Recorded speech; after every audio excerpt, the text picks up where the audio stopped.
Welcome to Fiction Audiobooks. If you enjoy the content, like and subscribing would be greatly appreciated. If you have any recommendations for novels, comment below. Please join my Patreon at https://www.patreon.com/fictionaudiobook. Chapter 57, Chapter 56 Resolve to Kill. October 20th, 2095. Clear and sunny. A large group of students gathered in their magical university-affiliated first high school's courtyard, preparing for an event.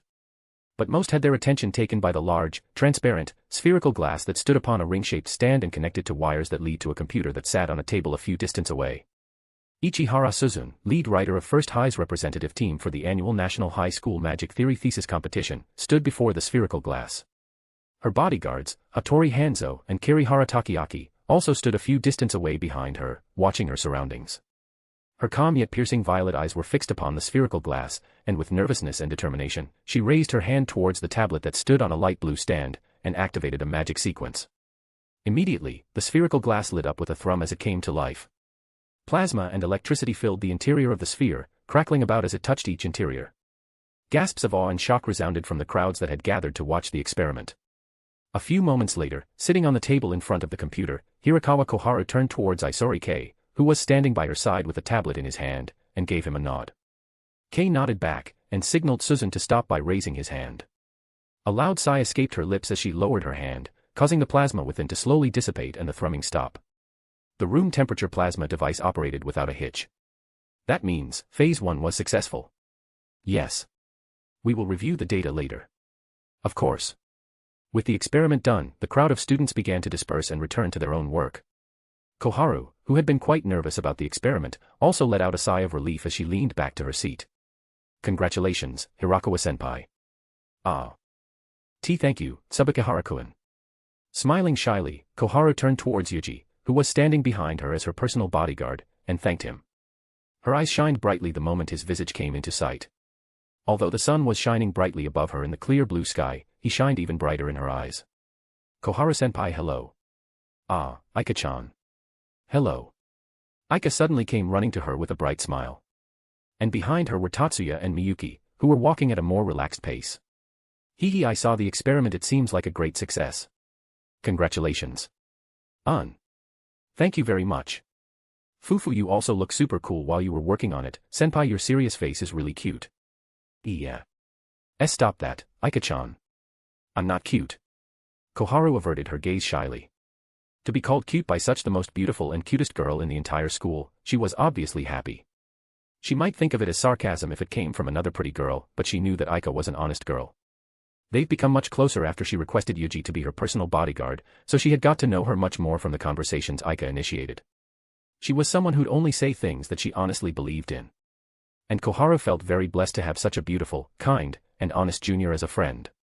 Moreover, because of her, she got more chances to talk with Yuuji as well, even outside of his duty as her personal bodyguard, which obviously made her over the moon.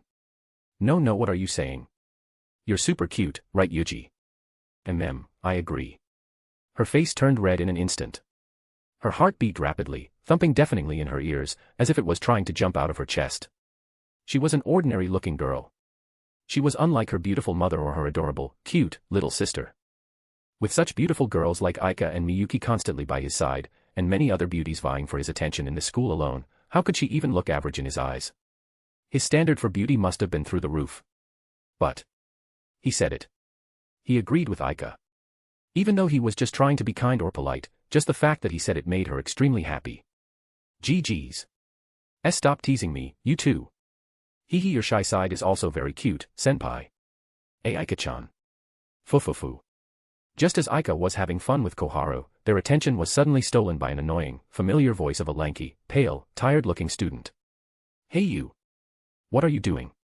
Yuuji, Aika, Tatsuya, Miyuki, and Koharu all turned towards the source of the sound and saw Sekimoto Isao, a third-year student and member of the Disciplinary Committee, yelling at Erika and Leo, who were walking around the site of experiment. Despite many other students loitering around the site and watching the thesis competition representatives of their school working, the pale-skinned man suddenly raised his voice specifically towards Erika, who was on her way to approach Yuuji and hang out with her friends. Even his friend was trying to stop him from raising his voice after noticing the attention Sekimoto had gathered. It's none of your business. What? Sekimoto-san. We're just observing, that's all. Huh. And besides, we're not doing anything wrong. I don't even know why you're yelling at us. Whatever. You two are in the way. Kanon, who had just arrived at the site after taking care of business elsewhere, came running towards Koharu's table and turned towards Yuuji. Yuuji-kun, what in the world is going on? I'm not sure myself. But it seems like seeing Erika and Leo wandering around doesn't sit well with Sekimoto-senpai. With Sekimoto-senpai? Yes. I will try and talk to him. Kanon looked towards Yuuji for a brief moment before letting out a sigh. All right. I'll leave it to you. Yes. Then, Hirakawa-senpai, will you excuse me for a moment? Why yes. Thank you very much. Please stay with Aika, Tatsuya, and Miyuki in the meantime. They will ensure your safety while I'm gone. I understand. You Should I also join you and talk to him? Koharu offered despite her own anxiety and fear. She disliked confrontations, but even more than that, she was worried for Yuuji. After all, Sekimoto was a third-year student. It must be hard for Yuuji to confront him as a first-year student, so she thought he might feel more assured if he's with her, a third-year student. But Yuuji shook his head and smiled at her reassuringly. Please don't worry, senpai. I will just talk to him. There is no need for you to join the confrontation. Oh okay. Then be careful. He nodded, and then looked towards Kanon. Chiyoda-senpai. Do you mind if I borrow your name and authority? After all, you are second only to the chairwoman herself in this department. Of course. Thank you. Then, please excuse me. Yuuji bowed his head towards his upperclassman and made his way towards Sekimoto. Sekimoto-san, I think that's enough. Shut up. You get back to work. He yelled to his friend, causing him to leave, before shouting at Erika and Leo once again. Anyway, what's with that attitude of yours? You're outsiders, so keep out. Why? Everyone else is looking around too. Sekimoto-senpai. Is there something I can help with? Yuji's voice snapped him out of his fury and caused him to shift his gaze from the cheeky girl with orange-red hair to the extremely handsome and famous first-year student who doesn't need any introductions. Tsubakihara. Even though he was only a first year, his presence alone had poured cold water all over his body.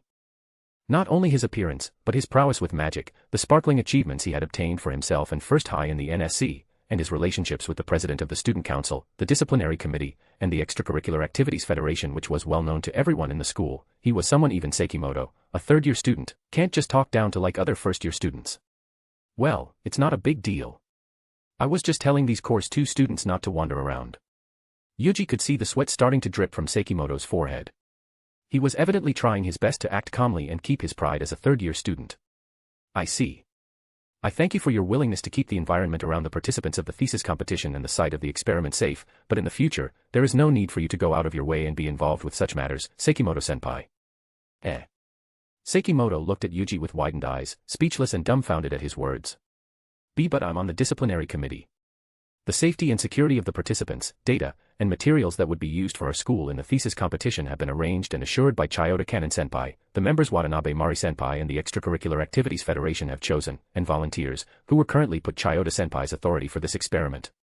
So, if there are indeed harmful elements in the environment around the participants or the materials used for their experiments, we, as the appointed security members for our school's thesis competition team, shall handle it ourselves.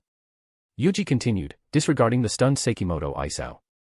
For further considerations, there is no concern regarding first-year students, may they be from Course 1 or Course 2, to observe the experiments conducted by our brightest.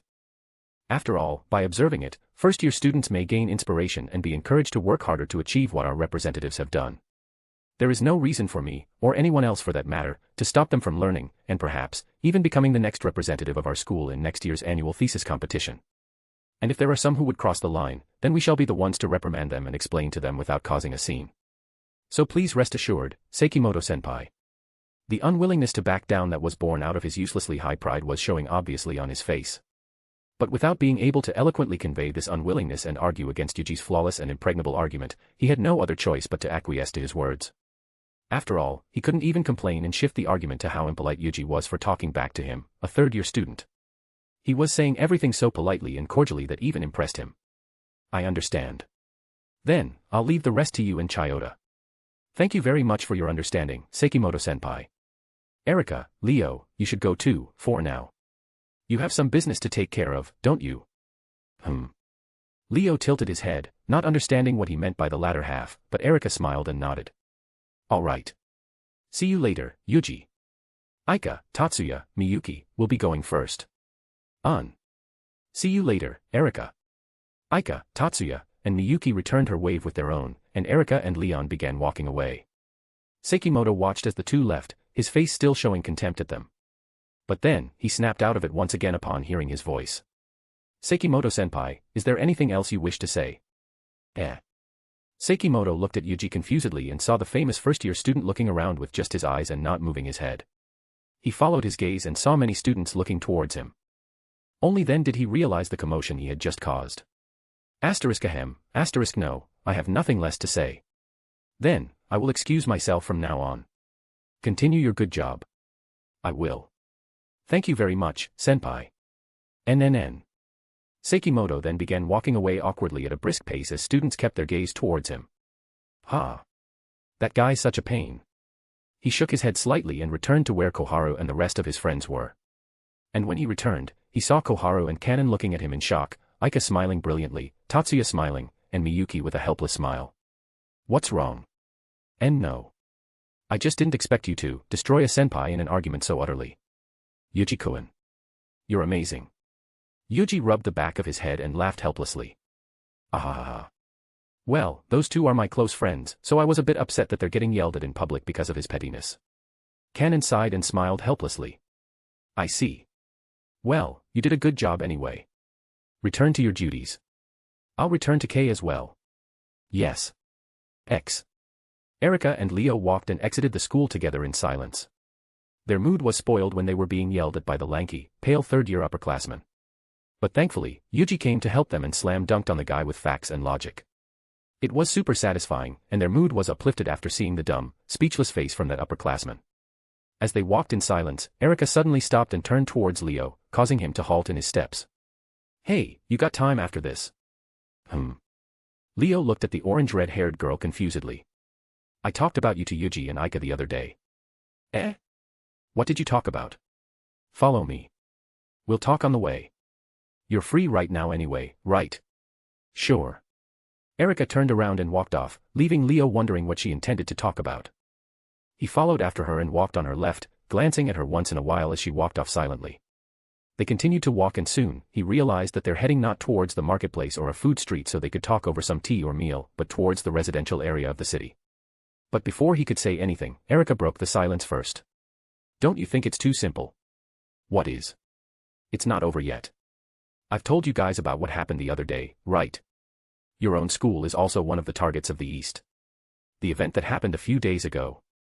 How could he forget about the illegal that was following them after school and the things he said to Erika and Yuuji?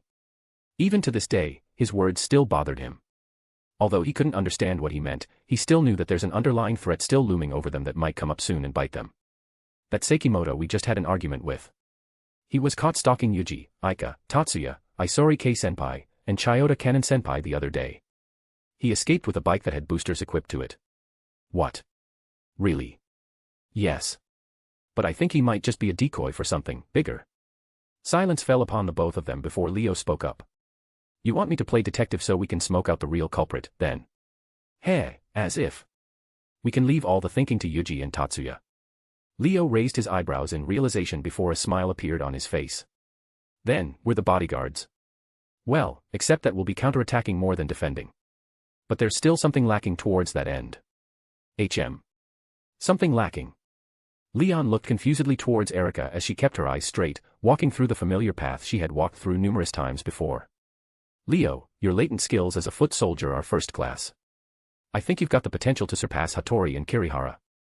Yuuji agrees with me on this too. Potential, huh? Meaning that there's something wrong with the skills I'm showing now, is it? Well, you don't have a trump card, do you? A trump card? Erika turned her head towards him and looked Leo in the eyes. Yes. The kind of move that can kill your opponent for sure. You've got one, then? He asked with his eyes narrowed. Yes. A brief moment of silence fell between the two as Leo processed her question. A few moments later, a sigh escaped his lips. It's true that I don't have a technique designed to kill my opponent. Perhaps, it doesn't really have to be us to take this on. But, if you're serious about getting involved, you probably need to be ready to kill or be killed. Are you prepared to learn something like that? A smile appeared on his face. That's a dumb question. Erika nodded, and before long, they finally arrived in front of the golden gate of an extremely massive and luxurious mansion. What the? Leo's eyes widened in shock, gawking at the beautiful courtyard and the grand, illustrious mansion basking in the reddish-orange light of the afternoon sun before him, as he slowly raised his head to see the peak. In that case, I'll teach you. He looked back down towards Erika, his eyes still widened in shock. But this time, he was shocked by her words. The secret sword, Tsubakihara, using the underground facility in this mansion. It's the perfect move for you. This mansion. Wait, we're using the facility here. Does this belong to your family? It's Yuuji and Aika's. And well, I'm also living here now after I became his girlfriend. They've given me permission to use the underground training grounds here to teach you. Why Yuuji and Aika's? Then, are they together? Wait, you said you're Yuji's girlfriend too. So why are they living together? What's going on? Huh? You really do ask a lot of questions, huh? Aika and I are both his girlfriends. Now come and follow me quickly. You don't have access to any of the security measures here, so if you don't follow me, you'll get locked up somewhere. Wait. Just what the hell did you just say? Chapter 58, Chapter 57 Security Team Training. Within the private room of a Japanese-styled high-class restaurant located, 3 men sat upon the tatami mat-covered floor. Upon the wooden table before them rested several small trays with a small appetizer dish and a small porcelain white sake cup and bottle. The first man, with a large build and neatly trimmed beard, dressed in a casual collared polo shirt, picked up his cup of sake and took a sip. Sitting by his side was another large, muscular man in a casual shirt and jacket with a sharper trimmed beard and a white streak along the side of his head, the man who Yuuji fought in while in disguise. On the opposite side of the table, a slender, beautiful man with long black hair and golden eyes sat, dressed in a complete suit. He sat with a gentle, relaxed smile despite being in front of 2 enormous presenters in the room. Without beating around the bush, Mr. Zhou. It seems that the boy has failed. I'd like to think that I understand your concerns, Lord Chen. But since we've revealed nothing about our true identity to him, I don't believe there's any risk of information leaks. Oh. I'm impressed that you managed to groom him to become a collaborator. People that age are still pure, passionate, and easily swayed by jealousy, after all. In order to show their worth or satisfy their pettiness, they'd rather speak out than listen well. Thanks to that, I have learned quite a lot. If you say so, Mr. Zhou, then we should be fine. But, I'm trusting you to take care that there aren't any unexpected twists. Such as that matter from a few days ago. At his words, Mr. Zhou glanced towards Lu Gaohu for an instant, and saw a deeply buried anger and frustration building up in his expression, and returned his gaze towards Lord Chen. I am well aware of what I must do. In the next few days, I shall appraise the situation myself. After a long day, Yuuji finally returned home with Aika as she hugged his arm tightly and laid her head on his shoulder. The sun had already set by the time they finished hanging out with Anoka, Shizuku, Mizuki, Miyuki, Tatsuya, and Mikihiko after school. And they're now walking home slowly, taking their time while conversing and enjoying the night breeze that had began to blow over. As soon as they arrived at the mansion, they entered and saw 2 pairs of shoes in the entryway. One was Aika, and the bigger one, they presumed, was most likely Leo's. Oh. It seems like they've already started training. Let's check them out. You go ahead. I'll put our bags in our room first. Thanks, Yuuji. Aika gave Yuuji her bag and quickly made her way down towards the underground gym, while he headed towards his room to put down their bags.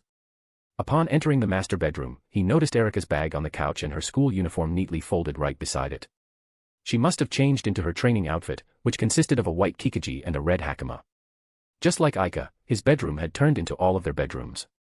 Although they left some clothes in their room, which were the 2 previous guest rooms on the opposite wing of the mansion, most of their daily clothing and necessities were all placed in his room. After all, they now rarely sleep in their own room and chose to sleep along with Yuuji.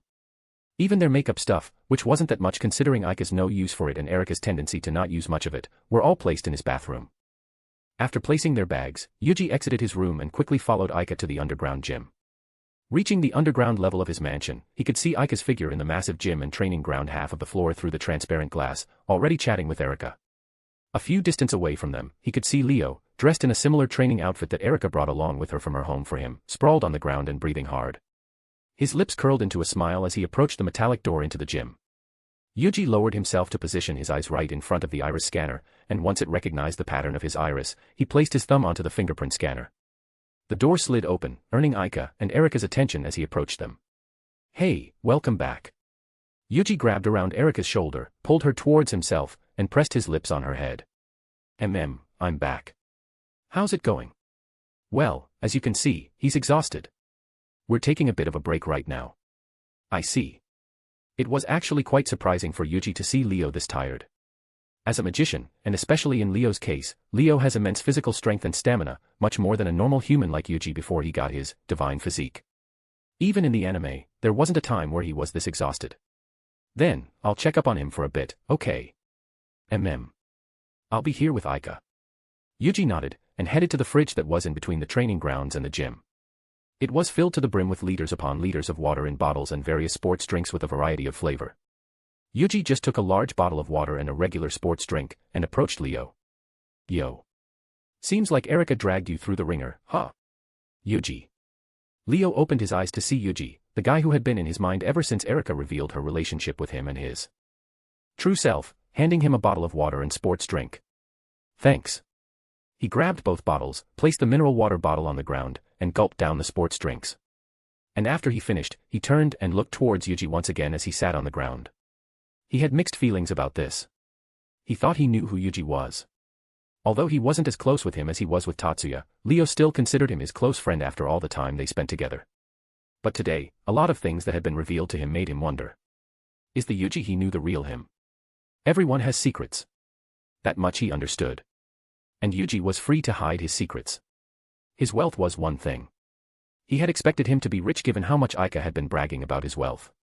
He didn't know if he inherited it or he somehow made a name for himself. For anyone else, the latter might be a little bit too far-fetched given they're still first-year students. But considering how immensely intelligent and talented Yuuji was, it didn't seem far-fetched for him to be this rich, at least in Leo's mind. But, he didn't expect that secret to be about him dating both Aika and Erika at the same time. It was the last thing he'd expect from Yuuji. In his eyes, Yuuji had always been an upstanding and honest guy who cared deeply for his friends. He expected him to be an extremely devoted and loyal person if he ever decided to get into a relationship with someone. After all, even though he had always been surrounded by beauties and popular with girls, he had never acted frivolously towards any of them and treated them with respect and manners. But now, Erika told him that she and Aika were both dating him at the same time. He couldn't believe Erika and Aika accepted such a relationship, but even more than that, he couldn't believe Yuuji would be dating two girls at once. In this day and age, having more than one wife is something only the rich and influential can do in secret. It was unthinkable for a first-year student to do such a thing unless he was a scum.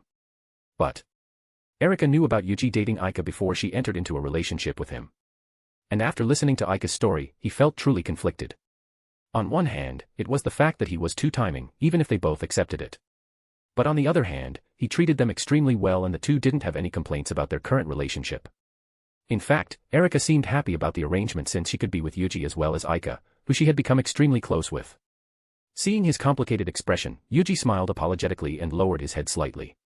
"Sorry for not mentioning any of this, Leo. I promise I don't intend to hide our relationships from you or the others. It's just, we didn't have the opportunity to do so." "Ah, no.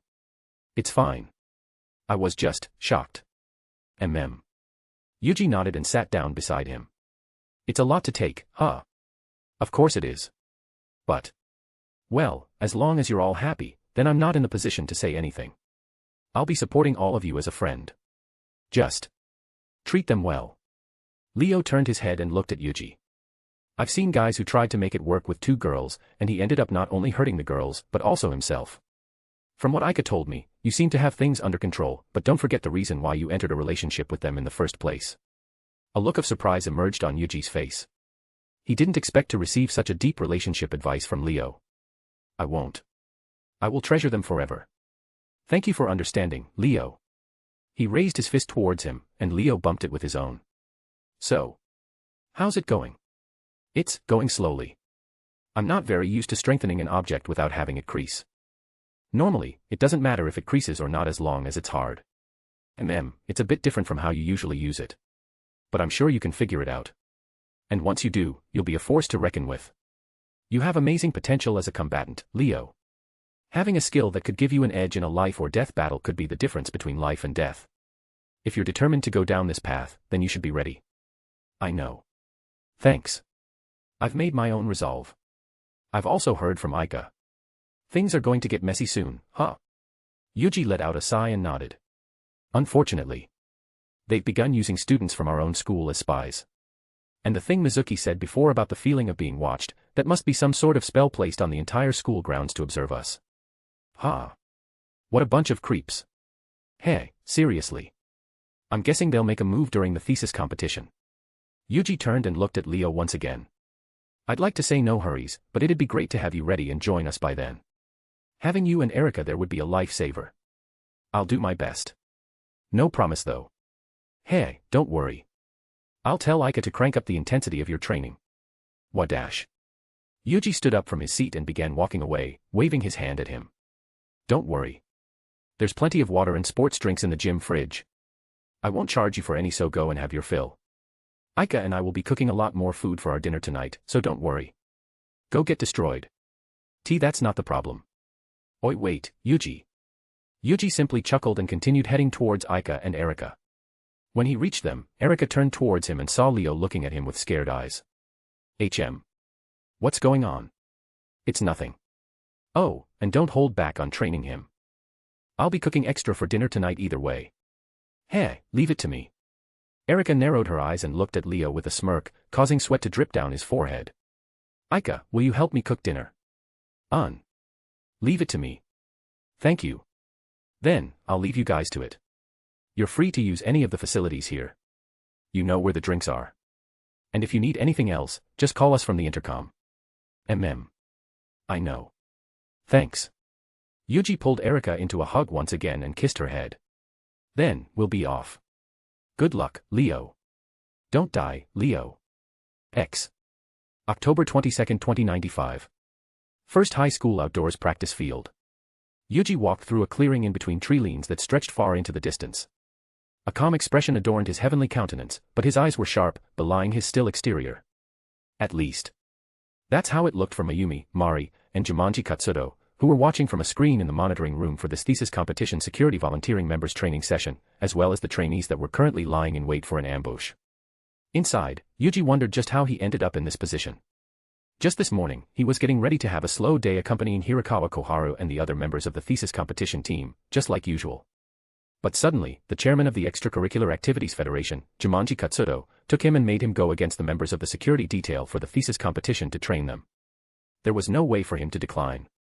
He even tried giving Mayumi the puppy eyes, which almost worked. But in the end, he failed. Mayumi was excited to watch him fight against the others too, knowing he will sweep the floor along with everyone, so he had no other choice but to do it. But really? At least they're the ones who'll be protecting and not the one ambushing, because they're really bad at this. Even without using elemental sight, Yuuji could see some of their body parts and heads poking out of the tree lanes and bushes, and sense their presence. They didn't even try to disguise their presence or even just erase it. But Yuuji kept walking silently, pretending to not notice it. It'd be much easier to catch them off guard if they think he still doesn't know where and when they'll ambush him. Then, in the next moment, 6 second-year students dressed in a black training shirt and long pants jumped out of the tree line. They all raised their left hand, where they equipped their bracelet type CAD, towards him and used their right hand to activate their spells. Got you. The ground around Yuuji suddenly shattered and the debris began forming into 6 large boulders that immediately shot towards Yuuji. But in the same instance, Yuuji tapped his slick, platinum, cuff bangle-shaped CAD, and 6 powerful lightning struck the boulders with a thunderous roar, shattering it into pieces. What? That's impossible. Such a powerful spell, with that speed. The spell he had used was a derivative from Aika's Reiku. Instead of one enormous lightning strike that seemed to have been cast down by heaven itself, he created a spell that would divide up the power into several less powerful, but still destructive, strikes of lightning to deal with multiple targets. Yuuji swept his gaze across the second-year students, and silently sighed and shook his head at their behavior. Even if what he did was surprising, they shouldn't be gawking at him in the middle of battle. Is this what Chairman Jumanji wanted to teach them? While they're talented in magic, they still have much to learn in terms of combat, which is much more important in real-life situations. Critical thinking, fast decision-making, and clarity of mind, they're all far more important than being able to cast powerful spells quickly. For second-year students to gawk at him after he showed a moderately powerful spell made him really worried for the reliability of the thesis competition security team. I need to teach them a lesson so they won't repeat it during real life and death situation. Senpai, you shouldn't gawk at a person during battle. Or else, you won't be able to react in time with their retaliation. His words snapped them out of their daze, but it was too late. The next moment, they felt a tremendous pressure coming down from above, forcing them to their knees. No matter how hard they tried to resist, it was as if they had a massive block of concrete weighing them from above. And before long, all 6 of the second-year students could only groan as they lay down flat on their stomach on the ground. And when you're ambushing someone, please don't yell and raise your voice. It would only serve to alert your enemies and give them time to react. Their groans continued for a bit before silence fell upon the forest once more, and Yuuji released them from his spell. If they weren't so distracted, they could have cast some spells towards him to maybe break his concentration on his spell. What an amateur mistake. Being distracted in a battlefield was equivalent to giving yourself on a silver platter for the enemies. He shook his head and continued walking through the clearing, searching for the others while actually letting him be a prime target to ambush. Meanwhile, watching the scene unfold through a monitor in the base camp, Mayumi, Mari, and Jumanji Kazuto watched with an impressed expression on their faces. Mayumi seemed to be proud and watched her new lover walk with confidence on his heavenly countenance. Kazuto also seemed proud, while Mari couldn't help but voice her impression of his performance and words. I see now why you insist on having him take over the training, Jumanji-kun. I didn't solely choose him based on his skill, but his combat prowess. I want him to impart some of his combat experience to the others. Mayumi nodded. That is a good idea. And it seems like Yuuji-kun understands your intention well, Jumanji-kun. Yes. I can't believe he's a first year. Mari let out a sigh as she crossed her arms under her ample bosom. She often forgot that Yuuji was just a first-year high school student. His magic skills, his combat experience, his intelligence, everything about him made her feel as if she was looking at an elite commander of an army. But since he was only a first-year student, that could only mean one thing. A genius. While many had called her talented and skilled, only now did she truly see the difference between the talented and a genius. Back on the training grounds, Yuuji could sense the presence of a few people waiting to ambush him. This time, they're more scattered, but organized. With his elemental sight, he could see 3 people with kendo swords waiting along the tree lanes near him, 2 to the right and 1 to the left, and 2 people with their hands on their CAD a few distance away from the first 3, ready to cast their spells. Yuuji continued to walk, feigning ignorance once again. And when he reached the middle of their formation, the 3 people with kendo swords sprung up immediately and attacked him all at once. At the same time, the 2 casters also cast a binding spell that caused the grass under him to wrap around his feet. Nice ambush. Yuuji gave them all an approving nod inwardly. All 5 of them were silent in their ambush. They timed their attack perfectly with each other and struck in concert with each other. The vanguards, who needed to get close to him, had also enhanced their speed with magic. But Yuuji didn't have the hobby of being beaten up, so with pure strength alone, he ripped apart the blades of grass rooting him to the ground, and dodged all 3 strikes from the sword. TCH. Don't let him rest. Continue to attack him. The 3 vanguards worked together and continued striking him with their swords as Yuuji dodged and deflected their strikes with his arms. With coordinated attacks from 3 magically enhanced swordsmen and ranged support from 2 casters, Yuuji had quite a bit of trouble dealing with them solely using his Krav Maga proficiency and divine physique. Defeating them would be quick and easy if he went all out, but this was training. He wanted to let them put their strategies and skills into practice. Moreover, he didn't want to destroy their bodies or hurt them too badly. So, he took his time. Slowly countering their attacks with his own punches while using Gram Demolition once in a while to destroy some spells from the casters. One by one, the 3 vanguards have begun to reach their limits. No matter how fast or how hard they strike, they'll only ever meet air or have their strike deflected as if they were nothing. And then, they'll receive a hit to their torso, arms, and legs that slowly numbed their entire body. The 2 casters were also beginning to feel drained. Not only were they casting spells all this time, they've also been trying their hardest not to implicate their allies with their spells. The mental concentration it took for them to do that for the entire 5 minutes they've been doing it had drained them immensely. Noticing their condition, Yuuji decided to end this and give them their evaluation. You've all done amazingly, senpais. Your ambush was incredible, your coordination was amazing, and your perseverance deserves praise. If I may give you advice, it would be to hone your individual skills with the swords. Although you are all skilled, your swords now are still meant for sports, not combat. Try to get some advice from Kurihara-senpai. From my observations, he seemed to have some combat experience that might be useful for you. He said in between dodging their strikes. Then, with a flash of movement, he punched all 3 of them in the guts, ripping their consciousness away, and let them fall to the ground. Yuuji then took one of the kendo swords and turned towards the location of the casters. Filled with panic after seeing their vanguards demolished in an instant, the 2 casters immediately tried to launch a massive spell towards Yuuji. If they were to think clearly, they would know that their decision was a poor one, given Yuuji could simply use Gram Demolition to cancel their spells. The better decision would be to retreat, consolidate, and create a new plan to ambush him. But this time, he didn't use Gram Demolition. He didn't even try to evade their spells and simply stood there. But then, a layer of sparkle began covering the kendo sword he had just picked him. And when they launched their spells towards him, Yuuji swung his sword at the lightning and fire, causing them to suddenly disappear and scatter into thin air. Good spells, but you should have retreated for now and ambushed me after consolidating, senpais. He raised his left hand in front, and 2 second-year students popped out of the tree canopy as if lifted up by an invisible force. I will let you down after the training ends, so please enjoy the sun and air for the moment, he said as he looked up at them. In the base camp, all 3 looked at the screen in pure shock. All of them had the same question in their mind. How did Yuuji erase the spells launched at him with a swing of a sword? Seems like he still has even more tricks up his sleeves than we expected. Mayumi and Kazuto nodded. They've never heard of anyone erasing magic by just swinging a sword. If someone was capable of that, then they would have heard about it through their family's information network. Mayumi pouted as she watched her cheeky new lover from the screen, wondering what other secrets he might be hiding. Back in the training grounds, Yuuji looked down to the kendo sword and let out a relieved sigh as the sparkles began to fade. It was a success.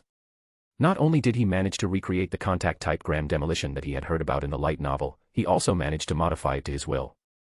Now, not only could he use it as an armor, he could use it to cover anything he touches with formless scions that would demolish any magic it came in contact with.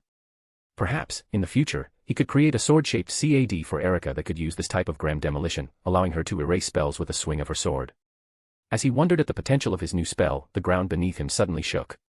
In the next moment, the ground suddenly shattered and collapsed right below him, sending a massive cloud of dust and dirt into the air. In the base camp, the 3 observers also looked at the screen in shock. And when the dust settled, they saw Yuuji staring into the direction of the forest with a smile. Nice one, Mikihiko. I'd love to play more, but unfortunately, we've almost run out of time. So let's end it here, he said as he floated above the collapsed ground. Then, in a blink of an eye, he burst into speed and flew towards Mikihiko's direction. Ku. This is bad. He's faster than I expected. Mikihiko, who had just unleashed his attack through the ley lines of the earth and collapsed the ground beneath Yuuji, immediately felt danger coming towards him. He knew Yuuji would find his position the moment he attacked, but he didn't expect him to be coming this fast. He expected him to take more time traversing on foot through the dense jungle, but he didn't expect him to use his flying spell to chase after him in this training session. I need to hide myself quickly. He pressed his back onto a large tree, pulled out a talisman, and closed his eyes, casting a camouflage spell to hide his presence. Then, he pulled out another talisman to create a fog that would confuse Yuuji's senses. But as he was concentrating, he suddenly felt a hand on his shoulders. Nice try, Mikihiko. But too bad. You should have concealed yourself physically better, or someone who has experience with this kind of magic will still be able to find you easily. Mikihiko's eyes widened in shock when he looked at Yuuji casually standing there with his hand on his shoulder. Now, up you go along with the rest. WYUWAAAH. And with Mikihiko up in the sky, all members of the security team for the thesis competition had been decimated by Yuuji alone, marking the end of the training session. Chapter 59, Chapter 58 FLT. Right after finishing today's training session for the thesis competition security team, Yuuji was immediately invited to come to the gym building for a small meal. The gym building had been converted into a place for all members of the security team to rest after their day of training, and a lot of female students volunteered themselves to help prepare meals and drinks for them. Normally, he would have declined and returned home immediately with Aika and Erika since he preferred to eat dinner with them instead. But Aika had messaged him to come there after he finished helping with the training, so he joined them. Once he was there, he was welcomed by members of the disciplinary committee and volunteering students who had decided to help with the security measures during the thesis competition. Although most of them were second-year students, surprisingly a lot of them were asking him for advice about their combat techniques and magic, especially the ones who fought against him during the earlier training session. After watching him fight, they've gained a lot of respect for Yuuji, and since most of the members of the disciplinary committee were chosen for not only their capabilities but also their open-mindedness, they didn't shy away to ask Yuuji, their junior, to share some pointers with them to help them improve. As they talked, a large group of girls with trays and trays of rice balls, snacks, and drinks appeared before the open door to the gym, announcing their presence. And immediately, all the guys, who were exhausted and famished from their day-long training, perked up and cheered at their entrance, their expression brightening at the sight of both the food and the girls. Although the girls volunteered to help out with the training of the security members for the large thesis competition event on the surface, there were also girls who chose to volunteer so they could socialize with the boys and show off their domestic side by making and serving them food and drinks. Similarly, the boys did their best in their training not only to improve their skills, but to also impress the girls. Although the first high school was known to teach and cultivate great talents and brilliant minds, the students were, in the end, young adults whose minds were greatly occupied by romance. So, it wasn't that much of a surprise that they would always have romance in the back of their mind that'd drive their actions. Upon entering, the boys' cheers became even louder when they saw Kiryu Aika, the most beautiful and popular first-year girl, enter with a large amount of rice balls in her tray. Her popularity had skyrocketed even further after her performance in the NSC. She was even given the title of Goddess and Angel by many after her performance in the Mirage Bat event. So with immense intensity in their gazes, almost every guy resting in the gym hall immediately trained their eyes on the rice balls in her tray which, they assumed, she made. Any food handmade by the goddess should be delicious beyond comparison. And even if it was disgusting, they'd still gladly eat them with tears of happiness running down their cheeks since it was made by the hands of the goddess.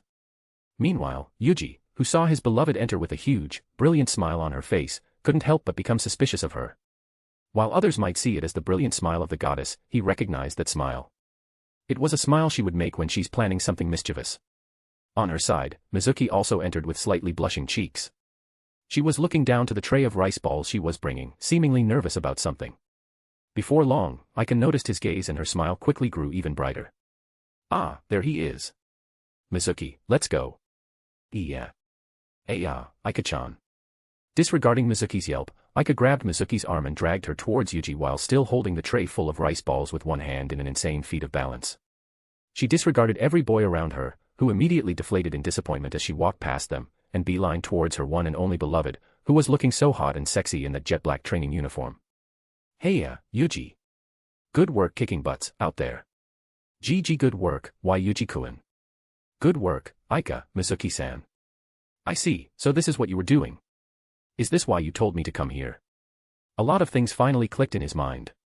Aika seemed excited when he told her he'll be helping with the joint training today, and immediately went somewhere. Then a few minutes later, she sent him a text, telling him to come here after his training.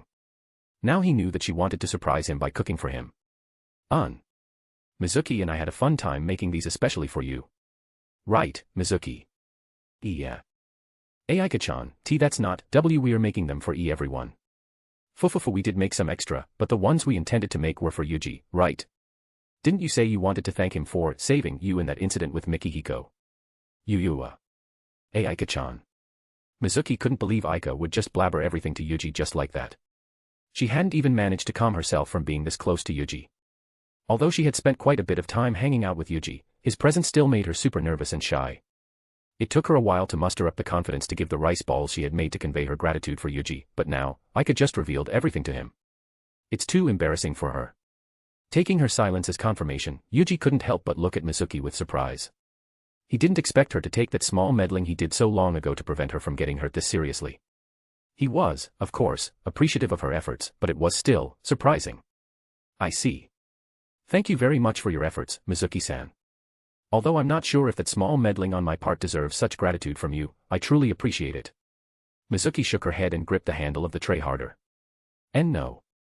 I haven't got the chance to thank you properly, so I thought of using this as a chance. Please receive my gratitude. She mustered up all her strength, determination, and courage to look up at Yuuji and stood her ground firmly. No matter what, she wanted to convey her gratitude for him. Then. I'll receive it humbly. You're welcome, Mizuki-san. Why yes. Finally, with her gratitude accepted, Mizuki's expression brightened into a brilliant smile. A weight seemed to have been lifted from her shoulders, and she felt so light and fluffy as she stared at Yuuji's wonderful smile in a daze. All right. Now let's treat Yuuji to our creations. Mizuki-chan, let's put these along with the others and bring back the ones we made for Yuuji. Oh okay. Let's go.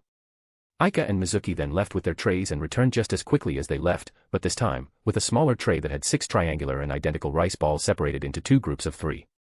Alright. Now choose which one you want to eat first, Yuuji. The ones on the right are mine and the ones on the left are Mizuki's. Then, I'll try Mizuki-san's first. Seeing as this was a way for Mizuki to convey her gratitude, Yuuji decided to pick Mizuki's first. As soon as he picked her rice balls into his hand, Mizuki immediately felt nervousness and anticipation filling her heart to the brim. This would be the first time she would have a boy try her cooking that she made specially for him, and a myriad of concerns quickly arose in her heart. What if she messed up and made it not delicious? What if it didn't fit his taste? What if he find it not delicious? She couldn't help but feel worried, and it became increasingly worse as her rice ball came closer and closer to his mouth. Then. He bit into it and began to chew. It was the moment of truth. It tastes delicious. The rice is perfectly seasoned with the rice vinegar and salt, and the salmon inside tastes amazing as well. Ah, really? I'm glad. A wave of relief immediately washed away all the anxiety and nervousness that had built up in her heart. And in its place, happiness began to fill it as she watched Yuuji eat the rice ball she made deliciously. Yuuji. Try mine too. All right. Then, I'll try this one. Yuuji picked up a rice ball from the left side of the tray and took a bite without much concern.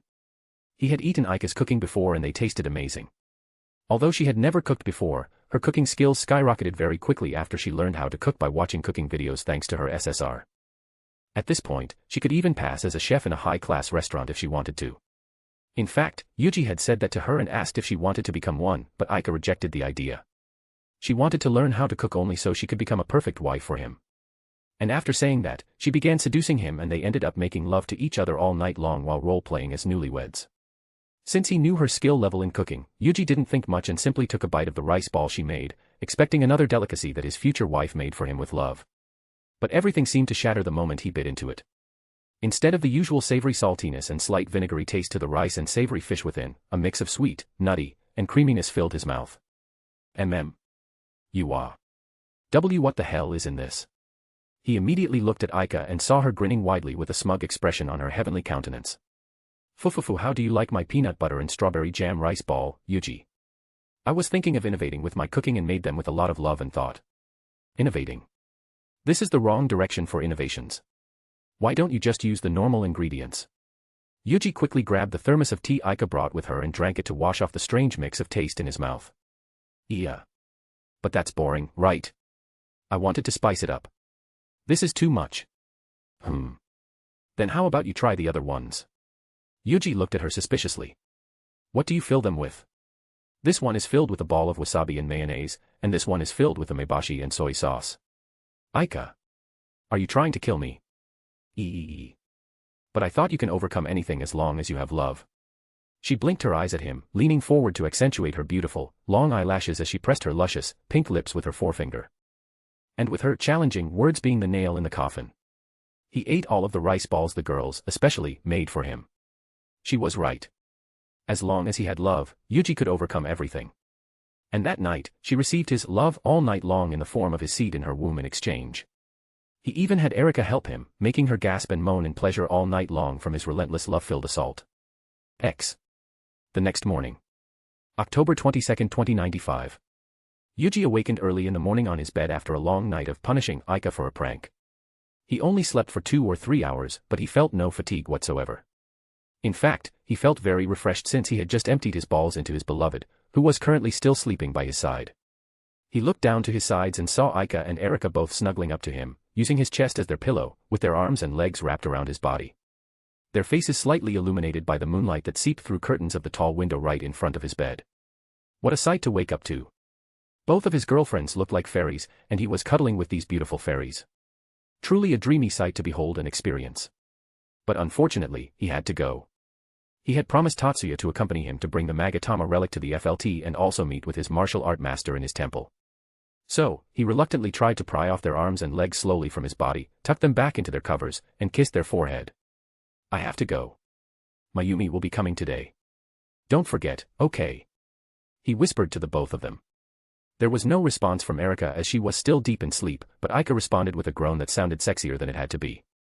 Then, after washing up, getting dressed, and preparing breakfast for his 2 sleeping beauties, Yuuji headed out to meet up with Tatsuya in his house. Upon arriving, he found Tatsuya and Miyuki, both of them dressed in a jacket and long pants, already waiting for him in front of their home with a motorbike before them while holding their helmet. Good morning, Tatsuya, Miyuki. Good morning, Yuuji-san. Miyuki returned his greetings primly, bowing down her head slightly to him. Although they were the same age, because Yuuji was extremely close with her brother, she instinctively treated him respectfully like an elder as well. Good morning, Yuuji.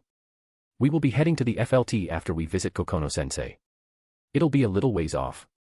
Would you like to borrow a bike? Yuuji shook his head. It's fine. I'll follow you through the air while being invisible. No need to worry about me. I'm just here to protect you guys from stalkers. Tatsuya's lips curled into a slight smile as he nodded. From the anime, they knew that they'll be encountering a stalker in the form of a fake bird while they're heading to the FLT. At the same time, the FLT will be under a cyber attack meant to lower Tatsuya's confidence in FLT's system security. That is why, Tatsuya had urged Ushiyama Kinji, the Taurus Silver chief of CAD development in FLT, to ramp up the security in their systems beforehand and enlist the help of Yuuji to help him escort the relic safely to the building. Alright, let's go. Tatsuya and Miyuki both donned their helmets and got on their bike with Miyuki riding behind her brother. Meanwhile, Yuuji began to float up, his feet slowly leaving the asphalt ground. Then, his figure began to disappear. And then, the three began making their way to Kokono Temple. X. Sitting on the patio of a beautiful, traditional-styled wooden house which was connected to the Kokono Temple, Tatsuya and Miyuki conversed with their master and owner of the temple, Kokono Yukumo. They have taken off their jacket and long pants, and they were now dressed in a casual all-black shirt and long pants for Tatsuya, while Miyuki wore a cute, pink training shirt and a short black skirt. Sitting beside them with a tray of tea and snacks separating them, Kokono Yukumo, dressed in his casual dark blue yukata, had his usual ever-smiling expression on his face. But upon getting into the main topic Tatsuya had expected, his tone shifted from his usual relaxed tone to a grim, serious one. I hear you've obtained a rare item. Yes. I'm just holding on to it. In that case, you should return it as soon as possible. Noticing the gravity of the situation after witnessing the grimness of their master's countenance, Tatsuya and Miyuki both quickly lowered their heads. I didn't realize that it was being targeted. Well, they're quite good with what they do. Right. Let me give you one more piece of advice. When you're facing the enemy, be careful not to lose your bearing. Bearing, is it? Any more questions will cost you dearly. Miyuki looked at the bald martial arts master confusedly, but Tatsuya and Yuuji, who managed to hear it despite standing far away at the entrance, knew what he was referring to. Ghost Walker. It was a mental interference type magic and ancient magic which allows the user to redirect people's attention to desired location by manipulating their vectors. People with their vectors scrambled never be able to reach their target, making them walk in a circle while intending to walk in a straight line, or never being able to reach somewhere despite being within walking distance. It was an ancient magic Liu Gang who, the massive tiger-like fighter of the Great Asian Union Yuuji fought against in the alleyway to save Joe Marshall, Chen Xiangshan, captain of the Great Asian Union Special Ops that are behind the disturbance in Yokohama, and Zhou Gongjin, the mastermind behind it all. It was a powerful ability, but not for Tatsuya, Yui, and Aika who had elemental sight. After giving his warning, Yukumo reverted back into his usual tone and continued in a more relaxed manner. Anyway, you should get going now. And next time you come and visit. He glanced towards Yuuji, who he noticed has been listening to their conversation all this time without the help of magic. Let's share a drink together. I'd love to talk more with you and your friend there. Knowing he would hear him, Yukumo directed his smile and invitation towards Yuuji, who bowed his head slightly. Of course. Thank you very much, sensei. Then, please excuse us. Tatsuya. Tatsuya and Miyuki went to Kokono Temple and met with their master, while Yuuji waited for them at the entrance. After telling them they should return the relic, Kokono glanced and smiled a bit. Let's share a drink together. I'd love to talk more with your friend there. Of course. Thank you very much, sensei. The two raised to their feet and excused themselves, before they headed towards the exit. Upon arriving at the gate, Yuuji, Tatsuya, and Miyuki bowed one last time to Yukumo, who simply waved his hand towards them, and began descending down the stairs. After descending tens of steps of the stairs, Tatsuya and Miyuki immediately hopped back onto their jet black motorbike after wearing their jacket, long pants, and helmet. Then, we'll be heading to the FLT now. I'll follow you from behind. We can communicate via this earpiece. Yuuji tapped the little earpiece that he had put in his ears. All right. With a nod, Tatsuya started his motorbike and immediately made his way to the FLT with Miyuki. Now then, time to kill some fake birds along the way. Yuuji stretched his body and then cast, invisible onto himself once again, bending the space around him and causing light to bend past his figure, and began floating up. Then, without even a sound, he launched through the air like a bullet, reaching speeds that would have been lethal for a regular human due to the wind resistance and G-force alone. Since he was invisible, there was no need for him to pretend and use Tatsuya's fly spell or the trick he used to propel himself during his battle board event in the NCS to fly and reach tremendous speed. He could simply use his gravity to fly much more freely, quickly, and quietly by completely ignoring air resistance and the Earth's gravity. He caught up with Tatsuya and Miyuki in an instant and quickly slowed down tremendously until he was at the same speed as them. Then, he continued to follow them while keeping an eye around him to see if he spotted the fake bird that would be following them. And as if on cue, a jet black crow appeared and followed after Tatsuya and Miyuki while they're in the highway and almost reaching FLT. Yuuji, who was flying above the crow, clearly saw his target and contacted Tatsuya through his earpiece. The crow's here. I'll be ripping it apart. Okay. We're reaching FLT, that means they must be currently under cyber attack right about now. We better pick up our pace. Yuuji took out his golden gun-shaped CAD from his holster, aimed it at the crow, and pulled the trigger.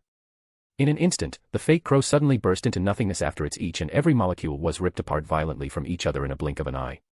Wow. Didn't expect Singularity to be as destructive as Tatsuya's decomposition. Yuuji couldn't help but become impressed by the spell he developed himself. He used Tatsuya's decomposition as inspiration, but since their power was fundamentally different, he didn't expect to achieve a similar result. Tatsuya's decomposition worked by breaking the intermolecular bonds that held molecules together, thus decomposing or disintegrating his target. On the other hand, Singularity simply ripped apart those intermolecular bonds by causing each molecule to be stretched out by countless, micro-sized, yet extreme gravitational fields from multiple directions, as if they're being ripped apart by numerous atomic-sized black holes from multiple directions. Since he was forcefully ripping apart intermolecular bonds instead of simply erasing it like Tatsuya, he expected his spell to be louder and more explosive. But thankfully, that wasn't the case. Instead of causing it to disintegrate into a mist-like decomposition, his Singularity caused it to poof into mist. But, such a difference was only a small matter to him. In the end, the result was still the same. So he was really happy with his spell. Good work. Thanks. It was inspired by your spell. It's an honor to be your inspiration. The three soon arrived at the FLT. Yuuji secretly undid his invisibility, and the three quickly made their way into the building. Once they arrived in front of the main room, the three entered, stealing the attention of Ashiyama Kinji and the rest of the staff, who were in the middle of defending against the cyber attack. Ah, young masters. Young mistress as well. Don't stop what you're doing. Continue monitoring. Tatsuya commanded. Why yes. The entire room was in chaos as everyone tried their best to defend against the attack while trying to ascertain where the attack came from at the same time.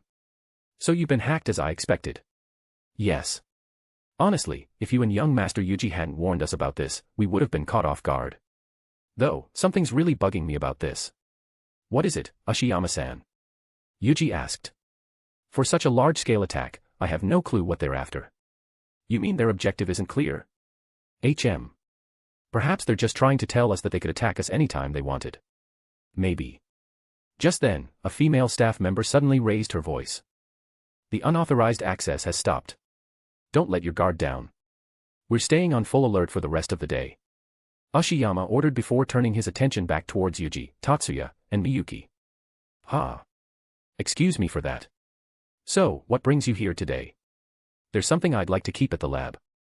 It's extremely important, so please keep it hidden and secure. Tatsuya said as he handed the jet black bag containing the Magatama relic to Ashiyama. Consider it done, young master. We'll put it in our most secure safe. Thank you. Chapter 60, Chapter 59. Meanwhile, on the girls' side. A couple of hours after Yuuji went out to accompany Tatsuya and escort the Magatama relic to FLT's lab, Mayumi came to the mansion to have a conversation regarding her newly formed relationship with Yuuji. Aika was the one who chose the time of meeting and she chose to meet with Mayumi this morning after Yuuji told her he'll be out on that day. Yuuji was speechless when she decided that, and tried to persuade her to let him be there while they talk since he's related to the conversation. But, Aika insisted to him that it'll be a talk exclusive for his girlfriends and a chance for them to get closer so they could get along with each other without his help. So in the end, Yuuji acquiesced and told Mayumi that he won't be there during their meeting. Surprisingly, Mayumi was also in agreement with Aika and Erika since she also wanted to get along with them not only because they're Yuuji's girlfriends, but as true friends as well. Mayumi came in a beautiful, one-piece white dress, and she was greeted with Aika, who was dressed in a casual t-shirt and short pants, and Erika, who wore a pink, sleeveless tank top and short pants. They were dressed casually, but the two welcomed Mayumi warmly and with open arms, and they immediately lead her to the living room. Mayumi sat on the long couch while the two took their seats on the single couches on either side of the coffee table before them. And once Aika finished preparing tea for them, they began conversing casually. Here you go, Mayumi-senpai, it's chamomile tea, one of Yuuji's favorites. Tea, thank you, Aika-chan. Mayumi stuttered slightly as nervousness filled her heart. I never expected you and Yuuji-kun to be living in such a massive and beautiful mansion. Mayumi instinctively looked around, and only now did she notice the grand sight of the luxury before her. Even as an heiress of the prominent and rich Sigusa family, she was impressed by the mansion, especially when it was owned by two high school students. She then recalled the massive courtyard and garden outside, and was thoroughly impressed. It looked almost fantastical considering how picturesque they were, as if they had just been tended to perfection by a master horticulturist. Fufu right. Yuuji-kun is a much more successful man than you think. Mayumi-senpai, he's been making tens of thousands of dollars every single day through day trading, but since he never brags about it, no one knows about it. Really? I thought this was an inheritance he received from his parents. I never knew Yuji-kun was such a skilled trader. He never mentioned it before. I know, right? I knew about that after becoming his girlfriend too. He never said anything about what he did. Erika crossed her arms and smiled in reminiscence to the time when he found out how much money Yuji was making with just a few clicks of a button. Every time he did something, thousands of dollars would enter his account, sometimes even hundreds of thousands. If she didn't know he was trading, she would have thought he was robbing banks or something by hacking into their digital banking system. She still remembered how shocked she was when she found out, so she could understand Mayumi's surprise at the revelation. The two of you don't need to worry. Yuji didn't tell you not because he didn't trust you, but because he never really considered it to be an important matter. To him, making that kind of money from trading is just a result of his daily routine. To have that kind of mentality as a teenager is amazing in itself. He might not know it, but these kinds of things made him an even more attractive target for girls in addition to his appearance. After all, who wouldn't want a young, handsome, and rich man who could give you a life of luxury? I agree. That's why, it's good that he doesn't go off running his mouth about this. Or else, he would attract even more attention from girls. It's true. Yuji-kun is already extremely popular as he is. If girls know he's also extremely rich, Yuji-kun might not be able to go to school peacefully again. Mayumi agreed with a helpless smile. She could easily imagine just how many more girls he would attract if they knew he lived in a luxurious grand mansion with millions of dollars in his account. Although such an amount wasn't that impressive when compared to the riches that the 10 master clans, and some of the 100 families, have, very few people actually own that amount of money personally. Even she, an heiress to the Sigusa family, only has a few millions in her account that she had accumulated from her investments throughout the years and from the allowance given to her by her family. As a first-year student who didn't hail from a prominent family, Yuji's riches were unquestionably unheard of. Now enough about that. It's not like you come here to talk about that kind of thing, right, Mayumi-senpai? Mayumi's body tensed a bit and her cheeks immediately blushed red. Although the heiress had gone through countless meetings with prominent figures, this was an entirely different thing. Although she felt nervous then, her mask, which she had developed for years through her family's education, was able to hide all of her anxiety and nervousness and made her appear confident, graceful, and composed. But this time, no mask would be able to hide the truth, because this was a matter of heart. And so, she began fidgeting in her seat as Aika looked at her excitedly. Yuan.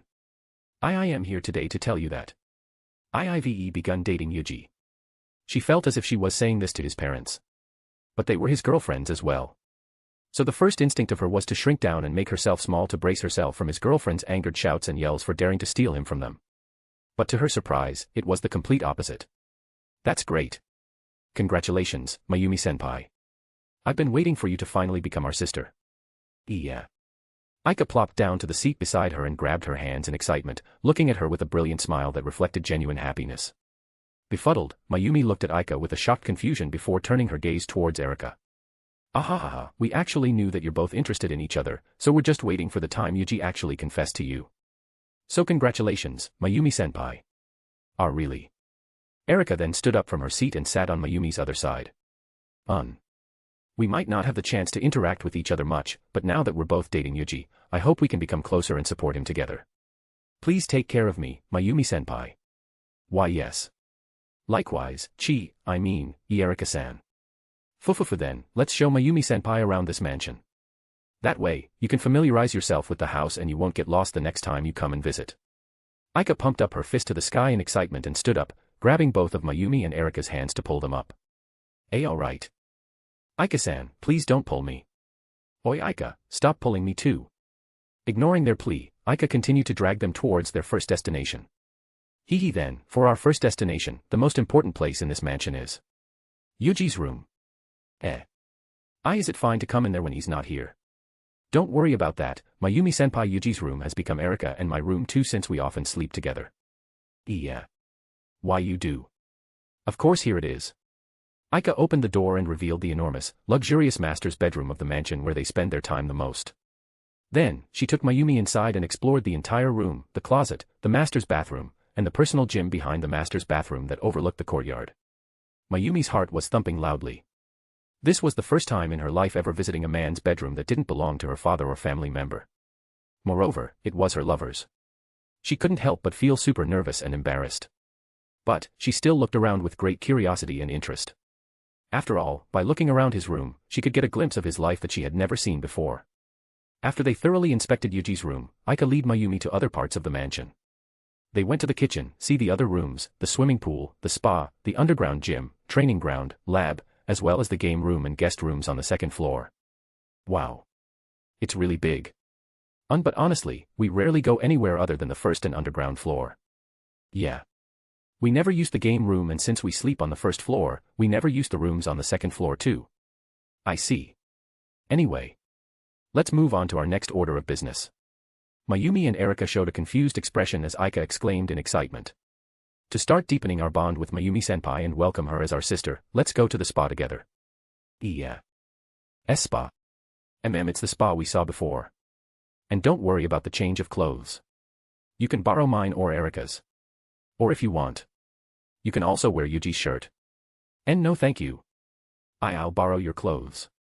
Great. Then let's start bonding. Hiya dash. Where are you touching, Aika-san? Stop. Mayumi squirmed when she felt Aika touching her butt.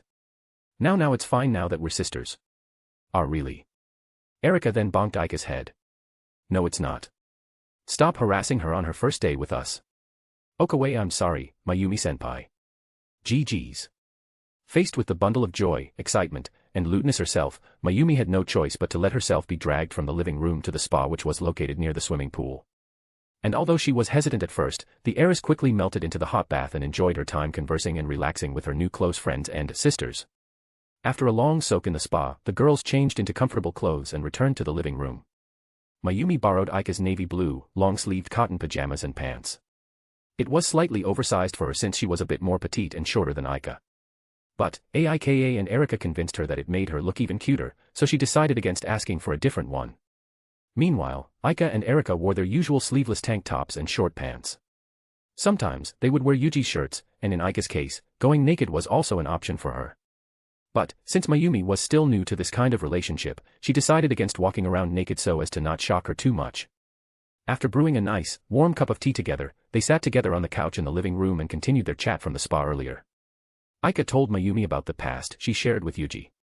How they were victims of inhumane experimentations to create the greatest magician in the world.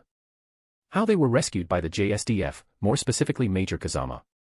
How they volunteered to become soldiers for a number of years to repay him for saving their lives. And how they finally came to first high for a regular high school life. As she was telling her story, tears fell down the corners of Mayumi's beautiful crimson eyes. And when Aika finished, Mayumi enveloped her figure into a warm, gentle hug.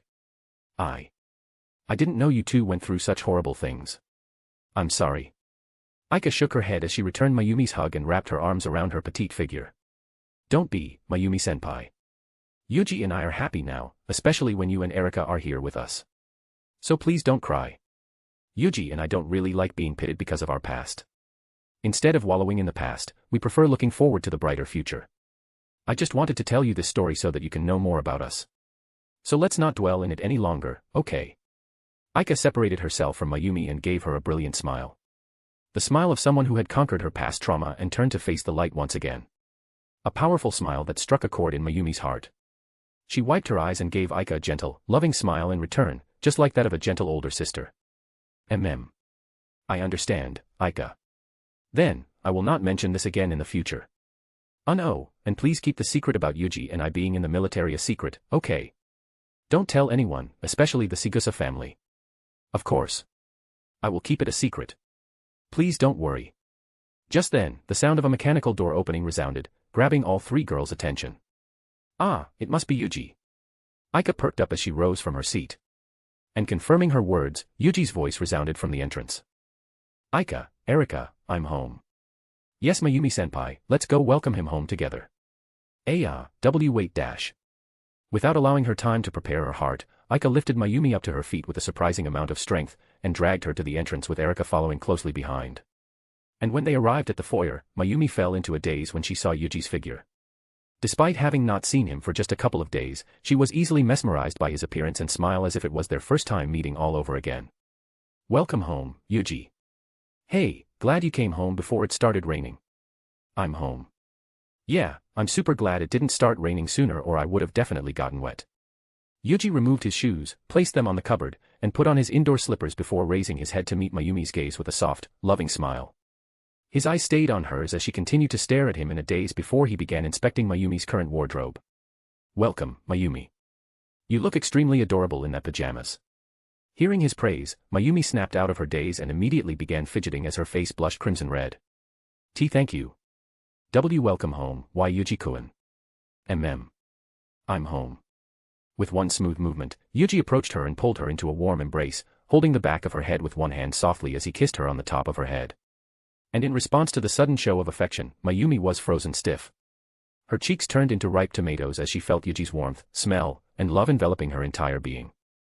Fufu Yuji, Mayumi-senpai is freezing now, so you should probably let her go before she started blue screening. Realizing his mistake for suddenly hugging her for the first time in their relationship, Yuji separated himself from her, letting him see how red Mayumi's cheeks were. He just lost himself at the moment right then. She looked extremely adorable wearing such oversized pajamas, especially those sleeves that extended past her wrist and pants being too long for her. He had also become too used to being intimate with his girlfriends, so he forgot at that moment how innocent and new Mayumi was to romantic relationships. I'm sorry for suddenly hugging you, Mayumi. No. It's fine. I was just shocked, that's all. How does it feel, Mayumi-senpai? It's addicting, right? To be enveloped so completely by his warmth, his touch, and his love, it makes your brain melt, your body hot, and your heart full. The sensation of his hug resurfaced in her mind once again as Aika described the heavenly sensation she just felt. But seeing Yuji's smiling countenance before her, Mayumi snapped out of her daze and quickly berated Aika for making her show such an embarrassing side of her. Aika. Now, you should stop teasing Mayumi-senpai. I can already see steam rising up her head. Yes. GG's. Normally, Erika would love to join Aika in teasing her. But seeing how flustered Mayumi was, she decided to help her new sister and change the subject.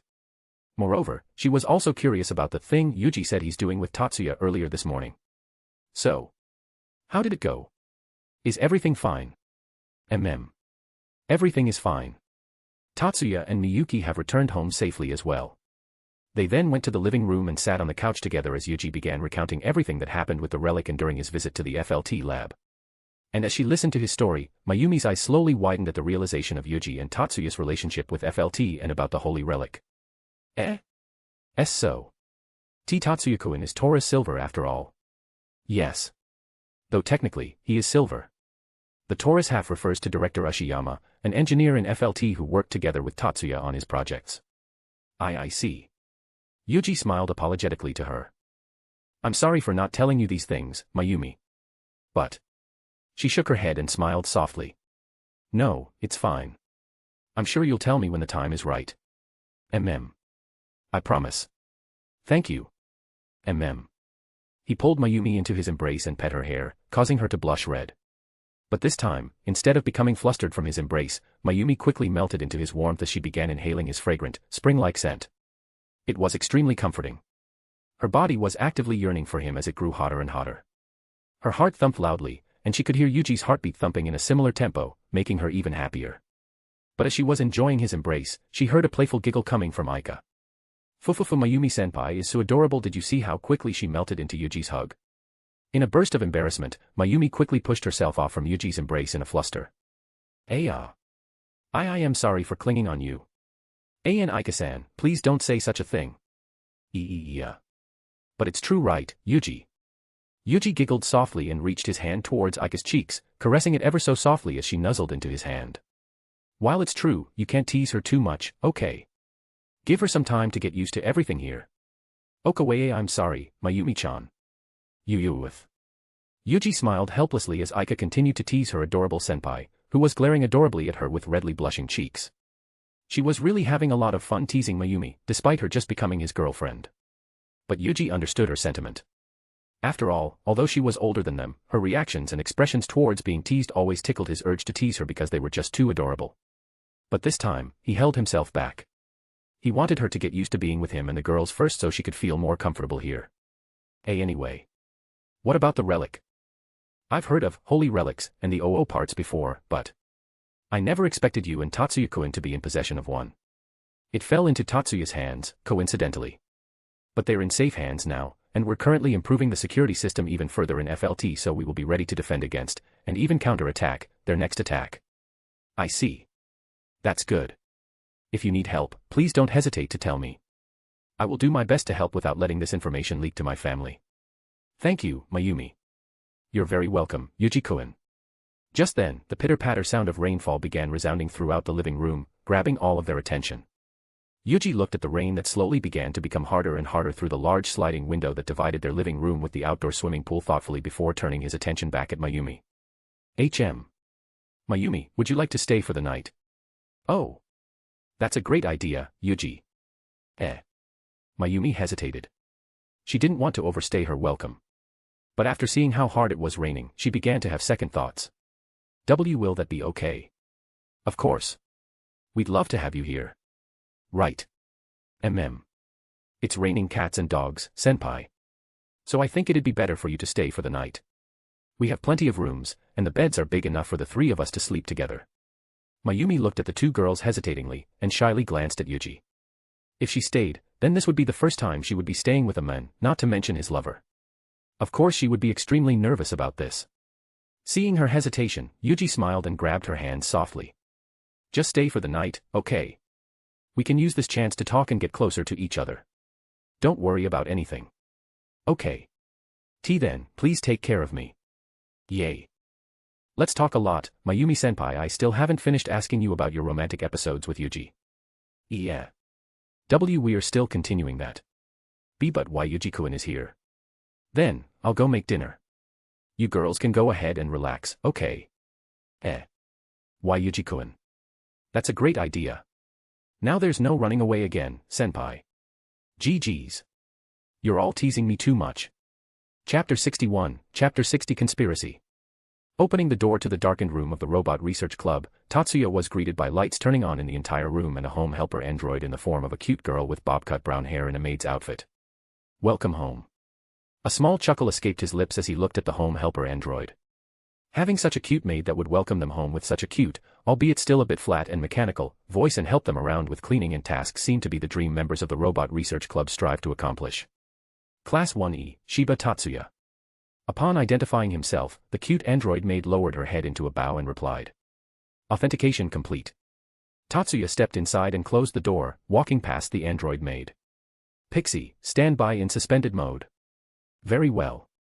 In response to his order, the android maid sat down on a chair which had been placed specifically for her by the door, and went into suspended mode. The large glass sphere, as well as several other equipment attached to it that were used in the experiments by Susan, Kei, and Kohara for the thesis competition, was placed at the center of the room. It was attached to a large metallic box through cables, which was in turn connected to a separate room through another set of cables, where the computers were placed. Tatsuya entered the room, took a seat, and began doing his task. After a while, Tatsuya began to feel a bit heavy-headed and pinched the bridge of his nose as he felt slightly heavy-headed. He had been doing a lot of things recently, from helping the thesis competition team with their research and preparations, to researching and learning about the ability of the Magatama relic to hold magic activation sequences, and many more. Although he was much stronger and durable than a regular mage, he was still human. And perhaps, the fatigue had finally hit him. He shut down the computer and stood up. But at that moment, the world around him suddenly spun as a heavy sense of sleepiness and dizziness hit him all of a sudden. Sleeping gas. Tatsuya quickly covered his mouth and nose and held his breath. He turned around to leave the room, but the android maid girl named Pixie was already there before him, holding a tray with a gas mask on it. The circulation system has malfunctioned. Please wear a mask. No need. Pixie, activate the forced ventilation system. There's no danger of fire. Now activating the forced ventilation system. Multiple large fans on the upper side of the left wall began to activate and spun with moderate speed, ventilating the room from the gas. Pixie, remain in monitoring mode and log the goings-on inside the room. Also, to prepare for the arrival of rescuers, I'm forbidding you from eliminating them. Understood. X. The door of the Robot Research Club room opened, revealing a darkened room with the large spherical equipment for the thesis competition and the android maid girl sitting on the chair to the side, inactive. A pale, lanky man in the school's uniform entered silently and slowly, trying his best not to make a sound. He entered the glass room where the computers were and saw Tatsuya laying his head on the desk. Shiba, are you asleep? He whispered, trying to clarify the state of the first-year student. Then after confirming that he was asleep, he took out a rectangular device and plugged in a cable into the port of the computer. But just then, a woman's voice resounded from the darkness, startling him. What do you think you're doing? The light turned on and the man turned around in a panic. His already pale face turned paler when he saw who was there. See Chiyoda. Chiyoda Cannon stood by the door with her arms crossed, accompanied by the android girl beside her. Seeing who it was, Kanon shook her head in disappointment. Who would have thought you were an academic industrial spy, Sekimoto Isao-senpai? Why, you're out of line, Chiyoda. I was only making a backup. That's all. Sekimoto Isao raised his voice in rebuttal. But Kanon was having none of it. Backing up with a hacking tool. Not likely, is it? Shiba-kun. His eyes widened and turned back instinctively. And there he saw Tatsuya, who was supposed to be asleep from the gas he administered into the room, standing up with a slight smile. Impossible. The gas didn't work. Sekimoto Isao. Remove that CAD and place it on the floor. Kanon raised her left hand, revealing a red bracelet-shaped CAD, and placed a finger on one of the buttons, ready to cast a spell as she ordered the lanky, pale senior. NNGGGH. See Chiyoda. Isao stretched his hands forward in an attempt to strike first. But before he could do anything, a bright green activation circle appeared under his feet and traveled up. And in an instant, he felt a great sense of nausea and headache, and fell to the ground unconscious. Calling out your enemy's name. How pointless. You try too hard to be cool, Sekimoto-san. X. With Mayumi's overnight stay set in stone thanks to Aika and Erika's persuasion, the four relaxed together in the living room after dinner. Freshly brewed jasmine tea served in beautiful, artistic ceramic cups and pot accompanied their relaxation along with a rom-com movie shown on the massive screen before them. Mayumi sat silently, engrossed in the movie, while Aika laid her head lazily on Yuji's shoulder, only semi-paying attention. Erika, who was never interested in the movie's genre and concept, was already ignoring it completely and was playing with her phone while she lazily rested her head on Yuji's other shoulder. Yuji shared Erika's disinterest, but he wasn't as void of any interest at the movie. And since Mayumi seemed to like it, he tried his best to see the appeal in the movie and paid attention. Just then, the melodious ring of Yuji's smartphone resounded, snapping everyone's attention from the movie, or phone in Erika's case.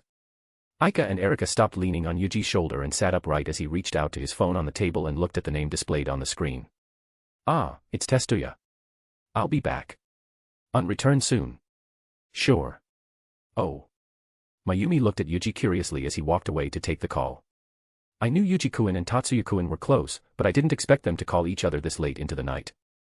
Fufufu, it's just the usual. Yuji and Tatsuya often talk with each other about secret stuff. Well, considering they're both working closely together in FLT, I can see why they would be this close. They sure are. If I didn't know any better, I would have thought they're brothers or something. Oh. That might be true.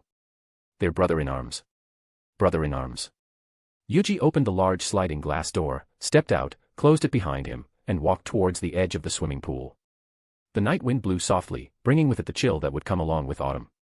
But, it was nothing to Yuji's divine physique and he calmly took the call and placed his smartphone beside his right ear.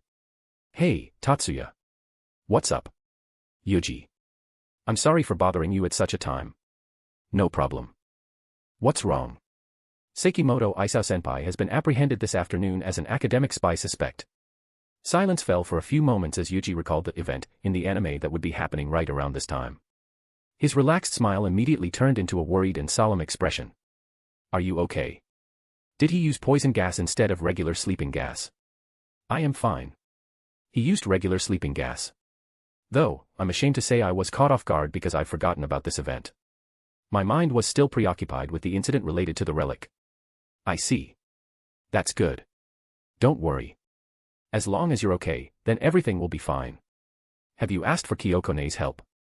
I just did. All right. Well, I guess I'll tell Mayumi and the others about this as well. I think Mayumi, in particular, would like to know the details before she was hit by the news tomorrow. I'll leave that to you. Then, that will be it. Good night, Yuji. Good night. Rest well, Tatsuya. Yuji slowly brought down his phone after Tatsuya hung up and quickly made his way back inside. Once inside, Mayumi, Aika, and Erika turned to him and their expression turned into that of confusion right away. What's wrong, Yuji? Yuji. Yuji-kun. He let out a sigh, directing his gaze towards Mayumi. Then, with a tired smile, he revealed. Sekimoto Isao-senpai attempted to steal our data for the thesis competition. He has been apprehended by Tatsuya and Chiyoda Kanon-senpai. What? X. The dark, starless, night sky stretched far beyond the horizon, casting its shadow onto the brightly lit Chinatown of Yokohama. The bright lights of civilization, commerce, entertainment, and liveliness of course couldn't reach every nook and cranny of this large part of the city. And in a dark, unlit, abandoned structure, a group of people have set its roots deep in the underground level of the long and used office building. In a room filled with computers, servers, electronic communication devices, and various other technologies used in cyber warfare, digital communication, and data analysis, Chen Xiangshan, captain of the Great Asian Union Special Ops, sat behind his desk, where a bunch of documents and papers were scattered about. On the opposite side of the table, the man-eating tiger, Lu Ganghu, stood at attention with his hands behind his back. Upon receiving the most recent news regarding his ineffective tools, Chen Xiangshan had called the S-ranked fighter and captain for a new order. The situation has changed.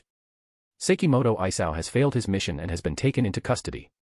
He's being held in the Hakioji Detention Center. Dispose of him. Yes.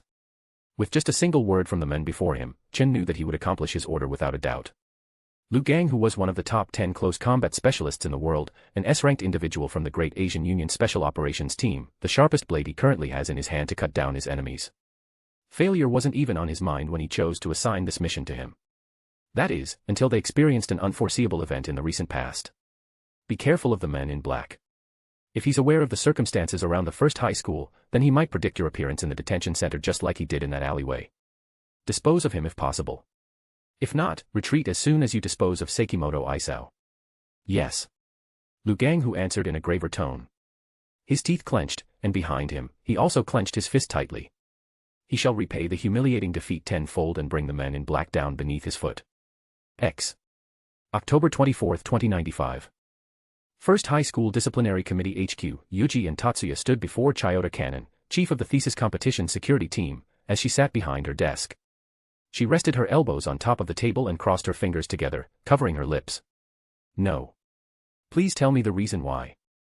No means no. Again, why not?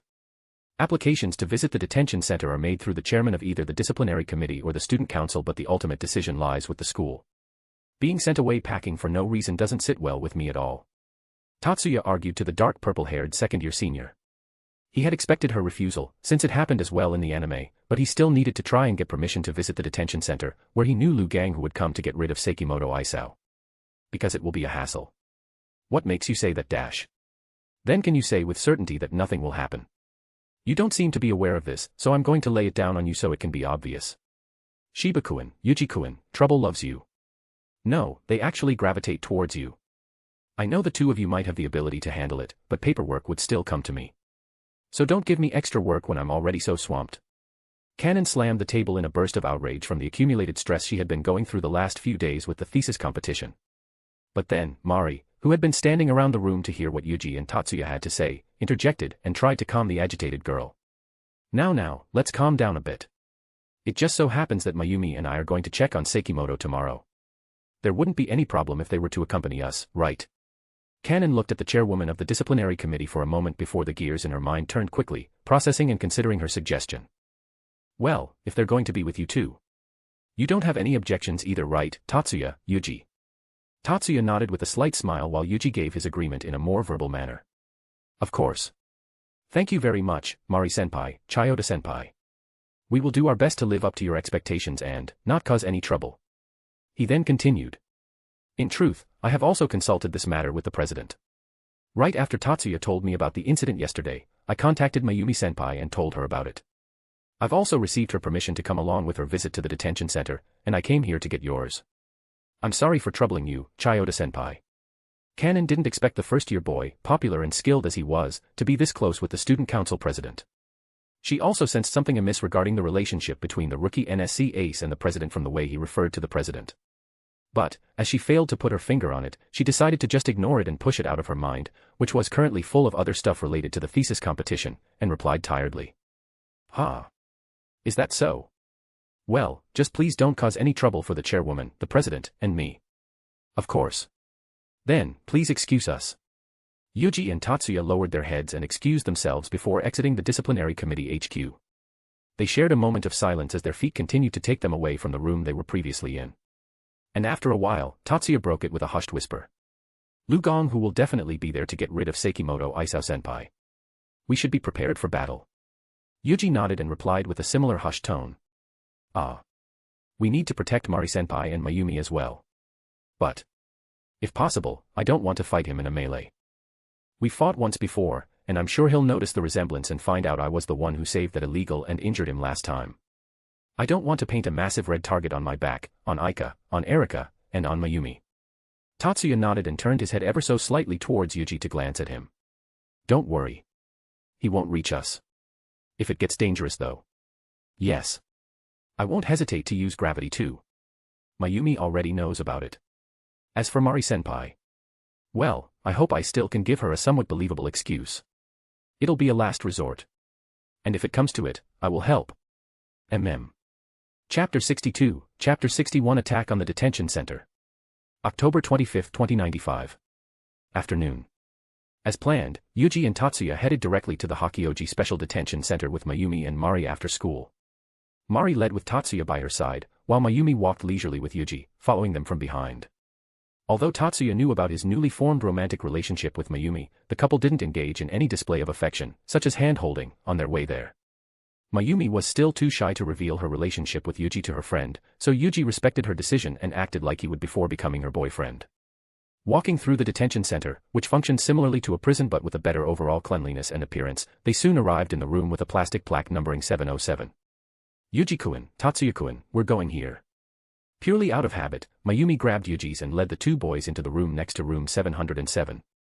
The gesture wasn't missed by the keen-eyed disciplinary committee chairwoman, but with more important things at hand, it went past her completely. She entered room 707, leaving that display of affection Mayumi did to the handsome first-year boy as a fleeting thought that quickly disappeared to the back of her mind. The room Yuji entered was an extremely small, prison cell-sized room.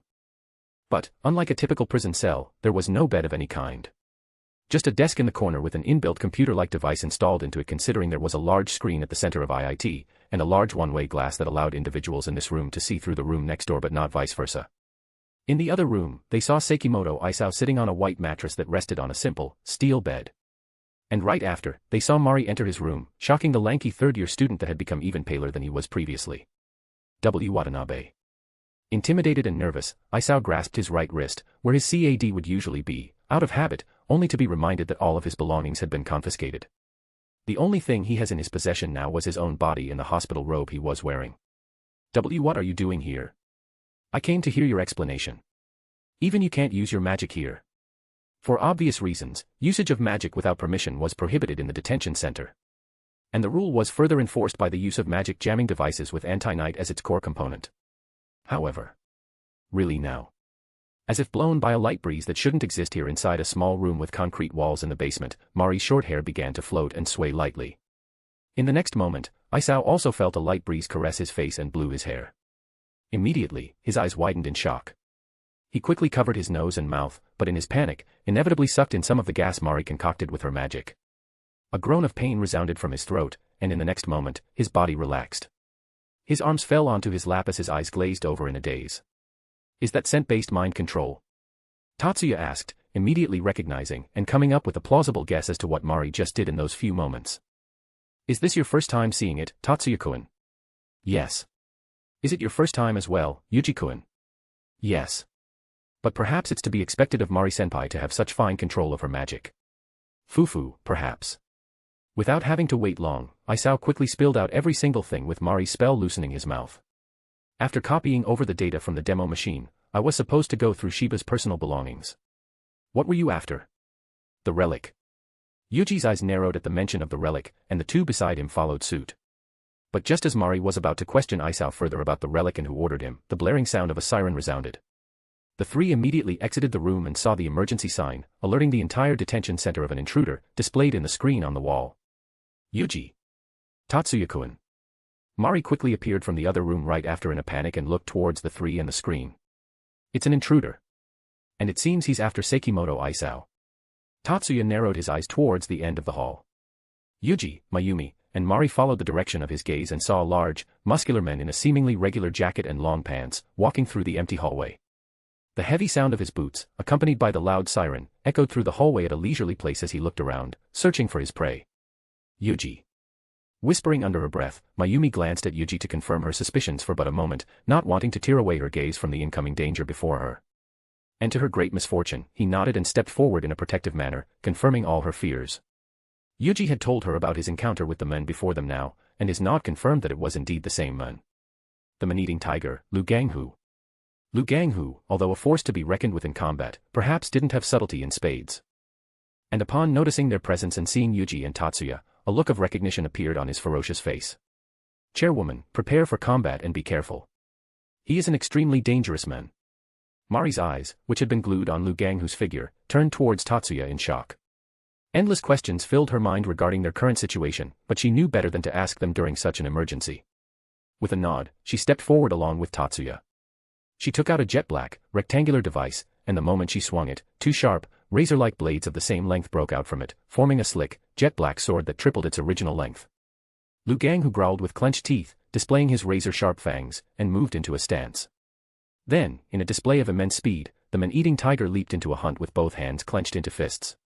In a reaction to his dash, Mayumi activated her magic, creating 3 light blue magic circles that floated around Mari and Tatsuya. And from it, a torrential rain of icicles struck Lu Ganghu. But, with his entire physique enhanced by magic, both permanently through bodily modifications and temporarily through spells, the icicles didn't even slow him down. And the moment he came in close, Mari let out a battle cry and brandished her sword towards him. Ha! KKHH. Perhaps not calculating in the speed in which Lu Ganghu was dashing at, Mari struck the palm of his hand with the handle part of her sword, effectively making her attack useless and allowed the man-eating tiger, whose speciality was melee combat, into an extremely dangerous range. At least, that's what Lu Ganghu thought. But in that moment, his well-honed instincts detected danger. And when he glanced to the left, he saw the other part of the blade had circled around and moved towards him. Coup dash. In a display of lightning speed reaction and surprising flexibility, Lu Ganghu bent backwards, almost to a 90-degree angle, and dodged the upcoming blade. And when Mayumi fired off another torrent of icicles right above him, taking advantage of his off-balanced form, the beast leaped backward again and again to avoid all her successive attacks as well. A look of shock colored the top special ops combatant officer. He truly didn't expect this level of resistance from what seemed to be a group of high school students. But, he had orders that must be completed, no matter what the circumstances were and no matter what the cost may be. The look on his face changed from that of a stoic soldier to that of a ferocious, yet controlled, beast. He moved into a martial arts stand with both fists pulled back to his waist, facing up. Then with a swift and powerful movement, he turned both fists into claws and raised them before him, creating a powerful whirlwind that surrounded his entire figure. Seeing this, Mayumi continued to shoot large amounts of powerful, sharp icicles towards him. But unfortunately, every single one was either deflected or destroyed by the powerful whirling winds. Then, once the whirlwind dissipated and the figure of the man-eating tiger appeared once again, he charged forward once again with terrifying speeds and an even more terrifying determination. Mari went into her stance, raising her sword hand in front and elongated her blades, revealing the 3 jet black blades connected by strong yet flexible cord which were currently hardened into steel using reinforcement magic. But to her shock, Lu Ganghu suddenly disappeared from her sight. And a moment later, she heard loud thuds on the wall to her right.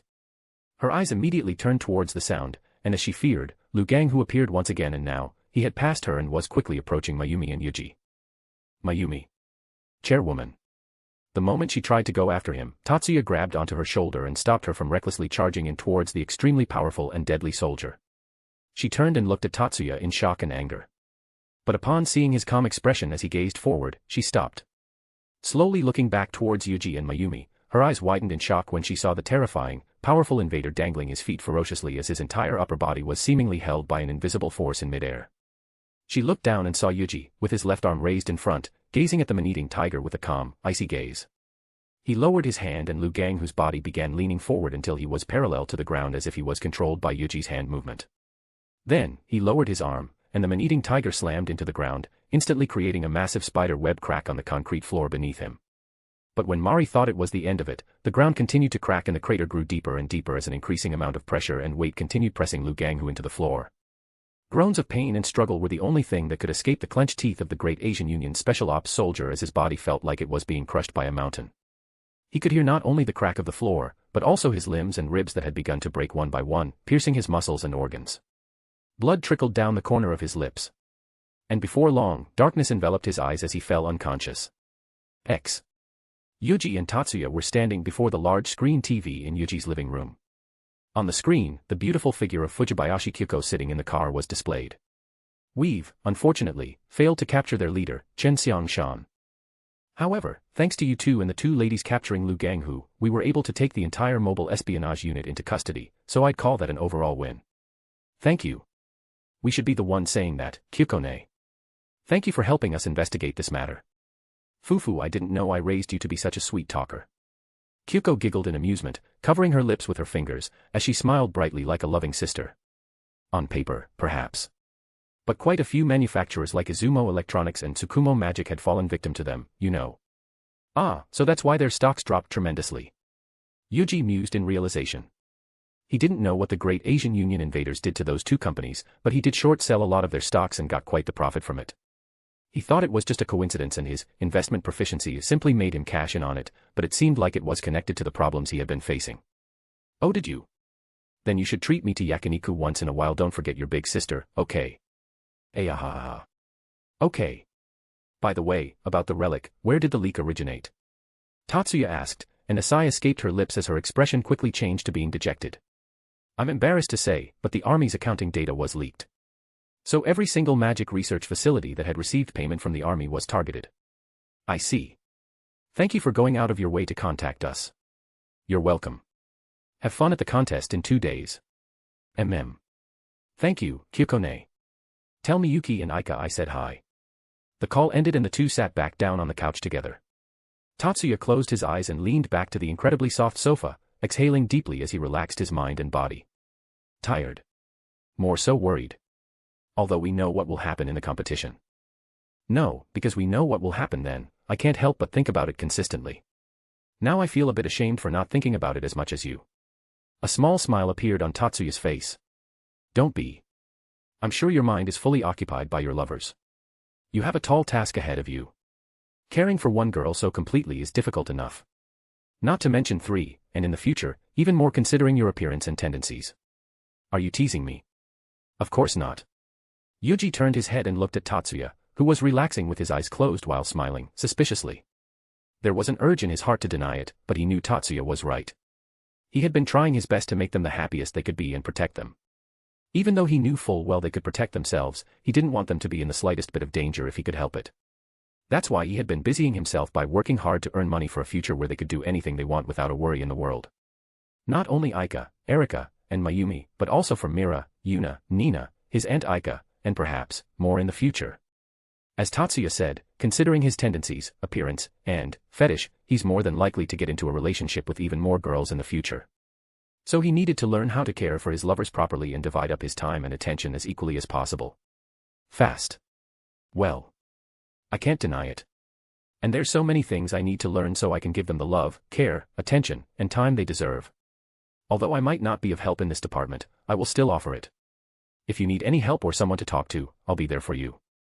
Thank you, Tatsuya. I really do appreciate it.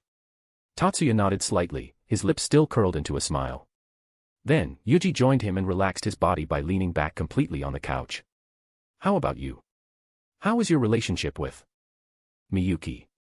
Yuuji snuck a glance at Tatsuya as silence fell between the two.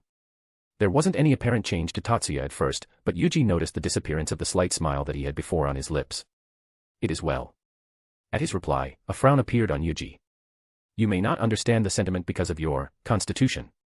But your feelings towards her, your desire to protect her, make her happy, all of them, they're not emotions and feelings they installed in your brain. They're your genuine emotions and feelings. And we all know how genuine Miyuki's feelings are towards you. You've seen how hurt she was, both in the anime and in real life, when you are hurt. So, try to understand it. I know it won't be quick. But try to understand your sister's feelings, and your own. For her sake. And for yours as well. Yuuji kept his gaze at Tatsuya as he kept his silence.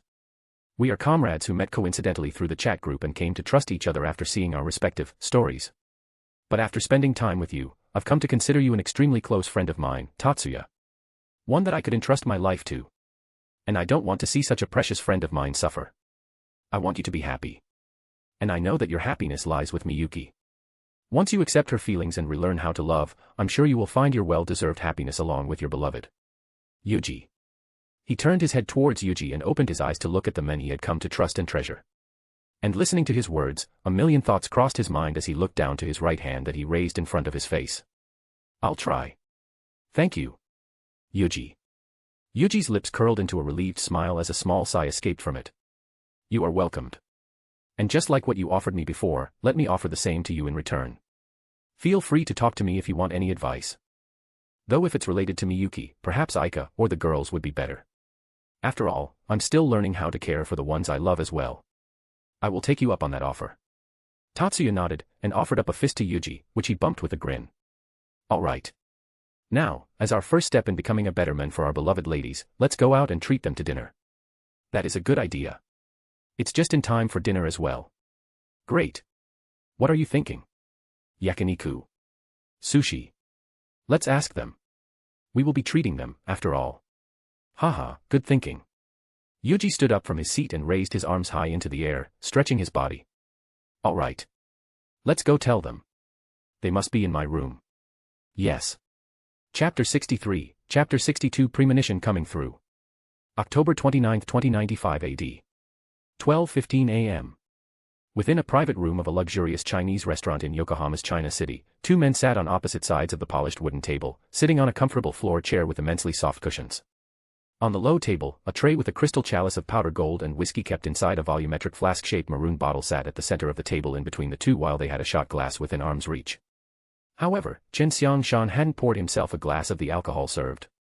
In such a dire situation, he was in no mood for such a thing. Mr. Zhou. I've been notified that my home country will be sending us a warship. Thanks to you, we can launch our next operation. Zhou Gongjin, the slenderman who helped Special Ops members of the Great Asian Union come into Yokohama, listened with his eyes closed as he shook his shot glass in a circle, swirling his whiskey and the powdered gold that had submerged into the bottom. I'm honored to have been able to assist you. However, fortune seemed to have deserted us and my second-in-command has fallen into the enemy's hands. Zhou Gongjin placed his glass back onto the table upon hearing the news. His thin lips curled into a small frown as his brows furrowed slightly. Truly, that could only have been the worst of luck. To think that Master Lu would be. It's a colossal disgrace, but all the same, our country needs this soldier. A still silence fell upon the room. Zhou Gongjin took a sip of his pleasantly sweet whiskey, knowing what kind of words would soon come out of the Special Ops captain's mouth. And the words came as he expected. With a bow, Chen Xiangshan made his request. I wonder if you can help us with this. Ah, of course I can, my lord. He smiled ever so softly, like a friend ready to help out his comrade in times of desperate need. As it turns out, Master Lu is scheduled to be transported to the foreigners' prison in Yokosuka tomorrow. Is that true? A ray of hope began to alight in Chen Xiangshan's eyes. Losing Lu Gonghu, an S-rank magician whose prowess has been proven time and time again to be invaluable to the Great Asian Union in battle, would be no small loss for his country. Without him, the power they've amassed would take a massive blow, spelling disaster for the entire nation. At this point, his rescue may be even more important than their original plan. Yes, the timing couldn't be better. And in exchange, if I may put it that way, during tomorrow's operation, if you could stay away from this city. A solemn nod. Chen Xiangshan readily agreed to his request in exchange for his assistance. But of course. I'll see to it that this Chinatown is spared from harm as much as possible. That said, our number one target, the Kanto branch of the Magic Association, is located right near Chinatown. Not only that, but if we're going after the magicians heading to the thesis competition and their research data, some skirmishing will be unavoidable. The risk of harm onto Chinatown outlined by the Special Ops captain was understandable. Given they wouldn't simply let the invaders come and steal data, battle and skirmishes would most definitely happen. However, a smile never left Zhou Gongjin's countenance. I am grateful for your consideration. X. October 29, 2095. 10:31 a.m. It was supposed to be a normal class day for most students of First High. But, with the annual thesis competition happening the day after, most classes ended early to let those who would be participating in the competition, both directly or supporting, prepare and get ready for the big day. Tatsuya class's lessons have just ended as well. But as he was about to head out to meet up with Yuji and Aika before heading to where Hirakawa Koharu, Suzun, and Isori Kei were, Erika suddenly approached him. Tatsuya, you, Aika, and Yuji will be arriving at the convention center tomorrow at 8 o'clock in the morning, right? That's right. The competition starts at 9, so we'll be arriving at 8. The first high's turn on the stage would be around 3, if I'm not mistaken. So you're all meeting up there after all, Sitting close to each other's seat, Mizuki, Mikihiko, and Leo also listened into their conversation with great interest since they'll also be going to the competition as guests. What about the demo device? Did you not hear from the student council president or Yuji? No. Erika tilted her head.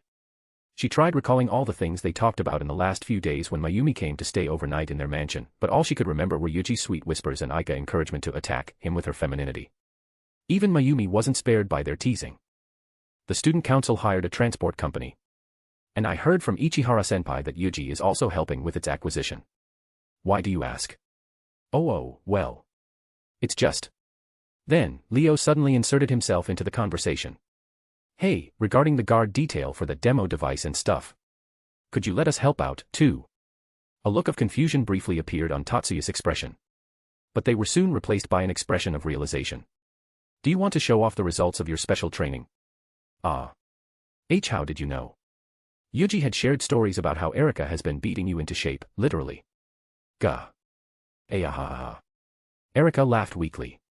She did go all out with the guy's training so he could help her, Yuuji, and Aika in the troubles to come, so Tatsuya's words were not exactly an exaggeration. Don't worry. You will have your time. Because I don't think nothing's going to happen anymore. Ah. But I thought the incident was already resolved. Mikihiko questioned.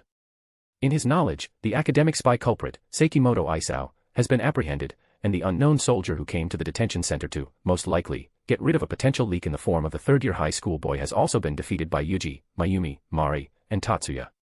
The incidents should all have been resolved. It's not as if these incidents are a one-and-done thing. The thesis competition is targeted every year, so troubles might still happen during the event. I see. Aika had said something to that effect as well. Though she doesn't seem worried in the least, so I thought she was just kidding. But now that I think about it, that does seem plausible. Erika muttered as she fell into a thought. Almost everything Yuuji and Aika predicted had been true thus far. So, despite her joking tone, Erika still took her words seriously. Except for the sexual harassment that came out of those lips. In that case, will you let me on guard duty too? If there's anything I can do, please let me know as well. I will be happy to help. Mikihiko and Mizuki both volunteered. All right. But as for now, cheering for our school's team from the audience will be enough. Why are we just audiences? Leo complained. Erika was also unsatisfied by just being an audience member. She wanted to at least be with Yuuji and Aika during the event and help them out with the security detail. But to stop his outburst, Tatsuya raised his hand, gesturing to him to let him continue. If there's some kind of incident, no one will complain if the audience helps pick up the pieces. That's where you can come in. I see. Help, huh? Now, the 4 new security detail volunteers let out a smile in satisfaction. And Erika couldn't wait to surprise Yuuji with her appearance in the event. Dressed in a beautiful wine-red dress, Fujibayashi Kyuko sat with a glass of delectable wine in a high-class restaurant and a neutral, yet beautiful, smile on her face. Before her, totally mesmerized by her appearance was Erika's eldest brother, was Chiba Toshikazu in a full suit with a glass of wine before him as well. What a sweet and delectable smell. I'm glad you like it. Thanks to you, it looks like we'll be closing this case soon. So this is my way of thanking you personally. Inspector, did you invite me here today just to thank me? Her smile grew, but she didn't let her teasing smile surface on her expression. After all, although the full-grown inspector had a cute reaction, she exclusively saved her teasing side for her adorable little brother, who had the cutest reaction. She would only show any other man aside from him her professional side, that of a soldier, and save her woman, sisterly side for him. Unfortunately, even her neutral smile and words alone were able to send the heart of the single man in his mid-20s fluttering in anticipation. If you're available tomorrow, I'd like to request your company tomorrow as well. Sure. If you're okay with me, then I'd be glad to. Assuming a more serious expression and saluting, Toshikazu gave the ravishing woman before him his promise. Thank you very much. Then how's 8:30 tomorrow morning at Sakurajiko Station? What? Morning. Tomorrow, they'll be holding the National High School Magic Thesis Competition at the International Convention Center. Are you not aware of it? No, I'm aware of that, but 2 boys and 1 girl I'm acquainted with will be taking part, so I'd like to go cheer them on. And if possible, please ask your subordinates to join us too. Kyuko continued to swirl her wine glass, letting the vintage red wine inside it move around in a slow vortex, as Toshikazu looked at her in shock. If you could also come equipped with weapons and live ammo guns, that would be a huge help. Ms. Fujibayashi. What's brewing underneath all of this? Nothing, of course. Or at least, that is what I'm hoping for. October 30th, 2095. 8:35 a.m., Yokohama International Convention Center. The day of the National High School Magic Theory Thesis Competition had finally arrived. The student representatives from all 9 Magic University-affiliated high schools of Japan had gathered in the Yokohama International Convention Center to present and publicize their work, and for some lucky ones, get their works known internationally. It is an event as prestigious as the 9 schools competition held earlier in the year, though not as conspicuous.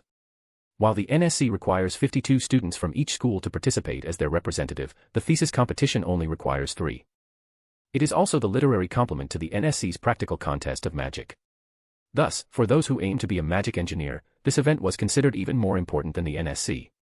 With many individuals related to the Magic University and the magic theory community attending, it was the students' chance for their names to be known. However, although Yuuji had been deeply involved with First High's thesis competition preparations and close with his school's representatives, his mind was focused more on the events that would happen during the competition. The Yokohama disturbance arc. It has begun and the climax of the arc would happen in this venue. Although he, Aika, and Tatsuya had been preparing as much as possible, he was still nervous. This wouldn't be the first time that he'll be troubled by terrorists, but the scale between what would happen here would be much more than what had happened during the NSC. He would be dealing with a literal invasion from another nation. Specifically, the Great Asian Union. In his world, such a thing would have been beyond what a high school student like him should be dealing with. But now, he will be dealing with the invaders along with his friends. He couldn't help but muse what life would bring to him. And, his current situation was also something he didn't expect. Within the First High School's meeting room, Fujibayashi Kyuko had come to visit in her civilian's clothing. Inside the room were Tatsuya, Miyuki, Aika, and him, all of them sitting on a couch together. Tatsuya and Miyuki sat on one side, while Yuuji and Aika sat on either side of Kyuko. But unlike the first two, they weren't sitting upright. Aika was happily hugging her Kyuko-nichan and letting her pet her hair. On the other hand, Yuuji's face was being squished against the side of her chest as she held the back of his head and pulled him towards her. It was siblings bonding time, as the electron sorcerer referred to it as, and Aika was certainly enjoying hugging her big sister. But Yuuji couldn't help but think of it as humiliation since she was doing it right in front of Tatsuya and Miyuki, who was looking at him awkwardly. Miyuki, it's been a while. Why yes. It has been a while. I don't think we've met since that day in February. Miss Fujibayashi, are you sure it's alright for you to be visiting the First High's green room? Tatsuya asked. That's right. Kyuko-ne, are you sure you can stay MMMPH? Oh, it's fine as a technical officer, there's nothing strange about me visiting you, the student who unveiled such dazzling skills at the NSC. Kyuko said with a little giggle as she strengthened her grip on Yuji's head and kept him from escaping, leaving Yuuji in pure embarrassment and nervousness as she pressed his head to her breasts. All right, enough with the pleasantries. The mobile suit we discussed has been completed. Lieutenant Sanada told me to let you know that they'll be delivering here by tonight. Pausing from petting Aika's head, Kyuko took out a small chip from inside her blazer's pocket and held it up, showing it to Tatsuya and Yuuji. They finished already. Impressive, as always. And one more thing. This incident doesn't look like it's over just yet. Kyuko's voice turned solemn as the heavy premonition weighted on her heart, causing her voice to deepen and her grip on Yuji's head to lessen, allowing him to look up to her troubled face. Kyuko-ne. Did you encounter any trouble? She looked down with a smile and petted her handsome little brother's head. She placed the chip she took out on the table before her. Take a look at this for more information. I've taken some precautions myself, but you never know. A battle might be brewing. Understood. We'll be sure to be prepared. We'll be careful, Kyuko-ne. Good. If anything happens, I'll be counting on you. Of course. Leave it to me, Ne-chan. X. 12 p.m., Yokohama International Conference Center. Sekimoto Isao was after the thesis competition materials. Today, after interrogating him further, we learned that he'd been subjected to mind control. The organization that's using Sekimoto and the others to target the thesis might take drastic measures. Within the security headquarters, Kirihara Takiaki and Hattori Hanzo stood before Jumanji Katsudo, who was sitting behind the large desk with documents resting on it, and Yuuji, who was standing by his side with a glass tablet in his hand. Sigusa-senpai wished for you and Tsubakihara to keep a close eye on the site as much as possible. It seems like your premonition is coming true once again, Tsubakihara. Yuuji let out a sigh and shook his head. Things were getting bad, as he expected. And by this time, he assumed that Kyuko-ne had also gotten intel about Liu Ganghu's escape during his relocation to prison. Things were really ascending to the climax, after all. Unfortunately. How are the distributions of the bulletproof vests? Yuuji asked, turning his attention towards Hattori and Kirihara. Everyone patrolling the site has one equipped already, and we have some on reserves as well. That's great. But if you can, have not only the patrolling members, but all other members of the joint security detail wear bulletproof vests as well. Understood. Thank you. For now, please monitor the perimeter of the venue and report immediately back to myself or Jumanji-senpai if you see anything wrong. And please, be careful. I'm sure you've noticed, but things don't seem right now. Ah. I think so as well. I came to check out the venue a week ago, but there seems to be too many foreigners around here now. You think so too, Hattori? Hattori nodded his head to Kirihara. How about you, Kirihara? Jumanji asked. Yes, sir. Compared to the convention center, the atmosphere in the city seems strangely more menacing. Yeah. I feel that too. Yuuji shook his head with a helpless smile. Things were indeed about to go down from now on. Chairman, although I will have to leave the headquarters and protect Hirakawa Kohara-senpai as her personal bodyguard, I will keep my line active for the entirety of the event. Please don't hesitate to call on me if you encounter any trouble. Yuuji turned towards Jumanji in a soldier-like manner and looked at him with grave seriousness in his eyes. And with a similar graveness in his eyes, Jumanji nodded. I'll be counting on you. Yuuji nodded back and turned towards the Kendo Club captain and student council vice president. If my premonition is right and something did happen, the danger you encounter might be on a whole different level than the NSC incident. So please be careful on your patrol.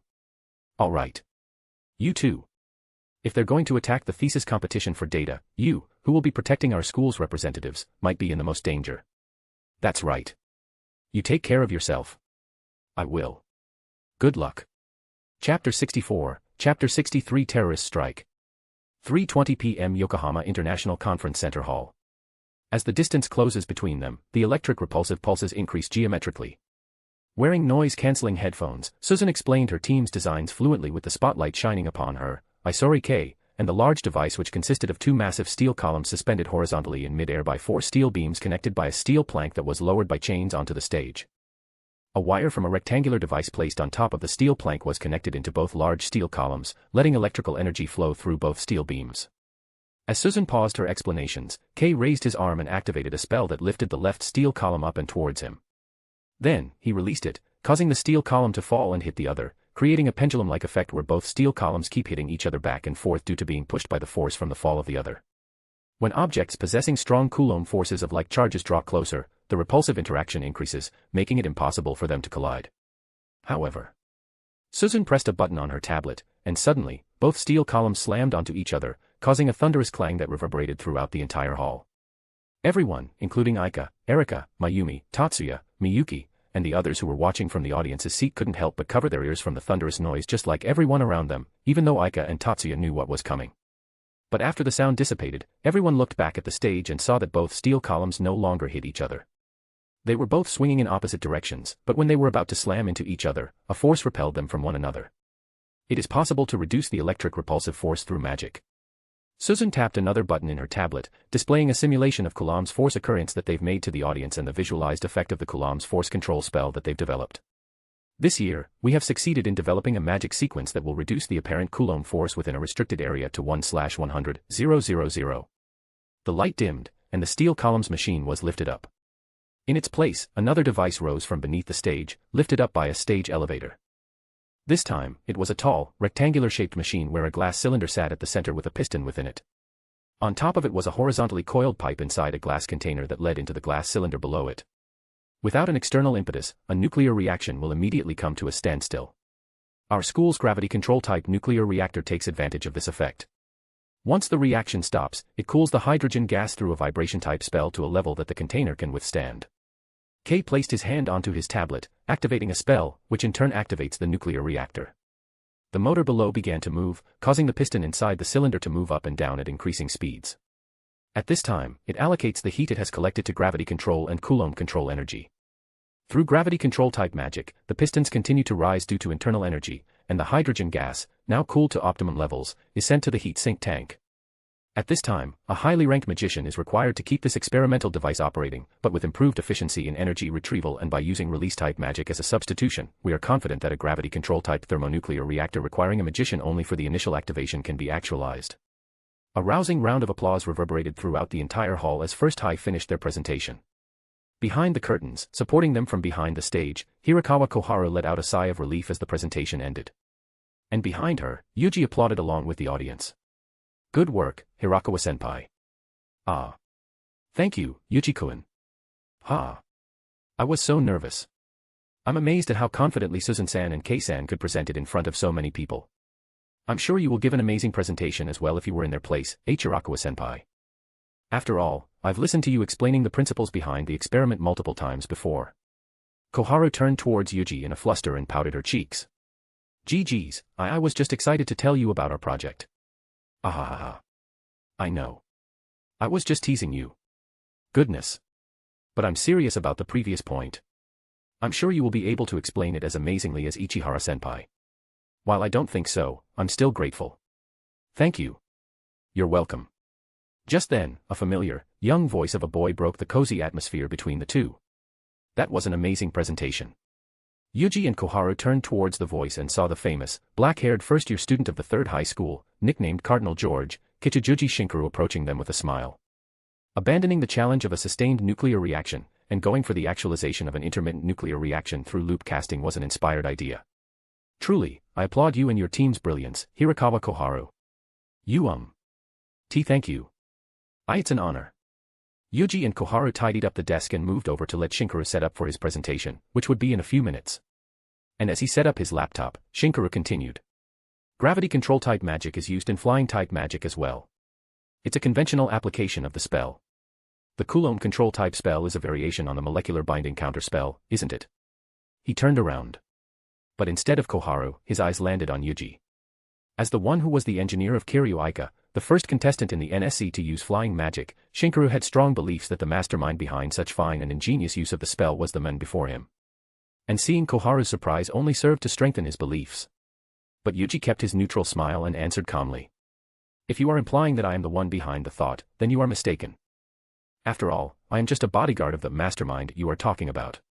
He turned towards Koharu, who immediately looked down with redly blushing cheeks and fidgeted at his praise.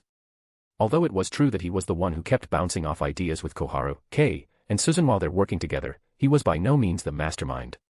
He simply used the knowledge he gained and learned from dealing with magic and helping Tatsuya with his projects to hopefully help the three brilliant minds reach the conclusion they're meant to reach. A catalyst. But even that would be too generous of a description for himself according to him. Shinkuru kept smiling and replied. Well, either way, we're not going to lose to the both of you. In fact, this time, we will definitely defeat you in this contest. Then I wish you good luck, Cardinal George. Because you will need it to stand against the brilliant minds of our team. Why Yuuji-kun? Heh, we'll see dash.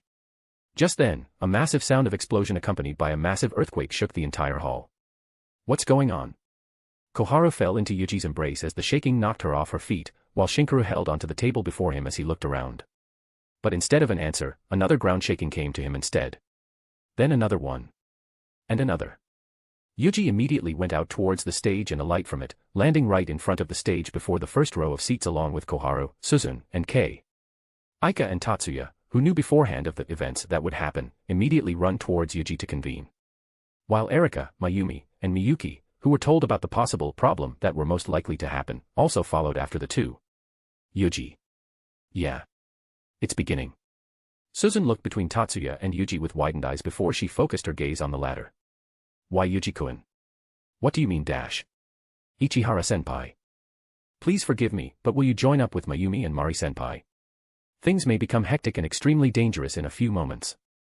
Right after those words left his mouth, the massive double doors to the back, the doors to the middle west side of the hall, and the doors to the front east side of the hall burst open. And from it, 7 uniformed men armed with large, rifle guns appeared. But the instant they entered the hall. Don't move. Just do as we say, UWOOOHH. GHHKKKKK. Ayaha. Crack crack asterisk asterisk crack asterisk asterisk crack asterisk asterisk crack asterisk asterisk crack asterisk asterisk crack asterisk. In an instant, all 7 gunmen were suddenly lifted up into the air and crushed. The sound of bones breaking reverberated along with their screams and the sounds of their guns falling onto the ground. The panic sound suddenly went silent as each and every student, judge, and audience all looked at the floating men in shock and confusion. Then, their eyes all gathered to the front of the hall, where Yuuji was standing with his left hand lifted up into the air. Calm down, everyone. In times of trouble, the last thing us, magicians, should do is panic. His smooth, charismatic voice bellowed throughout the hall, snapping them out of their daze as they began looking at each other. Members of the Joint Security Team, please apprehend the hostiles and help calm your fellow students. Immediately, many members of the security team present within the hall moved to apprehend and gather the gunmen as they were slowly being set back down to the ground by Yuuji, while some others helped calm the other students. Stay alert. Watch the entrance for any signs of hostile reinforcements. Yes. A group of students coming from various other magic high school all immediately followed Yuuji's orders and began manning all the entrances into the hall. As they did, Leo, Mikihiko, Mizuki, Anoka, and Shizuku also came down from their seats and gathered towards Yuuji. Why Yuuji-kun? Are you alright? Anoka quickly ran towards him in a hurry, followed by Shizuku and Mizuki who wore similar expressions. I'm alright. How about you guys? We're fine.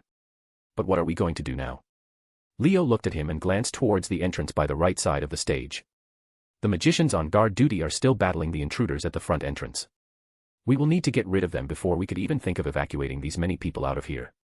Yuuji glanced towards Aika, Erika, Mayumi, and Tatsuya, who all nodded at him. Mayumi, will you stay here and help our new student council president with leading the students while we get rid of the hostiles? I will do my best.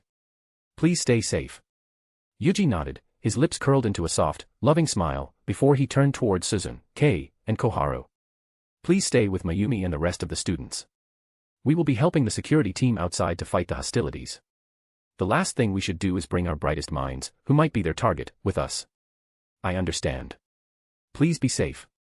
We'll leave it to you. Be safe, everyone. Please don't be careful.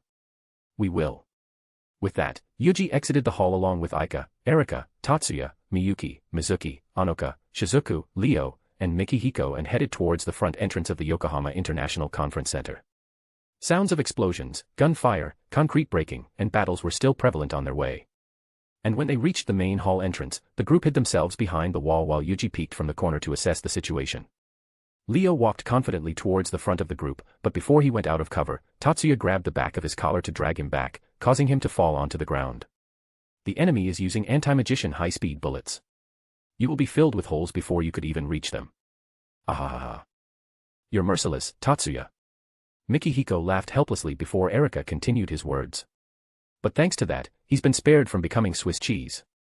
In the midst of this chaos, Yuuji calmly assessed the situation using his elemental sight. He knew now the exact location and number of the hostiles in the entrance hall. But before he could move out and dispatch them, a familiar, heavenly softness and heaviness captured his arm. Fufu, leave them to me, and Yuuji, let's go. Yeah. Will you be okay, Aika-san? Don't be reckless. Anoka and Shizuku voiced their worry, but Aika simply smiled at them and made a peace sign over her wink. It'll be easy peasy, especially since Yuuji will protect me, right? Yuuji turned to look at his beloved and thought for a moment. Even knowing how powerful she actually was, as someone who loves her with all of his heart, there was a part of him that didn't want to expose her to any danger. After all, if she was hurt, his heart would definitely hurt much more. Just thinking about it made his blood freeze and his body tremble in anger and fear. But all right. Yay. He couldn't deny her wish. She wanted to fight with him. She wanted to be his strength. And she trusted him to protect her. There was no way he could reject those feelings, especially when she was this adamant. So instead, he will protect her with his life. Then, let's go. He held her hand tight and Aika hugged his arm just as strongly as they went out of cover and walked towards the middle of the entrance hall. The magicians in suits, who have been battling the hostiles using the thick pillars as cover, all turned towards Yuuji and Aika in shock. All of the armed hostiles, who were dressed in yellowish-brown uniform just like the ones that infiltrated the center hall, immediately focused on the couple who suddenly walked out in the open as if they were walking down an empty street. Immediately, they all pointed their guns at him and fired. You. Be careful, eh. One of the guards yelled in surprise and almost went out of his cover to protect the students. But his entire body froze in place, just like all of the other guards and invaders alike who saw the scene. Before them, the couple simply stood there, unscathed, with tens of large, anti-magician, high-speed bullets floating in front of them. Fire again. Yoo. De. Their screams and curses were quickly drowned by the thunderous sound of gunfire. And as they continued to press the trigger, their battle cry quickly turned to screams of fear as every single one of the bullets simply stopped in mid-air right before it hit the couple. Their hands, which had been holding onto their guns and controlling the recoils, began to tremble as they finally registered the absurdity of the situation.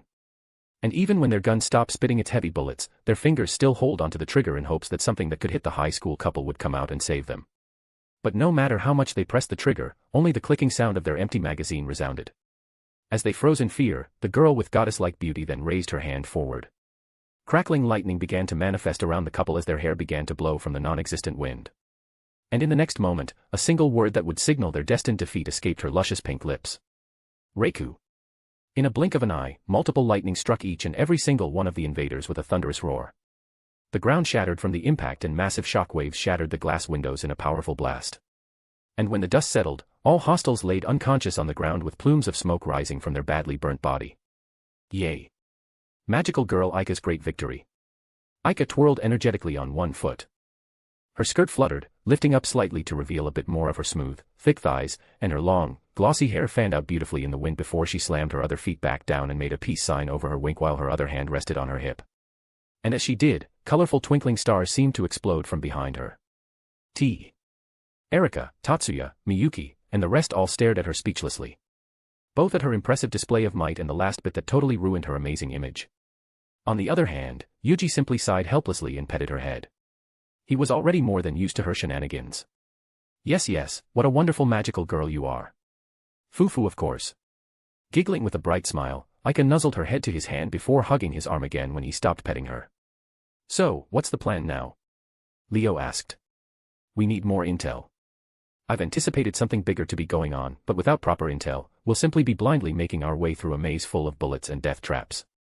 In that case, why don't you use a VIP conference room?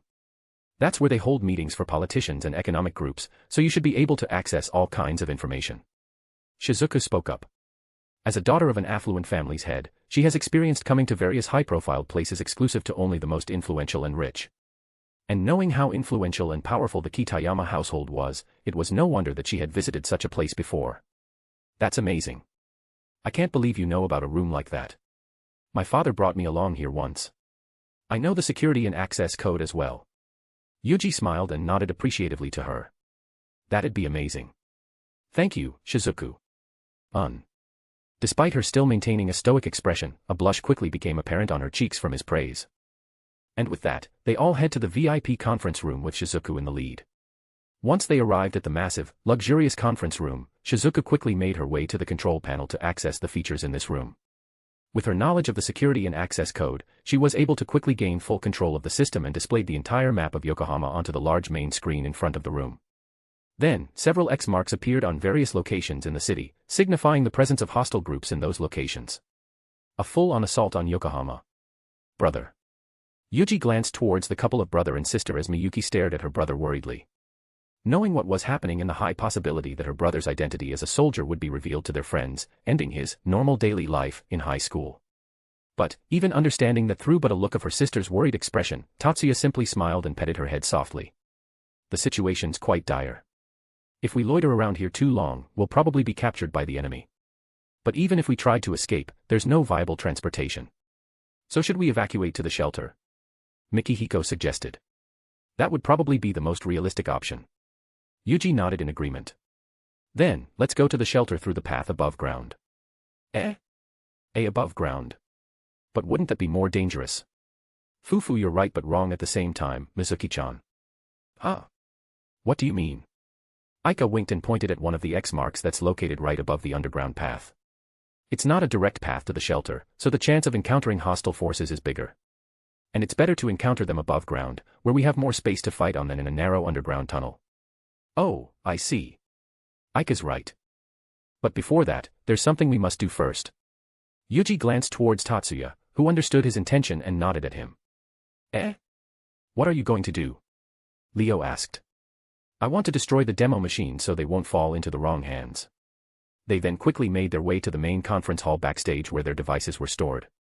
They used an elevator to access it directly without having to go through a possibly still hostile-infested path. And when the elevator door opened, they saw Mayumi, Mari, Kanon, Kirihara, and Sayaka already there with Suzun, Koharu, and Kei fiddling with the main panel connected to their devices. Why are you still here? I'm deleting the data to prevent it from being stolen. Mayumi. What are you doing here? I thought you'll be with Nakaja-senpai and help with evacuating the students. Yuuji asked, his eyes staring at her in disbelief. He knew that she would be here from the anime, but with his request for her to help Azusa evacuate the rest of the students, he thought she wouldn't be here. We can't just run off and leave you behind now, can we? A beautiful smile bloomed on her face and her milky white skin blushed as she directed her loving, caring gaze at Yuuji.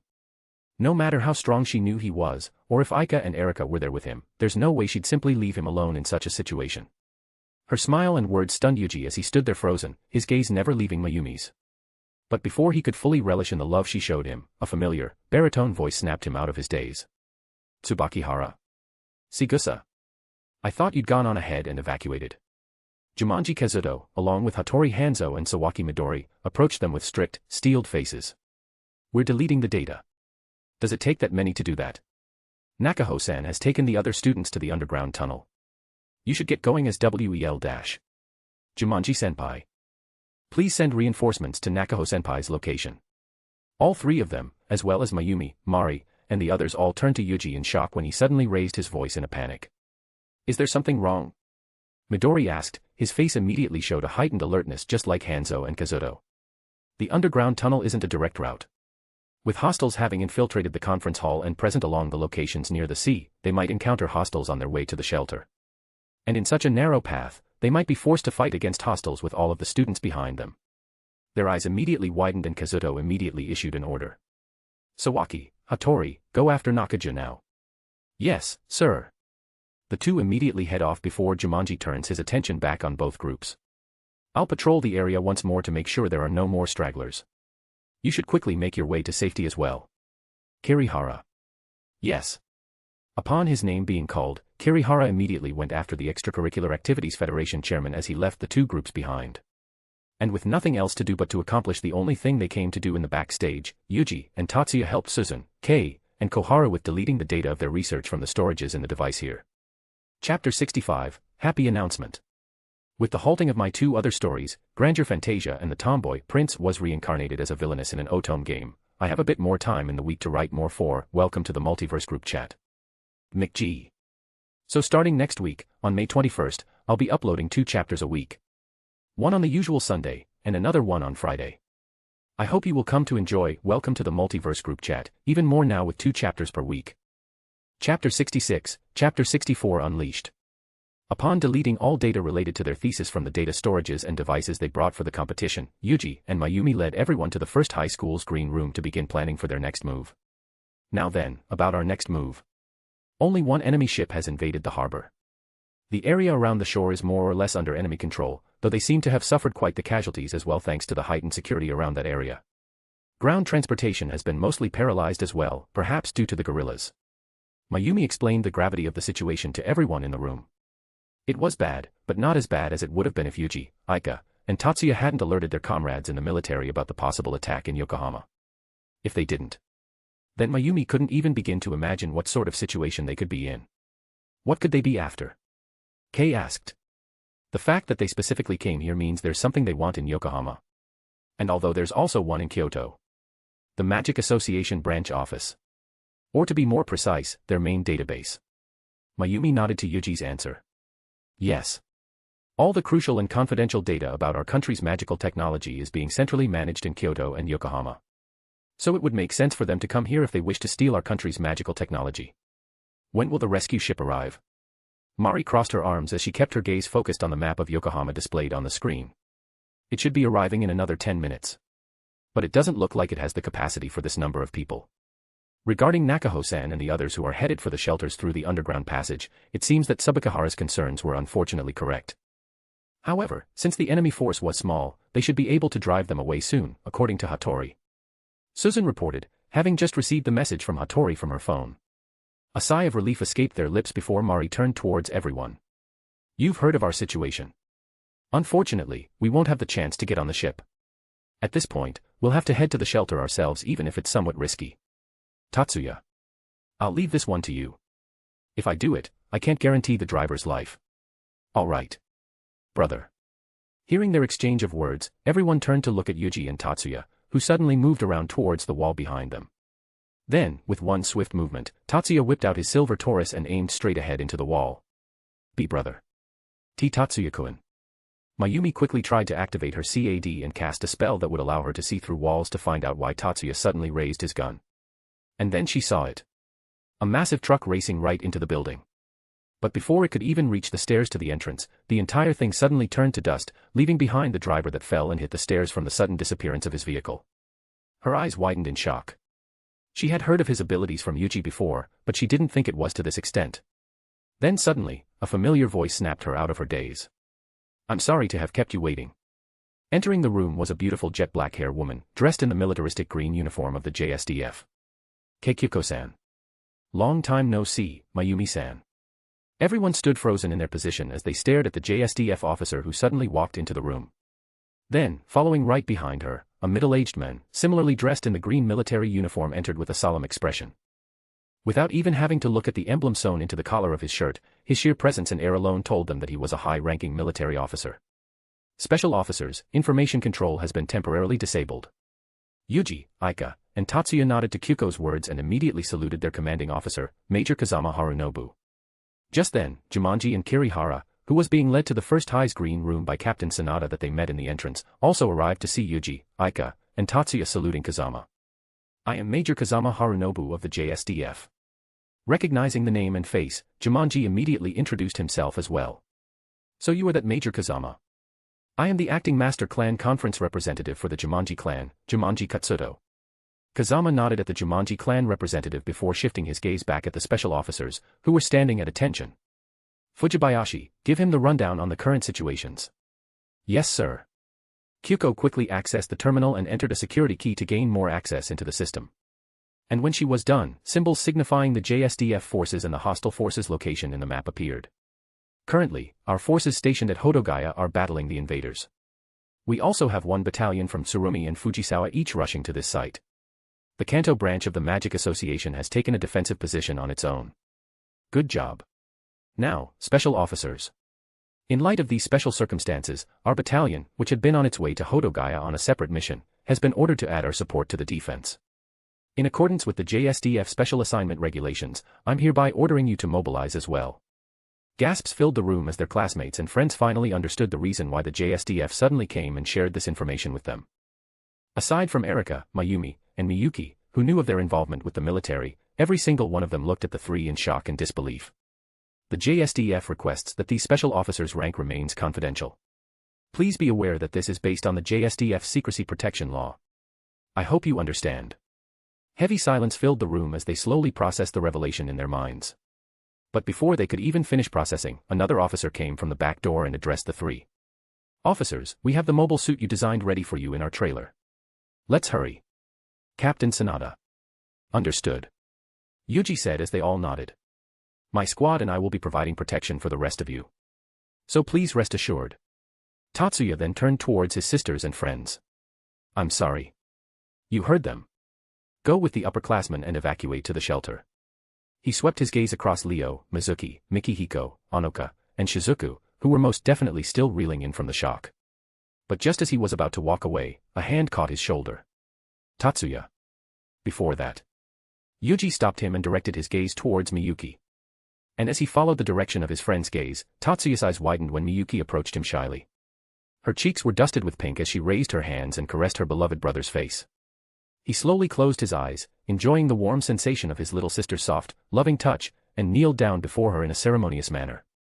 She raised his chin slightly, and pressed her lips lightly against his forehead. In that moment, an overwhelming amount of psions that had been sealed for so long suddenly burst out of Tatsuya's body, creating powerful winds that forced everyone to brace themselves from getting blown away. And with a soft, heartfelt whisper, Miyuki bestowed upon her brother a few words of encouragement, and a prayer. "Brother. You now have free reign. May the favors of war be with you. May he return to her side safely and continue living this peaceful, dreamlike life together.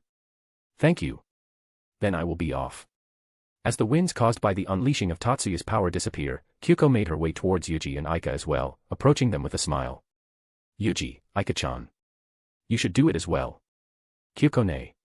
A look of surprise flashed across Yuji's face. Having unleashed his power, Tatsuya alone would have been enough to take care of this situation. There was no need for him and Aika to unleash the seal that they, according to the setting the chat group had created, put upon themselves and set each other as the key. "Yuuji, let's do it." "Aika." Yuuji turned towards Aika with widened eyes when she tugged on the hem of his blazer uniform. "Let's give it our all. So that everyone will be safe." Realization of what they actually meant finally fell upon him, and he nodded. All right. Let's do it. Kyuko stepped back from the two, her eyes still watching over the two with a gentle, loving smile as they faced each other. Time seemed to slow as everyone stared at the two silently. Unlike what Tatsuya and Miyuki did, which resembled more like a ceremony of loyalty from a knight to his princess, what Yuuji and Aika were doing resembled more like a wedding ceremony. Yuuji held onto Aika's arms as the two stared at each other's eyes with a smile filled with love and affection. He slowly leaned in towards her while Aika tiptoed to meet his lips. Then, in the next moment, their lips met. And just like Tatsuya, an overwhelming burst of psions exploded out of both of their bodies. The winds blew strongly, even more powerfully than before as their bodies, connected through their lips, continued to shine and glow. And when the winds finally subsided, the two separated from their kiss. Let's do this, Aika. Of course we'll definitely kick some butts. X. Splitting off from Erika, Mayumi, and the others, who would be heading to the shelter with Kyuko and her squad protecting them, Yuuji, Aika, and Tatsuya went with Major Kazama and Captain Sanada to a military-owned property in Hodogaya to pick up their mobile suits. Upon arriving, the military jeep stopped in front of a reinforced container truck that had been parked there. They alighted from the jeep, opened up the entrance into the container that had been secured with several layers of security, and entered. Inside, there were pods lined up along the length of the container's interior, each one storing a jet black combat suit complete with a full head helmet that the three immediately changed into. Yuuji and Tatsuya quickly equipped their combat suit, while Aika had Yuuji cast an invisibility spell on her and the suit while she changed. They were form-fitting combat suits, and although the armor and metal parts of the suit did hide Yuuji's and Tatsuya's well-defined figure, it did little to hide Aika's shapely figure. It was certainly something Tatsuya and Yuuji needed to take into account and fix for the next iteration of the suit. The flying unit is hidden inside the belt. It's bulletproof, heat-resistant, shock-resistant, and resistant to biological and chemical weapons. I've also added a basic power assist function, just like you designed. Captain Sanada explained with a proud smile. Although it was not something he designed on his own, there were a few things that he added to push the suit further into the realm of cutting-edge technology. Upon touching a button on the side of his head, the front part of his helm split open, revealing Tatsuya's countenance as he turned to look at Sanada. I can see that it's an upgrade over my own design. Yuuji similarly opened up the front part of his helm and moved his body around. It's amazing. And it feels comfortable too. It's a bit tight for me, especially around my chest and hips. Rubbing the back of his head, Sanada smiled apologetically at Aika. I'm sorry. It was made with your measurement months ago. We'll adjust it more after this mission. Thank you. Ah, that's right. Aika, wear this. Yuuji approached Aika and put a necklace on her, letting it rest above her breasts. It's an experimental CAD which would create a gravity barrier around you. Oh. Is it a new creation of yours? Captain Sanada asked as he looked curiously at the necklace. It is. I'm sorry for not reporting it to you. I planned on reporting it soon, but this happened. Yuuji said apologetically towards Sanada and his direct superior, Major Kazama, who nodded understandingly. It is fine. You can use this chance as a field test for your new device. Just remember to report it back to us after this. We might be able to upgrade these suits with it. Yes, sir. Yuuji, Aika, and Tatsuya then lined up and stood at attention before their superiors. All right, I know you just got here, but I'd like all three of you to join Yanagi's unit. Understood. We shall assist Captain Yanagi's unit. Major Kazama nodded at Yuuji before turning his attention towards Aika. Don't push yourself. If you feel uncomfortable with the suit, you may stay back and support them.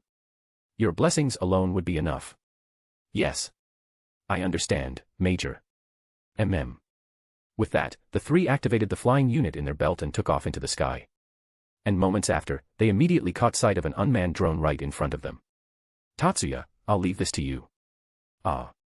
With incredible speeds, the three took off even higher to the sky. And upon leaving the surveillance range of the UAV, Yuuji and Aika made their way to the location of Yanagi's unit, leaving a sonic boom in their wake. On the other hand, Tatsuya deactivated his flying unit, let himself fall headfirst from the sky, and shot the UAV with his silver horn the moment he was eye level with it. The drone turned to dust in an instant, and Tatsuya quickly reactivated his flying unit and burst off to try and catch up with the other two. X. For 11 p.m/Sakurajiko Station. Civilians, who were unfortunately in the area during the time of attack, and students, who had failed to follow after the larger group of students heading to the shelter through the underground path, were led by Mayumi and the police to gather in the entrance plaza of the station. Mayumi and Shizuku had requested rescue helicopters to be sent by their family to pick them up at their location. They will arrive at around 4:30 p.m., meaning they would have to stand their ground, protect the civilians as well as the landing area until the helicopters arrive. A full 20 minutes of defending the defenseless from foreign military robots equipped with machine guns and chainsaws, tanks, and armed soldiers. If Mayumi, Suzune, Shizuku, and Mari were alone with only some police officers helping them, the situation might have been hopeless. But Erika, Miyuki, Mizuki, Leo, and Mikihiko had formed a unit to be on the lookout for hostiles and help defend the area. Chiba Toshikazu, who had come to the venue following Kyuko's request, was also present and helped defend the area with Kanon, Kei, Sayaka, and Kirihara. With these two teams, their chances of successfully defending the plaza until the rescue helicopters would rise significantly. Though, worry still found its way into Mayumi's heart. In fact, her worries only increased. Standing by in the middle of the crossroads leading into the station, Erika's team had formed into a formation with Erika, Mizuki, Leo, and Mikihiko facing towards 4 different directions and Miyuki standing in the middle. As they were on a lookout, Mikihiko held a talisman in between his forefinger and middle finger with his eyes closed and cast a spell that would allow him to survey farther and larger areas. And soon, he found the enemy. They're coming. From the corner of a road to their right, 2 massive robots equipped with a massive chainsaw as its right arm, a high-caliber anti-magician gun in the other arm, and a heavy machine gun on its head came barreling through with immense speed. Immediately, Miyuki raised her arms into the air and brought them forward, releasing a powerful wind of ice that immediately covered the asphalt road and the surface of the robots, stopping them in their path. Then, Leo brandished his hilt-shaped CAD and activated the technique he had been learning from Erika. Using his specialty fortifying magic, Leo solidified the flatness of the extremely thin black membrane that was released from the Chiba family's secret sword technique, Tsubakihara, creating an ultra-thin blade of carbon nanotubes woven into an ultra-thin plate that was 5 nanometers thin. He dashed towards one of the frozen robots and slashed horizontally, cleanly slashing off the robot in half along with the pilot within it. Then, Erika similarly brandished her Orochimaru, the sword Toshikazu had brought along for her, and dashed towards the second frozen robot with her movement-accelerating magic. Then, with her massive Nodachi raised into the air, she swung down and bisected the other robot cleanly into 2 and shattered the ground with it. In the other area, where Toshikazu's team were guarding, Kei had also detected hostiles going through his detection spell he had set up around the area beforehand. Here they come. As soon as those words left Kei's mouth, 2 military robots appeared from the corner of the road and rushed towards them. Hawa. Swinging her arm, Kanon activated her spell, causing the ground beneath the robots to shatter and cave in. Now. Using this opening, Toshikazu dashed towards the one in front with his massive blade and swung down, slicing the robot in half before retreating to avoid the massive explosion that came after. Kirihara also rushed towards the second one and was welcomed by hail of bullets from the machine gun units equipped on their head and shoulders. From behind, Sayaka threw her magic-enhanced blades towards the machine gun units, slicing them in half and stopping the rain of bullets, and Kirihara slashed down the robot with his sonic blade, eliminating the second robots of the first wave of hostiles coming their way. The fighting continued on both fronts. Waves of robots, tanks, and foreign soldiers wearing military uniforms similar to the ones that attacked them in the conference center, came in doves, continuing to scrape down their defense little by little until they were overwhelmed. Fortunately, the twin-engine large rescue helicopters Mayumi and Shizuku called for came before they were overwhelmed. But just as they were about to land, thousands upon buzz filled the air as dark clouds began to appear and move towards the helicopters unnaturally, hindering their landing. Upon a closer look, the dark clouds turned out to be massive amounts of flying insects from a spell that flew towards the helicopter. Shizuku immediately aimed her gun-shaped CAD towards it and used Phonon Mazer, the spell she used during the NSC's Pillars Break event against Miyuki, to try and kill off as many insects as she could and help the helicopter land. But no matter how many times she tried, the dark clouds always reformed and continued surrounding the helicopters. That was, until the dark clouds suddenly began to move away from the helicopters. What's happening? Their eyes instinctively followed the direction in which they're moving. Rather than being blown away, the dark clouds seemed as if they were being sucked away before disappearing into nothingness. And when the sky finally cleared up, they saw a figure of a man in jet-black combat suit, floating in the air above them with one hand holding a beautiful gun of gold that reflected the orange-red light of the afternoon sun. Right by his side was another figure in a similar jet-black combat suit, but this time, they could see that it was clearly a woman, and a familiar woman as well, judging by the obviously voluptuous body figure that no clothes could ever hide. Then, 6 other figures in similar suits came to their sides and stopped, floating in the mid-air right beside the helicopters. A look of shock and recognition painted all of their faces except for Mayumi, who immediately smiled and waved her hand at the 2 in front. The male figure nodded, lowering his gun, and looked towards the feminine figure. She nodded back at him and began to descend slightly towards the crowd as they watched and stared in shock and slight worry, still uncertain to the nature of their intentions. But, the doubts quickly disappeared as the feminine figure opened her arms, like a mother welcoming her child into her warm, loving embrace. She began to glow with brilliant golden light, and above the entire entrance plaza of Sakurajiko Station, a beautiful golden magic formation appeared and encompassed every single one of them. Shining particles of light fell upon them as the golden magic formation glowed brighter and brighter. And upon touching the particles of light, all their wounds and fatigue disappeared completely, as if they were never there in the first place. This is amazing. I don't feel tired at all. It feels so refreshing. My wounds are healed. Even my sprain.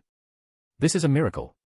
No matter if they're regular civilians, students, or members of the police, gasps of shock and awe began to spread amongst them. Mari, Suzune, Shizuku, and Anoka were similarly surprised by such miraculous abilities. Although extremely rare, healing magic was by no means unknown. As daughters from influential families, they knew of its existence, but they never knew there was one this effective. Healing magic in modern magic was a spell that gave the illusion that healing existed in this world. They are simply temporary measures and were only used as first aid until they were able to get proper treatment. But this was far from being just an illusion. This was true healing. All of their injuries, pain, fatigue, everything disappeared as if time had reversed for them. A true miracle. It was a goddess's blessing. Right after healing them, the feminine figure raised back up towards the figure with the golden gun, spoke a few words, before flying away, accompanied by 3 other figures who seemed to be escorting her. Meanwhile, the figure with the golden gun and the rest of his comrades began to form a defensive perimeter around the evacuation zone. They would then escort the helicopters until they reached a safe zone and fly away to combat the rest of the invaders in other areas. Meanwhile, after separating from Yuuji, Aika went to where Kanon and Kei's team were to help. Erika and Miyuki's team would be fine since Tatsuya was already heading there with the detachment Captain Yanagi lent him. Yuuji and the detachment he received from Captain Yanagi would also be enough to escort the rescue helicopters to the safety. But Kanon's team was alone, and she knew from the anime that they'd be pinned down quite badly. Kirihara would lose an arm and a leg, while Kei would receive heavy injuries from being struck by a piece of sharp metal that flew off during an explosion. So, she'll need to hurry and go to their location. She increased her speed, followed by the other soldiers from Yanagi's squad, and she soon arrived at the location. The battle was intense with Toshikazu still fighting tanks and armed soldiers while having sustained some injuries. Kei and Kanon were using the destroyed tanks and cars as cover while they flung spells, while Kirihara and Sayaka helped Toshikazu as vanguards. Fortunately, they haven't sustained heavy injuries like they have in the anime. So Aika quickly rushed towards them and used her healing magic, the one dubbed Blessings by the military, to cure their wounds and rejuvenate their stamina. This light. What is this? Could it be? Kei, Kanon, Kirihara, and Sayaka all looked at themselves in shock as wounds from all around their body began to close and energy filling their bodies. Meanwhile, Toshikazu, who was similarly shocked, noticed the sensation to be similar to the tales he had heard from his friends in the military. A tale of a divine light that heals all wounds, replenishes the soul, grace them with another life, and turn the tides of battle. He thought it was just simple exaggerations commonly found from tales in a battlefield made up by disoriented and hallucinating soldiers who had just returned from the battlefield. But this was real. He could feel himself filling up with energy and the pain quickly disappearing. On the other hand, seeing this light, the invading soldiers all gasped and shouted in pure shock. This is. No way. Why is she here? This light, that sacrament. Why is the divine light here at a time like this? All of their attention turned towards the feminine figure in the sky. This was the first time they've ever seen the figure of the divine light, a ghostly figure in the battlefield that had been said to turn the tides of battle against after reviving hundreds of enemy soldiers. The phenomenon that plunged many soldiers into despair after believing that they were going against the heavens itself. And after the light dissipated, the divine light turned towards them and raised her hand into the sky. As she did, massive dark clouds began gathering in the sky above them, plunging the land into darkness. Fire at her. Kill her. Hurry. Bullets and tank shells flew towards her in doves, exploding and covering the entire sky in dark smoke. But, as soon as it dissipated, they saw the divine light still floating there, unharmed, with the necklace on her chest glowing in blue light. And that was the last thing they saw before lightning struck each and every one of them, and darkness filled their vision. Chapter 67, Chapter 65 Divine Light. With the enemy soldiers decimated by her and her squad, Aika floated down to the ground before Kanon and Kei as they stared at her speechlessly in shock. The front mask of her helm opened, revealing slightly covered, yet still, extremely beautiful countenance. And the moment they saw her, all doubts vanished, leaving them in even more shock. Hello, senpai, are any of you still hurt? The bubbly, cheerful tone of her melodic voice definitely belonged to Aika. And at this point, they had no choice but to accept reality. Hearing no answer to her question, Aika tilted her head and looked at them with a confused expression. Senpai. She waved her hand in front of Kanon's face, and only then did she snap out of her daze. Sorry. And no, we're fine. But. Why you're really. Aika-san, huh? He the one and only who else could be this beautiful. Aika winked at the stunned, short-haired girl, who was still too deep in the state of shock to comment on her playful, narcissistic remark. But, even if she wasn't, she couldn't even refute her since Aika was the most beautiful girl she had ever met in her life. Aika-san. Just then, Sayaka finally caught up and ran up towards her, followed by Kirihara and Toshikazu, who was resting his nodachi on his shoulder. Oh Sayaka-senpai, Kirihara-senpai and Erika's eldest brother too, I'm glad you're alright. Yuan. Thanks to you. But that magic.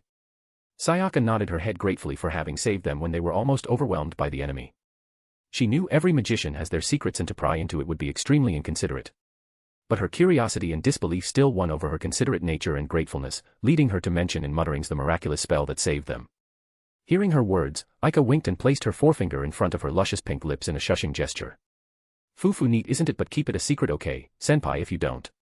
Well. You might not be able to graduate. Oh, of course. I was just shocked. I am sorry. That's understandable. Just then, Aika suddenly perked up and touched a part of her helmet near her ear. A transmission just came into the communication device within her helm, grabbing her attention away from Sayaka and the others before her. Is that so? Nice, I'm also done here. The heli's coming. Then I'll head over to you after they've boarded. See you 3 love you ahahaha, don't be shy. Sayaka and the others stared at her speechlessly. They were definitely taken aback when she suddenly appeared and unleashed an unbelievable magic spell they've never seen before at first.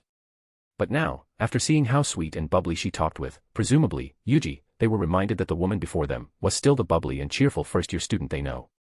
Aika turned her attention back towards Sayaka, Kanon, and the others and gave them a brilliant smile. Good news, everyone, the rescue helicopter is coming to pick you guys up soon, and once you've come abroad, some of my comrades will escort you to a safe place along with Mayumi-chan, Erika-chan, Miyuki-chan, and the others. I see. Thank you, Aika-san. Sayaka lowered her head and thanked her once again. No problem then, we'll be going around the perimeter to make sure the area's safe for the helicopter's landing, okay? Why yes, thank you once again, Aika-san. This time, Kanon bowed her head towards Aika and her comrades. And immediately after, the rest of them also followed suit. You're welcome then, we'll be going, stay safe. Aika touched the flying unit in her belt compartment and began to float up, along with the rest of her comrades. Then, with an immense burst of speed, they spread out in different directions Aika even faster than the rest, and disappeared from sight. Silence fell upon the previously chaotic area as they all watched speechlessly from below. It's still hard for me to believe all of this. I never would have guessed she's related to the JSDF. Yuji-kun and Tatsuya-kun as well. And then. Kanon stared dazedly at the direction Aika just flew in, processing everything that had happened today. This day had just been so baffling. Not only were they suddenly attacked by armed soldiers, tanks, and killer robots, they also found out that 3 of their juniors were in fact special officers that belonged in the military. She had never heard of such a thing. At most, she'd only ever heard about a student being a part of the 10 master clans. But this. Kanon shook her head. No, perhaps the clues about their true identity were already there in front of them all along. Yuji's immensely powerful magic and incredible engineering skills. Tatsuya's unbelievable combat prowess and knowledge in CAD. Aika's mind-boggling amount of psions and skill with magic. Perhaps the clues about their true identity were already there in front of them all along. They just simply haven't connected the dots because it was just so unbelievable. Just then, the whirring sound of helicopters could be heard in the sky. That must be the helicopter. Everyone raised their heads to look at the sky at Toshikazu's words, and they all let out a sigh of relief at the sight of the large, heavy-lift, tandem-rotor helicopter coming their way. Alright then, once you've boarded, I'll be regrouping with the rest of the police on the ground to evacuate any remaining civilians in the area. Remember to stay safe. Yes. Thank you very much for helping us, Mr. Chiba. Toshikazu waved his hand casually and smiled. It's the job of the police to protect civilians. Now go and leave this matter to the professionals.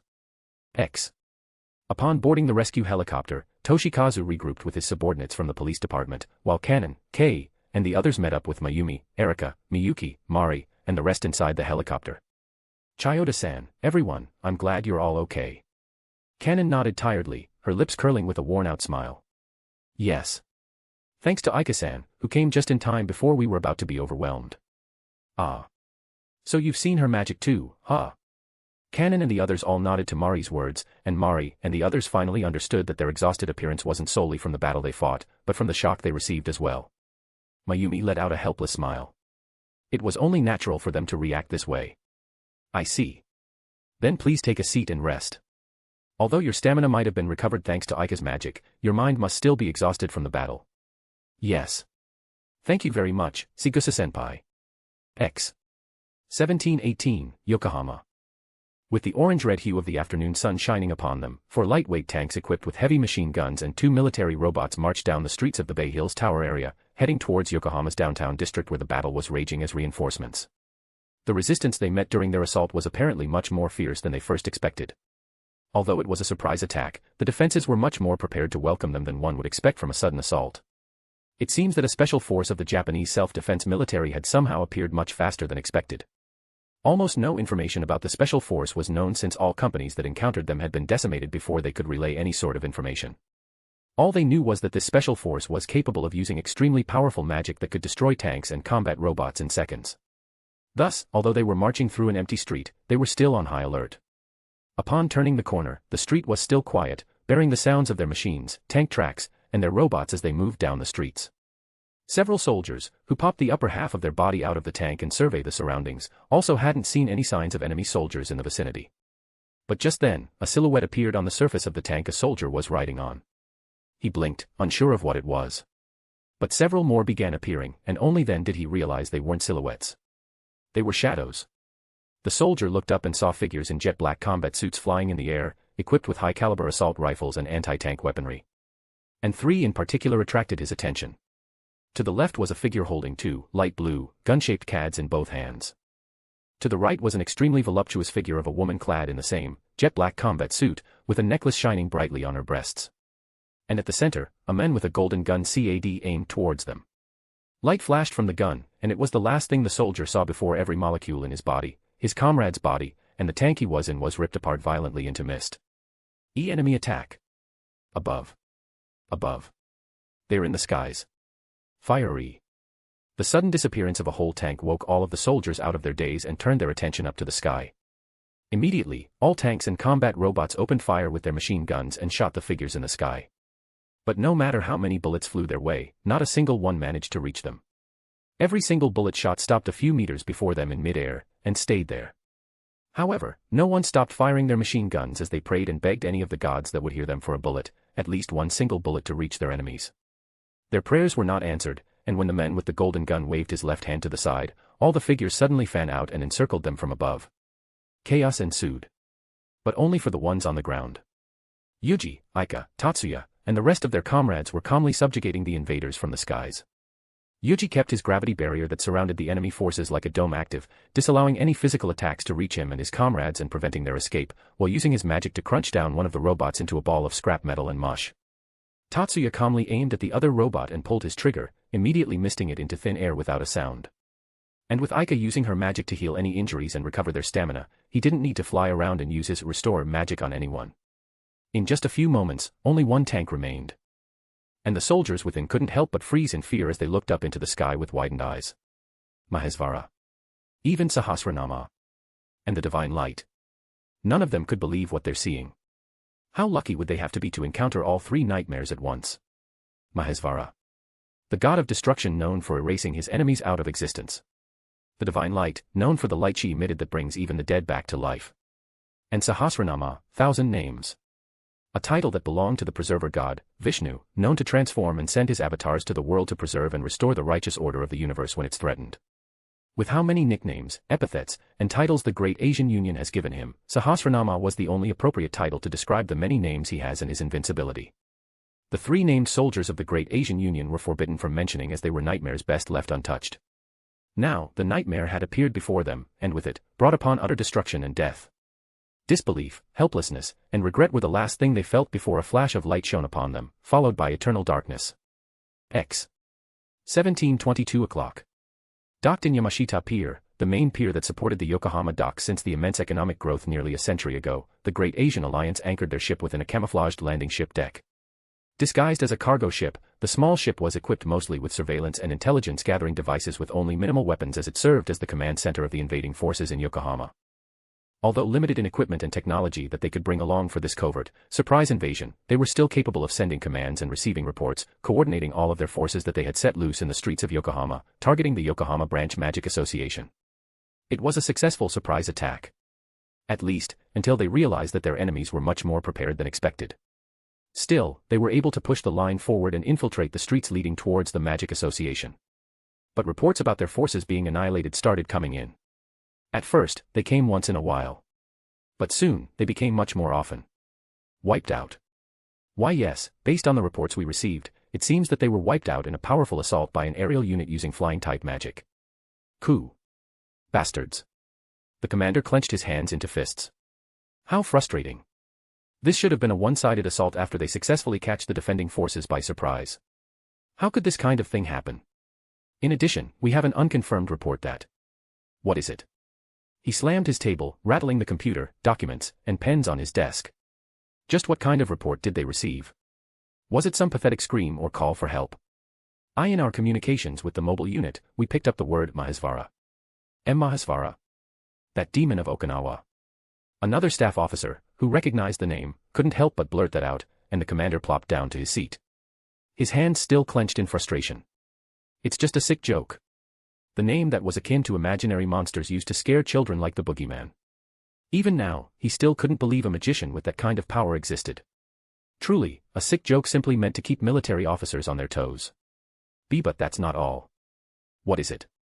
What other nonsense did you hear? We have also received the words Sahasranama and the Divine Light. Truly. What a sick joke, X. Still shaken by the recent revelations, silence filled the interior of the rescue helicopters as Mari, Kanon, Sayaka, and the others all tried to process it. Sitting in one of the seats, Kirihara pulled up his sleeves and looked at his right arm, observing it front and back. My wounds, they're really gone. Kirihara-kun. Sayaka grasped the other hand Kirihara rested on his lap before he turned to her with a forced smile. Hey, it would have been more understandable that all those wounds were just an illusion. But the pain, they were real.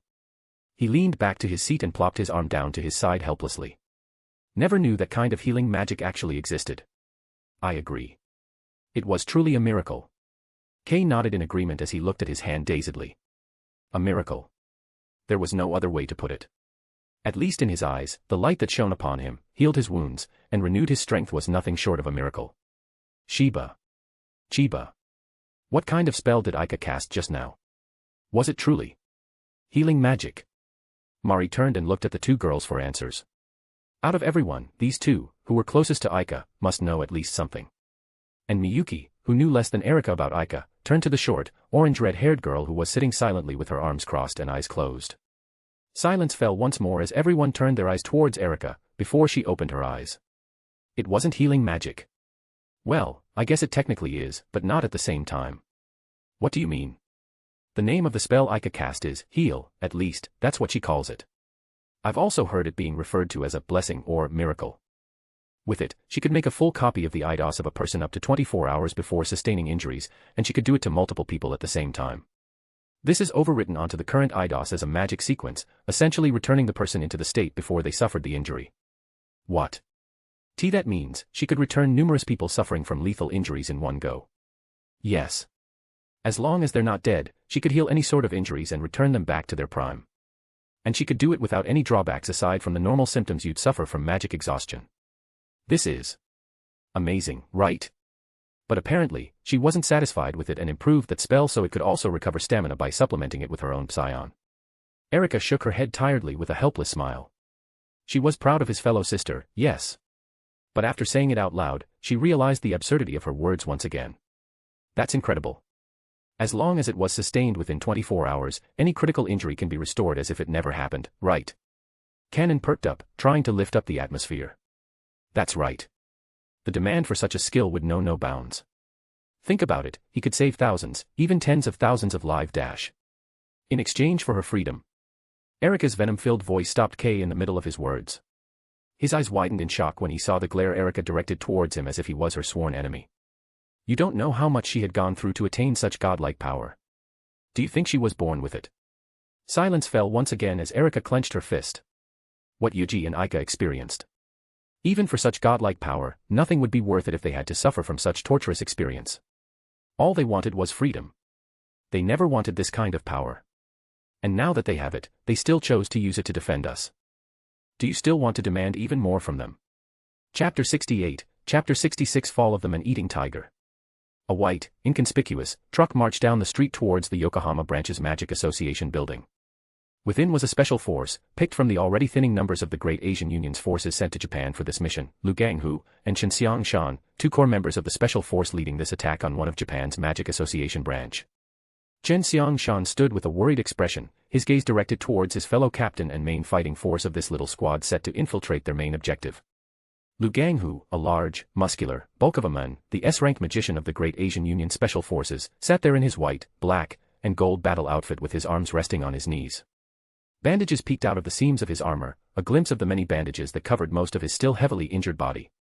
The fight within the detention center, in which he encountered students of first high school during his mission to eliminate Sekimoto Isao, had given him much more trouble than he ever expected. Although they were all incredible mages that managed to corner him, a particular individual rent him into this state with inconceivable magic. Most of the bones in his body were still broken, only set together forcefully with magic. It hurt just to sit there with every rock of the truck causing him to wince inwardly from pain. But, he still had a duty to fulfill and a mission to accomplish. He was the spearhead of this operation, and the spearhead was not allowed to break under any circumstances, no matter how chipped it was. We will now launch Plan B, Lieutenant Liu. I know that you are heavily injured, but hold on until after this mission. Forget about revenge. From the beginning, it was our mistake to obsess over a relic of unknown value and not collect enough information about the fighting power of those we may encounter. We will not make the same mistake. Understood. Good. Then, let's go. X. Upon their arrival near the entrance to the Magic Association Yokohama branch, chaos ensued almost immediately. Police forces and security teams of the Magic Association had set up multiple lines of defenses in front of the entrance, barricading it with rows of cars and using it as their cover at the same time. And the moment Liu Ganghu and his army alighted from the truck, a rain of bullets and spells immediately showered them.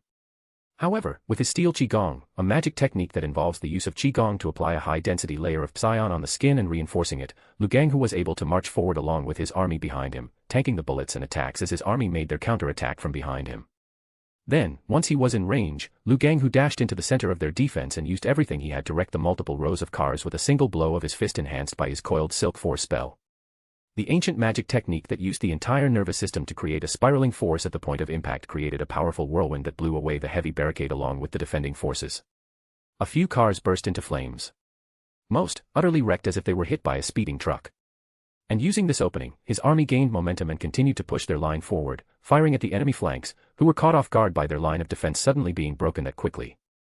Meanwhile, hidden by the cloud of dust and smoke, Liu Ganghu breathed heavily. With his condition and injuries, this was his only choice to create a distraction big enough to let Chen infiltrate the building while pinning most of the defending force here. He could not fight in a prolonged battle. He needed to strike fast, and strike true. However, with that strike alone, he had already used up a majority of his energy. At most, he'd only be able to fight for another 10 minutes against these grunts before the pain in his body robbed him of his consciousness. Unfortunately, just as the cloud of dust began to settle, a familiar feminine figure appeared before him. This time, clad in a lean suit of armor and headgear that still showed her familiar countenance, he saw the swordswoman she encountered in the detention center standing there with her unique sword drawn. And behind her, dressed in first high school uniform, was the other woman who wielded ice magic during his fight against them. A look of recognition widened his eyes, before a feral grin of fierce excitement replaced his shock. He was told not to think of revenge. But, it seemed that the opportunity had come to him on a silver platter instead. A rush of adrenaline and excitement numbed the excruciating pain from his barely healed bones scratching and piercing his muscles, and the man-eating tiger leaped towards the swordswoman. Mari immediately brandished her swords, extending them into a whip, and strike before he reached too close into her space. But, his lightning-fast reaction time and the combat experience he had accumulated over the years made up for his slowing speed caused by his injuries. He dodged by bending backwards, did a backflip, and launched forward once again with the momentum he had gained. Liu Ganghu readied his weapon, covering his entire arm with his steel qigong spell and preparing to use his coiled silk force at the moment of impact against the swordswoman's body. But before he could reach her, a loud war cry from his right stole his attention. H-A-A-A-A. Panzer. A young man, dressed in first high's male uniform, holding a sword with an extremely thin, almost transparent, black blade rushed towards him. He swung, forcing Lu Ganghu to halt in his charge and duck downward. Then, using the attack he had readied for the swordswoman, he unleashed a powerful punch towards the men. Sure dash. Ko. Leo, who was just about to swing once again, was forced to defend against the unexpected speed of the hulk of a man in heavy armor. He crossed his arms, used whatever amount of fortification he could muster in this split second, and braced himself. And in the next moment, a force equivalent, or even more powerful, than the amount of force he received when he was hit by a speeding motorbike struck him, blowing him away into a car a few meters away. Lu Ganghu breathed heavily once again. Both of his arms, normally bursting with power and strength, were now trembling from the sheer impact of hitting the barely reinforced arms of the high school boy. His legs, normally stout and sturdy, were similarly shaking at the weight of his own body in the battle. The appearance of these talented young mages, who had proven to be more of a thorn in his side than the regular police and soldiers, was beyond his expectations. Now, he might not even last 5 minutes. Suddenly, his instincts flared and he immediately jumped and dodged to his left. And in the next moment, a flurry of icicles struck the ground he was standing on previously. He looked up towards the woman who had just cast the spell with clenched teeth. But once again, before he could charge towards her, his instincts flared once again, telling him to dodge sideways. This time, however, he failed to do so in time as a massive, long katana blade swung down, forcing him to raise both of his arms in defense. The impact shattered the ground into a spiderweb pattern from one of his knees as the blade hit his steel, qigong reinforced gauntlets. His teeth clenched as he tried to withstand the heavy blow that came from a petite orange redhead girl. He mustered his strength, concentrating his last bit of power into his crossed arms. But just as he was about to blow her and her sword away with a powerful push, the girl flickered away in orange-red light, suddenly appearing a little bit over 2 meters away from him. His arms, now spread apart after his desperate attempt to push back and counterattack the girl's assault, failed to muster power to protect his defenseless torso. And in a blink of an eye, the girl flickered back towards him with her massive, long katana raised high into the sky. She swung down, her blade immediately cracking and shattering his armor that had been solely reinforced by his quickly depleting magic thus far, and slashed across his chest and torso. Blood splattered into the air before falling onto the ground. And at that moment, the man-eating tiger had finally fallen as Lu Ganghu fell unconscious. As expected. The defenses are well concentrated here as well. Are they simply more prepared than us?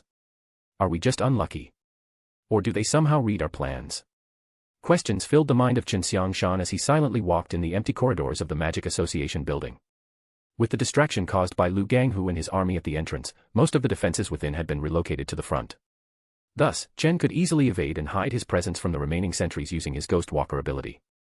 The ancient magic spell allows the user to manipulate vectors, including redirecting other people's attention to a desired location at will. People with their vectors scrambled would never be able to locate and target the user, much like if they were to chase after someone without ever being able to catch up, or walking in circles while believing they're walking straight.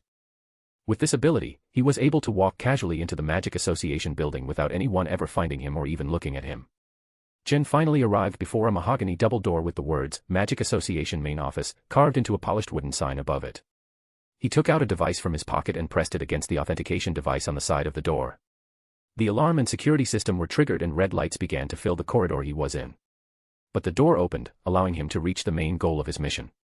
A sense of relief and fulfillment filled his heart. He was now here. Everything he had done. Everything he had sacrificed. They were worth it now that he was here. He took a step forward and entered casually. His lips curled into a smirk that belied the calm and composed nature he wanted to show. But then, he froze in mid-step upon seeing what was before him. The office was empty. Utterly empty. Not even a single piece of paper, document, computer, or soul was there. Just then, cold mist began to envelop him. And a beautiful, bell-like voice of a young girl resounded from his side. So this is the Ghost Walker. His eyes widened for an instant before he forced a calm look on his face as he looked towards the voice. Shiba Miyuki. It seems like you really know who I am. They were right, after all. You are the one who's been following me and my brother around lately, Chen Xiangshan. How did you know? Why are you here? How is my spell not working on you? I have already been warned about it. That I should be careful not to lose my bearing. In all honesty, that alone meant nothing to me. But I thought, if I was wary of all 4 directions, 360 degrees, I would manage somehow. What? Fortunately, my best friend had predicted your every single movement and actions. And with a magician who can see the invisible on my side, she could still spot you even if your spell made you slightly invisible. Predicted, my every action. Chen stood frozen, not from the freezing mist that pricked his skin, but from her words. It was impossible. If what she said was true, then everything made sense. A realization finally came to him. All the answers he had been seeking. They were now answered. How prepared the defenses were for their attack. The heavy defenses in every single point they planned to strike. Liu Gang, whose encounter with the suspicious individual in pure black, who they assumed was from the military. The powerful mages assigned to protect Sekimoto Isao, the target he assigned Liu Gang who to eliminate and prevent information about them being leaked. It all made sense if someone truly divined his actions somehow. But that's just impossible. Impossible or not, it is the truth. At any rate, if you're truly the mastermind behind this, then we can rest assured for the time being if we make you disappear. The cold wind blew stronger towards Chin as frost began to creep up from the floor to his legs, his torso, his arms, and his face, encompassing every single part of his body. Please rest for a while. Thanks to my best friend, I have improved my technique in many ways, so there shouldn't be any danger of you not waking up. X. The fight around Yokohama Bay Hills Tower area concluded extremely quickly. Before the might of the Sahasranama, Mahasvara, and the Divine Light, the difference in power before the defenders and the invaders were too painfully apparent. Their tanks and robots were turned into either scrap piles of metals and gore or ash in an instant. While any successful hit and attacks the great Asian Union soldiers achieved against the flying demons were quickly undone by the Divine Light's blessings. Their retreat quickly turned into a rout and their commanding ship quickly made their escape from the Yokohama pier. Captain Yanagi, should we pursue them? Leave the stragglers to the backup unit. We're launching a direct assault on the enemy ship dash. Captain Yanagi, please refrain from any direct attacks on the enemy ship. Just then, a beautiful voice of a woman resounded from within their communication unit installed within each soldier's helmet. Fujibayashi, what's the deal? The enemy ship is equipped with hydrazine fuel batteries. If we were to damage the vessel in Tokyo Bay, the adverse effects on marine life would be too severe. Then what do you want me to do? Fall back, Yanagi. Another voice came. This time of a man. Commander. Don't get the wrong idea. This doesn't mean the end of operation. Let Tsurumi and Fujisawa units handle the sweep of the enemy remnants, and return to base for now. Understood. With that, the rest of the Yanagi squad returned to base except for the 3 special officers, who had been called onto the roof of the Yokohama Bay Hills Tower. There, Major Kazama, Fujibayashi Kyuko, and Captain Sanada were already there waiting for them. How did the sweeping operations go? Major Kazama asked, and Kyuko answered. We are more or less done. There are still some sporadic fighting going on, but that should die down sometime tonight. Good.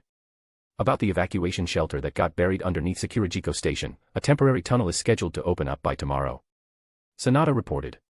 What about the enemy vessel? It's heading south down Sagaminada at 30 knots. It's approximately halfway between the Boso Peninsula and Oshima. There should be no issues if we sink it there. Kazama nodded to Kyuko's words and turned towards Yuuji. Special Officer Akatsuki. Sink the enemy vessel using Abyss. Yuji's eyes widened in shock beneath his helm as he looked at the Major in shock. This wasn't what happened in the anime. No, many things that didn't happen in the anime happen now because of his and Aika's presence. But this. Why is he the one to sink the fleeing vessel? Wasn't Tatsuya supposed to be the one to do it? There's no reason for him to do it instead. And to go so far as to have him use the Abyss. It was a strategic class magic equivalent to Tatsuya's material burst. Yuji himself had never used it, but it seems like he had used it once before according to his memories to erase a fleet of Great Asian Union's warships during the Okinawa defense battle. And from his memories, he knew how terrifying of a spell it was. It doesn't destroy. It simply erases. Yuji fell speechless at his superior officer's order, and just as he was about to ascertain the Major's decision, Sanada spoke up. Although they're already far enough away as to not cause harm to our marine lives upon their destruction, it's still better to destroy it, in a much less destructive way. That is why your magic is more suitable for this, Special Officer. I see. Yuji slowly nodded at Sanada's words. That made sense. Although it's already far enough to be safely targeted by Tatsuya's spell, it's still in Japanese water. With Yuji and his spell in their disposal instead of only Tatsuya, his spell that could affect only the target he intended would be the better alternative. Understood. Yuji nodded and stepped up towards the edge of the tower's roof. He raised his golden gun forward, closed his eyes, took a deep breath, and expanded his elemental sight further than ever. As he concentrated, he felt an arm wrapping around his waist and another holding his extended arm from behind. And then, a familiar warmness enveloped him from behind. I'll help too. Aika said in a cheery voice and activated her heal spell and elemental sight. Yuji was uninjured and it would have taken much more than the battles he had gone through today to even make a dent into his stamina reserves. But, the warmth and comfort her spell and her presence brought allowed him to delve even further into his focus and concentration. And her elemental sight lessened the percentage of his own elemental sight he'd have to spend to clearly see the fleeing target tens of kilometers away. Thank you. Yuuji took a deep breath once more and opened his eyes. Particles of lights and wind began to surround the two as both with the increasing amount of psions the two were releasing. Then, once he locked onto his target, he pulled the trigger of his Aegis and activated the strategic class magic, Abyss. The spell creates a distortion of spacetime curvature that would affect only its target. Every matter that exists in this universe has its own spacetime curvature that is caused by its own mass, no matter how small. Most were small enough to be negligible. However, the larger and more dense the matter was, the greater its spacetime curvature. A planet would have a large curvature, allowing it to pull on its moons and various smaller planetary objects around it. A star would have an even larger curvature due to its mass, allowing it to pull on even planets billions of kilometers away from it into its orbit. A large enough space-time curvature could distort even space and time itself, in a phenomenon called gravitational space-time distortion. One with such powerful space-time curvature would be a black hole. The space-time curvature Yuuji created was by no means as powerful as a black hole. However, although he had never tried his limit, it was possible for him to create a space-time distortion on par with a massive planet or a small star. His spell created a space-time curvature 1/100th of that several hundred meters above the target. But, that was enough to create a massive gravitational difference between the top of the target and its bottom, causing the top to be pulled upwards much faster than the bottom, stretching it vertically, and causing the phenomenon called spaghettification. Every single atom of his target would be pulled at different rates from each other, ripping them apart utterly and completely in an instant, and torn into its constituent molecules and atoms. To onlookers, his target would turn slightly red as the light coming from it loses energy from trying to escape the spell's vicinity. And then, it would disappear. It'd all happen in an instant, faster than a blink of an eye and completely silent. The vicinity around the spell would darken slightly in that short period of time, and his target would disappear, as if it had been consumed by the abyss itself. It was the complete opposite of Tatsuya's spell, which was akin to a nuclear weapon that destroys everything in its path. He simply erases his targets from existence without a sound. And just like that, the moment he pulled the trigger, the Great Asian Union's ship disappeared from existence. Elimination of the enemy ship has been confirmed. Kyuko reported after confirming its disappearance from the satellite footage she was receiving in her tablet. Major Kazama nodded at her and turned towards Yuuji and Aika. Good work, Special Officer. We will now return to base for the final operation. Yes. X. Upon returning to base, just like in the anime, Tatsuya was given the order to annihilate the Great Asian Union's fleet. And just like that, the Scorched Halloween, the event that was a turning point not only in military history, but in his history itself, happened. A phenomenon that proved that magic, and magic alone, determined the outcome between victory and defeat. A true dawn of history for the race known as magicians in all of his high glory and darkest suffering. Having just fired the spell equivalent to a nuclear weapon, Tatsuya lowered the third-eye rifle-shaped CAD and looked at the massive screen before him that showed the massive crater that was the Jin-E naval port and Jiajito base offshore. He felt no regret from firing the spell that annihilated an entire fleet of ships. There was no sadness for having taken the lives of so many people. Not even relief for having annihilated the enemy that threatened his nation. There was only emptiness. But just then, he felt two hands on both of his shoulders. You did well. Let's take a rest after this. Tatsuya turned to his left and saw Yuuji there with a soft, gentle smile. That's right, we've had a super long day, so let's quickly go home and take a nice long rest. He turned to his right and saw Aika with her usual cheerful grin and playful wink directed at him. And this time, he felt something rising within his chest. A warmth. A sense of comfort, relief, and gratefulness for having the chance to meet such wonderful friends. Becoming a member of the Multiverse Group Chat was truly a blessing. Oh. Better yet, let's all go on a vacation. We can just call in sick from school for a few days. Wait, Aika dash. It's decided I'll invite Erika, Mayumi, and Miyuki to join too. Let's all ditch school and have fun. Chapter 69, Chapter 67 Return. Returning home from the military base and splitting up with Tatsuya, Yuuji and Aika immediately headed home. And just before they opened the entrance door into their mansion, Yuuji and Aika took out their phones to check on the notification they received the moment Tatsuya finished his final mission of annihilating the Great Asian Union fleet. Ah, Yuuji. Look. We did it. Yeah, we completed it. Congratulations for completing the mission. World, Mahoka Kuku no Ratusiai. Missions. Repel Blanche's attack on the First National Magic University-affiliated high school. Completed. Join the 9 schools competition. Completed.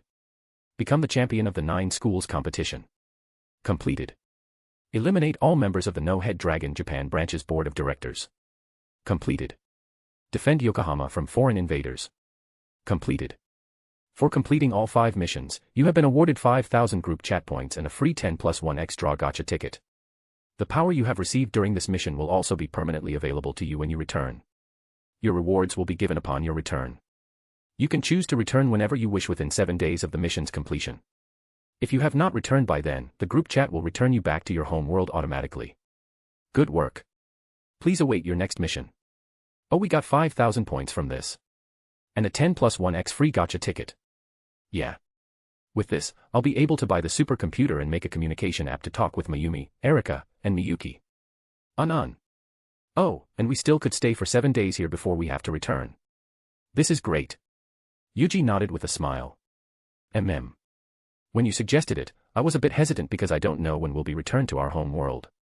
Tatsuya also seemed to be having troubles with his aunt after what he did, so we'd have to delay it by at least a day or 2. But thankfully, it seems like we'll be able to go on this vacation and then return in time. Just like in the anime, Tatsuya got into trouble with his aunt when she found out about the scorched Halloween incident. She wanted him to return to Yotsuba until things died down about the incident. But Tatsuya refused. And in the end, he was only forbidden to come into contact with Major Kazama. In the same light, Major Kazama also told him and Aika to stay low for now. They didn't want Yuuji and Aika's existence to be known to the world since they were unregistered strategic class magicians. So, he advised them to take a break from school and the military, and stay hidden for the foreseeable future, at least until things died down from the recent incident. In all honesty, it was an extremely convenient coincidence for Yuuji and Aika, since they would need to return to their home world after completing the mission. They could come and visit once in a while, but they certainly couldn't stay in school, unlike Tatsuya. He didn't know if it was the group chat who influenced Major Kazama's decision or not, but either way, it was perfect for them, so they took the Major's offer. Hey, Yuuji. Let's tell Erika-chan and Mayumi-chan about this too. About the chat group. We should also invite one of them to the group chat if they want. Yuuji turned to Aika, who was hugging his left arm and looked at him with a bright, excited smile, and nodded. I'm thinking the same thing. Let's tell them tonight. All right. The two opened the door and entered. Announcing their return home as usual, Erika and Mayumi, dressed in their usual clothing of a tank top and short pants for the former and a one-piece dress for the latter, came to the foyer to meet them and welcome them home. This time, though, they looked a bit worried for them. Are you two all right? Erika asked, and Yuuji simply smiled at her and Mayumi. We're fine.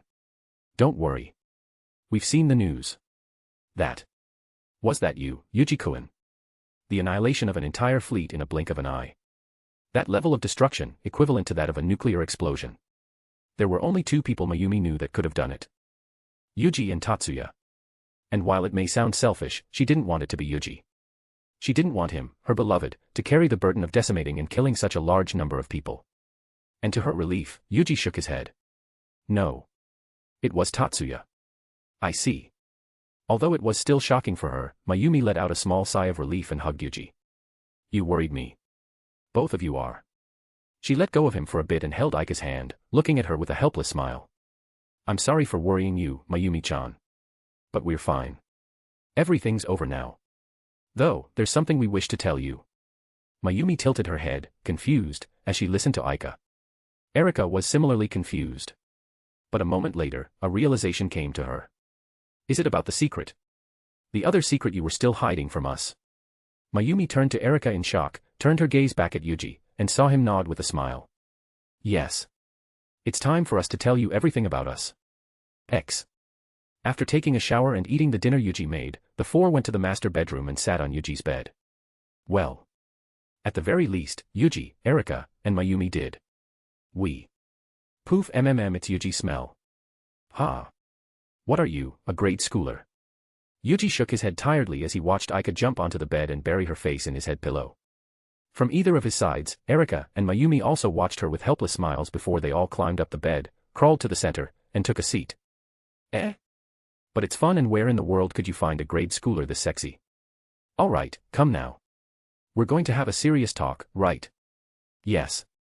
Aika rose up and leaned her head on Yuuji's shoulder as Erika and Mayumi sat in front of them with a look of seriousness. Seeing their look, Yuuji let out a soft, gentle smile, trying to calm them down, before he began. Erika, Mayumi. First of all, on the behalf of both of us, I would like to apologize for hiding such an important thing about us from the 2 of you.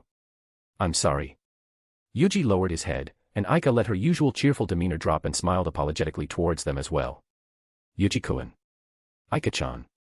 Yuuji raised his head and let out an apologetic smile as well. But before long, a look of utter seriousness appeared on his face. The things we are about to tell you. I hope you won't share it with anyone. Not even your family or anyone else, no matter how trustworthy they are. Do you understand? I understand. I promise too. Mayumi and Erika both nodded, and Yuuji nodded as well. Then. Here it is. Mayumi, Erika. Aika and I are not from this world. Their eyes instantly widened in shock and confusion at his words, almost doubting their ears if they were hearing what he just said correctly. What do you mean? It's true, Erika-chan, Mayumi-chan. Yuuji and I are not from this world. Silence fell upon the room as Erika and Mayumi sat there, looking at them in disbelief, speechlessly. And then, the two started telling them all about their multiverse group chat, what kind of world they originated from, how their worlds were works of fiction as well in other worlds, and why they are here. Wait. But if you're not from this world before enrolling into the academy, then how are you two part of the military? Erika asked. The group chat gives us a background in this world upon coming here. We were given memories about our past, according to the background, and it seems it was able to give relevant memories to those who were supposed to be connected to us as well. That's unbelievable. Yeah. We knew about this world and the kind of troubles that would come up beforehand after watching the anime that is based on this world, but we also didn't expect to be a part of the military. And trust us, we're super shocked and a bit traumatized as well when we receive memories about our supposed past. Thankfully they're just memories. I see. That makes sense. Erika fell into silence, trying to process everything they just said, while Mayumi spoke up with a question. So you came to this world because of a mission? Yes. We received a mission from the group chat to repel Blanche's attack on First High School, join and win the 9 schools competition, eliminate all members of the No-Head Dragon Japan branch's board of directors, and defend Yokohama. And thankfully, with our knowledge about the anime, we could prepare and warn people beforehand. I see. That's why I felt like you two are looking into the future. It makes sense now. I'm sorry, Mayumi-chan. Mayumi smiled helplessly at Aika. Then, Erika snapped out of her own thoughts and began asking again. By the way, what do you get by completing these missions? We receive points that we could use to buy, well, virtually anything, from the chat group's shop. And the power we were given temporarily to help us with the missions also becomes permanent. We also get free gacha tickets to pull on the gacha section of the group chat. We can get free stuff from there. Gacha, wait. More importantly, what do you mean by power given to you? Do you mean that magic? Yuuji nodded at Erika and smiled. Yes. I'm just a normal human before without any power. Then, when I got the group chat, I got divine physique from the welcoming package that gives me superhuman and mythical capabilities, as well as enhancing my appearance. And when I come here, I'm given gravity, which lets me manipulate the concept and curvature of space, elemental sight, and immense psion count. Me too, I was a normal human until I got an item that unlocks my full potential from the gacha. Then, when I come here, I got a heal and a bunch of other stuff like elemental sight and immense psion count. This is really a lot to process. Yes. This is a bit too much. Erika let out a sigh as Mayumi held her head with her hand. I'm sorry to spring this up to you all at once. Yuuji apologized and held both of their hands, rubbing them with his thumb softly. No. It's fine. I just need a few moments to process this. He nodded and gave the two some silence to process the whole situation. Then, Erika began once more. All right. I have a few questions. First, you said you were given this power by the group chat, and then you also said that you can buy them with points or get them from the gacha, right? Just what kind of things can you get? You can get anything. I mean, there's magic power, luxurious items, you can also buy proficiencies that will give you absolute proficiency in a skill. Then, you can also buy birth control skill that will allow you to control whether or not you can get pregnant or get someone pregnant or not. Erika's eyes widened in shock before she turned towards Yuuji, narrowing her eyes at him, while Mayumi blushed redly. That sounds overly specific. Did you? Yuuji raised his hands in surrender. Well. I do have that. And I was the one who had him buy that. After all, we're not ready for kids, but I want to have sex with him. This time, both of them blushed redly. Why you too? How could you do such things? Why you're still in high school? Yeah. But a lot of high schoolers in our world have sex too, right Yuuji? Well, that's true. But I agree that it is a bit early. It's just that. Well, I really love Aika, and it's hard to control myself when she's in front of me. Especially when my divine physique increases my libido. Fufufu, and you can't blame me for wanting to eat Yuuji after all. He looks delish, doesn't he? Aika winked, and her words made the two virgin maidens blush even redder. Mayumi was a lady from a prominent family. Although she was not completely clueless about the sexual relationship that might develop between a couple in love, she was largely sheltered from such things due to her family's education. She might love to tease someone, but once she was approached aggressively, she would immediately buckle and blush instead, just like she did with Yuuji. In her core, she's an innocent and pure lady. On the other hand, while Erika had done various sexual things with Yuuji, she still hadn't lost her virginity to him. After all, losing her virginity would be a large step for her, and at the moment, her heart wasn't ready yet, no matter how in love she was with him. Yuuji also understood where she was coming from. After all, this world seems to have a more virtuous and moral outlook when it comes to sex. At least, on the outside. So compared to Yuuji and especially Aika, they were much more innocent when it comes to those topics. Moving on. Next question. I want to ask you, who else is in the group? From the way you tell us this story, it doesn't seem like you two are the only ones in this group, right? Aika nodded in response to Erika's question. Tatsuya is in the group as well. And then there's Satoru-san and Lelouch. Satoru and Lelouch. Wait, from Overlord and Code Geass. The anime we've been watching. That's right. I can't believe it. This time, the silence stretched for much longer as the two tried their best to process the unbelievable and absurd information they've just received. Erika and Mayumi truly didn't know how to feel about this. On one side, they couldn't believe it. After all, it's just simply too absurd. Different worlds. Them being characters in a fictional work from another world.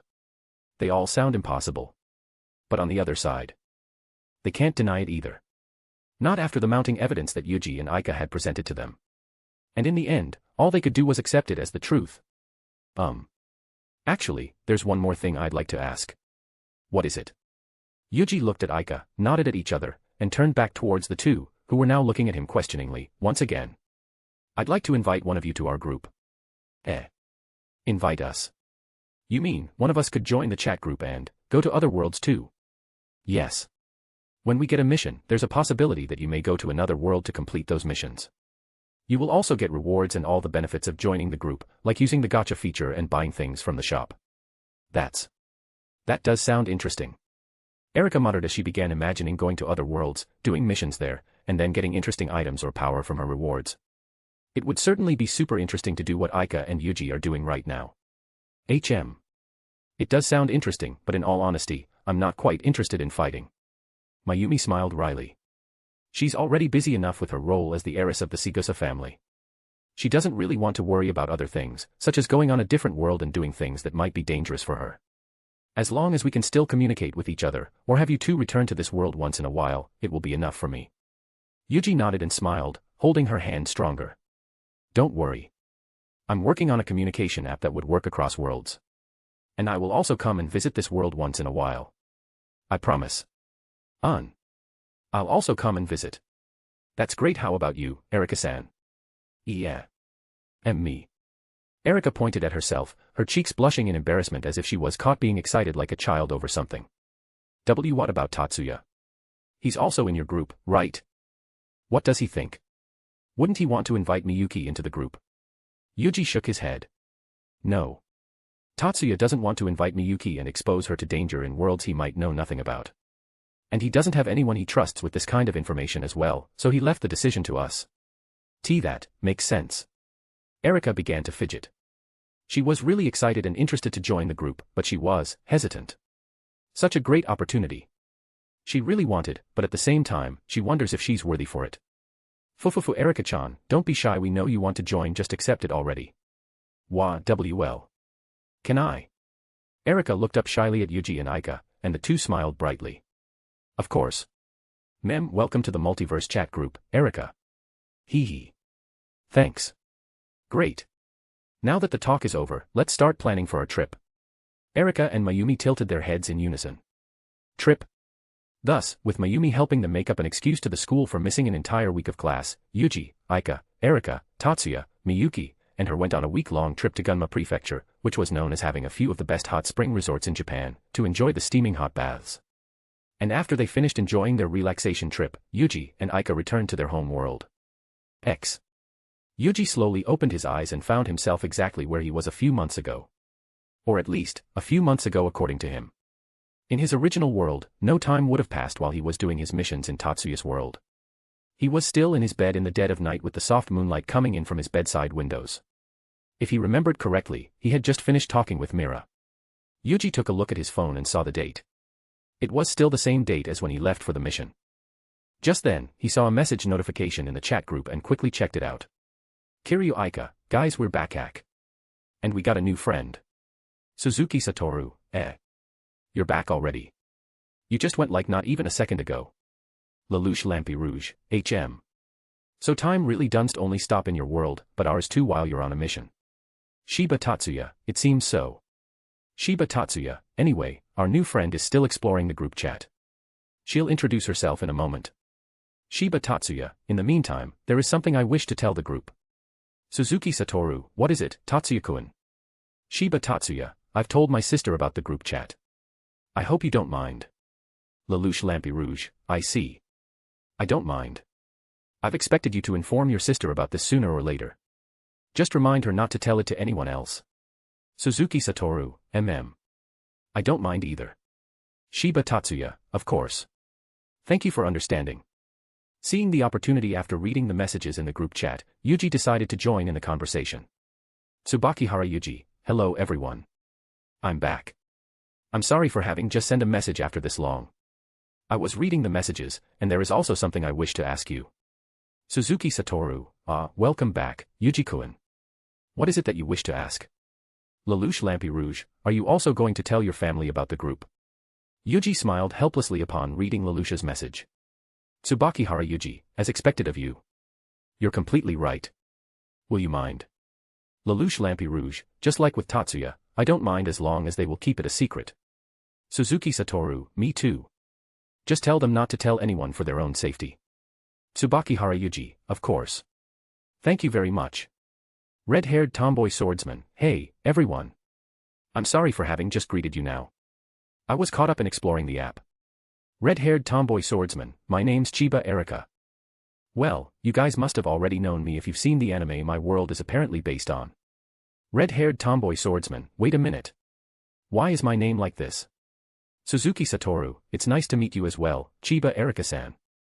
My name is Suzuki Satoru, or perhaps you may know me as Mamanga or Ain's Old Gown if you've seen Overlord. Lelouch Lampy Rouge, my name is Lelouch Lampy Rouge. You may also know me if you've watched Code Geass. Lelouch Lampy Rouge, if you wish to change your name, you can simply go to your profile and change it there. Chiba Erika, there we go. Chiba Erika, yes, I've seen all the anime you've mentioned. Yuuji and Aika watched it often when they're in my world, so I've seen it as well. Kiryu Aika, that's right, we watched it together in Yuji's bed and after that, we had some adult fun afterwards until dawn. Tsubakihara Yuuji, Aika, what are you saying so suddenly? Chiba Erika, what the hell are you saying? Suzuki Satoru, yeah. So you've done all that. Lelouch Lampy Rouge. I didn't expect this to happen. Tsubakihara Yuuji, wait. It's true that Aika and I have confirmed each other's feelings and lost our first time to each other. I've also decided to be in a relationship with Erika at the same time, but we haven't done it. Suzuki Satoru, as expected of the harem hentai protagonist. Lelouch Lampy Rouge. You sure move quick, Yuuji. Shiba Tatsuya, I was surprised as well when I first heard of this. Kiryu Aika, he was super good, he can even make Erika and I come at the same time using those divine fingers. Chiba Erika, Aika, just shut up already. Yuuji wanted to slam the phone to the ground after seeing what Aika had said. He was blushing to his ears. He couldn't believe she shared such intimate moment with all of their friends. Tsubakihara Yuuji, anyway. Shouldn't we start opening up our rewards? Aika and I got a 10+1x gacha ticket, and I want to see what I get. Chiba Erika, that's right. I got a welcoming gift as well. It said it contains a guaranteed SSR, so I can't wait to open it. Suzuki Satoru, why yes, that's a good idea. I'm also curious what kind of rewards you'll get. Lelouch Lampy Rouge, of course. Please share it with us as well if you're comfortable with it. Shiba Tatsuya, good luck. Tsubakihara Yuuji, thanks. With a few taps on his phone, Yuuji quickly arrived at the gacha screen of the chat group. Unlike the other menus, which were elegant and minimalistic, the gacha screen displayed a myriad of items, from foods and sweets, to home appliances, electrical devices, weapons with fantasy-esque appearances that shines brilliantly, to sparkling magic circles, all in a grandiose manner with 2 buttons at the bottom with the label, 1x draw, and 10 plus 1x draw button. But this time, there was a free label on the 10 plus 1x draw button. He took a deep breath, prayed to whatever god was watching. He really wished he could get some amazing items, especially the MCGX supercomputer, so that he doesn't have to buy it from the shop. Although he had the lucky trait from his divine physique that would give him a chance to redraw a 10 plus 1x pull once, the chance of getting a specific SR was still extremely low. Thus, he truly needed to be lucky to get it. With one last deep breath, Yuuji looked at the 10 plus 1x draw button and pressed it. Congratulations. You have received Chapter 70, Chapter 68 rewards. Congratulations. You have received SR, Lantern of True Sight. SR, Orc King Club. R, $100, 000 cash. R, Dust of Invisibility. UC, French Cooking Proficiency. UC, Instinct Proficiency. UC, Hiding Proficiency. C, Grand 5-tiered Wedding Cake. C, Supreme Golden Melon. C, 24K Pure Gold Cuban Chain. C, Luxurious Victorian Secret Lace Nightwear. C, 100 kilograms Pure Gold Bar. The bright light coming from his chat group phone when the screen suddenly shined and glittered brilliantly upon the opening of his gacha rewards didn't affect his eyes so much, despite him looking at it with all the lights off in his room and only the soft moonlight seeping in through the windows on his bedside. His eyes widened in surprise reflexively. But only momentarily. His smile also froze, before a thoughtful expression appeared on his face. I mean, they're good. But getting 2 SRs and a bunch of extremely valuable assets, magic items, and proficiencies were certainly good. Or at least, that's what Yuuji forced himself to think to hide his disappointment. He knew he shouldn't compare it to his first gacha pull, which had a guaranteed SSR as a welcoming gift from the group chat.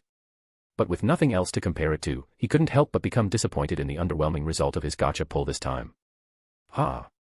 Guess I can't get lucky every time, huh? Wait. A sigh escaped from his lips before something on the screen made him freeze for a moment. Luck. With his divine physique, he was also given luck, which gave him the favor of the universes. In addition to that, he was also given the chance to reroll a 10 plus 1x gacha pull once a day. And on the button of his screen, where it'd normally say 3000 GCP for a 10 plus 1x gacha pull, he saw a golden label with the word luck written on it. That's right. I have the luck from my SSR. A hopeful smile and excited grin reappeared on his countenance as he started anticipating the result of his gacha pull once again. This addictive feeling. He knew it wouldn't be good for him and his GCP economy to indulge in this gacha. But right now, he couldn't help but feel the adrenaline and dopamine rush through his veins as his heart thumped loudly in his chest. Please. Mom, Auntie, Yuna, Nina, Aika, Erika, Mayumi. Please pray for me. One by one, the figures of his beloved ones appeared in his mind, giving him the strength and luck to obtain something better. And after he opened his eyes, he pressed the button and the gacha re-rolled. This time, the results sent him over the moon. Congratulations. You have received SSR, Mysterious Box. SR, MCGX Supercomputer. SR, Potion of Eternal Beauty. R, 2% of Equinox incorporated in stocks.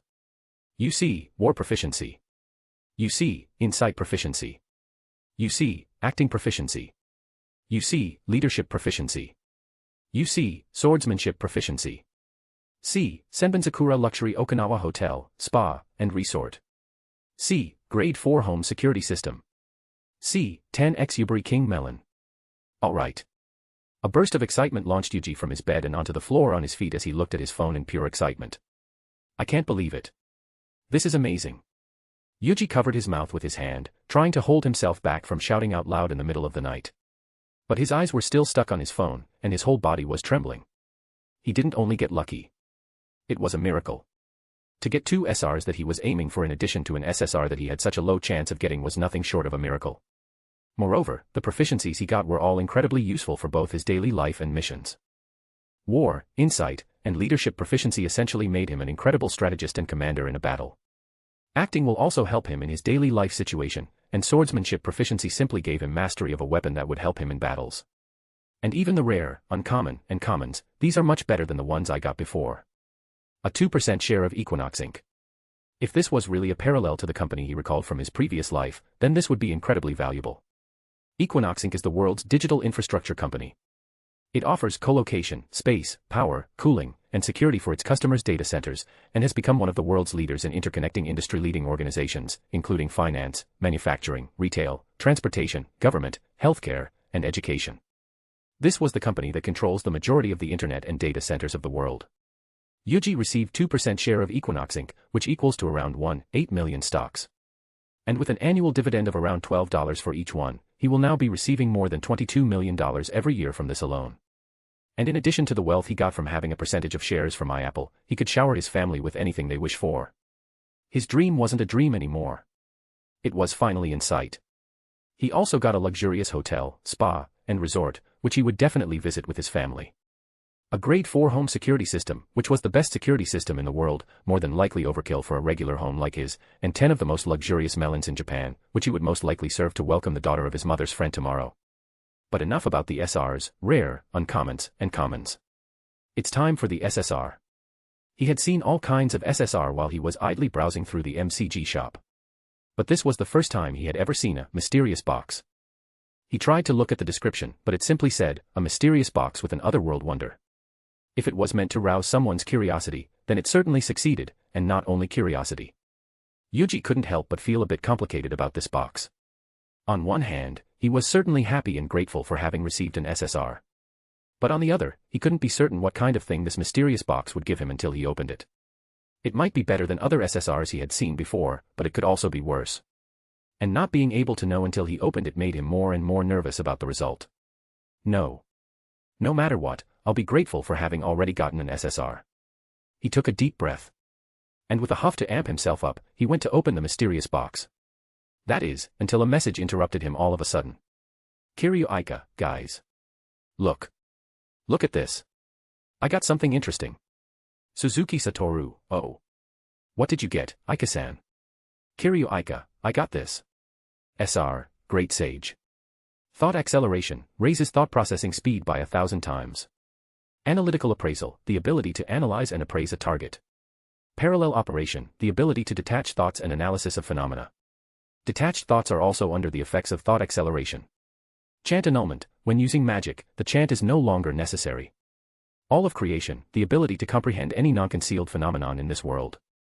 Depending on the things the user understands and the information the user knows about, additional information can be inferred. In other words, the user needs to see it, the phenomenon, at least once. Analysis, the absorbed target is studied and analyzed. Craftable items can then be produced. If the required materials are present, duplicates can be produced. In the case of successful skill or magic analysis, the same technique can be acquired. And, from Tensei Shitara Slime Duttaken, if you guys don't know, laughing face. Yuji's eyes immediately widened in surprise. This skill. It's certainly an incredible skill. With just this skill, Aika's analytic and perception capabilities had gone through the roof. Not to mention, it will also give her inhuman reaction speed. Tsubakihara Yuuji, wow. This is amazing. Congrats, Aika. Kiryu Aika, Fufu Than Kiss. Lelouch Lampy Rouge, this is certainly incredible. You essentially have a supercomputer in your mind that can help you analyze your surroundings and infer results. It will also help you analyze skills and magic analysis, and get it for yourself. Shiba Tatsuya, indeed. And when you combine it with elemental sight, the effectiveness of this skill will skyrocket even further. You might be our best analyst now, Aika. Suzuki Satoru, that's certainly amazing. Congratulations, Aika-san. Kiryu Aika, hee thank you, everyone. And to put a cherry on top, she sounds so hot too, like a super hot, era MILF from a hentai. Immediately, all new messages stopped coming to his phone after Aika's comment. And Yuuji could imagine everyone in the group chat just looking at their phone with a "what in the world did I just read" expression. And after a while, the only adult in this group wisely changed the subject for everyone. Suzuki Satoru, anyway. How about you, Chiba-san? What did you get from your welcoming package? Chiba Erika, you can just call me Erika, Suzuki-san. Chiba Erika, as for what I got, most were pretty normal. I got some delicious foods and snacks, some jewelry, and gold. Chiba Erika, the proficiencies, though, were kinda nice. I got gymnastic proficiency, which made me more flexible and strong, and insight proficiency. Lelouch Lampy Rouge, oh. How about your SR and SSR? Chiba Erika, I got a necklace of anti-magic, which is quite amazing. I'll send you the description in a bit. SR, necklace of anti-magic. A golden necklace with a circular diamond gem at its center and 4 triangles, pointing at 4 different directions, each with its own diamond. Creates a zone of anti-magic, where anyone except for the user and their allies would be unable to use any magic below SSR rank. Protects the user from any magical attacks. Dispels all magical effects affecting the user. Upon triggering the necklace's defensive effect, one of the 4 smaller diamonds will turn black. Upon suffering from a lethal attack, the necklace will protect the user and the large diamond in the center will turn black. Each diamond will return to its original luster and regain its defensive effect after 24 hours upon being triggered. Kiryu Aika, ah. This is the item I wanted to get originally. But since it was too expensive, I had to buy the lesser version of it. Shiba Tatsuya, MM. This is an amazing item, especially for a swordsman like you, Erika. Suzuki Satoru, then, I shall refer to you as Erika. You may refer to me as Satoru as well. And congratulations. As Tatsuya-kun said, this is an amazing item for a melee, physical damage dealer. Tsubakihara Yuuji, congrats, Erika. Now, you'll be even more annoying than Tatsuya with his gram demolition. Chiba Erika, hee that's right. Tatsuya, I want to test if you can still use your magic while being in this zone of anti-magic. Come to the mansion tomorrow. Shiba Tatsuya, alright. I will also be bringing Miyuki. Will that be alright?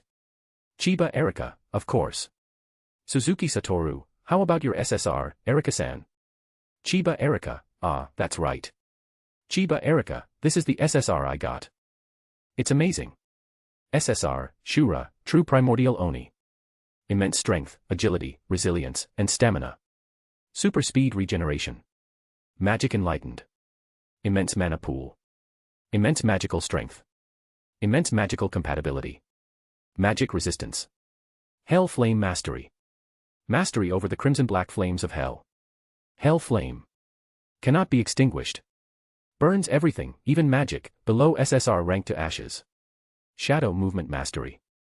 Allows user to move through the shadows at immense speed. Shura, Awakened. Transforms the user into the true primordial Oni, Shura. Enhanced physical and magical capabilities and defense. Enhanced Hell Flame. Burns and negates even SSR ranked magic and items. Cursed Sword of Absolute Severance, Murasame. Allows the user to summon the Cursed Blade, Murasame. Magic nullification upon touch. Wounds caused by this sword cannot be healed by magic below SSR ranked. Skill, Reversal of Cause and Causality, 3 uses/day. Allows the user to make one unavoidable attack. Skill, Shura's Curse, 3 uses/day. Allows the user to inflict any kind of curse onto their enemy's soul with but a prick from Murasame. Skill, Wrath of the True Demon. Tremendous increase in physical and magical capabilities. Envelopes user in hell flames. Immune to all physical and magical attacks and effects. Unlimited uses of skill, Reversal of Cause and Causality and skill, Shura's Curse. Drains an immense amount of stamina. Suzuki Satoru, this is. Lelouch Lampi Rouge, amazing. Once you transform, you will be invincible in melee combat. No, even ranged combat. Shiba Tatsuya, I agree. Even more so with your magic resistances. You will be unstoppable, especially once you transform. Kiryu Aika, what? This is so cool. Aya. I want to see your Oni form right now. Tsubakihara Yuuji, Erika, this is amazing. Congratulations. This is probably the coolest and one of the most powerful SSRs I've ever seen. Chiba Erika, I know, right. And don't worry, Erika. I'll send a photo of my Oni form as soon as I try it out tomorrow. Kiryu Aika, I'll be waiting for it. Chiba Erika, now then, how about you, Yuuji? Did you get something interesting?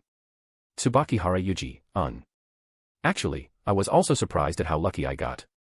I guess the luck trait from my divine physique is even more insane than I first thought. Lelouch Lampi Rouge, ho? What did you get? Tsubakihara Yuuji, I got 2 SRs, both of which were in my wishlist, and surprisingly an SSR as well. What? All of them immediately began exclaiming in surprise. This was the first time someone had ever gotten an SSR outside of the guaranteed pull they received as a welcoming gift. They've only done 2 10+1x pulls as a group, and they didn't expect one of them to get another SSR from one of them. Suzuki Satoru, what? That's amazing. How is that even possible? Shiba Tatsuya, that is, certainly shocking. I didn't expect any of us to get another SSR this soon. Lelouch Lampe Rouge, yes. Never would I ever expect something like this to happen this soon. Kiryu Aika, how unfair. How could you get an SSR before me, Yuuji? Chiba Erika, ha. This guy and his insane luck. Tsubakihara Yuuji, ahahaha. I really got insane pulls this time.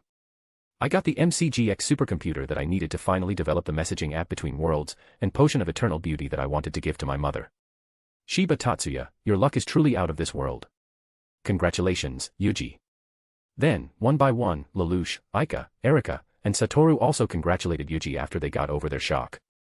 Suzuki Satoru, Yuuji. Could you be immune to the desire sensor? Lelouch Lampe Rouge, desire sensor. Suzuki Satoru, it's a term we normally use in games. It's the belief that once we desire something from a random reward pool, you will never be able to get it because the system senses your desire and wants you to pay more and more money before it gives the one you want to you. Lelouch Lampe Rouge, I see. I understand why you say that Yuuji is immune to that. Because he got both of what he wanted against all odds, in addition to an SSR. Suzuki Satoru, yes. This isn't just mere luck anymore. It's a miracle. Shiba Tatsuya, what SSR did you get, Yuuji? Tsubakihara Yuuji, Aya. That's where it gets a bit weird. Chiba Erika, HM. What do you mean? Tsubakihara Yuuji, well, instead of a normal SSR, I got an SSR ranked mysterious box. Lelouch Lampe Rouge, I've never seen such an item before. How about you try and open it? Kiryu Aika, that's right. Open it. I'm curious. Tsubakihara Yuuji, alright. Yuuji closed the chat and navigated back to his inventory, and chose to open the mysterious box. Immediately, the screen of his phone glowed brightly, filling his dimly lit bedroom in brilliant light. And when the light subsided, two tennis ball-sized, semi-translucent, squishy spheres appeared in his hands. These are slimes. Awakened by his voice, the two slimes began moving slightly, as if roused into waking after a long night's sleep. The one on his right hand was milky white, glimmering, with swirls of colors that moved like auroras within it. On the other hand, the one on his left hand was pure black, almost impossibly so, but also glimmering from the little bit of moonlight coming into his room, sparkling like the starry night sky. Like precious gems, both of them shone beautifully under the moonlight. And as Yuuji stared at them in awe, the two slimes seemed to be staring at him at the same time. At least, that was the feeling he got with the absence of eyes on them. And after a moment of silence, the white one suddenly jumped onto Yuji's face. What are you What are you doing? He thought they were attacking him. But instead, the beautiful, white ball of slime just nuzzled against his cheeks as he supported it with his hand. It rubbed against his cheeks, and he felt a sense of happiness, excitement, and affection for him coming from it. And then, he felt something on his left hand. When he looked down, he saw the glittering black ball of slime nuzzling against his hand, rubbing against it. And similarly, he also felt a sense of happiness, excitement, and affection from it. How cute. As if an arrow struck his heart, he felt his heart tightened as he watched them show their affection towards him by rubbing themselves against him. Even though they couldn't show any facial expressions, he could feel their emotions through their actions as well as, strangely, their bond. Yuuji lifted up the black one on his left hand and placed it on his left shoulder so he could use his phone. And immediately, it began nuzzling against his neck. It moved slowly and was very subtle, as if it was acting shy. It was the total opposite compared to how vigorously the white one had been rubbing herself against his cheeks as if wanting to mark her scent onto him. It was a very cute gesture. It reminded him of how Nina would sometimes move closer to him while they're sitting on the couch together. She thought she was moving subtly without him noticing, but it was very obvious. But, before he could appreciate the cuteness of these slimes further, he opened his phone again. When he opened his inventory, the mysterious box was no longer there. Instead, there was an icon of these two slimes shaped like a yin-yang symbol in one of the grid in his inventory. He pressed onto the icon and a description of it appeared. SSR, yin-yang slimes. A pair of twin slimes with unlimited potential. Capable of consuming and absorbing nutrients from anything, gaining its property, and the ability to shapeshift into them. Instant regeneration. Eternal bond. Inherits all proficiencies, skills, and spells under SSR rank from their partner. Ethereal connection. Connects the minds of the yin-yang slimes and their partner. Establishes a telepathy network between the three to share their thoughts and emotions. Each time their bond deepens, the yin-yang slimes will undergo evolution, gaining new capabilities and skills, in addition to one SR-ranked skill/spell each. Upon reading the description, Yuuji turned into a statue as the two slimes in question continued to rub themselves against his cheek and neck. And before long, he snapped out of it and he began to look at the slimes in pure shock and awe. You guys. You're way stronger than I thought. Although they only have one active ability currently, it was an incredible, if not, absolutely broken ability. To be able to consume anything is already amazing enough. But they could also take on its property and shapeshift into them. That means, if he let them eat some diamonds, they could become as hard as diamonds. Or if they ate a magic item, they would be able to use its effects, most likely without any limits. And he would also be able to bring them anywhere he wanted. If he had them eat something, he'd bring everywhere and have them shapeshift into it. The possibilities were simply endless. And not to mention eternal bond. If they could inherit all of his proficiencies and SR rank skills and spells, that means they will become more and more powerful as he grows. You guys are amazing. He brought both of them back onto his hands and lifted them up in front of him. The white one was still as energetic as she was, while the black one seemed to be embarrassed and was now trying to hide behind his thumb. Hello. Do you understand me? The white slime nodded up and down, or rather, rolled up and down to convey her understanding of him. While the black rolled up and down once before returning to her hiding. I see. I don't want to refer to both of you with it. But I'm not sure if slimes have a gender. Are you two boys? This time, the white slime rolled left to right quickly to mimic the shake of a head, while the black one jumped onto him, as if trying to hit him. I am sorry. Then. You're girls. This time, both slime rolled up and down again before the white one began jumping on his hands. Then, are you some kind of familiar? Both slimes rolled left to right. Then. My partner. A slightly pink hue emerged on the surface of the white, silverish surface of her body and she began jumping up and down. While the black tried to move behind his thumb, trying to hide from his gaze, while nodding. Seeing them like this, Yuuji couldn't help but felt his heart tighten again from how cute they were. I see. Then, do you have a name? Both of them shook left and right. And in that moment, a wave of emotions, particularly anticipation and excitement, from them came to him. I see. Not having a name would be a bit inconvenient if we're partners. So. How about I give you two a name? The white one began rolling up and down and began jumping on his hand again. And although the black one seemed unmoving, he could sense her stare and excitement just like from the white one from the bond they share. Ahahaha, alright then.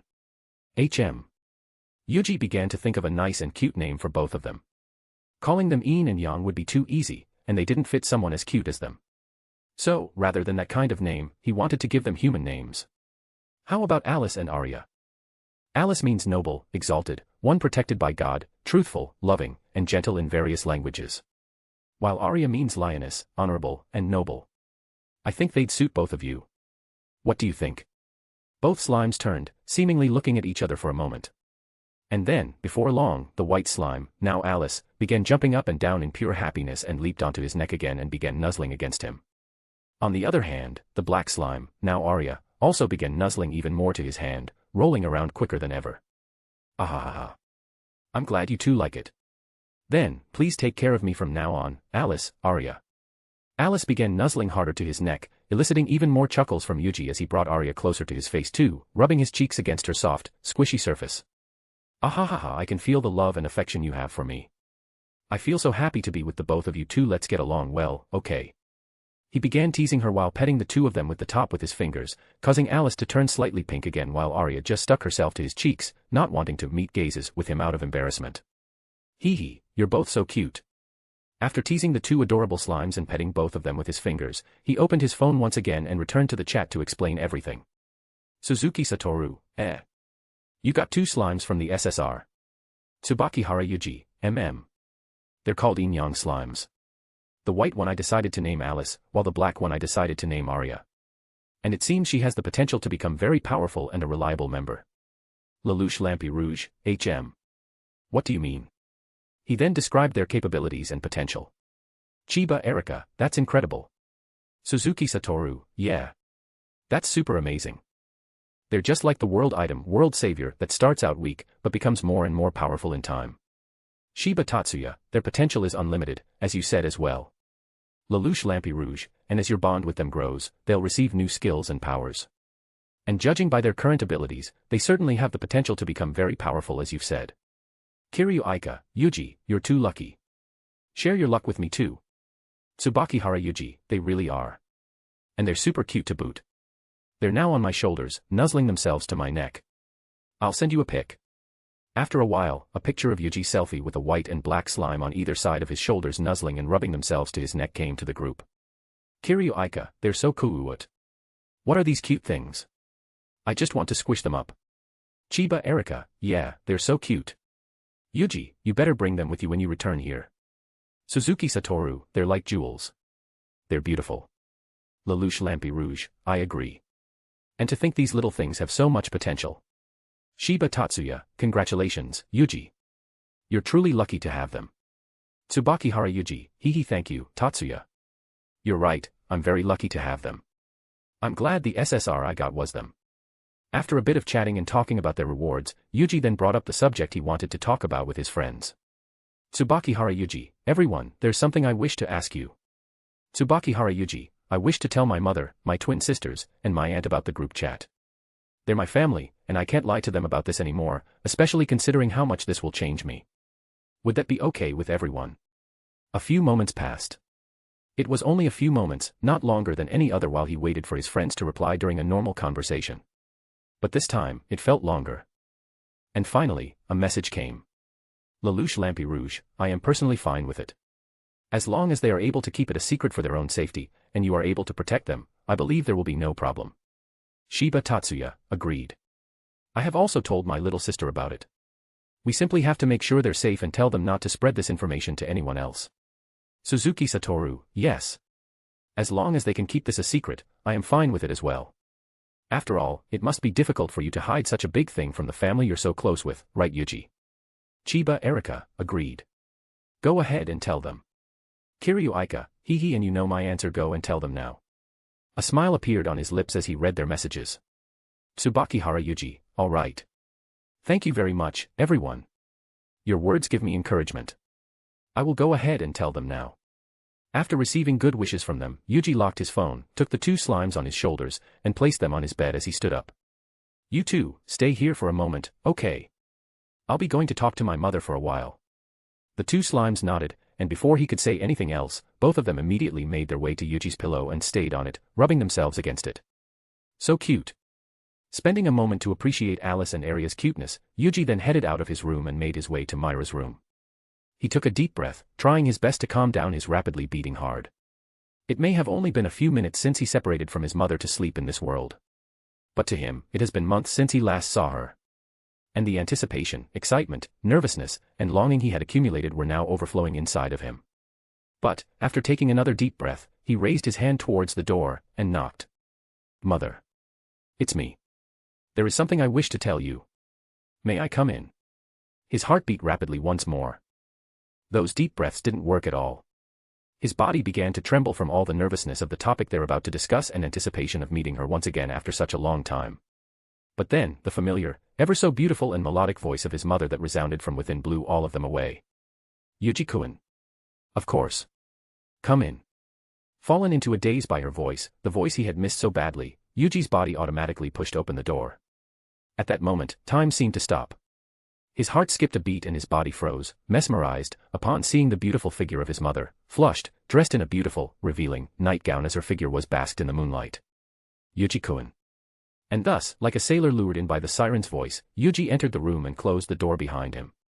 Chapter 71, Chapter 69 Revelations and Transformation. The moment Yuji laid his eyes on Mira, time seemed to stop. The world around him changed instantly into that of a heavenly, moonlit garden as her flowery fragrance entered his nose. And at the center, a beautiful goddess, dressed in a thin, white nightgown. He was mesmerized. And before he knew it, his body had walked up towards her and pulled her into a tight embrace. Oh my, what's wrong? Why the sudden hug? You looked as if we haven't seen each other for months even though we just had a talk not too long ago. Not that I mind. Her gentle, melodic voice reverberated in his mind. Her breath tickled his ears and heart. But he kept her in his embrace a moment longer, tightening his arms around her. He had not seen the woman he loved since he was young for months. Now that he realized his feelings and made up his mind to pursue this love he had for his stepmother, the months-long separation created a fear within his heart. A fear of losing her. Simply thinking about not being able to see her for a long time or her being stolen by another man in his absence made him shudder and tightened his arms around her. Even though he knew time wouldn't pass in this world while he was on a mission, the irrational fear still brought chills down his spine. He kept embracing her tightly, yet unconsciously, his body embraced her very gently, as if he was afraid of breaking her. With his divine physique, it wouldn't be strange if Mira were to suffocate from being hugged in full strength by Yuuji. But she didn't. Yuji's embrace was strong yet very gentle and comforting.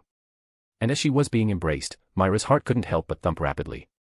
Her face and body grew hotter and hotter by the second. She was very surprised by his sudden embrace. He had come to her room all of a sudden, even though they've just separated after talking with each other a few minutes ago. But the shock was quickly replaced by embarrassment, nervousness, and happiness. For as long as she could remember, Yuuji had never done such a thing before. Just a few days ago, he never even hugged her out of his own volition. And when she hugged him, he would stiffen up. The gesture was cute and adorable, but she too longed for him to embrace her like a man would to the woman he loves.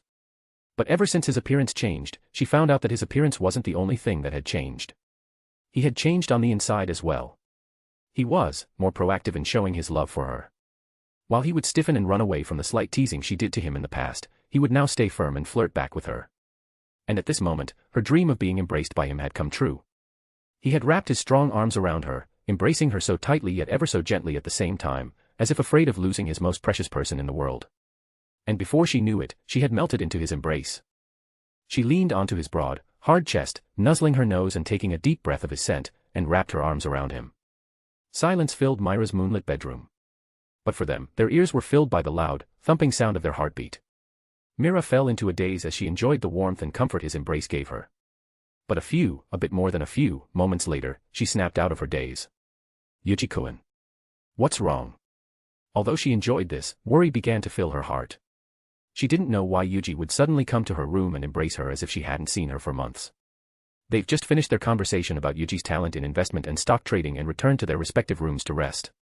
But now, he came to her room and did this. What happened to him in these few minutes that they were separated? Did something bad happen to him? Did he have a nightmare about losing her? Mira's voice brought Yuuji out of his daze as well.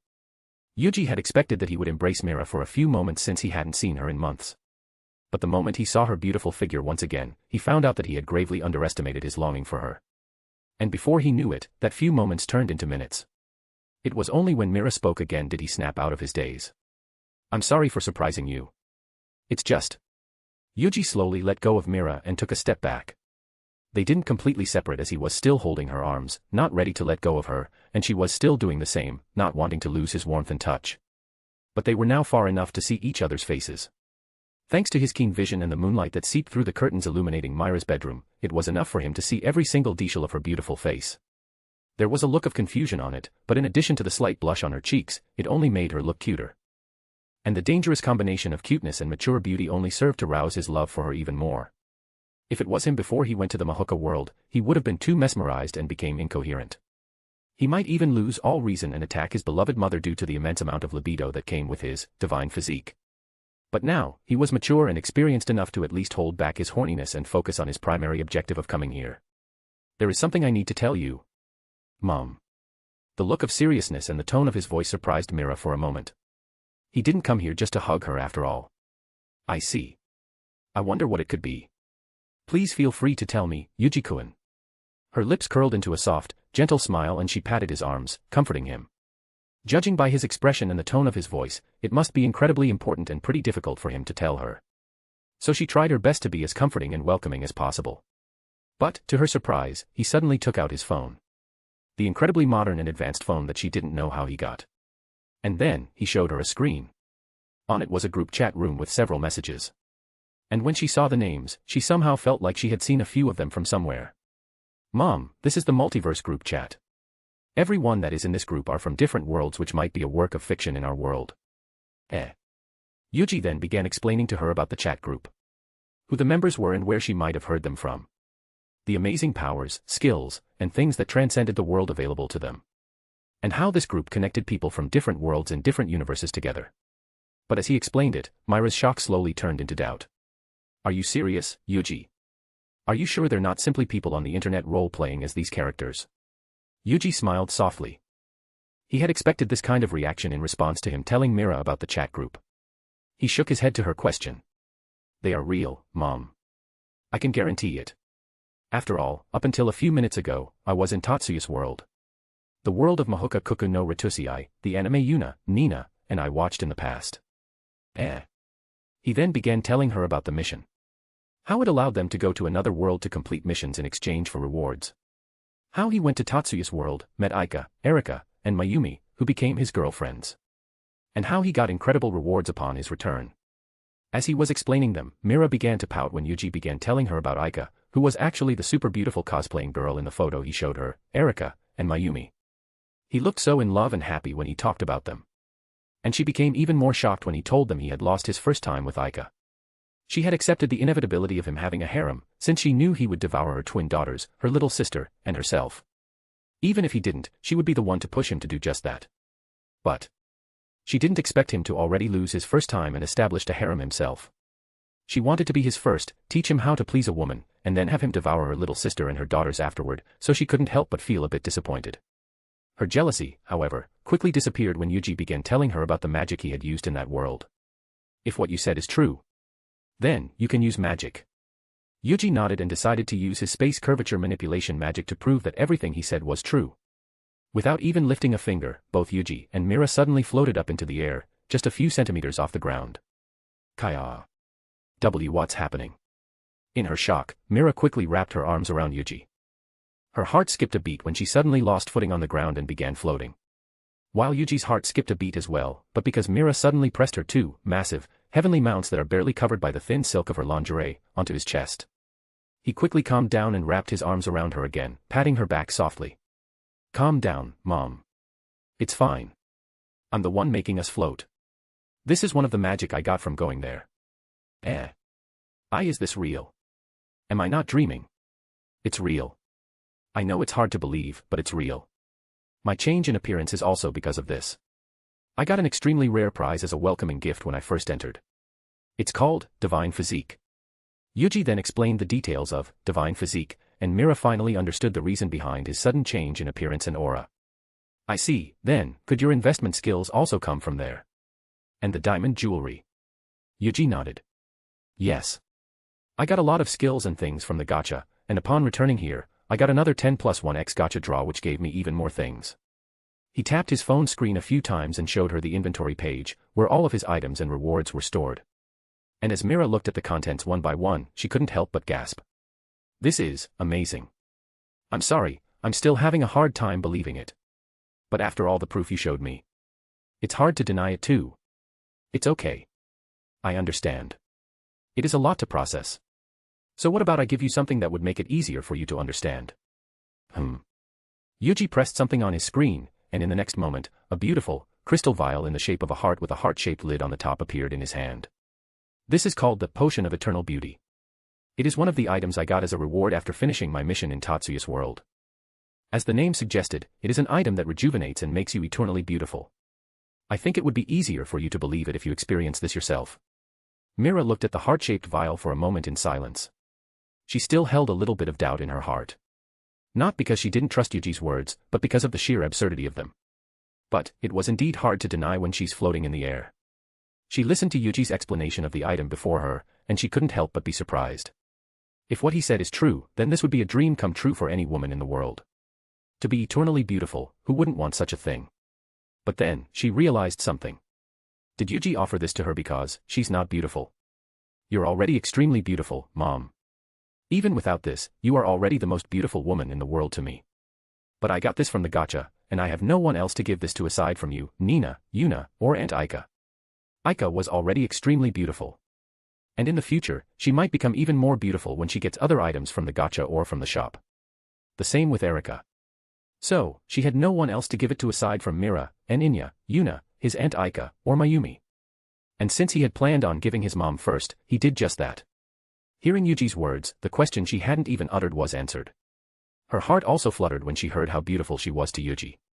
It seemed like he had learned not only magic, but also how to be this good with women during his trip. She looked at the potion for a moment before looking up straight into his eyes. Yuuji. Yes. Do you love me? Yuji's eyes widened for a moment. But it was quickly replaced by a look of determination and resolved. He had made up his mind. Yes. I love you. As a woman. As a woman. I love you very much, Mom, no. Mira. Her cheeks blushed redly. Tears threatened to fall from the corner of her eyes. And a beautiful, wide smile appeared on her face. Yufufu, it seems like it's true that you spent quite a bit of time in that other world, huh? If it was you before, you wouldn't have answered me so seriously. Yuuji nodded shyly because her words struck too close to home. As she said, if it was the old him, then he wouldn't even have the determination or the courage to say such a thing. He might even be annoying and deny it or run away. But he was done with that now. He wanted Mira. He wanted to love her and he wanted her to love him as well. He wanted them to be lovers. Mira giggled, not missing the adorable shy nod he just did. Even though he's a man now who could make such a manly expression that managed to make her heart skip a beat, there's still the adorable little Yuuji she knew and loved inside there. She cupped his cheeks with her hands and looked at him with the brightest smile. Then, I'll drink it after all, I want to be my most beautiful self for my beloved son and lover. Mira. Yuuji was surprised by her answer. But just as quickly, he became overwhelmed in happiness and kissed her. The two of them closed their eyes as their lips finally touched.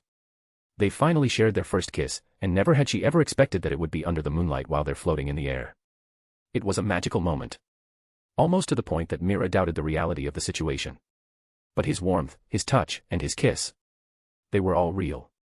And her heart was filled to the brim with her love for him. I love you. Mira. I love you too, Yuuji. Mira giggled and returned to hugging Yuuji, placing her ear to his chest to listen to his rapidly beating heart. Yuuji slowly dropped them back onto the ground. And after a few minutes spent in silence, she drank the potion of eternal beauty. How do you feel? Mira looked around at her body, trying to see or feel if there were any differences. I feel a bit warm. But aside from that, I don't feel anything. I see. Perhaps it will show its effect in time. There's no need to worry. Mira fell back into his embrace and enjoyed the warm sensation coming from within her body and Yuuji. And after a while, she looked up to him once again. Yuuji, do you love Yuna, Ninya, and Aika as well? Yes, I love them as well. This time as well, Yuuji nodded without hesitation. Yufufu, what a naughty boy. Mira giggled once again. But I will support you. So you must work hard to love them and give them happiness, okay? Of course. I've determined myself to make this family. My family, happy. Good. Then, to celebrate us becoming lovers, how about, we sleep together? Mira glanced seductively at Yuuji, fully utilizing both of her weapons, face and breasts, to tease him. And as she expected, Yuuji was flustered from the sudden double attack in addition to her words. But his shock only lasted for a moment.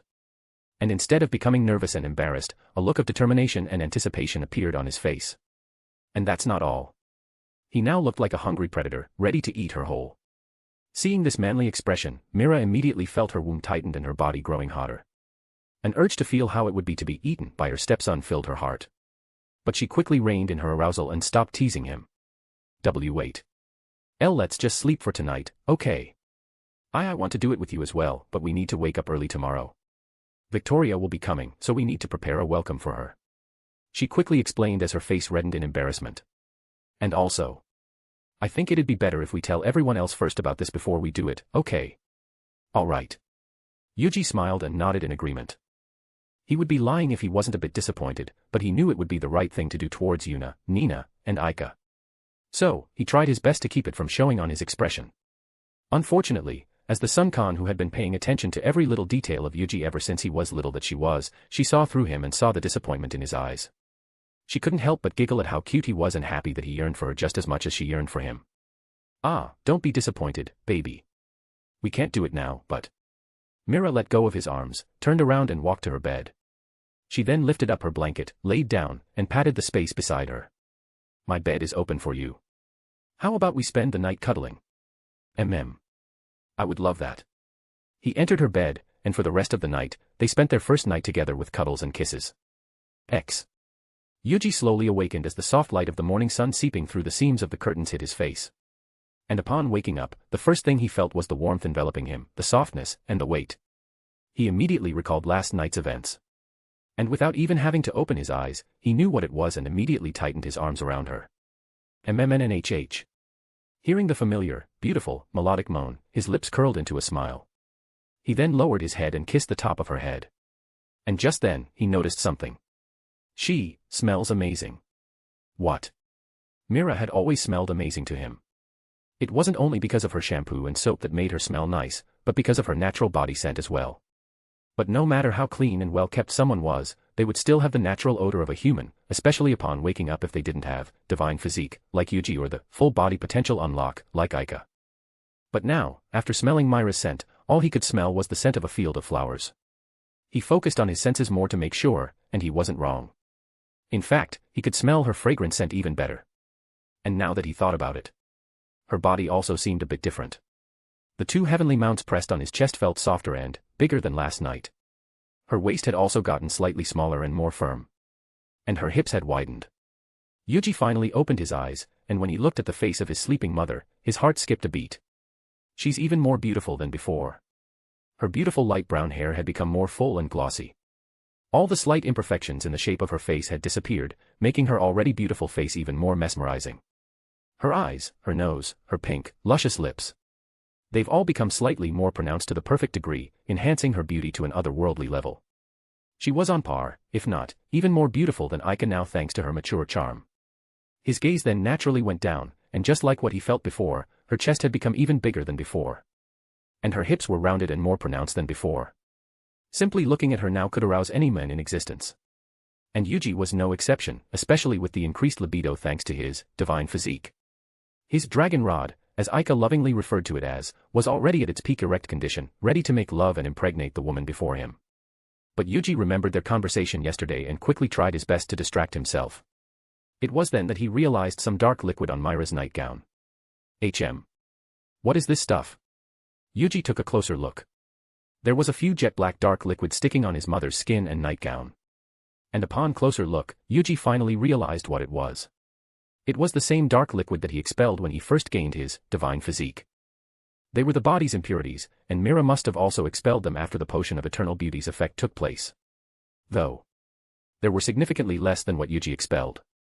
Divine physique expelled more impurities from his body because it literally transformed his body into a divine one. But it was still significantly more compared to the few dark liquid patches on his mother's skin and nightgown.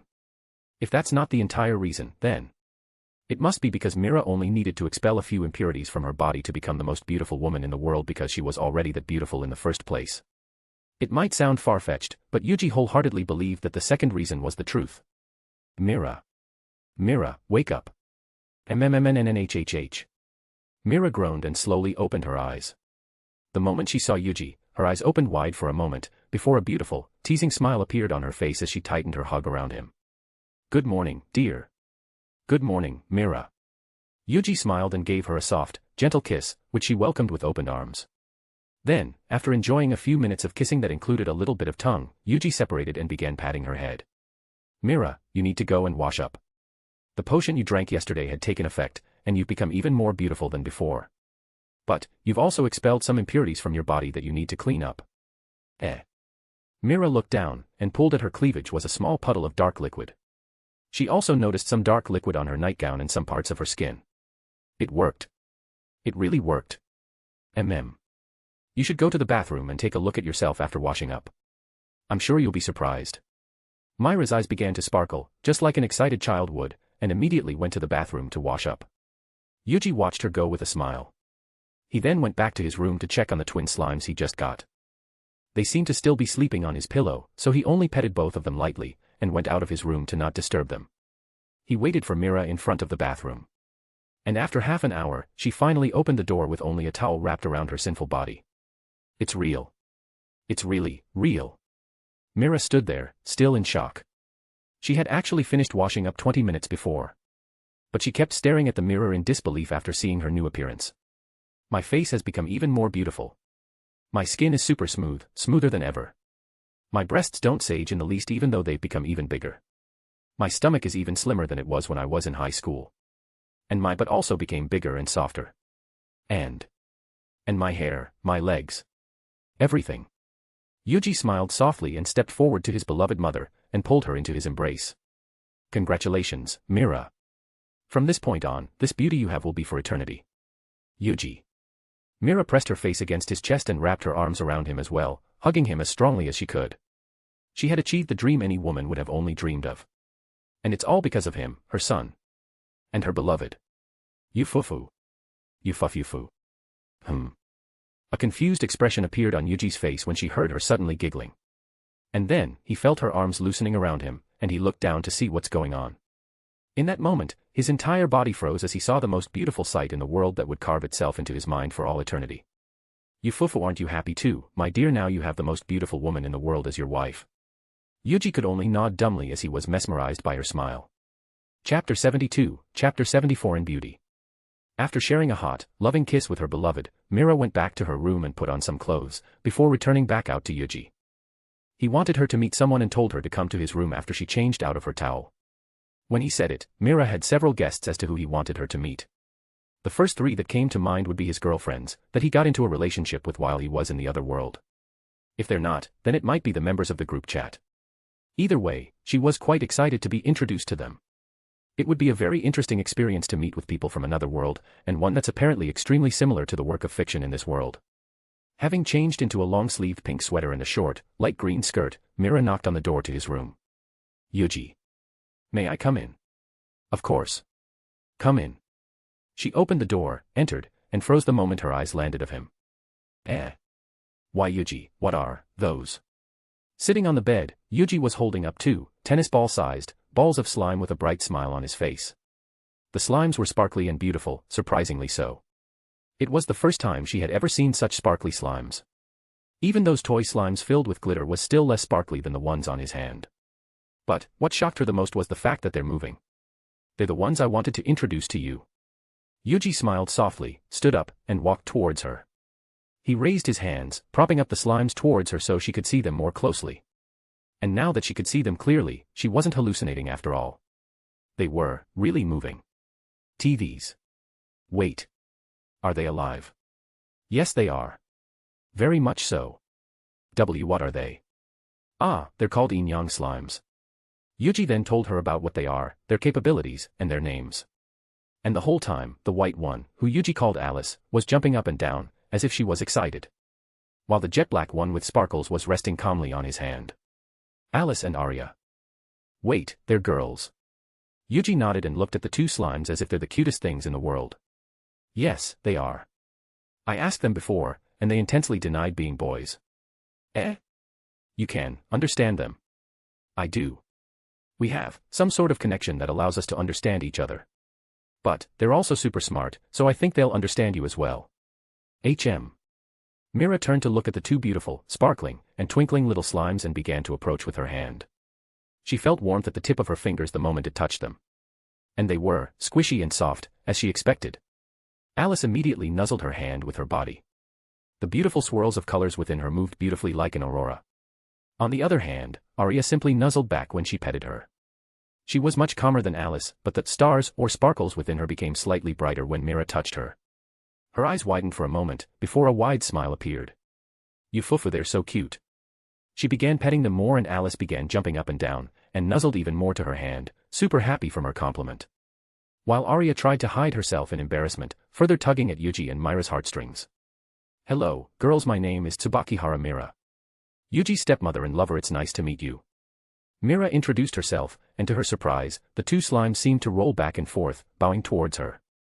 Oh my, what polite and cute girls you are, fufufu. If you ever have a human physique in the future, I would love to welcome such polite girls as my daughters-in-law.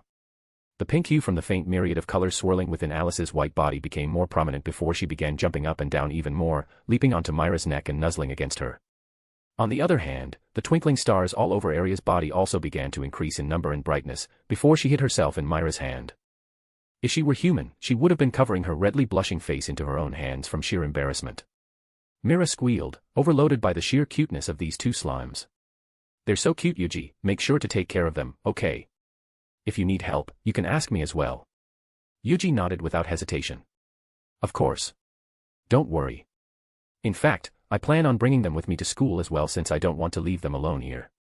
It wasn't only detrimental to the fact that he wouldn't be able to bond with them and make them evolve, Yuuji had also fallen in love with them and their cuteness. In his eyes, they're like extremely adorable and intelligent children that he couldn't help but love. There was no way he'd leave his adorable daughters alone at home if he could bring them with them everywhere. Thankfully, they have the ability to shapeshift into anything they consume. So, he'll be able to bring them with him when they shapeshift into something that wouldn't bet the eyes of a normal person. The problem was, I'm not really sure what to make them change into so that I could bring them anywhere with me. Wait here for a moment. Mira lifted up Alice from her neck and placed the yin-yang slimes onto Yuuji's hands before she exited his room. Yuuji, Alice, and Arya looked at each other confusedly at Myra's actions, before they heard the sound of a door opening and closing from her room. Then, a few minutes later, she returned to his room with something in her hand. Here. Have them eat this so you can bring them with you everywhere. In her hand was a jewelry box. And when she opened it, a beautiful white gold necklace with an obsidian crystal cut beautifully into a diamond rest on a pillow within it. This is. It's supposed to be your birthday present. But, it seems like you'll need it sooner rather than later, so here you go. Yuuji looked at the necklace in awe. The diamond jewelry he gave to Mira, Yuna, Nina, and Aika, which he had enchanted with a protection spell, was much more beautiful than this. They were 100 times more expensive than the one Mira bought for him, even though it was still quite pricey. But in his eyes, the necklace Mira gifted to him was incomparably more beautiful. He placed the slimes on his shoulders and pulled Mira into a tight embrace. Thank you, Mira. I love it. You're welcome. I thought it would look good on you, so I hurriedly bought it even though your birthday is still far. I never thought it would be useful here, you fufu. Yuuji pulled her into a deep kiss, filled with his affection, gratitude, and love. And after making Mira go out of breath, he handed the slimes to her and tried on the necklace. How does it look? It looks amazing as expected of my beloved. Alice jumped up and down in agreement, while Arya rolled back and forth, nodding excitedly. You have amazing taste, Mira. Fufu, thank you. Now, go have the girls eat it so that they can change into the necklace. Yuuji took off the necklace and placed it in front of Alice and Arya, who were in Myra's hand. Alice, Arya. Here you go. Can you eat this and transform into the necklace? If you can, I can bring you everywhere I go and we can be together all the time. Yuuji asked softly, making sure not to say it in a way that would burden them. He wanted them to be able to do it, but it was their first time to do something like this. He didn't want to force them into doing something that they might not like. But to his surprise, the moment he said he could bring them everywhere and be together all the time, the two slimes immediately jumped onto the necklace and swallowed them whole. Alice ate the white gold chain while Arya ate the obsidian. And soon, the original necklace melted and disappeared within them. In the next moment, the two slimes began to glow brighter and brighter, shining with blinding light. And when the light dissipated, on Myra's hand was an identical necklace she bought for Yuuji. Wow. That's amazing. It's amazing. It's exactly the same. No. It looks even more beautiful. You're right.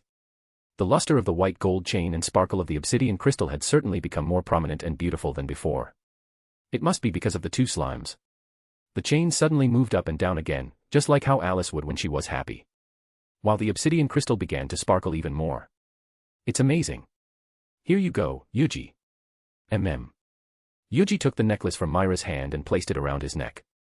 Immediately, he could feel a slight warmth emanating from it. It was very comfortable. Now we can be together all the time. Let's get along well, okay? The necklace became slightly warmer for a moment, and from his bond with the two, he could tell they're extremely happy. Now then. Let's start preparing for Victoria's visit and begin cooking. Will you help me, Yuuji? Victoria. My friend's daughter. Victoria Ivanova Serebryakov. She's from Germany. Oh, I see. Of course, I'll come and help. Thank you. The preparations for welcoming Victoria went smoothly. In fact, it went smoother than Mira expected. She had just started teaching Yuuji how to cook a few days ago. But now, he was already so much better. He might have become even better than her. And when she asked how he became so skilled this quickly, Yuuji said that it was because he had been cooking for Aika and himself for months during their stay in Tatsuya's world. I see. I was so surprised when you suddenly became so skilled this quickly. I did a lot of things during my stay there. Oh, and I also have a present for you that might help you with your world. But, it's still not ready. I'll give it to you soon. Are you making something? Yes. Just a small program to help you. A small program. Perhaps it was a scheduler or an alarm that would help her keep track of her stocks and investments, Mira thought. After all, Yuuji had been into investments recently and programming as well. It made sense for him to make something that related to both of them. Little did she know, the small program he made would be the world's greatest and most accurate stock analytics engine. I see. Thank you. Of course. Mira enjoyed spending time with her new beloved. Though Yuuji had certainly changed. A few days ago, even after his sudden change in appearance and demeanor, her teasing would be super effective towards him. But now, whenever she flirted with him, he wasn't embarrassed. In fact, he reciprocated. He didn't act cutely like he would before. Instead, she would be the one overwhelmed by his approach. She got the tables turned on her multiple times. Wasn't she supposed to be the more mature one in the relationship? So why does she feel like she's being flirted with by a more experienced man? If Yuuji knew what she was thinking, he would have smiled helplessly and shook his head. He had spent months living with Aika. That in of itself serves as enough explanation. She wasn't afraid of crossing the line and continuously teased him. In fact, she might even have wanted to cross the line herself. She would flash her breasts to him, rub them on his arms, wear super thin clothes, short skirts, or super tight pants, and even rub her butt against his crotch. She was doing all sorts of things to push Yuuji into devouring her, and she succeeded many times when they're alone. On the other hand, Mira never crossed the line and only barely touched it. She would only stand close to him until their shoulders touched, hold his hand, or smiled seductively at him from time to time. After all, she didn't want to have sex with him yet until her twin daughters and little sister confessed their love for him. So of course, Yuuji wouldn't be bothered by this level of flirting. But, seeing her reaction was a reward in itself for Yuuji. He didn't know why she's pouting, though. Soon, footsteps started coming down and Yuuji could begin hearing the cute yawns of his twin sisters. Good morning, you two. Yaon good morning. Good morning. Both Yuna and Nina would normally wake up extremely early for school, and to watch Yuuji sleep for a bit before waking him up. But since it was Saturday yesterday, the two slept late and woke up around 8 o'clock. Even then, they're still a bit sleepy. It was a very rare appearance, but one Yuuji welcomed. After all, they looked super cute when they had bed hair and looked very sleepy. Good morning, Yuna, Nina. Good morning, Mom. Good morning. Yuna and Nina walked past the kitchen, making their way to the living room to sit down on the couch. But on the way, Nina suddenly froze when she turned her gaze towards her mom. Yuna also stopped when her twin sister stopped, and similarly froze when she looked at the direction she was looking. What's wrong, you two? Mira asked with a teasing smile, crossing her left arm under her breasts and holding her cheek with her right hand. It was a rhetorical question. She knew full well why her two little daughters suddenly froze at the sight of her. Mom. Mother. Yes, what's wrong? How? Why your appearance? Mira giggled once again, and winked at them. It's a secret but, if you want to know. She glanced at Yuuji, and the twin beauties followed the direction of her gaze to see their beloved stepbrother smile helplessly. I explain everything after we welcome Victoria, okay? For now, go wash up and put on some better clothes. Both of you look very cute in those pajamas, but it's not appropriate to welcome guests with. The two stood in silence, still shocked at Mira's appearance. They knew their mother was beautiful, but this is just. Did their mother drink some kind of elixir of beauty and youth or something? What the hell? Suddenly, from the entrance to their living room, Aika stood there, still dressed in her white, loose tank top and pink hot pants, frozen with eyes wide and mouth agape. Her hair was still messy from her night's sleep. And once again, Mira began to tease them again, completely delighted by their reactions, before Yuuji stopped her and encouraged them to wash up. An hour later, all the dishes have been completed. Everyone had changed into appropriate clothes to welcome a special guest. But the guest in question haven't come. Dressed in a beautiful, pure white, one-piece dress, a golden-haired beauty exited the train and immediately became the center of attention of the entire train line she had just alighted from. She was dressed in a beautiful, pure white, one-piece dress with frills decorating her short sleeves and the ends of her dress. In her hands, she held a decorated bag with the logo, Sakura Bakery, on it, a bakery famous for their pink, strawberry cake. She was fairly tall, taller than the average height of the women around him.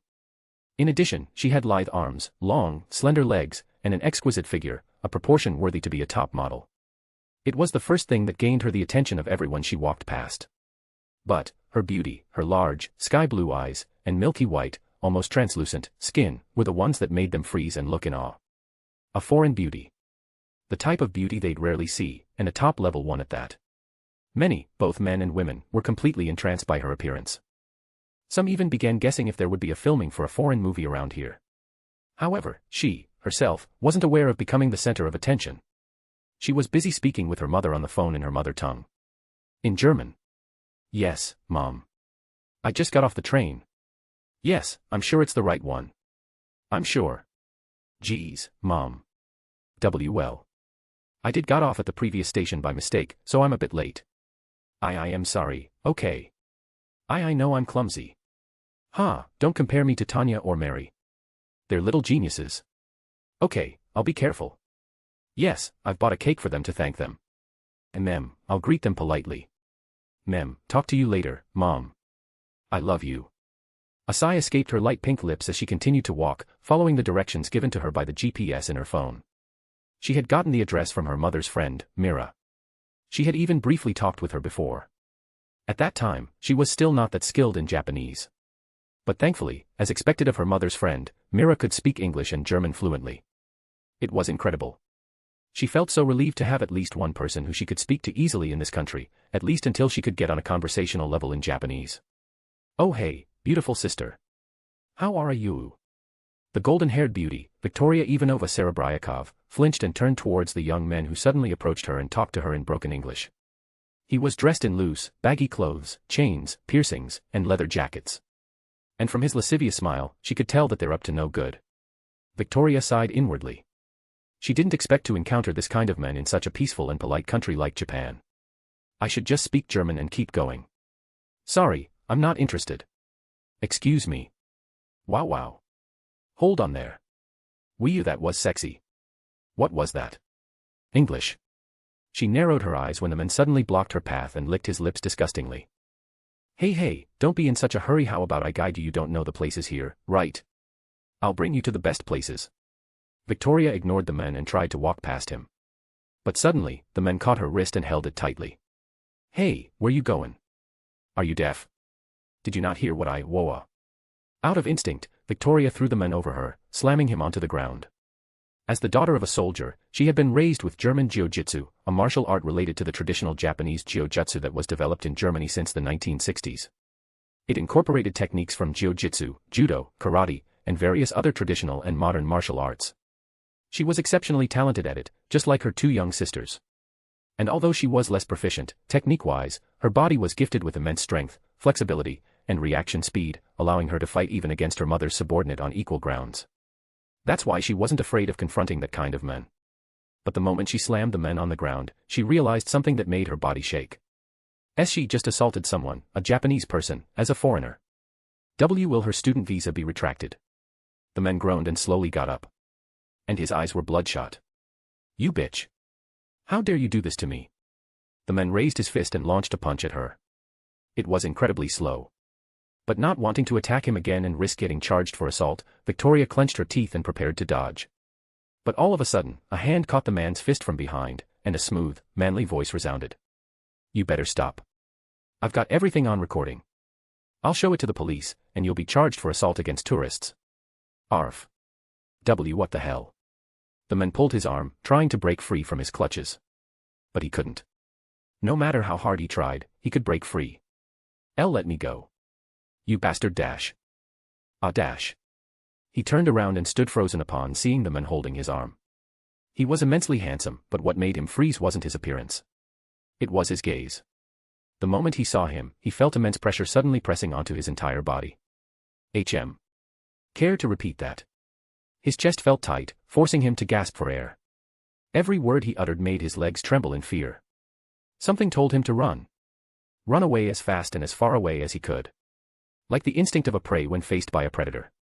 Let me go. I am sorry. Go. Never let me see your ugly face again. Or else. Hi. Alright. I swear. The moment he let go of his arm, the man immediately scrambled away with his tail between his legs. He had already long forgotten about the golden-haired beauty he was trying to pick up. Meanwhile, Victoria couldn't help but look at the handsome young man before her in shock. Not only from his appearance, but the air around him. When he confronted the guy who was trying to pick her up, the aura he unleashed was unmistakable killing intent. There was no mistake about it. It was the same air as the ones that the elite soldiers under her mother have. And to think he could control it so finely. He was no regular person. She was sure of this. "Are you all right? Are you hurt?" The young man asked in perfect English, causing her yet another surprise. Was he a foreigner as well? He does have the features of a Japanese person, but he might be of mixed blood. Thank you very much. I am fine. Thank you for your help. You're welcome. Then, the man suddenly went silent and began observing her from top to bottom. Victoria stiffened. She had been looked inappropriately by men many times before. The gaze was obvious and unmistakable. But this was different. Rather than observing her beauty, he seems to only be observing her features. Soon, he looked up to her in the eyes once again. And she was shocked once again. In German. Are you Victoria Ivanova Serebryakov? Daughter of Ilya Ivanova Serebryakov? Yeah. Victoria's eyes widened in surprise. She didn't expect him to suddenly talk in German. But he mentioned her mother's name. Could it be? Why yes. Do you know Mississippi Mira? The young man smiled beautifully and nodded. Yes. It's a pleasure to meet you. My name is Yuuji Tsubakihara, Mira Tsubakihara's stepson. I'm here to guide you to our house. Chapter 73, Chapter 71 Welcoming Party. Everyone, I'm back. Please excuse me. Yuuji announced as Victoria shyly excused herself and entered the house of her mother's friend. She was very nervous. She managed to forget her nervousness on the way here thanks to talking with Yuuji, but now, it resurfaced. Her mother's friend, Mira. Victoria had heard about her often from her mother. She was an incredibly talented and successful investor who had roots in all the successful businesses in the world. But even with her success, she never changed. She was still the kind and gentle person her mother knew when they were in school together. Until now, Mira was still her mother's best friend, and Victoria had come to admire and respect her a lot, despite never having met her. Admiration often led to over-exaggeration, especially when she never met her. But now, after seeing how perfect Yuuji was, she couldn't help but think if all the great things she thought about her were actually not an exaggeration, but an underestimation. Oh my welcome, Visha Yufufu, you've grown up into such a beautiful young lady. Victoria looked up in shock the moment she heard a supremely beautiful voice speaking in perfect German. And when she saw her figure, Victoria stood frozen in shock. How beautiful. I've heard of her beauty from Mom, but I never expected to be this. Her soft and gentle, yet alluring expression. Her beautiful, shiny, light brown hair. Her curvaceous figure that rivaled that of the goddess of beauty. Mira was the most beautiful woman she had ever seen. And if what her mother said about her abilities were true, then wasn't she the most perfect woman in the world? I see where Yuuji-kun got his looks and character now. During the short time it took for them to reach the Tsubakihara household, she spent the entire time talking with Yuuji. Having been raised by her mother and meeting a lot of different people, Victoria had learned how to observe other people closely and look past the veil they put up. Because of this, it was very simple for her to see through the obvious lust and interest boys in her school had for her whenever she talked to them. But Yuuji was different. All she could see from Yuuji's eyes was simply appreciation for her beauty. And after she talked about herself more, admiration not for her beauty, but her abilities. It was the first time Victoria had ever felt this way towards a boy her age. It was very refreshing and comfortable. She was very surprised at first. But now, she could understand why. Yuuji had been living with the most beautiful woman in the world all his life. It's understandable why he wouldn't drool at the sight of a beautiful woman that easily. And considering Mira's character, she must have taught Yuuji to be respectful towards women. Her admiration and respect towards Mira and Yuuji rose tremendously. Thank you very much for welcoming me. My name is Victoria Ivanova Serebryakov. I will be in your care from now on. She bowed deeply. Victoria did her best to speak in Japanese. Even if Mira was fluent in her mother tongue, it'd be rude if she were to reply not in Mira's mother tongue when she greeted her in her mother tongue. Yufufu, we will be in your care too. Please just speak in whatever language you're comfortable with, okay? Why yes. Here is something small I brought with me. Please enjoy it with the rest of the family. Oh my, thank you very much. Having finished greeting each other, Mira and Yuuji lead Victoria inside after changing into slippers. They headed into the living room, where Yuna, Nina, and Aika, who were sitting on the couch, stood up and welcomed her with beautiful, bright smiles. Welcome to Japan, Serebryakov-san. My name is Yuna, let's get along. Welcome to Japan. My name is Nina. Please take care of me. Hello. My name is Aika. Hope you enjoy your stay here. Yuna and Nina's English were perfect. Aika spoke in a more casual tone, but nevertheless, she still sounded like a native. Moreover, all of them were beautiful. So beautiful that Victoria, who had been surrounded by beauties like her little sisters and her mother all her life, couldn't help but admire. It's a pleasure. Thank you very much for welcoming me. Please take care of me. I should have learned Japanese harder. These wonderful people were able to talk with her in English perfectly, but her Japanese was still lacking that she couldn't even greet them properly. Victoria couldn't help but regret her laziness. Come take a seat, Mom and Yuuji have prepared such wonderful food for us. Yuna approached her and gestured towards the dining table, where a magnificent Japanese feast had been spread. So much. And they all look so delicious. It was like the feast she would get if she visited a luxurious ryokan she had only ever seen in anime and Japanese food networks. It's amazing. Why yes. Thank you very much. I've also brought this cake. Please enjoy it with everyone. Thank you very much for your consideration. I shall put it in the refrigerator. However, Yuuji bought a very special cake to welcome you. Would it be fine if we eat that first? Opposite of the cheerful Yuna, Nina approached Victoria calmly with a smile. Eh? A special cake. It's the extra super melon cake. Do you know about it? It's very famous and super expensive. I was very shocked when Yukuin suddenly brought it out. That dash. Victoria had seen it once in a Japanese food network. It was an incredibly luxurious cake one can buy normally from a bakery. Oh, and Yuji-kun also bought the Shiro Houseki white strawberries for this event. Don't you love strawberries, Victoria? White strawberries. Once again, Victoria couldn't help but gasp at another mention of another luxurious food item. She turned towards Yuji in bafflement. Wasn't he just a high school student her age? How could he buy such ridiculously pricey food for this? Seeing her reaction, Yuji simply smiled softly. I got quite lucky with my investments and decided to splurge a bit to celebrate your arrival. Let's eat it deliciously together. So he was also a genius in investments. He was truly different from the young boys she knew back in her school, Victoria thought. And this kindness. She felt extremely welcomed here, even though she couldn't even speak their language perfectly. She couldn't help but feel touched. Thank you very much. She bowed deeply at all of them. Now let's start eating before the food went cold. Why yes. Because of the warmth and kindness she felt from the Tsubakihara household, Victoria opened up faster than she ever expected to the people she had only met this morning. She ended up using English to converse most of the time, but since everyone could understand her, she was able to tell them about herself much more. Victoria told them that she was the oldest of 3 siblings. She bragged about her genius little sisters, Mary and Tanya. She was talking about them so excitedly that she didn't realize the cream that was smeared on the corner of her lips. It was very cute to see how animated she became when talking about the things she loved. Then, she also told them about how she actually trained in martial arts, specifically German jiu-jitsu, and joined in some of the military training her mother held when she was young. Oh, so that's why. No wonder you could do a throw on that man. Yuji had actually seen the trash of a man approach her. Judging by how uncomfortable Victoria looked, he immediately knew that the man's attention was unwanted. But before he could help her, she suddenly threw the man over her shoulder, shocking him and everyone who saw it. After all, who would expect such a lithe and slender high school girl to be capable of throwing a man over her shoulder like that? Yes. Thanks to Mom's training, I'm perfectly capable of defending myself. At least, I thought so. Thank you for helping me this morning. You've already thanked me enough. Please don't mind it anymore. Oh. Did something happen when you picked her up, Yuji? Well. Yuji glanced at Victoria, who nodded at him, and began telling the event that happened this morning. Did that really happen? Are you okay, Victoria-san? TCH. Scumbags with no game really exist everywhere, huh?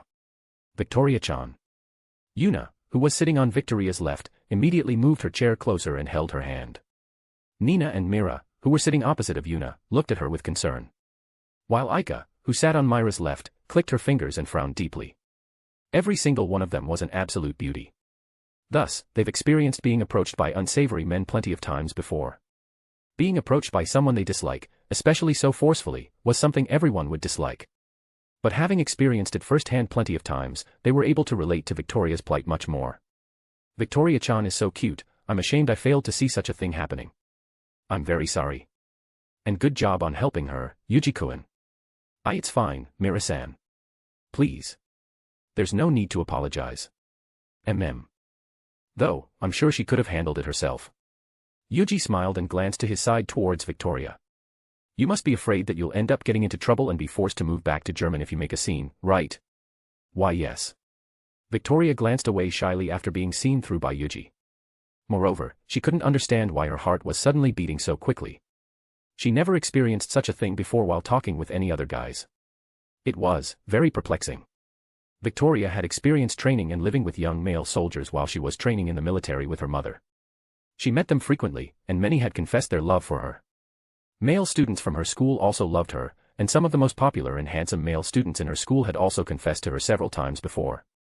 But not once did she ever feel her heart move.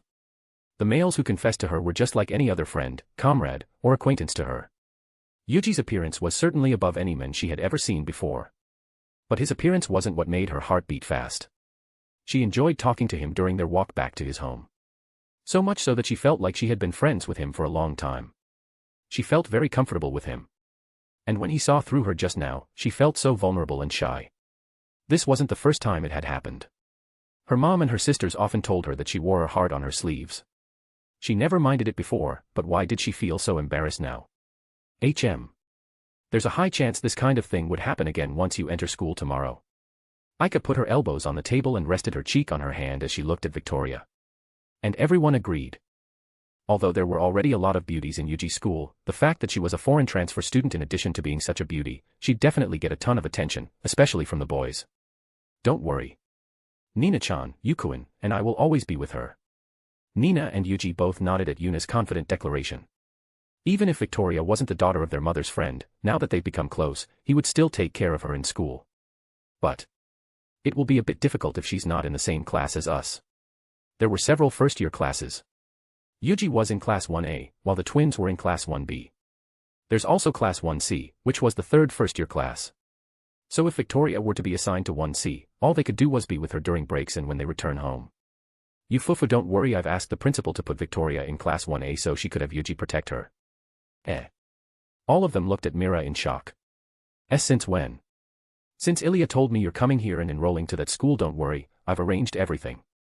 Mira winked playfully. And they were reminded once again how influential Mira was. Once afternoon came, Victoria excused herself and returned home. There was still some of her stuff she needed to unpack as soon as possible since she would start school tomorrow. She lived in the large, fairly high-end apartment which was actually just one station down. It was actually a walkable distance to the Tsubakihara household. She went on the train to get here because she couldn't risk getting lost and coming late to greet the family of her mother's close friend. Though, she still ended up coming late in the end because of her clumsiness. Yuuji offered to walk her home. Considering the previous event this morning, he didn't want her to risk getting picked up and bothered by some guys on the street. Victoria tried to refuse, but after Mira, Yuna, Nina, Aika, and Yuuji himself insisted, she relented. They had a pleasant conversation as the orange-red sun slowly set under the horizon. And once they arrived in the large apartment building, Victoria bowed and thanked him for accompanying her. Don't mind it. I'll see you tomorrow. Good night, Victoria. Good night, Yuuji. See you tomorrow. Under the darkened sky, Victoria smiled brightly, lighting up everything around her. She was just like a sun, Yuuji thought inwardly as he smiled. He watched her enter through the automatic glass door and pressed a button for the elevator. And once it arrived, she entered and waved her hand at him. She mouthed "see you" to him, and he waved his hand while mouthing "see you" as well. Once the elevator door closed, Yuuji turned around and returned home. I'm back. He announced as he placed his outdoor shoes into the rack and slipped into his indoor slippers. Welcome home. He heard Myra's beautiful voice resounded from the kitchen. He also sensed Yuna, Nina, and Aika's presence there. It was unusual. Normally, instead of the kitchen, they'd be hanging out in the living room. But now, they're gathered around the dining table. He came to the kitchen, and as expected, everyone was sitting around the dining table. Yuna, Nina, and Aika turned to him with a look of confusion and questioning, while Mira was smiling brilliantly at him. He knew instantly what was going on. Yuuji, please come take a seat, you have a lot you want to tell us, don't you? Ah. Yes. And thus, Yuuji spent the rest of the evening explaining to his family about the chat group, his magic, his 3 girlfriends, and how Mira became so beautiful. Chapter 74, Chapter 72 New Transfer Student. Monday has arrived once more. It was the start of yet another week-long school days. And many would have tried counting how many more days it would be until their summer holidays or even their next weekend arrived as they groggily made their way to their school and classroom, still recovering from the terrible sleep schedule they've managed to achieve in just 2 days during their weekend holidays. Raku yawned as he made his way to his class. He had woken up super early to cook a large amount of food for all of his family members in his household, which included all of his father's subordinates. But that wasn't the reason why he was so sleepy. After all, he had gotten used to waking up early to cook breakfast for them. The reason was because the party his father held in the house to celebrate his recovery from his degrading health. It was all thanks to the Dr. Yuuji's mother, Mira, introduced them to Dr. Niju Aki. Thanks to her brilliance, her father managed to recover and became fit to lead their Yakuza family for years to come once again. Aki-sensei unfortunately refused to stay for long since she still has to tend to her clinic. However, it didn't deter his father and his subordinates from partying late into the night. And of course, the one who had to cook the food they're going to eat was Raku. Thus, he was forced into labor until late at night before he could go to sleep and wake up early for school. Good morning, Dot. He greeted casually in between yawns as he opened the door to his class. It was a custom for Japanese people to greet everyone upon entering the room. And normally, they would receive a reply from those who were already in the room. But this time, he didn't. Raku didn't mind. After all, it was simply a custom.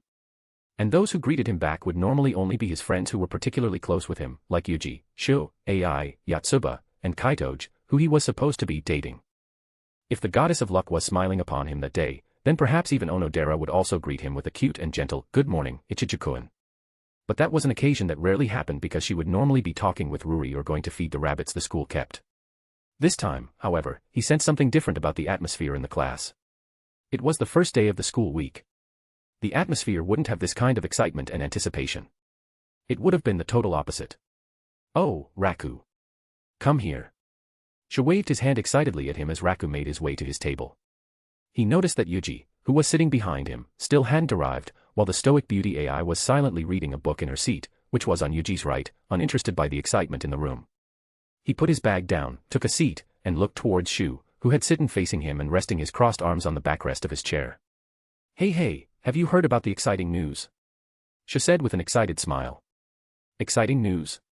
That's right. There's apparently going to be a transfer student coming to our class. Moreover, she's a foreigner and a beauty." Raku's eyes widened slightly in surprise. He didn't expect there to be a transfer student right now in the middle of the quarter semester. But, after hearing that she was a foreigner, he began to understand why she would transfer in at such a strange time. A foreigner, huh? That's right.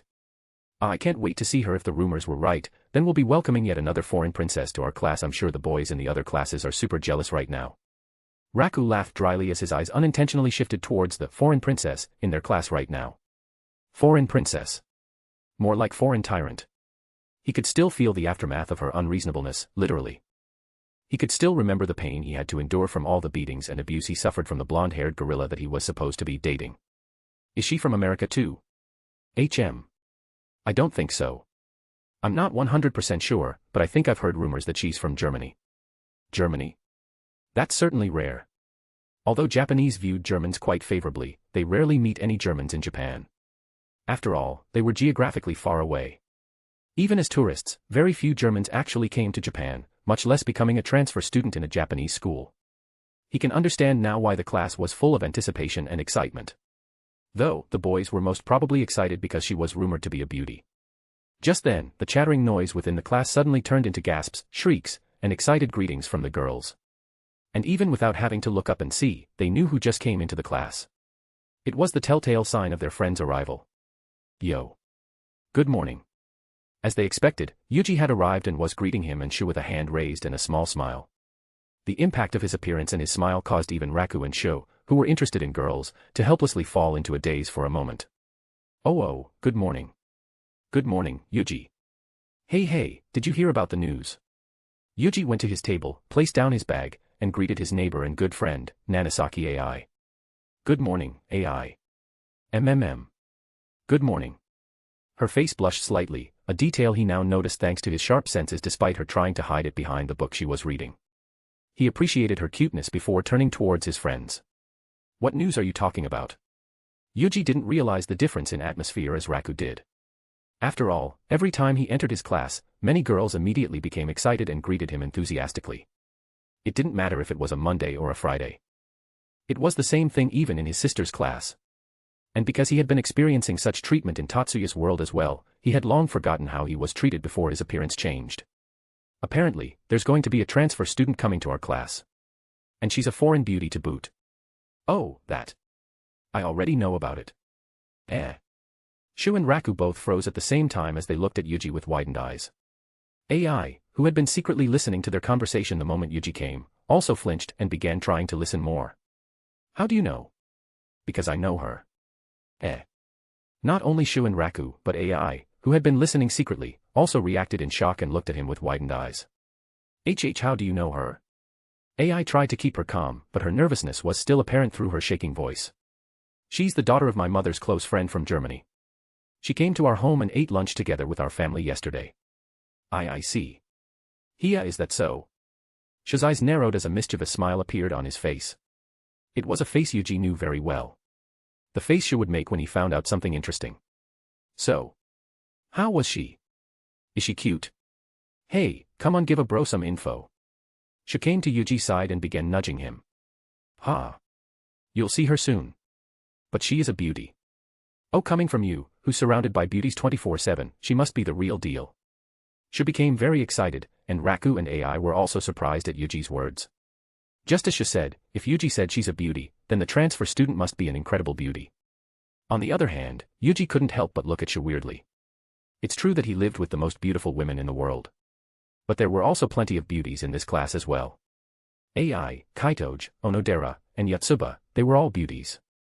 Even outside their class, there were also plenty of beauties, such as Morishima Haruka, Yotsuba's siblings, and even amongst the teacher like Hiratsuka-sensei.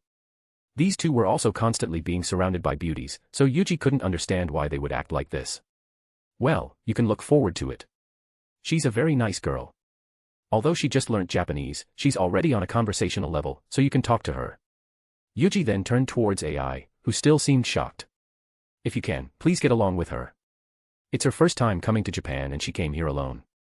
So I hope she can make some friends in this class. Sure.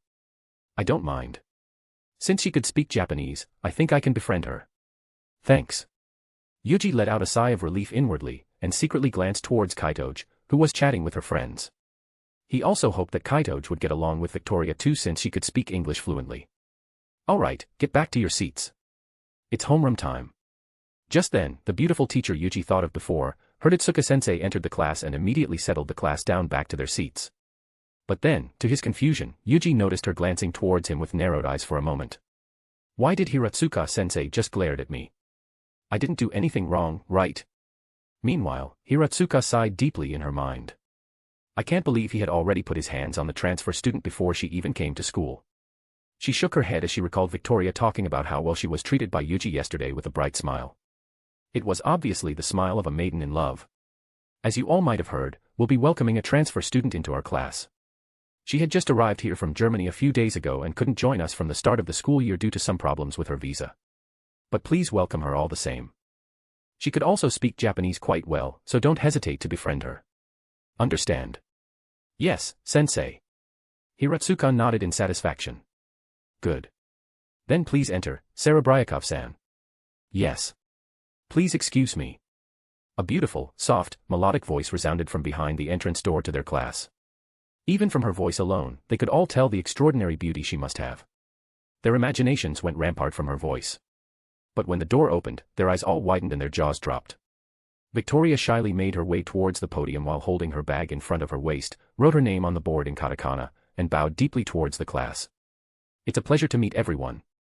My name is Victoria Ivanova Sarabriakov. I'm from Germany, and I have transferred to this school due to my love for Japan and the Japanese culture.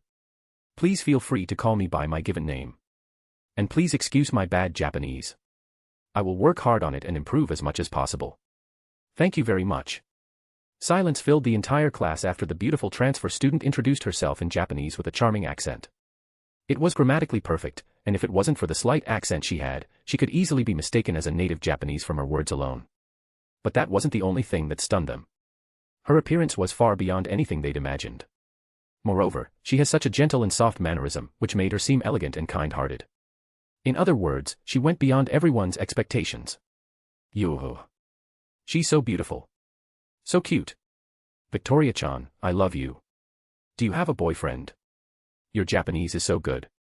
The class went wild as they cheered and excitedly welcomed yet another top-tier beauty into their class. Seeing their welcome, Victoria couldn't help but smile brightly and bowed once again. Thank you very much. Please take care of me. Her gratitude was received with yet another excited cheer that would have been heard by the other classes adjacent to them. All right, settle down. Thank you for your introduction, Sarabriakov-san. Please take the seat right beside Ichiju-kun. Oi Ichiju, raise your hand. Why yes. Raku raised her hand, a bit taken aback that the beautiful transfer student would be sitting next to him. And as she approached, even Raku, who only had Onodera in his heart, couldn't help but be amazed by her beauty. Please take care of me, Ichiju-san. Why yes. Likewise, say Sarabriakov-san. Ah, please just call me Victoria. I understand that my last name might be a bit too hard to pronounce. Thank you. Then, Victoria-san. Yes. Raku nodded his head quickly, still a bit taken aback by her sheer beauty and charisma. And then, Victoria turned her gaze towards Yuji and let out an even more beautiful smile than they've ever seen. In German. Hello, Yuuji. I didn't expect us to be seated this close to each other. Me too. Welcome to the class. I'm glad you're here. Let's work hard together. Of course. I can't wait to experience high school in Japan. Everyone in the class immediately froze as they looked at them, eyes widened in shock. Since when could Yuuji speak in German? Lunch break quickly arrived. At least, it felt like it for everyone else except for Yuuji. Everyone was engrossed in looking at Victoria and him, back and forth. The guys were mainly looking at Victoria, admiring her beauty. And except for Raku, they also glared at him from time to time, cursing him under their breath and wondering about his relationship with Victoria. On the other hand, the girls directed their gaze almost equally at both of them. They're wondering what the beautiful transfer student's relationship was with the super hunk of their class. Jealousy was of course running rampant, but without a clear understanding of their relationship, they were mostly curious.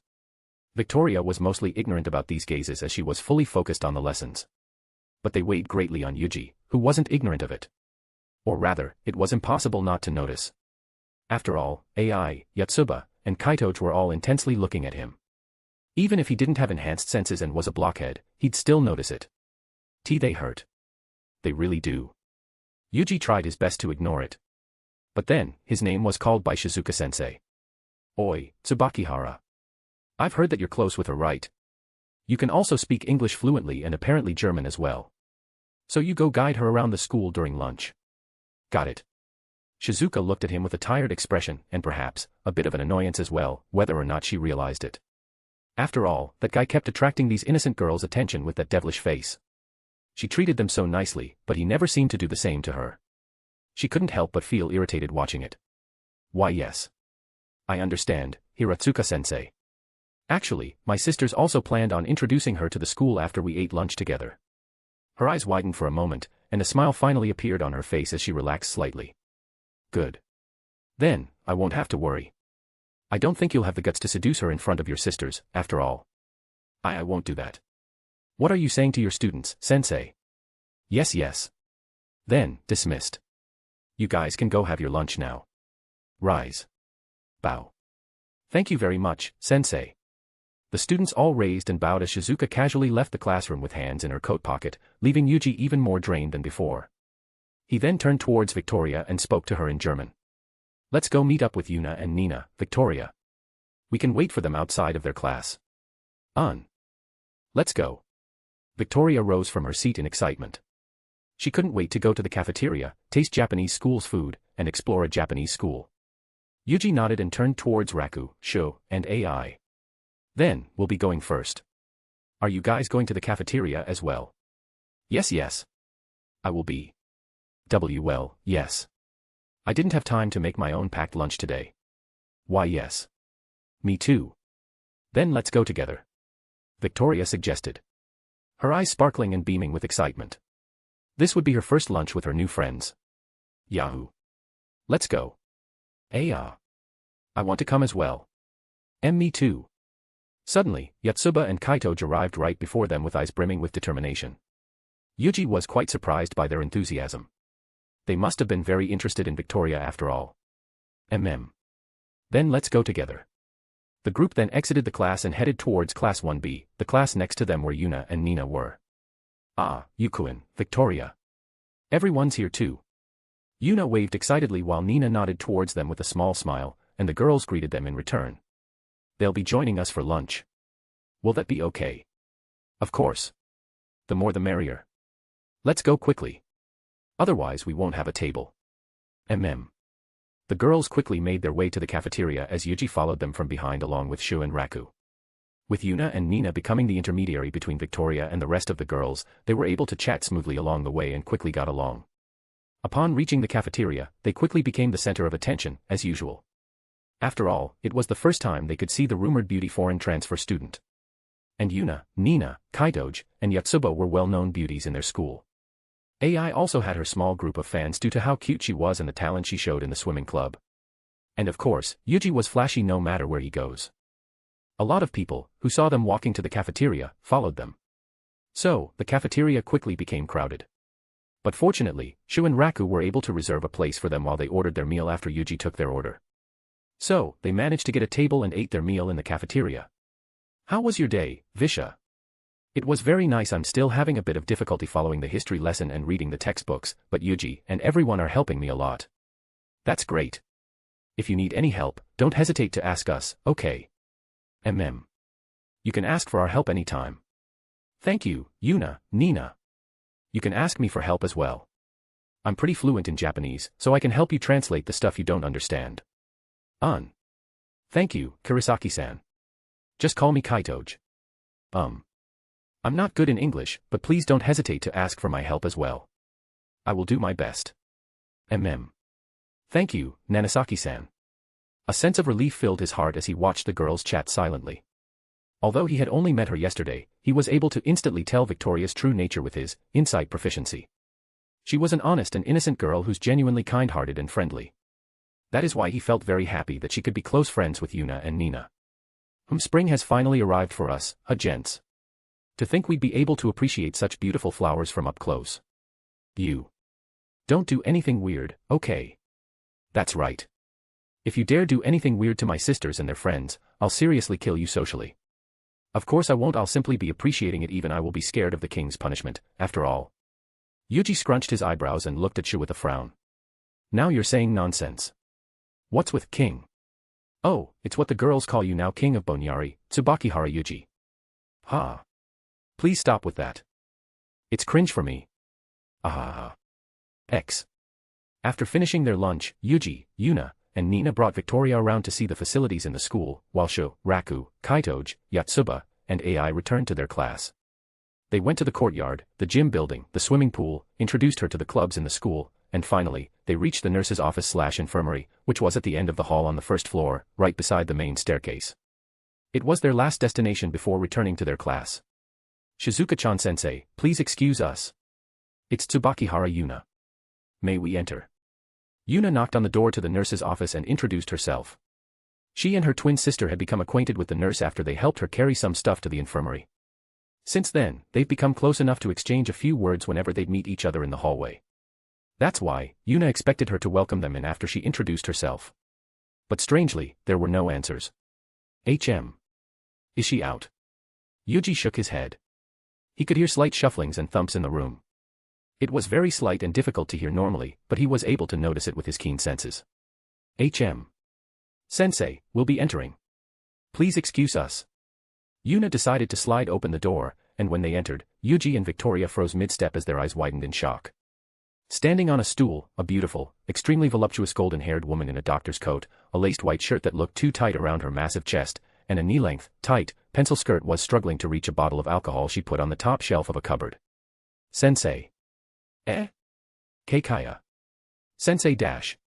Surprised by their sudden appearance, the woman lost her balance and was about to fall down the stool. But fortunately, Yuuji snapped out of his shock in time and dashed towards her, catching her in time. Are you okay, sensei? Marikawa-sensei. Shizuka-chan sensei. Are you okay? One by one, Yuna, Nina, and Victoria snapped out of their shock and approached her as Marikawa Shizuka, the nurse of Bonyari High School, slowly opened her eyes. Her beautiful golden brown eyes met Yuuji's and widened. And before long, her eyes began to sparkle and her cheeks reddened as her lips curled into a wide smile. Oh, are you my prince on a white horse? She blinked with eyes full of innocence and anticipation. It was a very pure gaze that Yuuji couldn't help but become stupefied. How does a woman older than him, with a body even more voluptuous than Aika and Mira, have such an innocent gaze? If it wasn't for his insight proficiency, he would have believed she was acting. But no. She was truly just innocent. So Yuuji couldn't help but answer her question. I am not a prince, nor do I have a white horse. My name is Tsubakihara Yuuji, a first-year student. Oh, I really thought you are a prince. You-chan is so handsome. After all, it's so nice to meet you. I am Marikawa Shizuka. Call me Shizuka-chan, okay? Thank you. Yuuji's brain malfunctioned the moment Shizuka began to wrap her arms around his neck while he was still lifting her in a princess carry. Her gigantic breasts, that were most likely a size or two bigger than Aika and Mira, were pressing against him. But that wasn't the only reason why his brain froze. It was that in combination with her innocence. He was experienced in dealing with beauties who love to tease. But it was his first time dealing with an innocent, air-headed beauty. And to make it worse, his sharp senses were assaulted by her heavenly softness, flowery fragrance, and beautiful appearance. It was enough to make even Yuuji, who had walked up the staircase to adulthood with Aika, froze and unable to react. Ah. Shizuka-chan sensei. Please get off of him. R.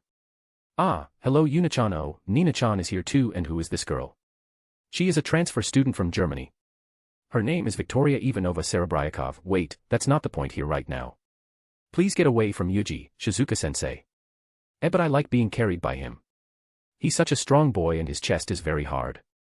He also smells so good. Please stop doing such a thing. Yuna and Nina quickly ripped Yuuji away from Shizuka and brought the airhead busy nurse to seat on one of the beds in the infirmary. And as they did, Victoria, who was still taken aback by the situation, couldn't help but watch in shock. In German. Is this how Japanese school nurses normally act towards their students? No.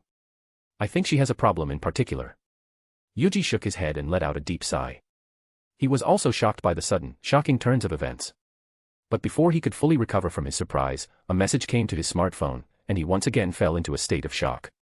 Kiryu Aika, Rias's peerage is calling me to their HQ again. Chapter 75, Chapter 73 Panic and Shock. HM. Clink. Here you go, President.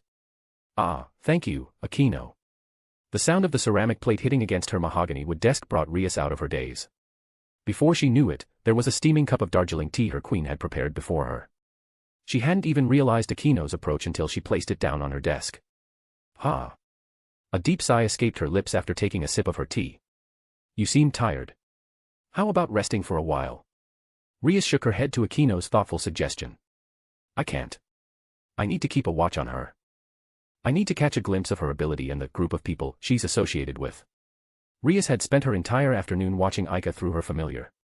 After the breakdown in negotiations and failing to persuade her into entering her peerage, Rias needed to find out her abilities and information on the group behind her to make sure she would not pose a threat to her, her peerage, and the city she was in charge of. But instead, she felt increasingly vexed as she continued to observe the woman named Aika. Born with immense beauty and status as a high-ranking devil, the princess of the Gremory ducal household, and the little sister of the strongest devil in the underworld, Rias took pride in her self-worth as one of, if not, the most beautiful, powerful, and influential young devil. She had always been revered for her beauty and received countless courtings from male humans and devils alike. But now, she found someone with beauty that surpassed even her. Naturally, she rejected the thought at first. She convinced herself that she was simply surprised to see someone as beautiful as herself all of a sudden. But, those denials slowly turned into vexation and envy as she continued to observe Aika. With nothing special happening around her, Rias's attention naturally focused on her dazzling appearance. At first, she simply admired Aika's beauty and even complimented her for having a beauty on par with herself. But as she continued to observe her, she began noticing some things that Aika was better in than her. Her skin was unblemished and beautiful, even more so than any female devils she knew who were supposed to embody devilish beauty. Her eyes were bewitching, and her lips, nose, and ears were also perfectly shaped. Aika's waist seemed to also be slimmer and more athletic than her. Even her breasts and hips, that Rias was so proud of, lost in all aspects, size, shape, and elasticity.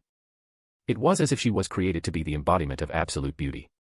Someone who'd elicit envy even from the most beautiful women in all realms. That is what Rias came to a conclusion about Aika after observing her all afternoon. Well, there's no use being upset over this.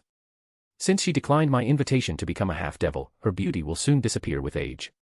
Rias thought, convincing and calming herself with such belief without knowing that Aika would obtain an SSR that would make her even more beautiful and eternal than a devil like her. With such thoughts, Rias was able to curb away her envy and vexation and resumed observing Aika through her familiar. And just then, she noticed something. Aquino, gather everyone here as soon as possible. Eh? But they've all just gone back home. Did something happen? Yes. There's a fallen angel stalking her. Aquino's eyes widened in shock. Anger, despair, frustration, and hatred filled her eyes as traumatic memories of her mother's death flashed through her mind.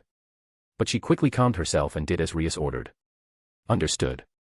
Rias began to watch Aika and the fallen angel stalking her more closely as Aquino contacted Kaneko, Kiba, and Issei. The fallen angel following her wasn't the female fallen that killed Issei. It was a male fallen, the one that had also attacked Issei a few nights ago. He was closing in slowly, and Aika didn't seem to notice him. If she was a regular person, then Rias would have immediately assumed that she didn't notice the fallen angel, who was most likely concealing his presence. But Rias knew that Aika was familiar with the supernatural, and seemed to be a fairly strong sacred gear user. So, her lack of reaction was most likely an act. The fallen angel didn't seem to notice it, however, and continued to approach her with a voracious and lustful expression. Rias continued to watch, wondering if she could finally catch a glimpse of Aika's ability. But when he was finally only a few meters away from Aika, she quickly shook her head. No, this is wrong.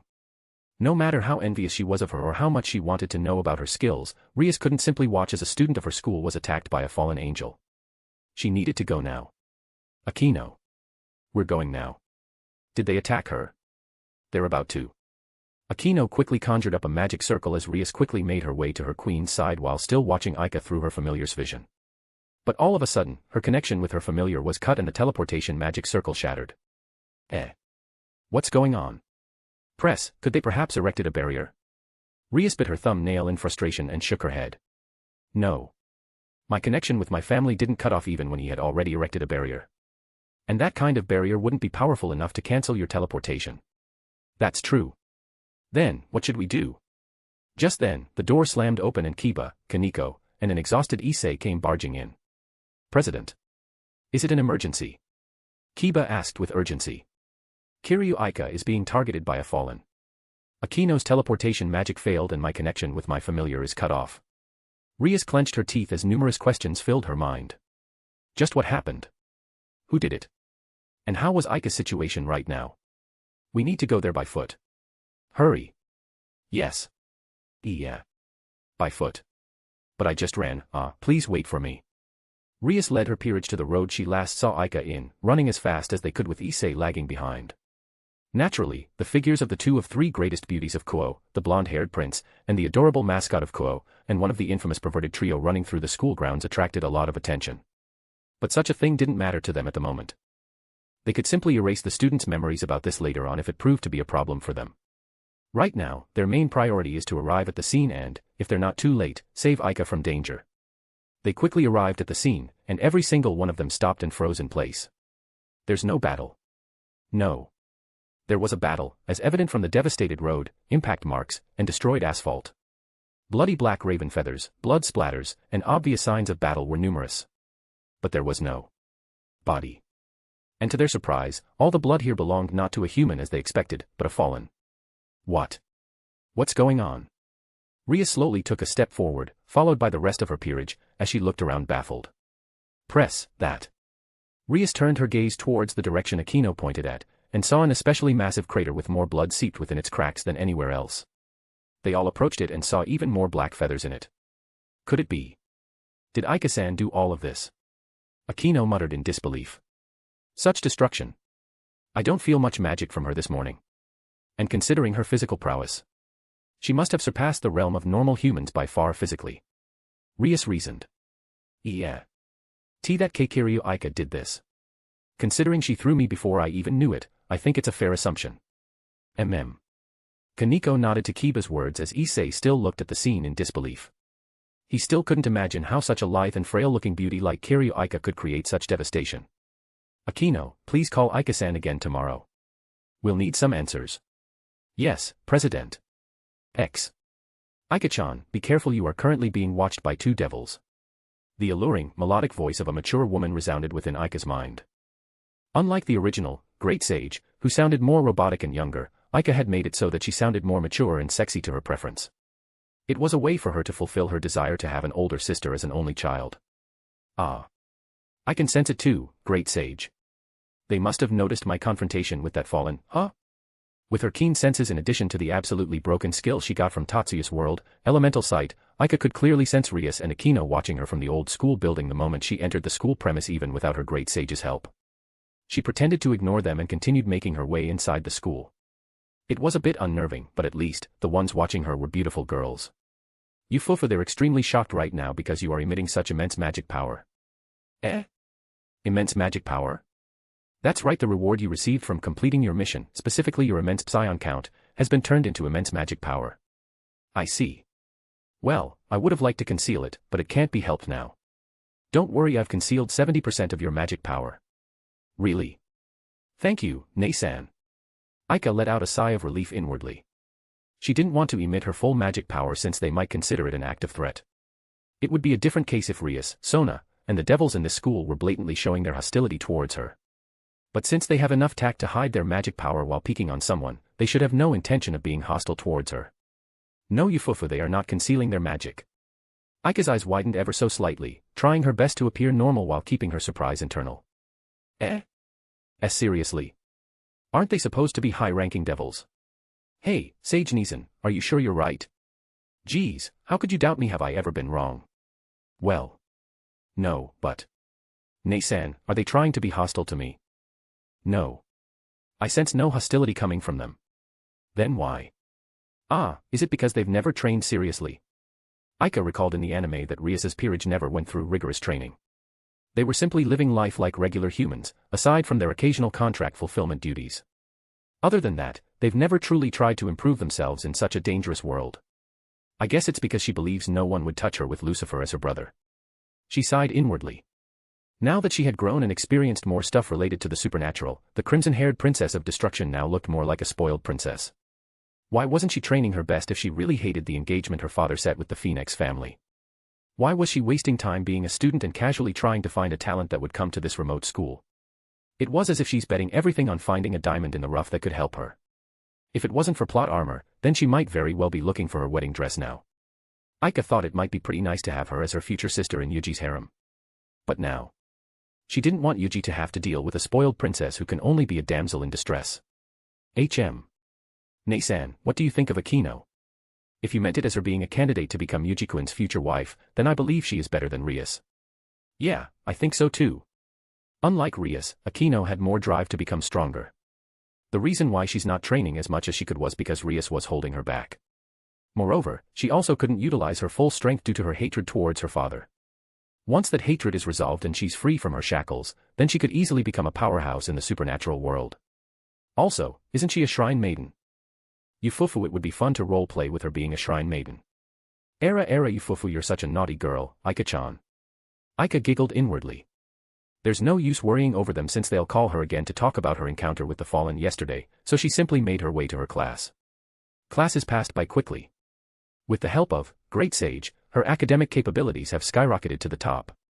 Even without having to pay attention, she could simply ask Great Sage to help her during tests and she'll get a perfect score.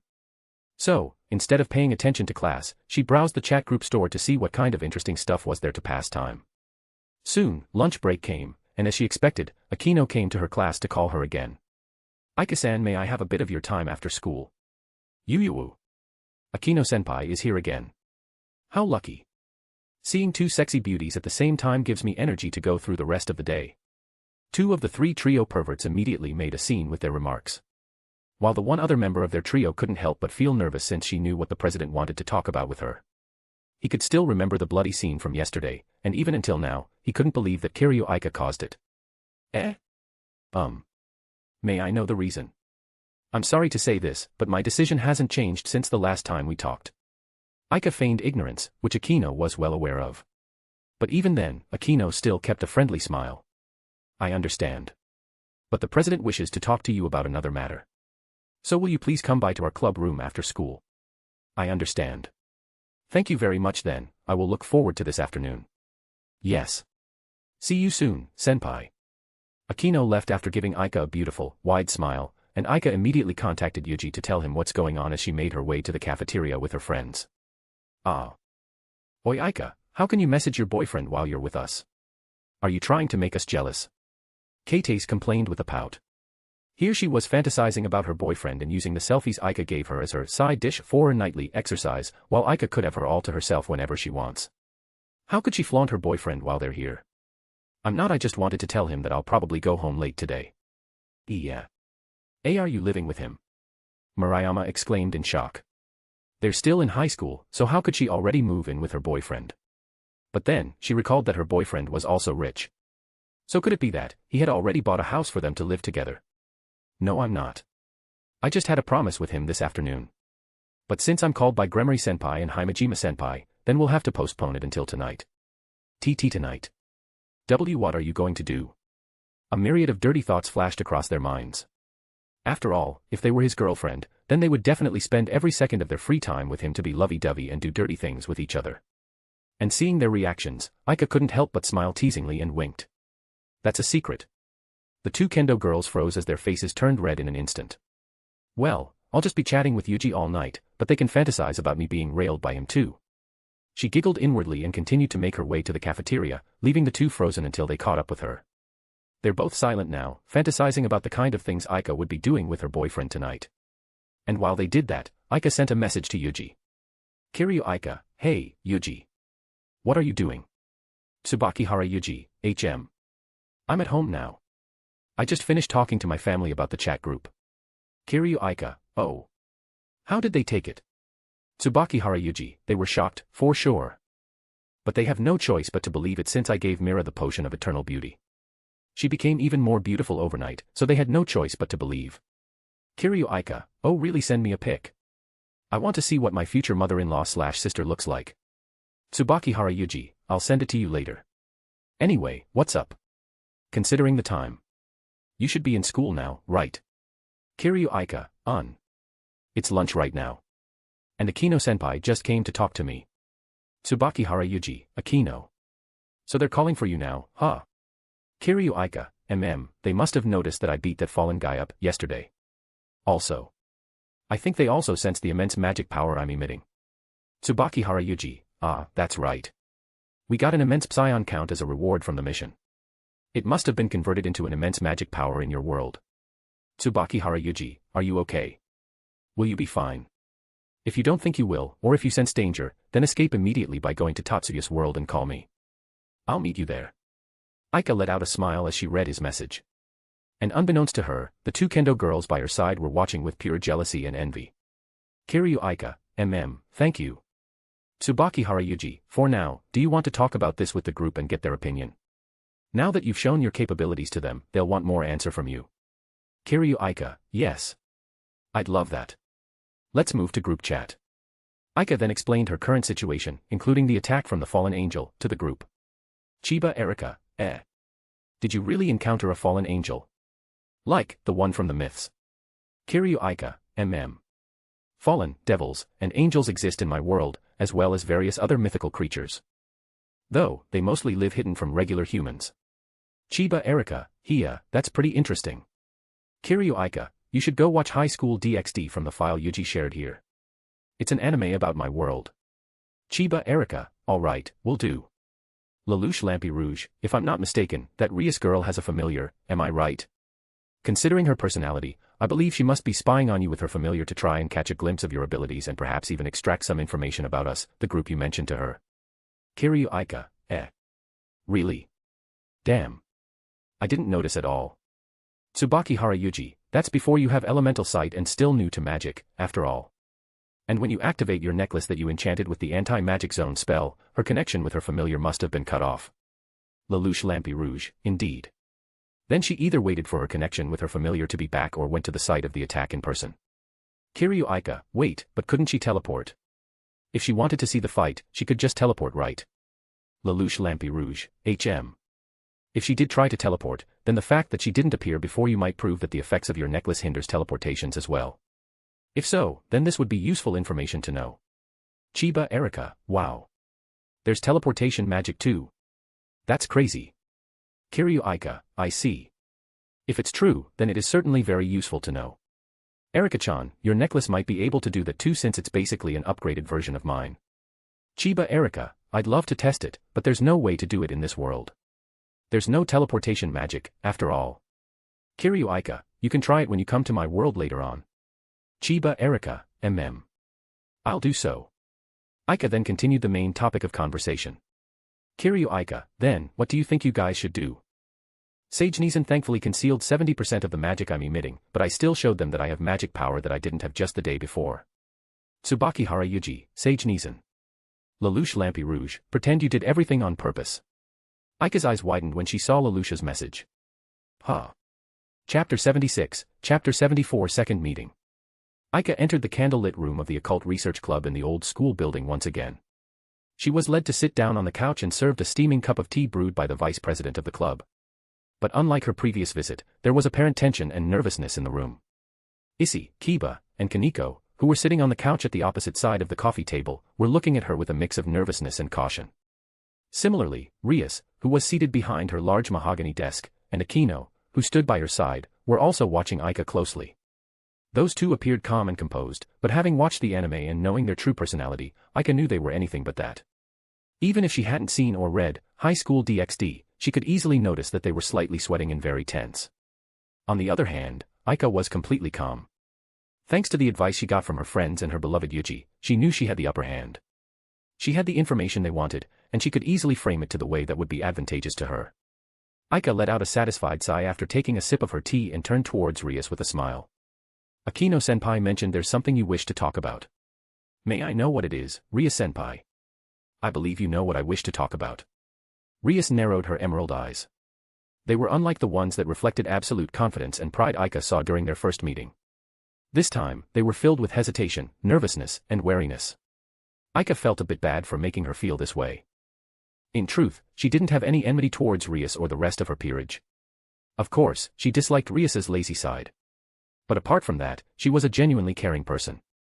A bit too prideful and spoiled for her own sake, but it was due to her upbringing. It wasn't entirely her fault, but her father and her brothers. Apart from Issei, who still got the gall to leer at her breasts but from time to time despite the situation, the rest of her peerages were nice people as well, so she wanted to get along with them if possible. It's good to have a connection with Lucifer's little sister and the heir of the Gremory ducal household as well. But, she still needed to be firm and show her that she's not someone she could easily use to her whim. Aika's lips curled into a slight smirk as she looked at Rias teasingly. I'm not sure what you want to talk about, Rias-senpai, please be more specific. Despite the situation, her sultry voice, multiplied by her devilish charm and alluring figure, captivated every single person in the room. It was as if they were in the presence of a true succubus, even though they were simply human misunderstandings of female devils who performed sexual deeds as part of their devil's contracts. But if succubi indeed existed, then the girl before them would be its queen. Rias quickly snapped out of her daze and narrowed her eyes even more. You were attacked by a fallen angel yesterday. Ah, so you were watching, after all. Was it through your familiar? Rias's eyes along with her peerage members all widened in shock. She tried to hide her shock and her flinch when she heard Aika's words, but it was all seen through by Aika's keen sight. Seeing her smile, Rias knew that she was found out. Aika was much sharper than she first expected. Originally, Rias thought that Aika just awakened her sacred gear, which changed her appearance drastically. But now, it seemed more likely that she had been hiding it all along instead. Both her true appearance and her immense magic power. But if so, why would she reveal it now? You're right. But something happened when you are about to be attacked by that fallen. I lost connection to my familiar and we were unable to teleport in. And when we arrived at the scene, there was only devastation on the roads, fallen angels' feathers, and their blood. Oh. So you went to the scene immediately, huh? Were you worried about me? Of course we are. We thought you had just awakened to your sacred gear. And we can't let the fallen just do whatever they want in this town. Aika didn't need to have inside proficiency, like Yuuji or Satoru, to know that she was telling the truth. Even in the anime, Rias wore her heart on her sleeves. It was easy for her to tell if she was telling the truth or not. Well, not the entire truth. Aika also knew that Rias wanted to gain her trust and favor by helping her. I see, but there's no need to worry about that, senpai. Aika smiled brightly, baffling Rias and her peerage. After all, I was the one who cut your connection with your familiar and prevented your teleportation. What? Their eyes all widened in shock as they looked at Aika, baffled. Rias was particularly shocked. If she could do all that, then her mastery over magic must have been extremely high level, just like her magic power. I see. But why would you deny our help? Even if you are powerful, wouldn't it be better to have us help you? That's because I don't want to reveal my abilities to you yet. After all, I still don't know if we can trust you or not. Well, I didn't end up having to use any magic and just beat that guy with my fist. Oh, I also held back so he's still alive. I don't want to get into trouble for killing a fallen in a devil's territory, after all. Why, you didn't use magic? Nope, even though I look like this, I'm quite strong physically too. You know, my boyfriend also compliments me on my stamina, if you know what I mean. Aika winked, causing all the virgins in the room to blush, especially the pervert. They even forgot all about their shock and the fact that Aika defeated a fallen angel with pure physical strength for a moment. Rias tried to process her words for a moment. All the revelations about Aika's power were obviously shocking. But what struck Rias the most was the fact that Aika didn't trust her and her peerage. When she thought about it objectively, it was only obvious. She, herself, won't just trust a mysterious person and group she knew nothing about a few days after meeting. But after watching Aika for a few days, she somehow grew some sort of strange attachment towards her. Although they've only shared a few words, she felt as if she had grown close with her through watching her. So, when Aika said she didn't trust her, Rias couldn't help but admit that her heart stung a bit. I see. That's understandable. About my stamina. Not that. About your trust. I understand why you wouldn't want us to see your capabilities. Rias tried her best to sound calm and composed, but even she, herself, could hear the twinge of disappointment in her voice. Ria-senpai, I know there's still little trust between us and your peerage. However, we have no intention of being your enemy. In fact, I'm more inclined to get along with you because all of you, except for Issei, seemed like good people. Oh oi, Aika. Why didn't you include me? Aika turned to look at Issei, who was flustered by her words, weirdly. Do I need to say it to your face, pervert? Do you think I never notice you staring at my ass and tits? I'm fine with it before since you didn't know I have a boyfriend. But how could you still leer at me when you know this body already belonged to someone else? That's dash. I am sorry. But I couldn't help it. That's not an excuse, you dumbass. Seriously, just stick to those porn mags you share with your trio pervert gang and be satisfied. I am sorry. Aika shook her head and let out a sigh. She did feel bad for snapping at her friend, who she was previously fairly close with. But she simply couldn't help it. She was tired of being leered at by the pervert. Aika was confident in her body and loves showing it off. But, there's a difference in being seen when she wants to show off her body, and when she doesn't. Moreover, being subjected to perverted gazes from people besides her beloved would always be uncomfortable regardless. So, if she were to increase the time she'd spend with this group, she needed to draw the line with Issei now. I will do my best to rein my pawn in as well from his perverted habits. I hope we can get along in the future, Aika-san. Oh, and please feel free to come visit our club room whenever you wish. I'd love to hear more about you as a person. Ria stood up, walked towards Aika, and extended her hand for a handshake that Aika took after standing up from her seat. Likewise, Ria-senpai. And I'd love to tell you about how wonderful my boyfriend is. I can't really talk about him with the girls since they're all very thirsty. But as a noble lady from a prominent devil family, Ria-senpai must have more experience with guys, right? I don't have to be afraid of you becoming head over heels for my darling. Yeah. Ahem, of course. Feel free to do so. Yufufu. Akino giggled softly as she watched Rias blushing at Aika's words. Forget being experienced, Rias hasn't even had her first love yet. As a noble lady from a prominent noble family in the underworld, many might assume she was constantly surrounded by young, handsome, devil nobles. And while her standards did get elevated due to it, she had minuscule experience when it came to actually interacting with them. The only real interaction she had with a male devil noble was with her fiancé, who she hated with all her heart. In other words, she was a complete and utter virgin with no experience with men. Akino had never actually seen Aika's boyfriend, but if the rumors were true and Aika were to tell Rias about how wonderful he was, it'd be extremely easy for Rias to become interested in him and fall in love. And perhaps, she too would be the same. Aika smiled brightly as she shook Rias's hand while inwardly giggling. She of course knew about how inexperienced Rias was. She's also curious how quick Rias would fall for her hubby. Though, if she didn't change her spoiled and lazy attitude, she won't let her be Yuji's fellow girlfriend. On the other hand, Aika then glanced at Akino, who was also blushing as she giggled at Rias. Akino was the devoted type. If she had anyone in this club she wanted to be sisters with, it'd be Akino. She's the type of girl who'll completely support and love Yuji with all her heart once he helped her with her trauma. Yufufu, I can't wait for them to meet Yuji and be completely starstruck. In the meantime, she'll have fun teasing them and spill her heart out about how amazing Yuji was in bed. She couldn't wait to see how cute these virgins' reactions would be. And to make things even more interesting, perhaps she'll show them one of Yuji's photos from her secret stash. The one she took secretly when he was asleep after they had sex. In it, they'd be able to see Yuji's bare chest and abs, glistening with sweat, and his cute sleeping face. Even with this picture alone, she knew Yuji's figure won't ever leave their minds anymore. After a brief talk with the members of OCR, aside from Issei, Aika excused herself and returned home.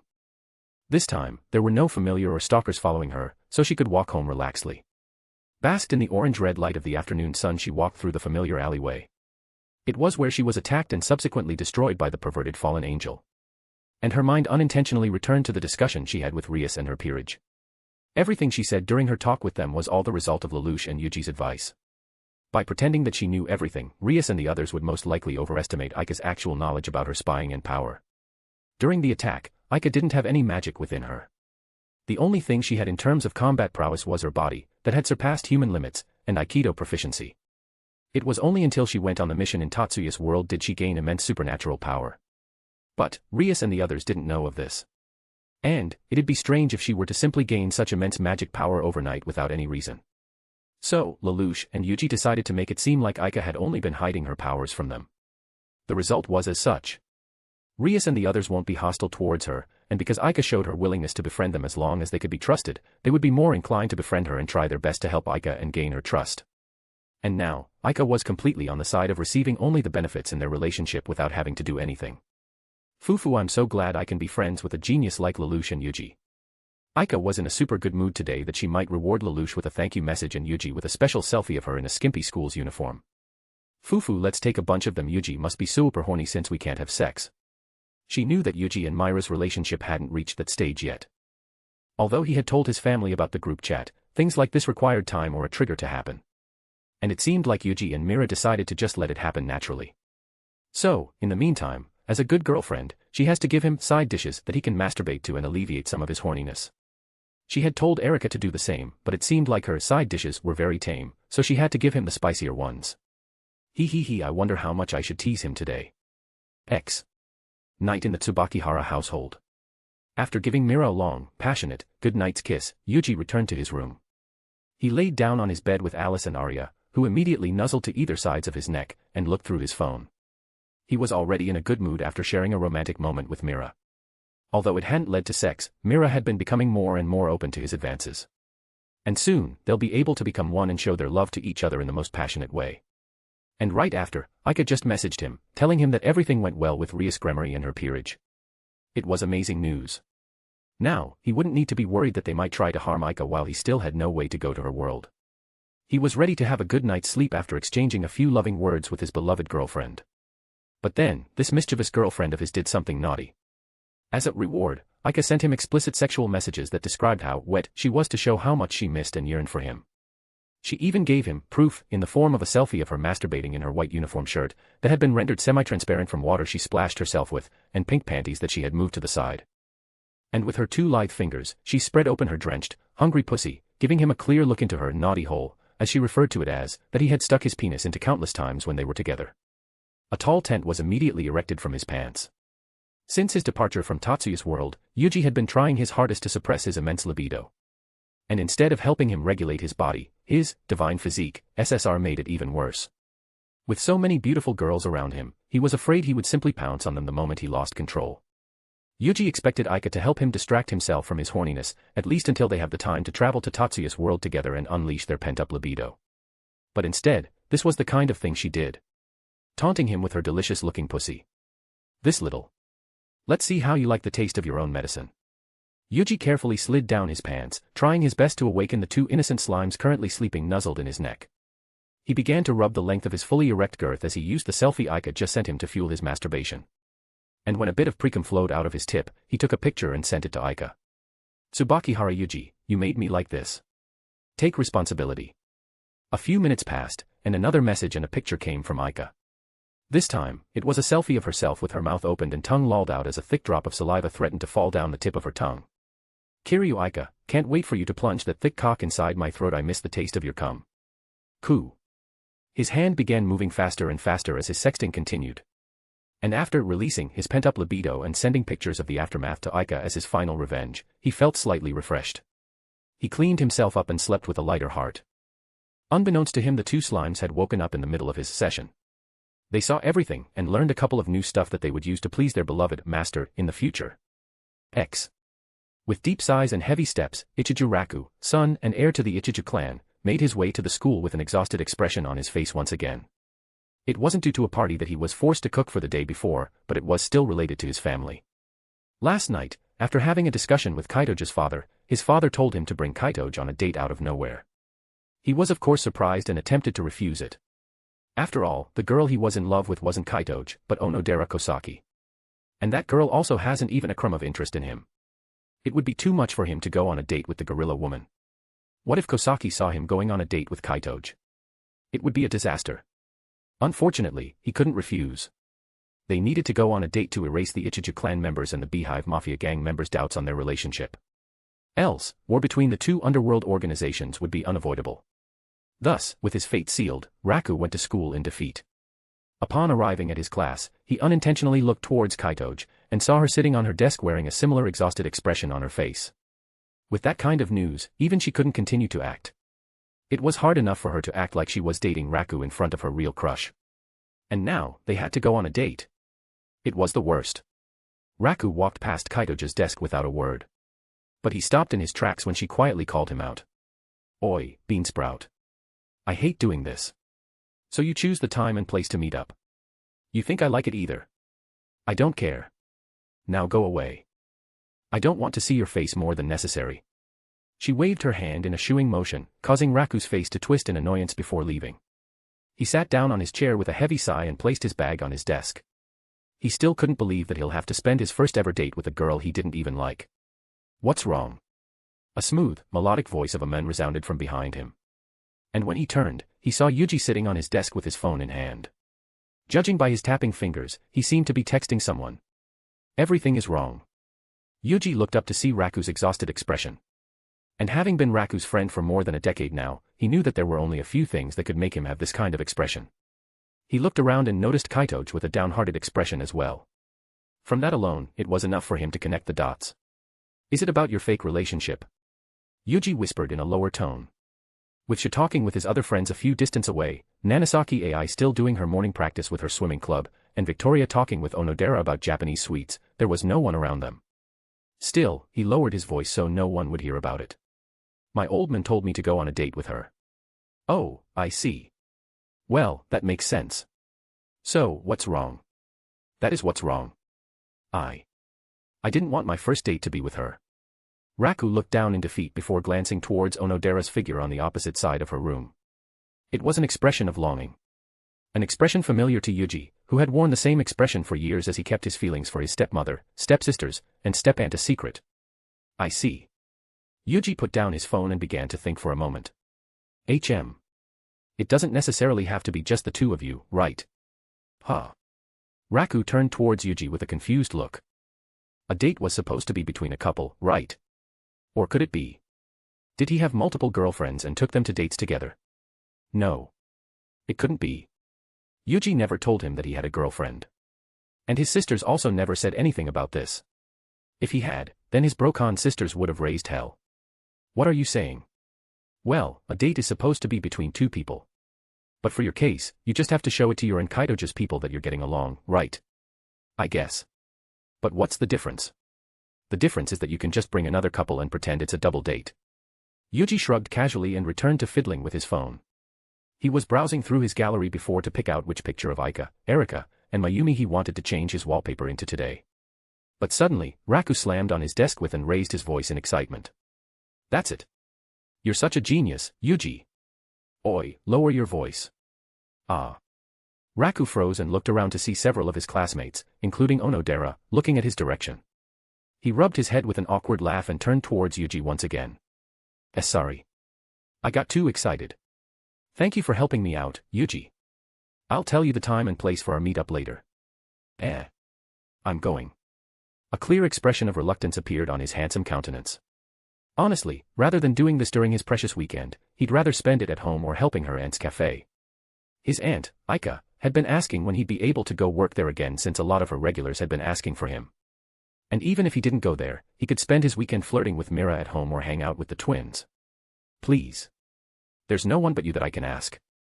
The only ones who knew about Raku and Kaitoja's fake relationship in this school were him, Yuna, and Nina.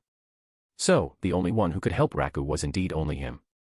But I can't bring one of my sisters with me, right? Of course not. Everyone in my household can recognize Yuna-san and Nina-san with a glance. That's right. Every member of the Ichiju clan had been tasked to not only protect Raku, but also Yuuji and his family. It was Mira who requested this protection from Raku's father, and he accepted instantly because they were friends. Because of this, they were able to walk around relatively safely despite their head-turning beauty. But Yuuji didn't expect it to backfire in such a way. He let out a sigh. If not Mira, Aika, Yuna, or Nina, who could he bring to this double date? He didn't want to cause misunderstandings with his female friends. After all, if he invited them, he'd need to invite them for a real double date since he wouldn't be able to explain to them the entire situation without revealing Raku and Kaitoja's secret. Although he has multiple girlfriends, the last thing he wanted was to play with a girl's heart, so he couldn't just invite anyone. Yuuji looked around the room until his eyes finally landed on a certain, golden-haired girl, who was coincidentally already on her way back to her seat. Victoria, can I have a moment? Of course. What is it?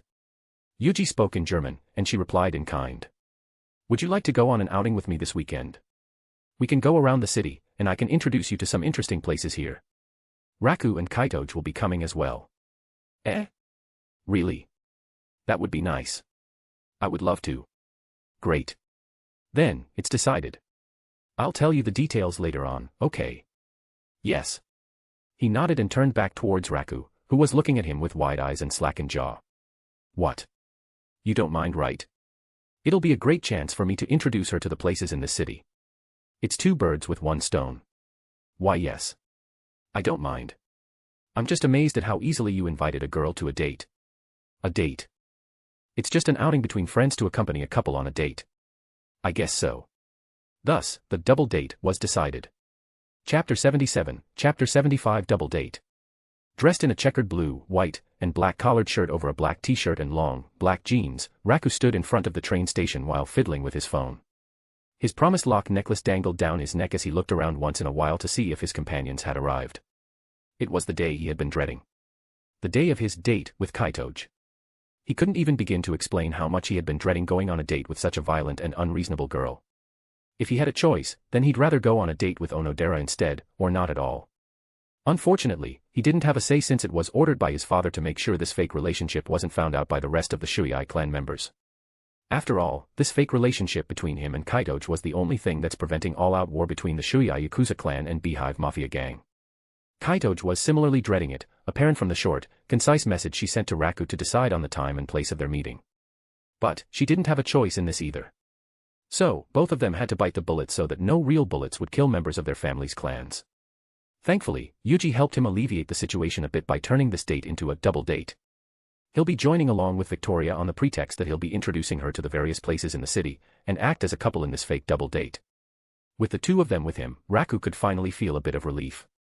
At the very least, he wouldn't need to face this kind of thing alone. Just then, he began hearing gasps and whispers coming from people around him.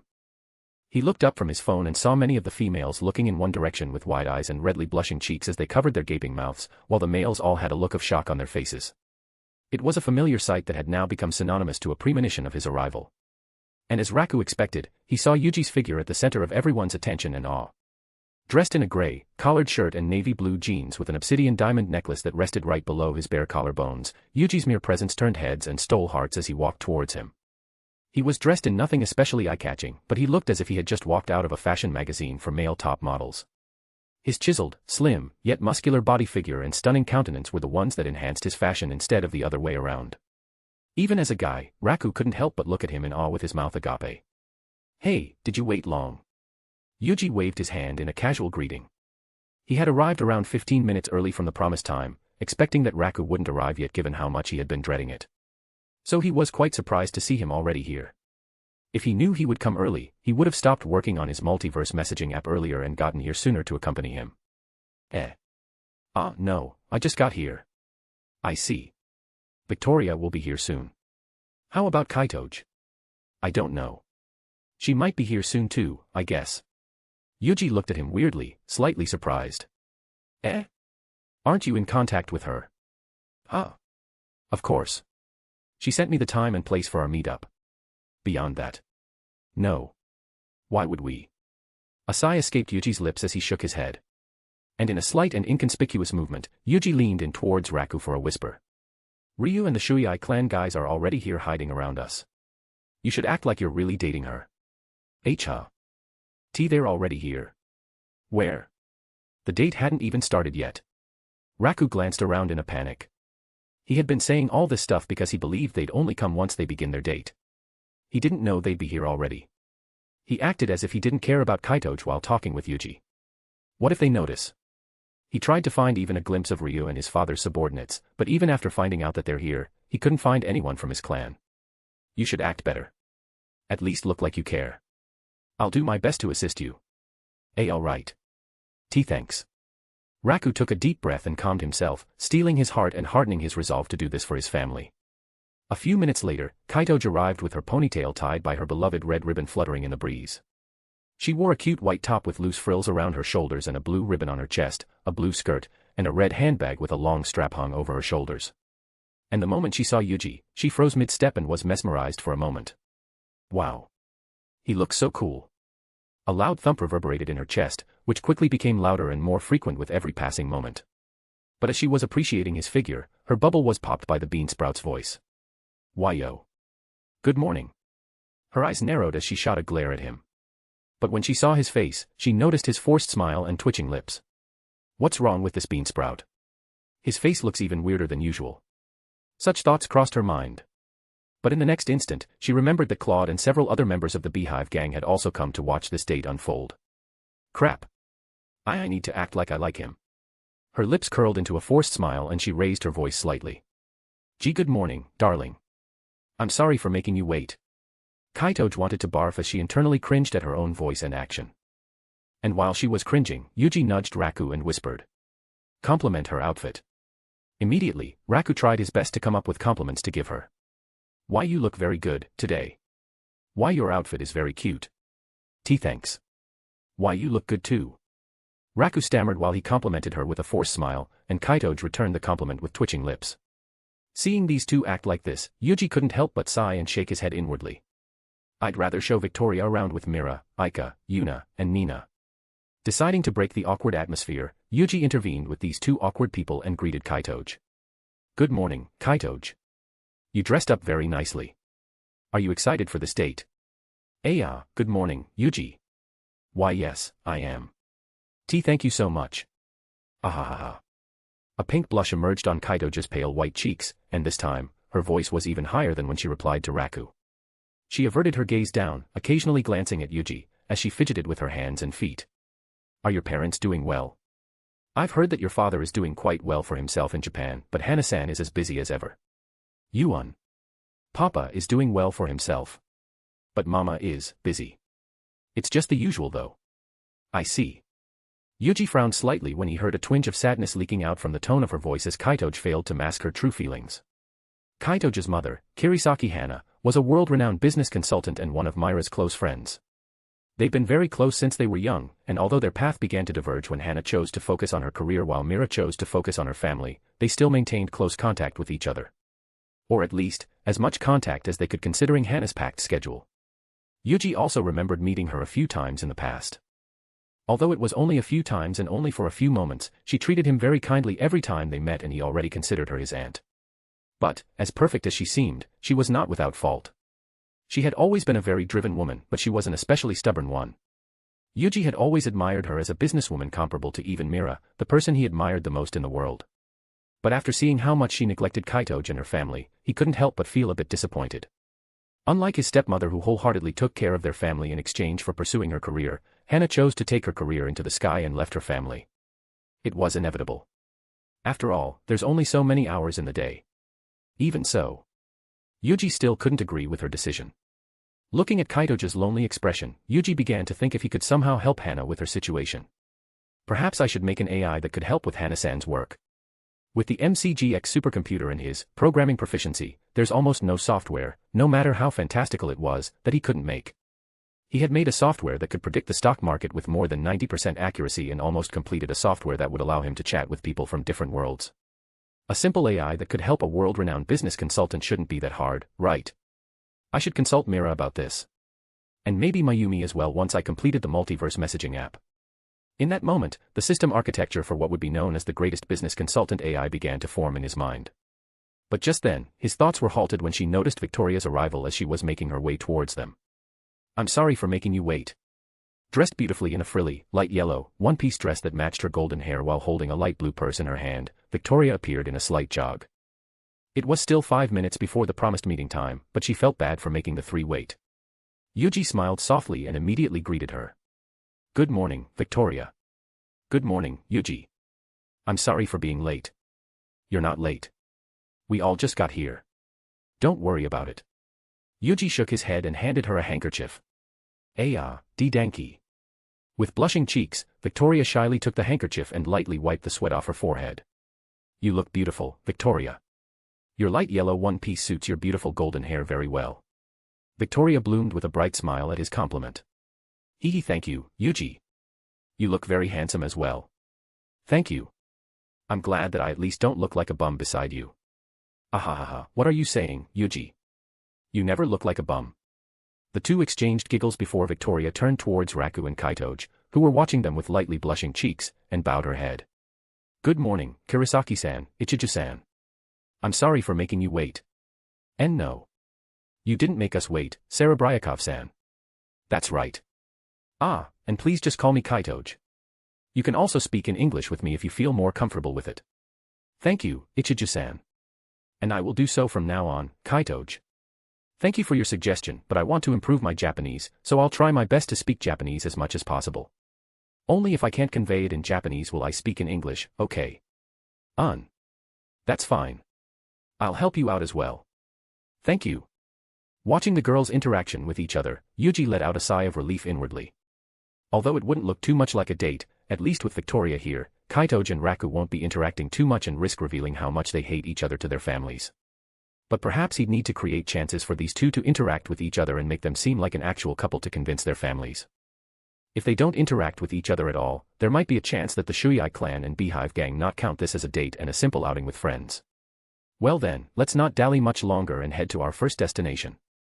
Raku, where are we going? Yeah. How about a cafe? A cafe, huh? Alright. Is there one you want to recommend? If it's a cafe, then can we visit Aunt Aika's Rose Cafe?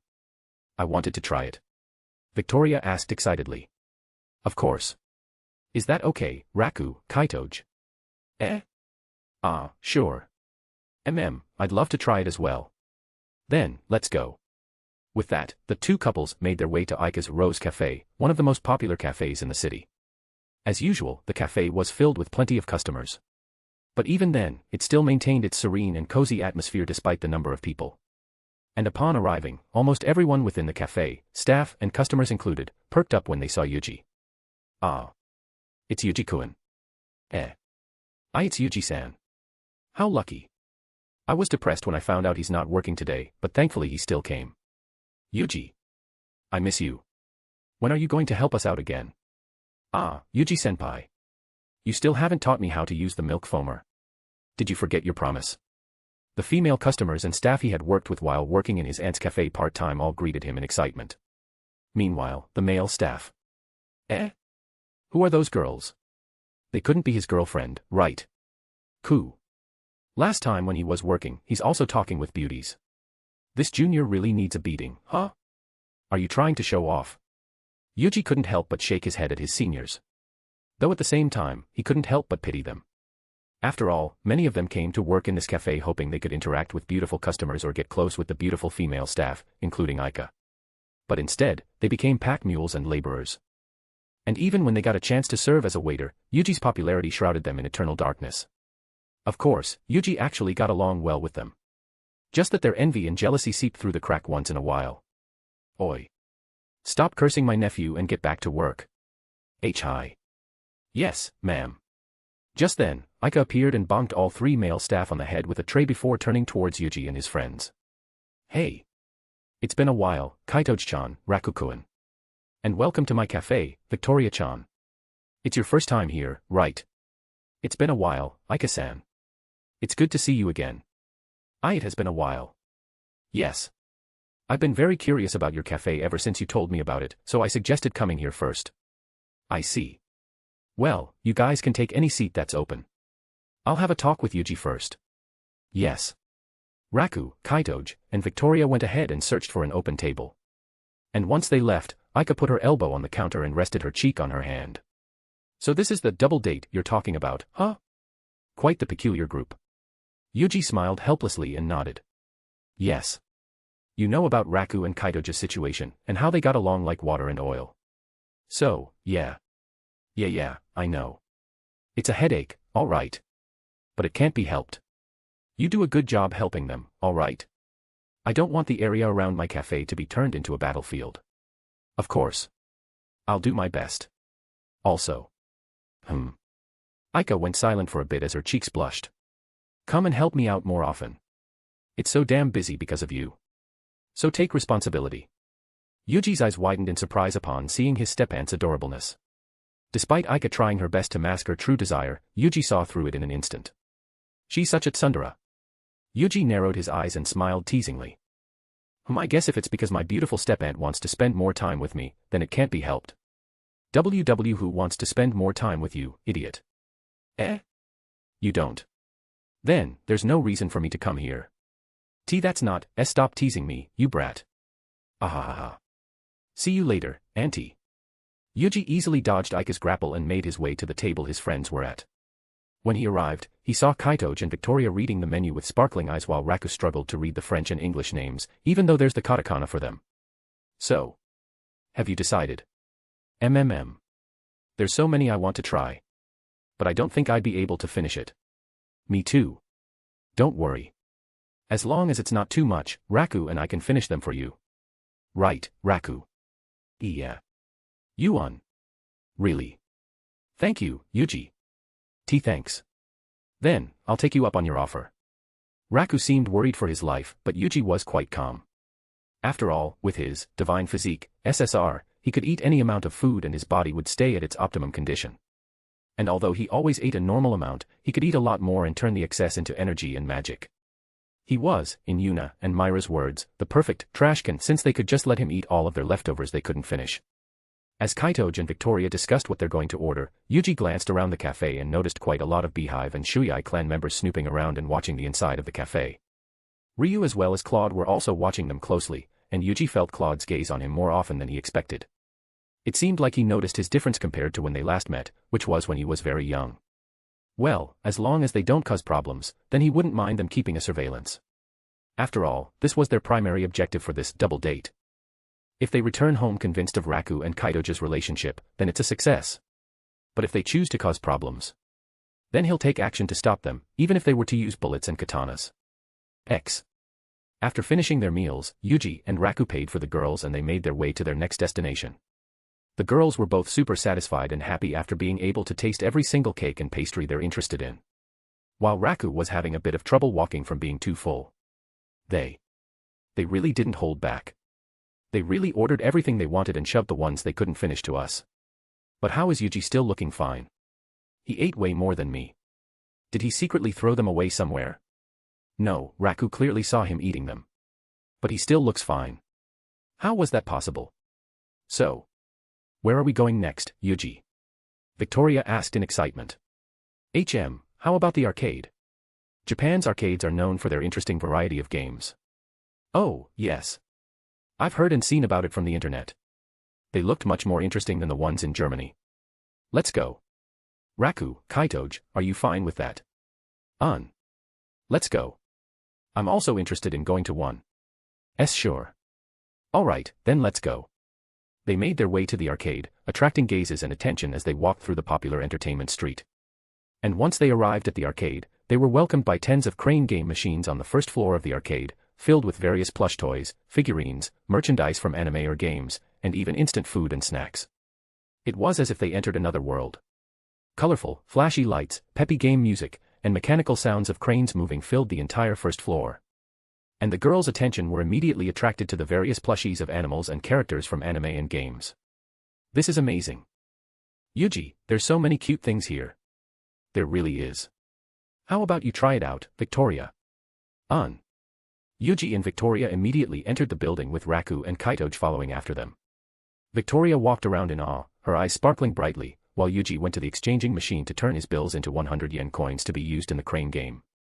Then, he gave Victoria a few coins so she could try playing. Thank you. I'll try this one. Victoria took the coins and immediately put several into the crane game with a large plushie of a cat with a piece of toast around its neck. And as she was trying, Yuuji turned towards Kaitoji and Raku and raised his voice slightly so they could hear him in the midst of the loud music. Hey, you guys can go ahead and play around. I'll stay with Victoria. Sure. Alright. The two then walked away, clearly unwilling to be alone with each other. But with the many games there were in this arcade, Yuuji hoped they could get distracted from their bad blood with each other and at least act like friends to show their families mafia and yakuza members. Moo. I can't get it. It won't budge. Yuuji turned back towards Victoria and saw her pouting slightly as she stared at the cat plush, which was currently stuck in between the narrow part of two poles holding it up. Do you need help? No. I'll do it on my own. Then, can I at least teach you the trick? Yuuji then began teaching her. Unlike regular crane games, the crane game machines in Japan relied less in luck and more in skill. Instead of trying to catch the prize with the weak crane arms in one fell swoop, they need to nudge the prize little by little using the crane arms until it falls into the hole. For this particular crane machine, Victoria would need to nudge the cat toast plush from the narrow part of the opening to the wider part by nudging the plush to the right little by little. But, it could get stuck easily even when it's on the wider part of the opening since the toast part of the plush was very wide. It took Victoria several tries of trial and error, and when she got stuck, Yuuji would call on the arcade staff member to help reset the position of the plush and put it in an easier place.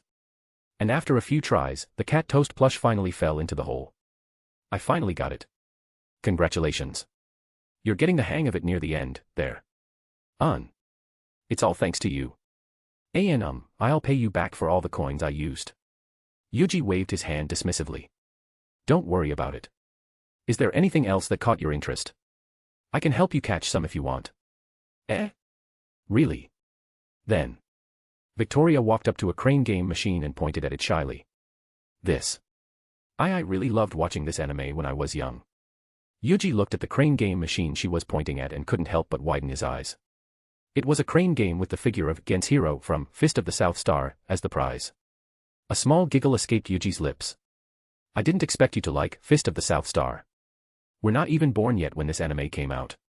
Mama showed me it when I was young, and I got hooked on it. It's weird, isn't it? For a girl to like this kind of show. Yuuji shrugged and walked over to the crane game machine. No. It's rare, but it's not weird. Now, let me try this out. This time, the crane game machine needed him to drag the figure box forward by pulling onto the circular handle attached to its front and making it fall onto the hole in front of it. What makes it hard is that the surface in which the figure box was standing on was rubbery, making it very difficult to drag across. For experts crane gamers, it would take 10 tries at the very least. Maybe less if they're lucky or someone before them had moved it a bit forward. But with Yuji's complete control over his body, his enhanced senses, and luck, it took him only 3 tries to get it. Here you go. Wow. That's amazing. Yuuji, you're so skilled at crane games. Thank you. Then, is there anything else you want? Is it okay to have more? Of course. Don't hold back. Then. The two then began emptying the entire first floor of the arcade. Every time Victoria pointed at a prize, Yuuji would help her get it in less than 5 tries. And before long, they're already holding 4 large bags of plush, figures, and various merchandise that Victoria liked and also some gifts for Mira, Aika, Yuna, and Nina. Then, after having their fill, they began to search for Raku and Kaitoge. Where did they go? They might be on the 2nd floor. Should we go there? The 2nd floor? Yes. Unlike the 1st floor, it's filled with more traditional arcade games, like racing games, shooting games, or rhythm games. Do you want to see? Yes. Let's go. Yuuji and Victoria made their way to the 2nd floor, and as they expected, they saw Raku and Kaitoge there. But instead of looking like a couple of friends playing together and having fun, they both yelling at each other while playing a cooperative shooting game. You stupid bean sprout. Can't you even aim? Is your hand-eye coordination that bad? You're going too far ahead by yourself, you stupid gorilla woman.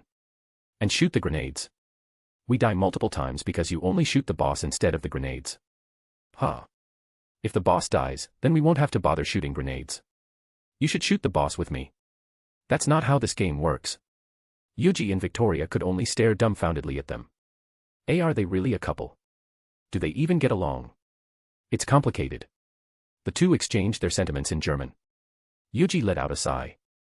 At least there's no members of the Beehive Gang or the Shuyai clan here on the 2nd floor. So no one could see this mess. Well, let's leave them to their fun. Do you want to try playing the shooting games too? Sure. I would love that. The two then began making their way to another cooperative shooting game machine and started playing. And in contrast to Raku and Kaitoge's mess, they worked very well together. Their communications were clear and they would always cover each other. But the most impressive part that quickly attracted a big crowd towards them was their aim. Oi, are you seeing this? They're insane. He's not missing at all. And that beauty's aim is also insane. I've never seen them playing in these parts. Are they god gamers from a different arcade? No way. They got to the final stage with just 1 life. I've never seen anything like this. With Yuuji's gun proficiency, it was impossible for him to miss when using firearms. So a simple shooting game in an arcade was child's play before his skills. But it wasn't the same for Victoria. So Yuuji was extremely impressed with Victoria's aiming skill. You're amazing. I didn't think you would be this good at aiming. Hee, I've also trained with firearms ever since I was young, and I'm quite used to it. Compared to that, the gun in this game doesn't have any recoil, so it's easier for me to aim. You're the amazing one, Yuuji. Did you train with firearms as well? I didn't see you miss even once just now. No. I've never trained with firearms. Perhaps, I'm just lucky. If it's only once or twice, then it might be luck. But you've never miss. You must have an incredible hidden talent with firearms. Ha ha ha, thank you. Are there any other games you wish to play? Maybe we can play with Raku and Kaitoge too. Then let's play air hockey. Alright. Let's go. Yuuji and Victoria then went to find the two and dragged the still fighting couple to play air hockey. As usual, Kaitoge and Raku fought all the way and blamed each other while Yuuji and Victoria had flawless teamwork. And then, they played a basketball game where they shot basketballs into the hoop and tally their scores. Needless to say, Yuuji got the highest score, followed by Victoria and Kaitoge, who had excellent physical capabilities, and Raku. Then, after playing around for a bit, the group decided to stop and head to another cafe for some tea and rest. But as they're walking out of the arcade building, Kaitoge stopped in her tracks and stared at a crane game machine. Kaitoge. What are you doing? Raku asked as the whole group stopped and turned towards her. And when they followed the direction of her gaze, they saw the crane game machine with a blonde-haired gorilla plush within it. Do you want that? Raku asked, and Kaitoge immediately blushed. TT, that's right. It's because you haven't won anything from me yet. Guck. It's not my fault that I'm bad at this kind of stuff. Or rather, I can't understand how Yuuji could get these many. Raku glanced at the 4 large bags of prizes Yuuji's holding. Ahaha. Then, do you want me to teach you? Sure. Raku let out a sigh. It's a bit of a pain, but if he didn't give Kaitoge any plush or gifts, the Beehive gang members might get upset at him. Though, if he got her a gorilla plush, wouldn't they also get upset as well? Alright. Then, let's try it out. Yuuji tried his best to teach Raku. But, it turns out that he's very bad at it. No. Even that would be an understatement. In the end, Yuuji had to help him using his space manipulation magic to keep the plush in the crane arms and with it. Finally. This was a freaking scam. No, you're just too hopeless. Well, never mind that. Go on, give it to her. Sure. Yuuji pushed him towards Kaitoge and watched as Raku gave her the gorilla plush with Victoria. Hee, I'm glad they made up. Yes. Yuuji then glanced around and sensed Claude, Ryo, and members of the Beehive gang and Shuei clan's presence around them. Good. They must be watching this now. With this, the purpose of their double date is reached. He didn't know if they would be completely convinced, especially considering Claude's cynical personality. But at least, they can't rule out the possibility of them being a real couple completely. I really hope they can fix this mess up quickly. Chapter 78, Chapter 76 Tutoring. The double date Yuuji organized to help out Raku and his situation ended with a success.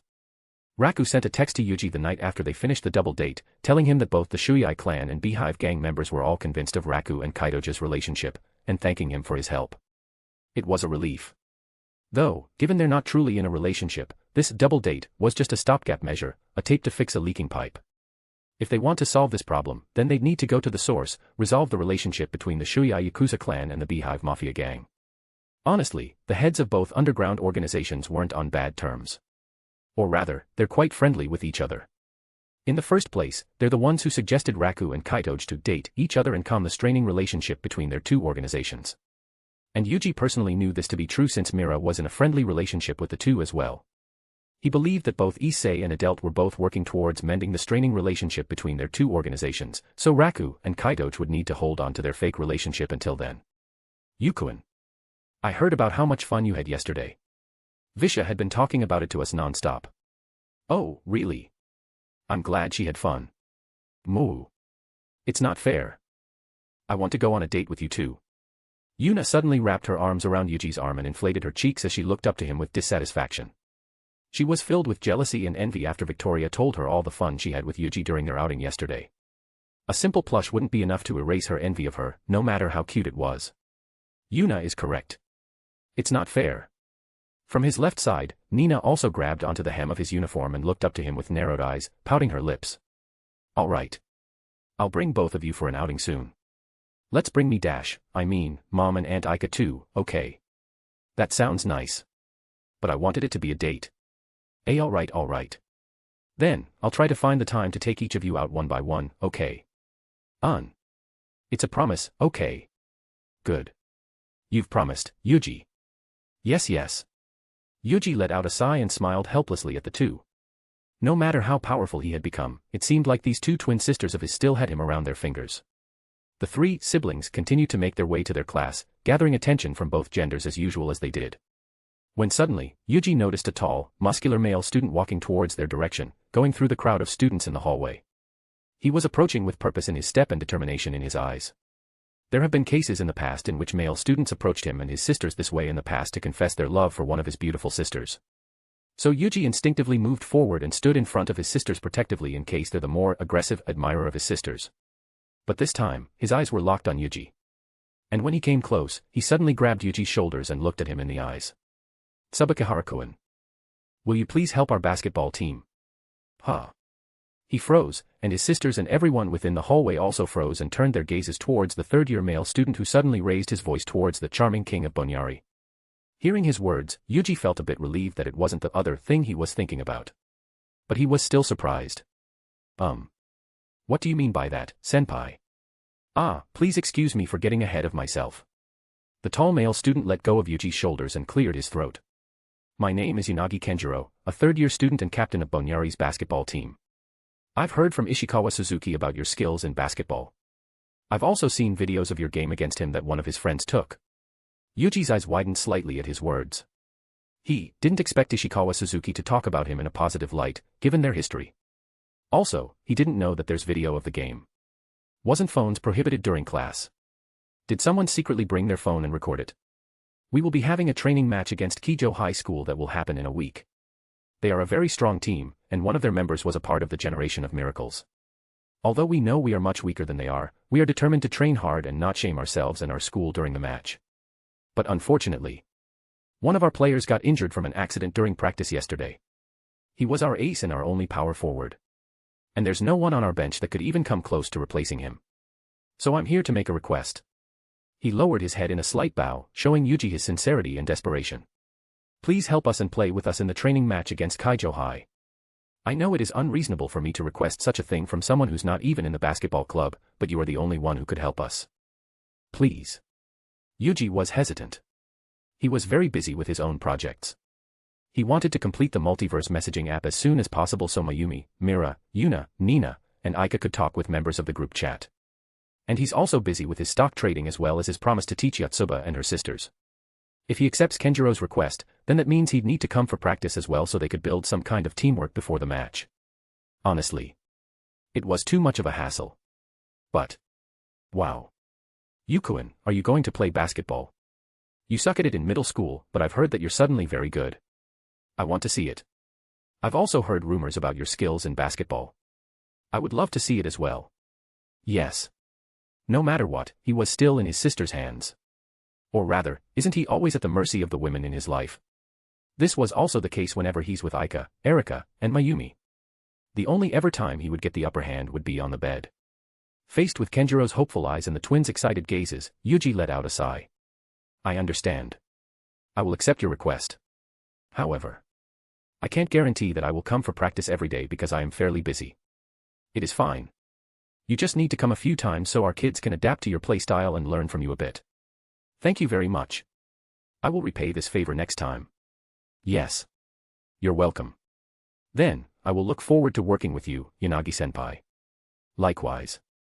Thank you once again, Tsubakihara-kun. And just like that, Yanagi bowed one last time towards Yuuji before leaving, and the news of Yuuji playing in the basketball game against Kaijo High spread across the entire school in an instant. The day's worth of classes quickly passed by. But this time, instead of going home with his sisters, Yuuji stood near the school gates to wait for someone. Or more specifically, a group of people. He was waiting for the Nakano sisters, the quintuplet sisters, for the tutoring he had promised them before he went on his first mission to Tatsuya's world. Yotsuba approached him during lunchtime, asking if he could come by to their apartment condo to teach her and her sisters, to which he agreed. It would have been nice if I got something like teaching proficiency from the gacha. But perhaps I can make do with leadership proficiency and insight proficiency.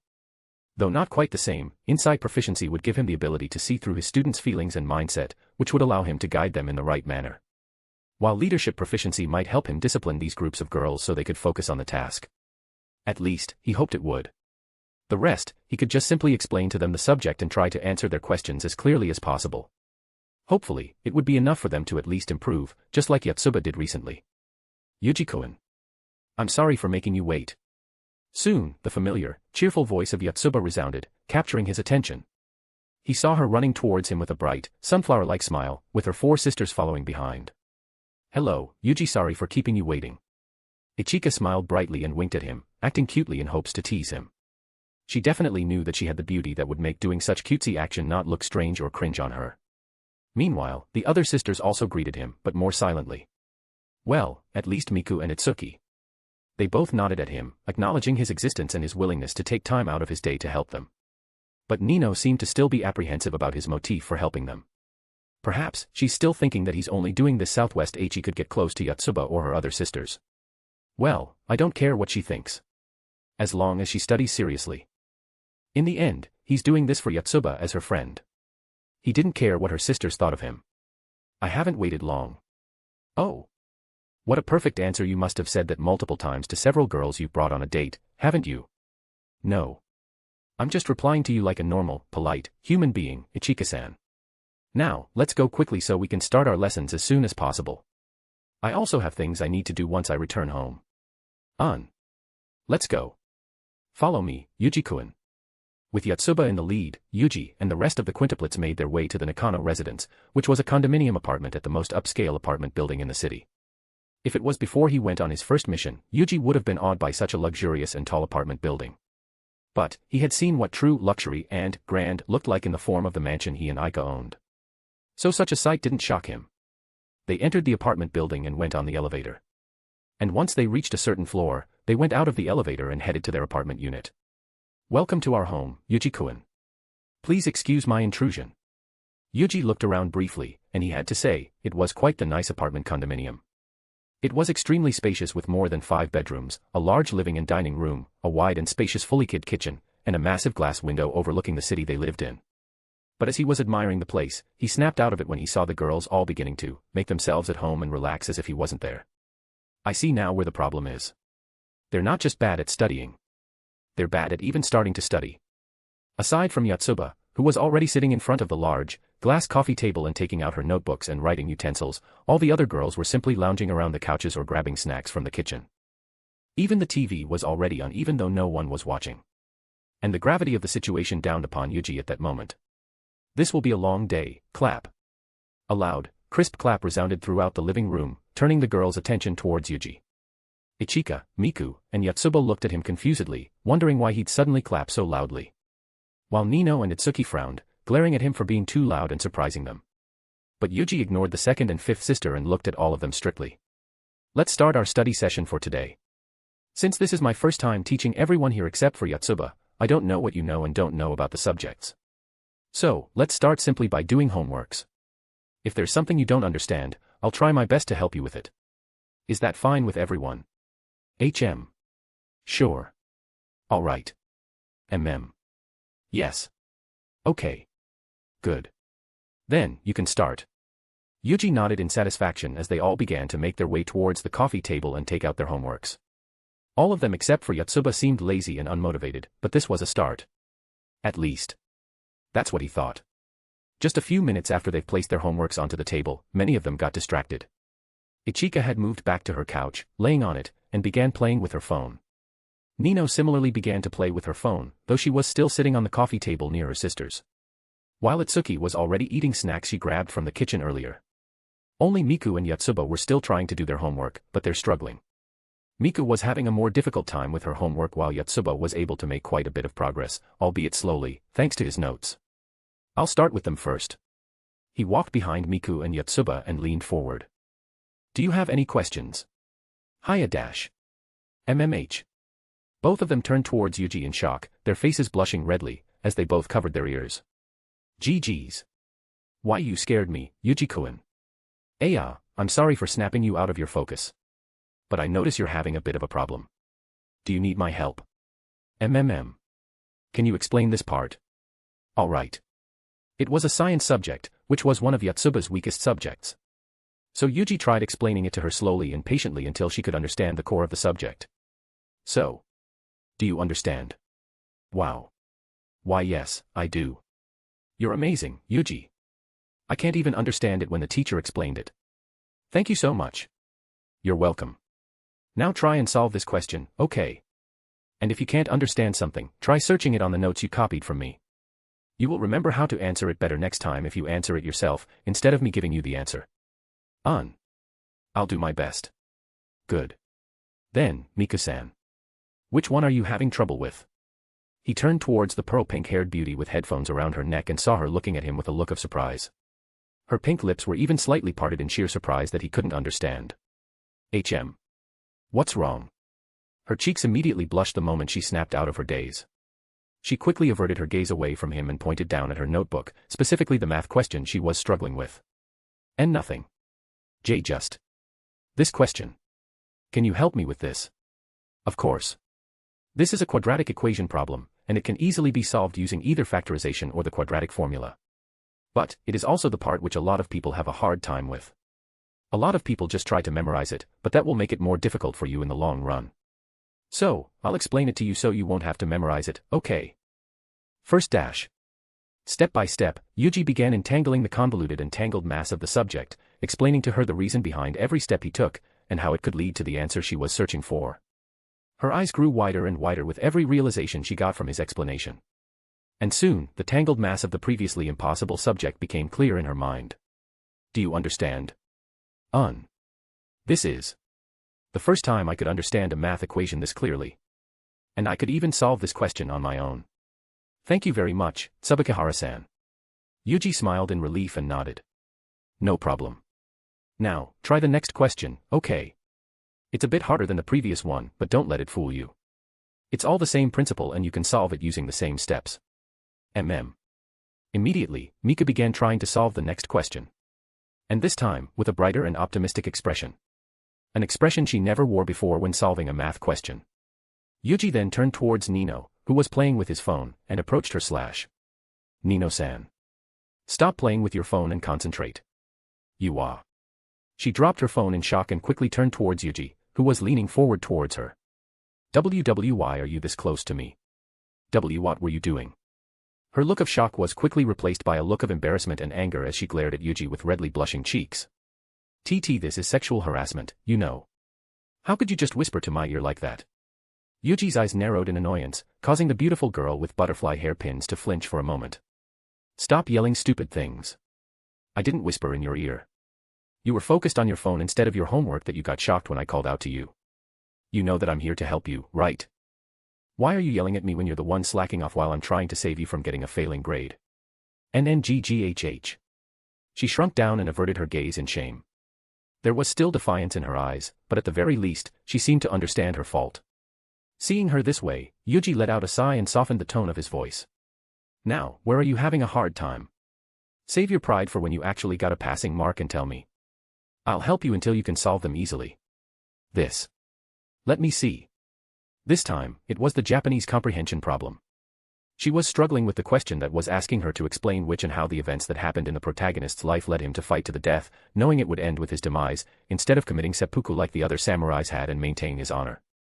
Although it was only an old retelling of history that had been turned into a short, yet still embellished, story, understanding the state of mind of a warrior fighting in a life-of-death situation, who saw his life flash before his eyes and seeing these bits of pieces of his past, that caused him to charge and die by the sword of his enemy instead of his own, might be too difficult for a first-year high school girl. The answer their teacher was seeking, of course, wasn't going to be that deep, that detailed. As long as she could point out which bits and pieces of his past that caused him to make that decision and explain her reasoning, it would be enough. But, Yuuji didn't want Nino to be able to simply answer this one question. He wanted her to be able to understand how to pick up on details and analyze them in regards to how the protagonist is depicted in the story. Else, if he simply explained to her the answer, which was what their teacher does, she would only be able to answer this one question and still have problems with the others. Yuuji began to explain it to her patiently, going through each relevant detail in the short story and answering every one of her questions as clearly as possible. Even when she would suddenly yell at him not to get too close, he'd simply ignore her and continue his explanation.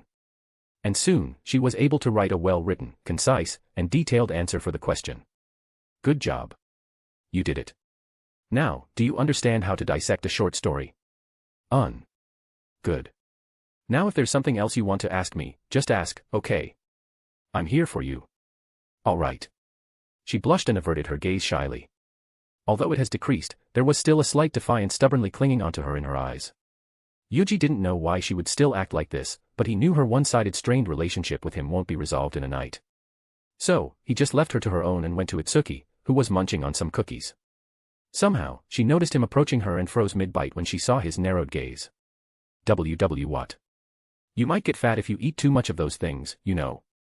That's not your problem. Yuuji shrugged. You're right. It's not. But you eating instead of studying is. Now. He sat down right beside her and dragged her homework in front of her. Where are you having trouble? Oh, and it's fine if you continue to snack if it helps you concentrate. As long as you don't get your notebooks and textbooks dirty. No, it's fine. She put down her cookie, wiped her hands with a tissue, picked up her mechanical pencil, and stared blankly at her English homework. You don't even know where to start, do you? / /omega/ / All right.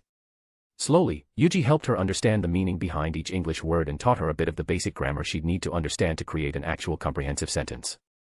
It was quite difficult for her to get used to, since Japanese and English had two different grammar structures. English followed subject plus verb plus object sentence structure. On the other hand, Japanese followed the subject plus object plus verb structure. So for her to translate a simple sentence, she'd need to actually understand what each of these English words means, which of them were the subject, object, and verb, and rearrange them into a comprehensible Japanese sentence. It was a struggle. But after half an hour of explaining the difference in the sentence structure and the meaning behind some of the English words, she was finally able to translate a few sentences from English to Japanese and vice versa on her own. You're doing great. Now, try to translate these last few questions, okay? They're a bit tricky, but as long as you can identify which is the subject, object, and verb, I believe you can make sense of it and make a logical translation of it. Okay. I'll try. Good. Then off you go. Thanks. You're welcome. Yuuji let out a sigh and looked at the four sisters, who were now focused on their homework, with a smile. But that soon disappeared when he turned towards the eldest daughter who was still lounging around on the couch with her phone. He walked towards her and leaned down from behind her, looking right down at her. Are you having fun, Miss Eldest Daughter? Yes, I am. I can't believe I'm looking up at the most handsome boy in school from this close. A lot of girls would pay to be in my position. Yuuji stared at her blankly and pointed towards the four sisters diligently doing their homework. Nice try. Now, are you going to study or not? Your sisters are all doing their best, you know. Her ever-present teasing smile quickly disappeared as she turned and looked at her sisters in disbelief. They were all studying seriously. And their expressions weren't that of desperation or frustration. There was determination and satisfaction. How? Her sisters have never shown such enthusiasm in studying because they're all hopelessly bad at it. And she had decided to just give up on it and focus on improving her acting skills. But now, they're all studying so diligently and with such vigor. She couldn't believe what she was seeing. It's because you all have it in you in the first place. After observing all of your behavior towards studying, I realized that it wasn't because you're bad at studying or didn't want to improve.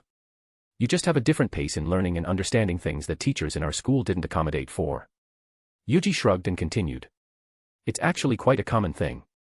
We are all taught the same way and are expected to get the same result even though each and every single one of us learn things differently. It's as if they're trying to teach a deaf and a blind person the same way and expect both to succeed. And when one of them can't understand or see any improvements even after working hard, they'll believe they're hopeless, lose motivation, and give up. It happens to everyone. He turned to look at Nino, Miku, Yotsuba, and Itsuki and let out a soft smile. So, I just try to adjust my teaching to their style of learning and patiently help them. Yotsuba and Itsuki are visual learners, and they can understand things more easily if they can see visual representations. On the other hand, Nino and Miku are auditory learners. They can understand things better from listening to someone's explanation than reading text in a textbook. But, they all have one thing in common. It takes them a while to learn something because they all need to understand each step they need to take to reach the answer to completely understand the subject. While most schools, including ours, only went through these step-by-steps briefly and gave us the answer immediately. That is why they're having a tough time.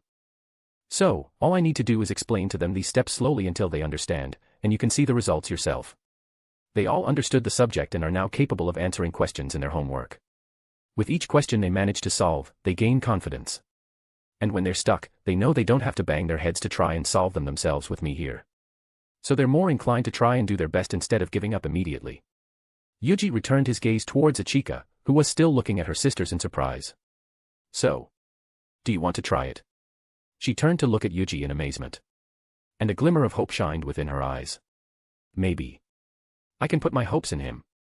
Her lips curled into a beautiful smile, before her usual cheery smile returned. All right. Show me your magic, handsome man. All right. Now, which subject are you having trouble with the most? All of them. Fine. Let's start with the worst. What is it? Math. Sure. Do you have any math homeworks? Yes, I do. Then, let's start there. And thus, Yuuji spent the rest of the night slowly teaching the Nakano sisters until they finished their homeworks. And although there was still a long way ahead until they could consistently get passing scores, Yuji's goal for this session had been achieved. To give them confidence and someone they could rely on when they feel stuck. With confidence, they'll procrastinate less and gain motivation to actually study. And if they're having trouble, they won't have to be frustrated and give up since he'll be there to help them. If they can keep this up, good grades will come to them naturally. Chapter 79, Chapter 77 Budding Feelings. Yotsuba surprisingly asked Yuuji if he could come again to her home for tutoring the next day. Apparently, the Nakano sisters were also in agreement for having another study session with him the very next day. His goal to inspire confidence in their ability to study and improve seemed to have given them motivation to study like never before.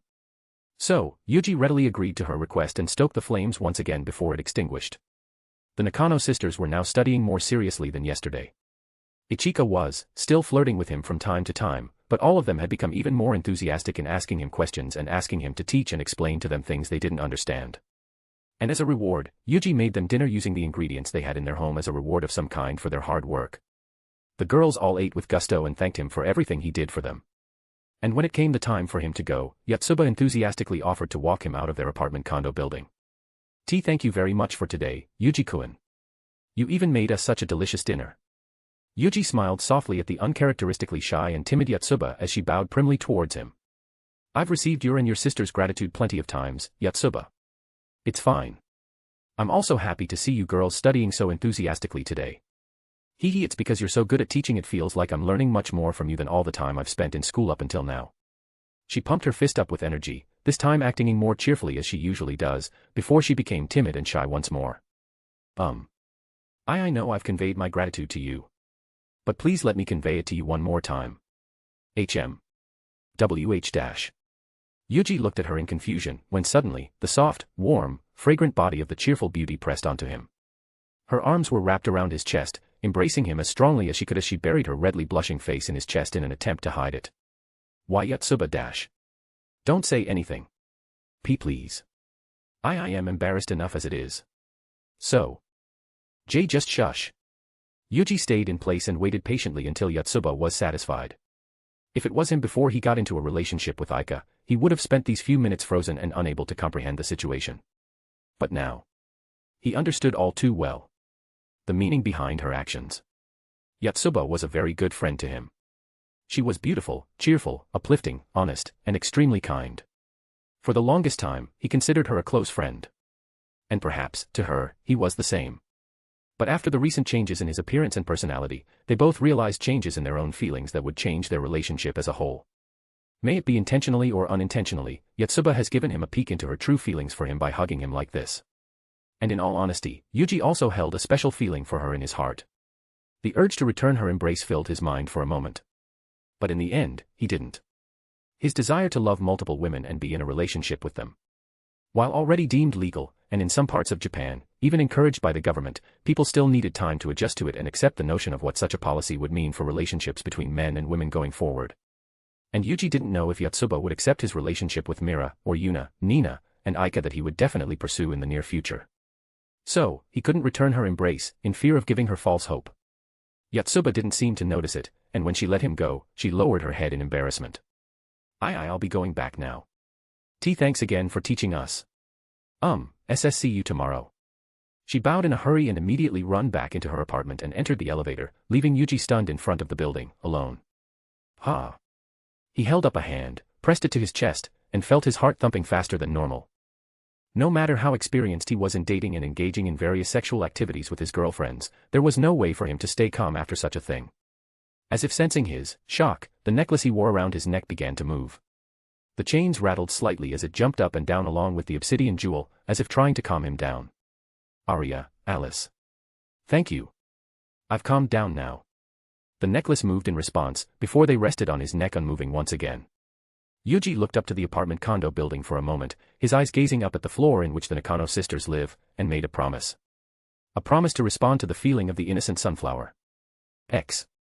The memory of Yotsuba's hug, the sensation and warmth of her body pressing onto his, and the weight of her feelings didn't leave Yuuji even until he almost reached his home. And in the end, he decided to simply send a message to her. A completely normal message. Tsubakihara Yuuji, good work today. Keep up the good work. See you again tomorrow. His message was read almost immediately. But no reply came until several minutes passed. Nakano Yotsuba, Thank you very much for teaching us. See you tomorrow. Nakano Yotsuba, 0. Tsubakihara Yuuji, 0.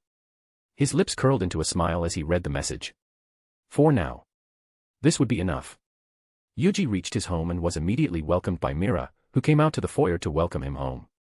And with Yuna and Nina in their rooms while Aika still hadn't returned from the cafe, the two shared a deep, passionate kiss and a tight embrace. Welcome home, dear. I'm home, Mira. I smell something delicious from the kitchen. Do you still need any help? No, thank you. It's nearly ready. You should go to your room and get changed. Oh, and also call on Yuna and Nina to go down for dinner, okay?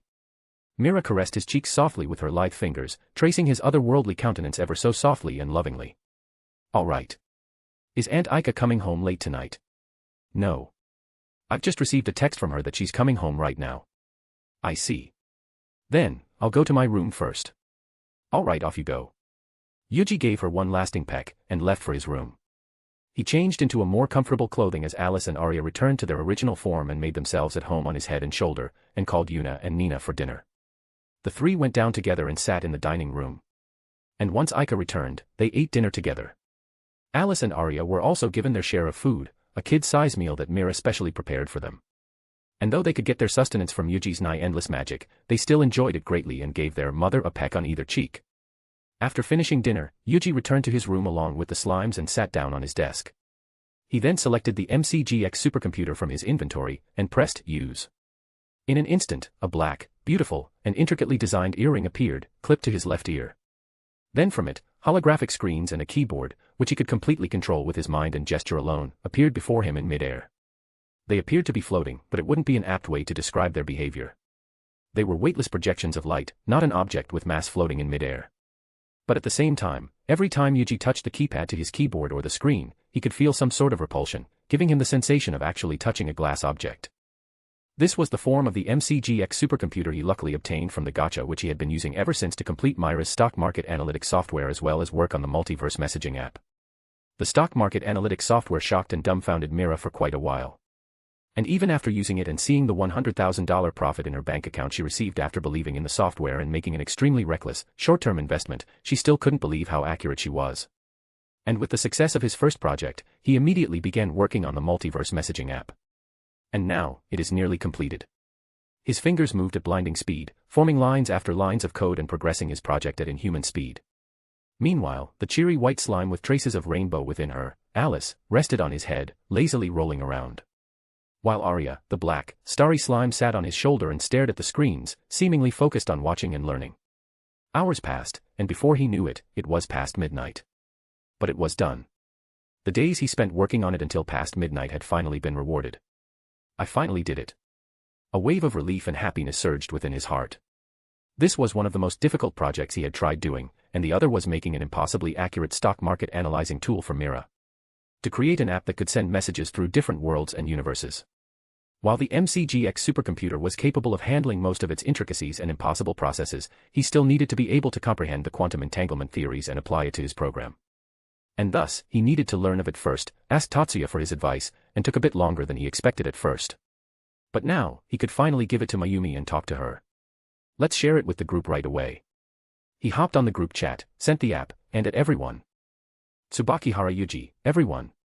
I've finally finished the multiverse messaging app. With this, people who weren't in the group chat would be able to talk with us. Shiba Tatsuya, so you've finally finished it. Congratulations. Tsubakihara Yuuji, thank you for helping me with this too, Tatsuya. I can finish this faster thanks to you. Satoru Suzuki, YUVE made a messaging app that can be used to send messages to people in different worlds. Lelouch Lampy Rouge, it's truly impressive. I can't even begin to comprehend how impossible of a task you've accomplished. Tsubakihara Yuuji, it's all thanks to my enhanced learning speed, programming proficiency, and the MCGX supercomputer. If I didn't have even one of them, it would have been impossible for me. Kiryu Aika, you need to add the power of love to that too. You made this because you miss Mayumi-chan, right? Kiryu Aika, congrats, darling. I know you can do it. Chiba Erika, you did something ridiculous again. I can't believe you managed to make that kind of thing. Tsubakihara Yuuji, thank you for the congratulations, everyone. But before we can start sharing this with our friends, please let me explain how it works. Tsubakihara Yuuji, just like Satoru-san said, this is kind of like a light version of the group chat. It lets people not in the group chat to talk with everyone with the app, even if they're separated by worlds. For example, it's possible for your sister, Tatsuya, to talk with my sisters as long as they've added each other with our help. And we can also make groups with it. Tsubakihara Yuuji, of course, as a form of security, only members of the group chat could share it with others outside of the group chat. And I hope you won't share it with just everyone. After all, while we've agreed to let this secret be known only by people we are closest with, we still wanted to keep the existence of this group a secret. Shiba Tatsuya, yes. I will only be sharing this with Miyuki. I have no intention of sharing it with anyone else. Chiba Erika, I've got no one to share it with, so don't worry. I'm content if I can just talk with your family members so I can introduce myself to them. Kiryu Aika, same if I share this to anyone, then your phone's going to blow up with thousands of text. Yuuji, almost all the girls in my school has fallen in love with you. Tsubakihara Yuuji. Just what have you done? Suzuki Satoru, I have no one to share it with as well, so you don't have to worry, Yuuji-kun. Lelouch Lampy Rouge, I have no one I would share it with. Though I would love for my sister to meet all of you, she's unfortunately blind. So she won't be able to use it. Tsubakihara Yuuji, have you tried to find a cure for your sister's blindness from the shop? If you need points, you can just tell me. I can lend you some. Lelouch Lampy Rouge, thank you. I will think about it. For now. I'll accept your feelings alone. Tsubakihara Yuuji, no worries. Just let me know. Shiba Tatsuya, let me know if you need help as well, Lelouch. Don't hesitate to ask. Suzuki Satoru, +1. Kiryu Aika, +1. Chiba Erika, +1. Lelouch Lampy Rouge, thank you, everyone. Lelouch Lampy Rouge, well, then. Shall we start putting Yuuji's app to the test? Tsubakihara Yuuji, yes, of course. I will share it with my family. Erika, can you share it with Mayumi? Chiba Erika, sure thing. I'll ask to meet with her privately and give it to her tomorrow. Shiba Tatsuya, I will give it to my sister as well. She will be very happy to be able to talk with Aika and Yuuji once again. Yuuji, Tatsuya, and Erika were about to excuse themselves from the group chat conversation to share the multiverse messaging app to Mayumi, Miyuki, and Yuuji's family. But before they could, a notification suddenly alerted all members of the group chat. A new quest has arrived. Chapter 80, Chapter 78 Code Geass. World, Code Geass. Missions. Achieve victory in the Battle of Narita. Protect C.C from Geass user, Mao.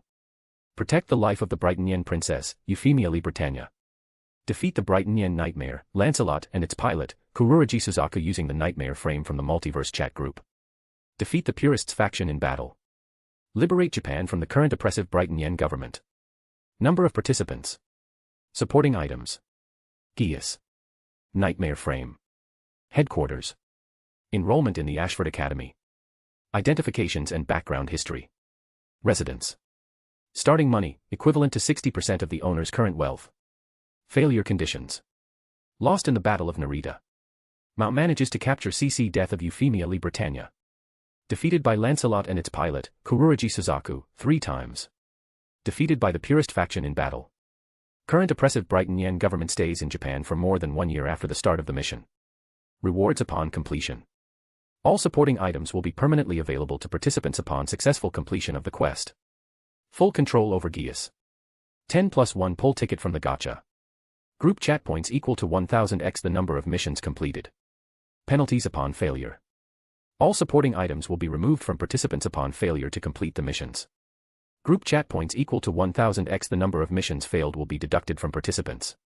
If points owned are less than points deducted, the points owned will be 0. Kiryu Aika, Another mission. Shiba Tatsuya, I didn't expect one to arrive so quickly. And it's Lelouch Lampi Rouge, it's in my world, huh? Yuuji looked at his phone with widened eyes. It has been barely a week before the last mission for him. Moreover, it was in Lelouch's world where both the politics and the wars were equally brutal. Suzuki Satoru, this is very sudden. Yuuji-kun, Tatsuya-kun, and Aika-san had just finished a mission around a week ago. And a new mission has come again. Chiba Erika, Code Geass. I think Aika and Yuuji showed it to me. It's a pretty tough world. Especially with Geass users running around like that. Tsubakihara Yuuji, Lelouch, the first mission is to achieve victory in the Battle of Narita. Does that mean you're close to that battle? Lelouch Lampi Rouge, I am. I've been preparing for this battle for quite some time. And before that, I also have to prevent Shirley's father from joining this battle. Tsubakihara Yuuji, I see. Silence fell upon the group chat as they read through the mission details more closely. The world of Code Geass was a complex one, riddled with harsh, ruthless, and complicated politics between nations as well as equally harsh and ruthless wars waged on every front. And in the midst of this chaos, hidden by great powers, was the absolute power of Geass. A supernatural power that can be bestowed upon others and manifests differently in each individual, possibly related to their inner desire and personality. It is said to be a power born from the collective consciousness of all humans, past, present, and future, and thus, capable of controlling the consciousness of humans in the present. But, it wasn't without a cost. The strength of a Geass grows with each use, and should there will be lacking, they would be consumed by it, affecting themselves and everyone around them. Yuuji recalled the two people who suffered from the cost, Mao and Lelouch, himself. Mao was unable to control it and his Geass of mind reading became activated permanently, filling his mind with countless voices from the minds of people around him. While Lelouch, he lost control of his Geass during his conversation with Euphemia which led to her death. The scene of Lelouch shooting Euphemia dead was still fresh in his mind. And Yuuji vowed not to let the real Lelouch, his friend, suffer from the same fate. Lelouch Lampi Rouge, achieving victory in the Battle of Narita, defeating the purest faction in battle, as well as defeating Lancelot and Suzaku can all be done in the upcoming Battle of Narita. Though, I'm quite curious what kind of nightmare frame we'll receive that we'll need to defeat Suzaku with. If it's not a powerful one, then we'll need an extremely skilled pilot that surpassed Colin. Shiba Tatsuya, it would be difficult. After all, none of us here have any experience piloting a nightmare frame aside from you, Lelouch. And seeing your skills from the anime. Lelouch Lampi Rouge, alright, you've made your point, Tatsuya. So we'll need someone with an extremely fast learning speed. Such as Yuuji or Aika. Perhaps even Satoru-san as well, since you might be able to copy Suzaku's skills with your SSR. Suzuki Satoru, There's no way I can do that. I don't have a fast enough reaction. Even if I can copy his skills, I won't be able to use it properly. Tsubakihara Yuuji, well, we can discuss who will go later. Lelouch, what about the other missions? Lelouch Lampi Rouge, for Mao's mission, I suggest that only the ones who have SSRs or powers that would protect them against his Geass should be involved. He has a Geass that can read minds, even deeper ones if he concentrates on you, and we have secrets we do not want him to know. Chiba Erika, right, that creepy guy seemed like a hassle to deal with. Well, I have magic resistance in my Oni form, but I don't think that'll pass in a non-fantasy world. Kiryu Aika, same. I have magic resistance, but not anything specific against mind reading. Maybe with the Great Sage, but I can't know for sure. Suzuki Satoru, I am the same as well. Perhaps in my manga form, but I'm still human, and I doubt it'll do having a large skeleton walk around in a world of humans. Shiba Tatsuya, I have nothing specific against mind reading abilities as well, though perhaps Yuuji has. Tsubakihara Yuuji, yes, I have immunity to spells and magic that affects the mind. Let's just hope a Geass also counts as a spell or magic effect. Lelouch Lampi Rouge, I see. Then in the worst case, I'll deal with him on my own. My Archivist of Universal Knowledge protects me against mind-affecting spells, so I will be fine. Kiryu Aika, Lelouch. This one mission you must absolutely complete. You need to save Yuffie. No message from Lelouch came immediately.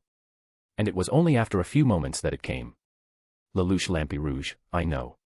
I will not make the same mistake. I've taken precautions for when my Geass goes out of control.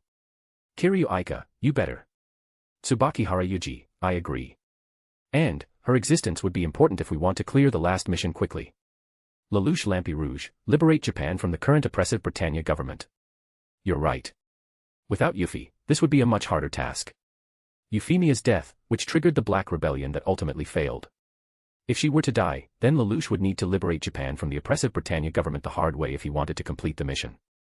Lelouch Lampi Rouge, but I will not fail, this time. Tsubakihara Yuuji, that's right. You have powers from the group chat and us as your allies. It will be different from the anime. Chiba Erika, so.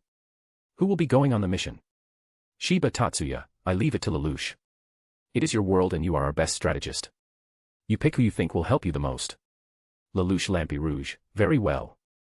Lelouch Lampi Rouge, first, I would like for Yuuji to join. He is objectively the most powerful in the group and the one with the most potential to become a skilled nightmare frame pilot thanks to his accelerated learning speed. Tsubakihara Yuuji, thank you. I'll do my best. Lelouch Lampi Rouge, then, I would also like for Tatsuya to join. His engineering skills would be a tremendous help for us, who still lacks a nightmare frame engineer and developer. In addition, his magic and skills will also be extremely useful in battles. Shiba Tatsuya, it's an honor. I'll do my best to live up to your expectations. Lelouch Lampi Rouge, for the last member, I would like for the rest to choose for themselves. Kiryu Aika, HM. I'll pass for now. I don't think I'm up for even more action than I'm already dealing with now with the devils and fallen angels around me. Chiba Erika, I'll also pass on this one. I don't think my skills and my SSR would do much here. I don't think I can beat a nightmare frame unless I'm in my ONI state, which is impossible to do out in the open. At most, I can just be someone's bodyguard. Lelouch Lampi Rouge, I see. I understand. Then, Satoru-san. What do you think? Suzuki Satoru, yeah. Me. I don't think I'm suited for this mission. Tsubakihara Yuuji, perhaps. But Satoru-san, don't you want to experience the world? The world that hadn't been contaminated by pollution. Satoru immediately went silent. Sitting on his bed in the dimly lit bedroom of his small apartment, Satoru looked towards the window. No, it wasn't a window. It was simply an indented part of the wall that used to be a window, but had since been sealed airtight by metal as to not let the toxic pollution enter the building. Then he recalled the beautiful outside world, or rather, the beautiful sky and outside world his friend, Blue Planet, had created on the 6th floor of the underground tomb of Nazarick, his precious home that was built by him and his precious friends. This was the chance for him to experience it in real life. His heart thumped, louder than it had been in quite a while. His chest was slowly filled with excitement, happiness, and anticipation. Something he had almost forgotten from all the days, months, and years of monotonous and endless suffering called work, and the sadness and depression he experienced with each departure of his friends from the game they called home. He wanted to experience it. He wanted to breathe in clean air, feel the refreshing breeze against his skin, and see the beautiful world without a filter mask with his own eyes. And thus, what hesitation was left before, was now gone. Suzuki Satoru, I understand. I don't know if I can help much, but I will do my best. Lelouch Lampi Rouge, that decides it. Then, let's start preparing. We'll reconvene tomorrow. The 3 men who would be joining the mission all answered in agreement, and began their own preparations for the mission. Yuuji spent the night packing some clothing and a few necessities as he would if he were to go stay overnight at a friend's place. At least. He imagined these were the things one would bring if they were to go since he had never gone himself. He also told Alice and Arya about the mission and that he's going to bring both of them with him. It's dangerous, so you need to be careful, okay? Just like usual, always stay with me, okay? Don't roam around. Be good girls. Alice jumped up and down in excitement, an equivalent to a little girl nodding excitedly. While Arya obediently rolled forward and back, nodding seriously after listening to his words. Good. Other than that, you can enjoy yourselves. This would be your first time in another world, after all. Yuuji struck both slimes softly with his hands, and the 2 cuties nuzzled back, pressing their gelatinous, smooth bodies against him. All right. Let's go to sleep. Yuuji laid down on his bed, and the 2 slimes immediately claimed their spots on either side of his neck before going to sleep. The next day, Yuuji went to school as usual. And after school, Yuuji immediately returned home with Yuna and Nina after apologizing to Yotsuba for not being able to come and tutor them today. He helped Mira with dinner, and after the entire family ate together, Yuuji announced that he had 2 things to tell them. Is this why you didn't tutor the quintuplets today, Yuuji? Nina guessed, and Yuuji nodded with a soft smile to his sharp sister. Yes. So. What is it? Is it related to you, magical group? Aika crossed her arms, consequently propping her voluminous chest upwards though she didn't intend for it, and looked at him questioningly. Hearing her term for the Multiverse Group Chat, Yuuji smiled helpless, unable to deny it. Yes. First, I'd like to give you a copy of the multiverse messaging app that I made. The what? Yuuji then explained about his newest creation, and with each feature he listed and explained, their eyes became increasingly wider and wider. Is this real? Nina asked, her eyes still not leaving Yuuji's phone, which had the app opened, that he had put on the table, just like the others. Yes. With it, you can talk with my girlfriends, Aika, Erika, and Mayumi, as well as the friends I made after joining the group chat. The mention of Yuuji's girlfriends caused Yuna, Nina, and Aika to flinch for a moment, still unable to accept fully that the men they'd been secretly in love with already had not one, but 3 girlfriends before they knew it. While Mira, who had long since accepted and even encouraged it, was all smiles. Oh my, I'm so excited to be able to talk to my future daughter-in-laws. And sister wives. She added in her mind as she winked teasingly at Yuuji. Yuan. That's certainly interesting. I'm still having a hard time believing that characters from an anime in our world actually exist in another world, and that we can contact them. Seriously. If you hadn't shown me all that magic, then I would have thought you've gone crazy, Yuuji. Aika held her forehead with her hand and shook her head tiredly. Ahahaha, I'm sure you will. But, it's real. You can try talking to Aika, Erika, or Mayumi later. There was still a slight hesitation in Aika's eyes, but her curiosity and interest slowly replaced all notions of suspicion, disbelief, and hesitation, just like Yuna and Nina. But before you do, there's one more thing I need to tell you. What is it? Yuuji looked all of them in the eyes and announced. I will be going on a mission again. Silence fell as they all widened their eyes at once in shock. Mission. So you're going to another world, again. Yukuin, does that mean you're going to be gone for a long time? I will be going to Lelouch's world, Code Geass. And no, Yuna. For you, it will be an instant. Though, it might take a few months for me. A mix of relief and sadness appeared in Yuna's expression. On one hand, she was relieved that it wouldn't be long for her. On the other hand, it will be very long for Yuuji. Code Geass. I think I've seen it before. I recalled it's a pretty dangerous world. Nina frowned and looked at Yuuji with a face of worry, anxious, and slight anger. Through her eyes alone, she successfully conveyed her intention of telling Yuuji not to go to such a dangerous world. But Yuuji simply smiled softly, walked up to her, and pulled her into a tight embrace. Don't worry, Nina. I'm strong, and I have a lot of dependable friends to help me. It will be fine, and I will return to you unharmed. She clenched her teeth and curled her hands into a fist. She still didn't want Yuuji to go, but knowing him and after hearing what he said, she knew he wouldn't back down. Promise me you'll be careful. I will. Have you prepared? If it's a dangerous world like Nina said, then you better have something planned. Aika asked with a harsh and strict voice born from worry, care, and love for him. I am. Lelouch is a genius strategist, and we all have powers beyond what that world could go against. In the worst case, we could simply use a more forceful means to accomplish our goal. I see. Mira then walked towards him as he separated from Nina, and pulled him into her embrace. Be careful. Don't be careless. And promise me, you'll be safe. I will. Yuuji returned Mira's embrace twofold, and after hugging Yuna, Aika, and Nina once again, he returned to his room with the girls watching his figure recede with worry. Chapter 81, Chapter 79 Backstory. Flash. Yuuji clenched his eyes tightly from the brilliant light that blinded him as soon as he and his friends all decided to start the mission. NNGH. My head. It hurts. Tatsuya and an unfamiliar man's groans resounded from his side as Yuuji slowly blinked his eyes repeatedly, adjusting his sight to his surroundings. Having experienced the intense headache from years upon years of memories that was given by the group chat for the mission rushing into his mind and his immense pain tolerance, Yuuji only felt a bit unpleasant. But for the two, who were experiencing it for the first time, it proved to be much worse. Even with Tatsuya's innate pain tolerance from being a super soldier in his world and Satoru having his own SSR, the throbbing headache their transfer and memories rushing into their mind was still a bit too much. Are you two okay? Yes. I'm fine. Why yes. It's getting better. The three slowly began taking in their surroundings. The first thing they saw once their vision returned was an immense, luxurious, and grand hall in the style of a modern, European, royal palace with a massive, jeweled chandeliers, luxurious sofas, an elegant marble table with gold gilded along its rim, and a massive television. It was a sight to behold. It was almost on par with the one Yuuji and Aika owned in Tatsuya's world. The only difference being a difference in the technology. This is amazing. Where are we? The unfamiliar man's voice slightly echoed from the sheer size of what looks to be the living room of a royal palace. This was the most luxurious sight he had seen in his life. At least in reality. He had seen much more stupendous sight in his home, but this was still a truly wondrous sight to behold in real life. This must be the residence given to us by the group chat. Really? But why is it so big? It is because of Yuuji's wealth, Satoru-san. He and Aika also got a luxurious mansion on par with this one when they came to my world. And with the rewards he received from his previous mission, I'd imagine his wealth had increased once more. Tatsuya surmised, still admiring his surroundings in both awe and surprise.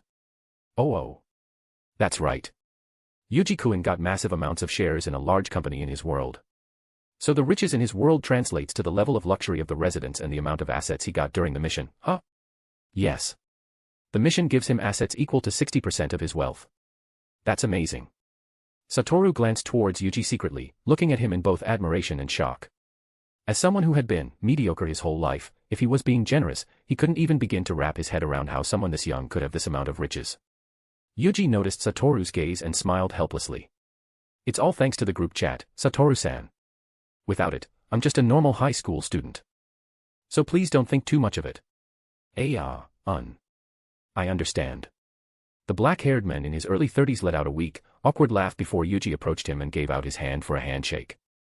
It is nice to finally meet you, Satoru-san. Please take care of me from now on. He felt his heart skip a beat when he looked down to the hand Yuuji gave him. Just, how many times in his life had he ever been given such a friendly handshake? Perhaps never in his real life. He was a loner in school, quiet to the point that he was treated like air.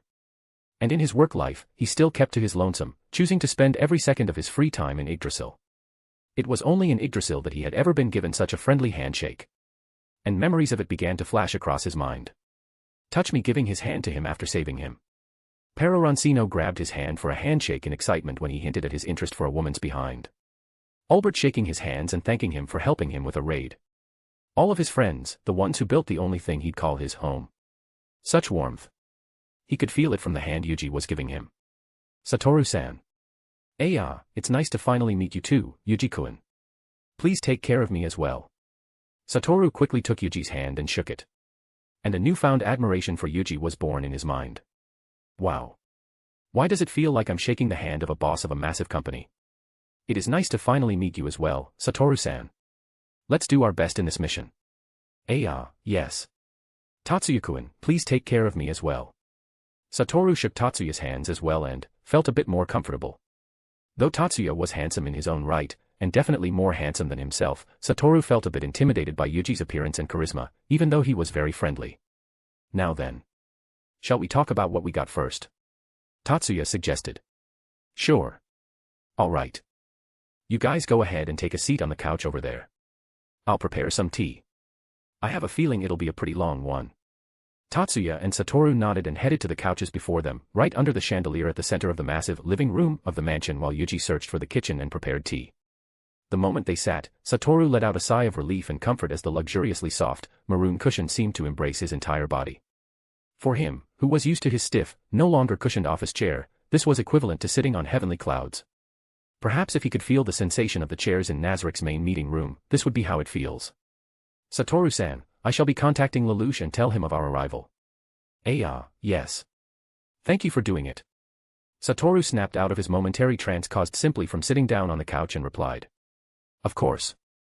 Soon, Yuuji returned with a tray of freshly brewed tea in a beautiful, vintage, European, ceramic teapot and 3 ceramic glasses.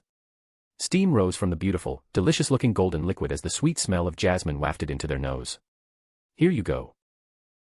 Thank you, Yuuji-kun. Thank you. You're welcome. Yuuji placed the tray onto the ceramic table, set 1 glass in front of Tatsuya, 1 in front of Satoru, and 1 in front of his seat before sitting down. Tatsuya, did you contact Lelouch? Yes. He said we could discuss amongst ourselves first since he didn't want to talk about this through the phone. He also said that we could meet tomorrow after school in his dormitory since it's already late. Oh, that's right. You and I will start attending Ashford Academy starting tomorrow too, right? That's right. All right. We'll need to ask Lelouch where it is. And considering the size of this mansion, I don't think it's in the middle of the city or near the academy. So we need to arrange transport as well. Yuuji held his chin as he began to contemplate out loud. This was also the case with his mansion in Tatsuya's world. It was located on the outskirts of the city. But thankfully, First High was still within walking distance for him and Aika, so they never had any problem. But now, he didn't know his current exact location nor the location of Ashford Academy, since it was never mentioned in the anime. So, he needed to consider the worst. He could cast the spell that would make both of them invisible and fly there easily. But with the level of technology here, he didn't want to risk getting caught in a CCTV camera when he dispelled their invisibility. The most safe thing would be to go there normally, but the distance might cause a problem if they don't have a car or a bike. This might be something he'd need to prepare for. If there's no car or bike here, then I might need to buy one as soon as possible. It would be a simple matter since he had 60% of his total wealth here. Before anything else, shall we discuss our backgrounds and geas first? Tatsuya suggested. Oh, of course. Ah, yes. Of course. Then. Shall I start first? Tatsuya and Satoru nodded. All right. Then, let's start with my geas first. My geas allows me to negate the activation and use of any and all geas within my field of vision. Both men widened their eyes in surprise the moment they heard it. To negate all activation and use of all geas within his field of vision. That might make even Lelouch's geas of absolute obedience, which required eye contact, useless before him. Not to mention geas such as Mao's. He would be able to nullify the effect and activation of any geas as long as they're within his field of vision. To Tatsuya and Satoru, who had lived their lives surrounded by magic, real or not, they immediately equated Yuji's geas to an anti-magic spell or ability. That's amazing.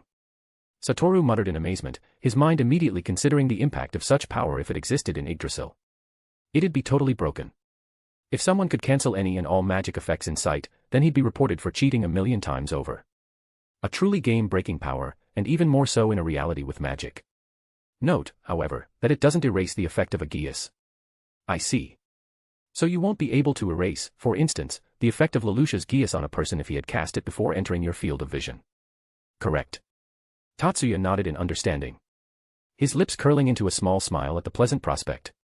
It's still amazing. It'd be extremely useful when we deal with geas users in the future. It is. Then as for my background. Well, just like my background in Tatsuya's world, it's not all that pleasant. Yuji then began summarizing the background and memories he received from the group chat. There was once a genius scientist and engineer who spearheaded the development of Britannia's best nightmare frames. He developed the nightmare frames that would come to be used by the Knight of the Rounds. Masterpieces after masterpieces. But even among these masterpieces, there stood one that was beyond any other. He named it after the legendary sword of promised victory, Excalibur. It was meant to be the nightmare frame of the Knight of One, the greatest of the Knight of the Rounds. But even he wasn't able to utilize it. Thus, the Excalibur stayed not wielded. Unable to be wielded. And it was lost after he reached his end under the angry swords and guns of those he oppressed. Tatsuya narrowed his eyes as Satoru slightly tilted his head confusedly at the sudden turn of the story. He was an extreme purist, a man who believed that everything in this world belongs under the rule of the Holy Brighton Yen Empire. That all numbers should kowtow and shout out their gratitude for being ruled by his superior race. That the notion of being slave to them was an honor and greatest happiness. His masterpieces were tools created solely for the purpose of destroying nations and killing those who dared to stand against the Holy Brighton Yen Empire. And with his charisma and influence, he gathered many followers that shared his belief, and indoctrinated even more. Even now, after his death, some still endured, holding on to his radical beliefs, and became a faction known as the Purists faction within Britannia. His name, Arthur von Morningstar, was worshipped by them. He was my father. And I'm supposed to be Alexander von Morningstar, the son of this terrible excuse of a human being. And the one who caused the death of his own father and his followers. Yuji let out a sigh and leaned back to the couch with a thump, completely losing his energy from telling such a depressing story. Silence fell unto them as Tatsuya and Satoru still trying to process his heavy story. That's quite the story. Yeah. It's even worse when you have the memory of it playing in your mind like some sort of movie you can't look away from. Yuji shook his head tiredly. Yuji-kun. Satoru looked at the young man before him with pity. Although it was simply the setting and the background given to him so he could fit in this world, it was still depressing to hear. He didn't know what to say to make him feel better. Perhaps if it was Touch Me or Bukabukagama, they'd know. They've always made people who were troubled feel better. So, should we call you Alexander from now on? At least in this world. Yes. At least in public. And if the need for me to reveal that I'm the one who killed the greatest racist person in the world came, Alexander von Morningstar. But in private. I'd like to still be referred to as Tsubakihara Yuuji. Understood.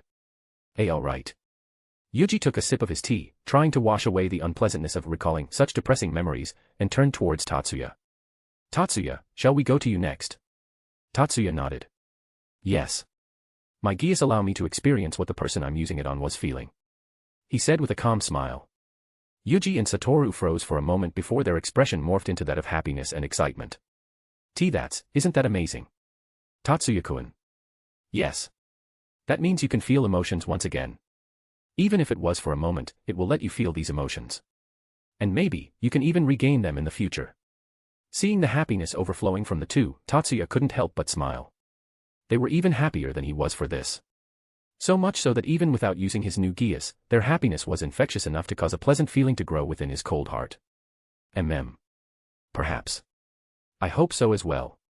It was a hopeful thought. He didn't know how this would lead him to be able to regain his emotions when his innate ability to feel them was literally erased from his brain. But at least, it was a hope he didn't have before. And magic worked in wondrous ways, especially since it was magic from another world.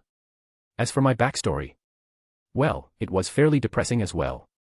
In Tatsuya's backstory, his parents, Shiba Shirayuki and Shiba Haruto, were leaders of an independent resistance group that was supported and sponsored by the Japanese government. They were genius engineers, and they've been helping the Japanese government, as well as several resistance groups, by building them nightmares and various other weapons and defenses to be used against the Brighton Yens. They were working on a mobile headquarters that could be used as a mobile hangar for several nightmares and a lab for research and development of nightmare frames. And, coincidentally, they also found the nightmare your father made, Yuuji, the Excalibur, in a heavily damaged state. Tatsuya turned towards Yuuji, whose eyes widened in shock at the revelation. They tried fixing it in hopes that it could be used as their ace in their fight against Britannia, but no one was able to use it. Thus, it stayed unused inside their headquarters. He continued. They completed the mobile headquarters, but when they were about to use it to launch a counterattack, their resistance group was found and annihilated by the purist faction. The only thing they managed to save was this headquarters and me. A heavy silence fell upon them once again. But this time, it didn't last long as Tatsuya broke it himself. Yuuji, I believe that the Excalibur and this mobile headquarters my parents made were the supporting items promised to us by the chat group. His voice was as calm as ever. It seemed like only Yuuji and Satoru were the only ones bothered by his backstory. Yes, I believe so as well. But I really didn't expect the chat group to give it to us like this. Yuuji shook his head tiredly. Even if the chat group wants to justify their existence here and the existence of their supporting items, giving them such terrible memories was still a bit much, wasn't it? I think my backstory is greatly entwined with Tatsuya's. Really? Yuuji turned towards Satoru with surprise in his eyes. On the other hand, Tatsuya simply nodded. He had received memories about Satoru as well, but decided not to mention it and gave Satoru a chance to say it himself. Yes. I actually worked with Tatsuya's parents by helping manage the people there. Thanks to my geas, which lets me see someone's name, age, skills, strengths, weaknesses, a snippet of their backstory, and their current thoughts like a game status screen, I'm in charge of filtering through their ranks and making sure that there were only trustworthy people in their group. I see. The obvious usefulness of Satoru's geas was beyond apparent to anyone who knew of it. And normally, Yuuji would have immediately tried to incorporate such a powerful ability into his plans for completing the mission. But this time, his thoughts traveled elsewhere. The power called geas manifested differently in each individual, as they've proven here.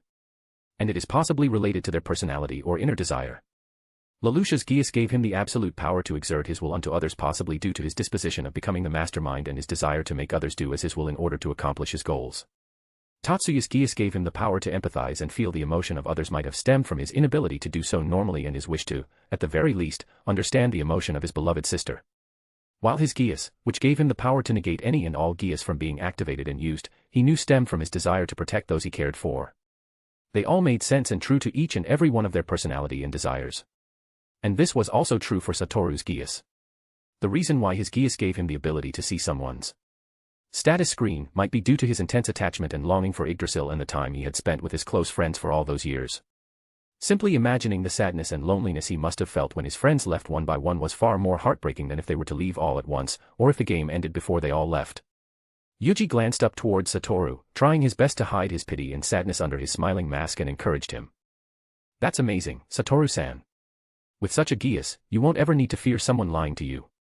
It'd be very useful not only in our mission now, but in the new world if you decided to go there. Why yeah. That's true. It won't work on people with SSR rank skills, but it'd still be very useful. Satoru forced his lips to smile, just like he would when his proposal was rejected by a potential client he had been chasing for months. Yuuji's smile was perfect. But perhaps due to his understanding of Yuji's kindness despite this being their first time meeting face to face, or that he was also thinking the same thing, he noticed the sadness in his eyes and what had caused them. His heart wrenched when he found out about his geas. How it reminded him of his home. And how painful it was when his closest friends and comrades left it one by one, leaving him alone.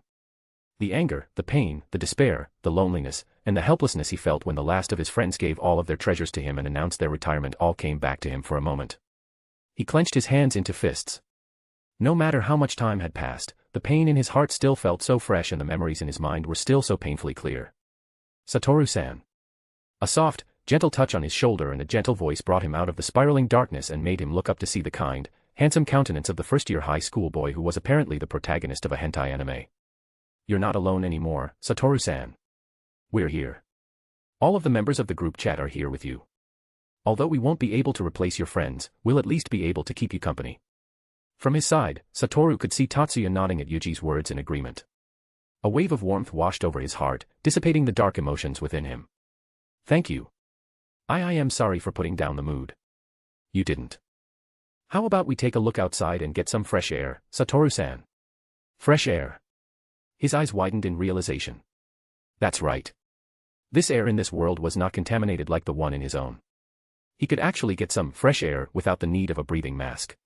And at this time of night, perhaps he could also get to see the stars that he had only ever seen in Yggdrasil.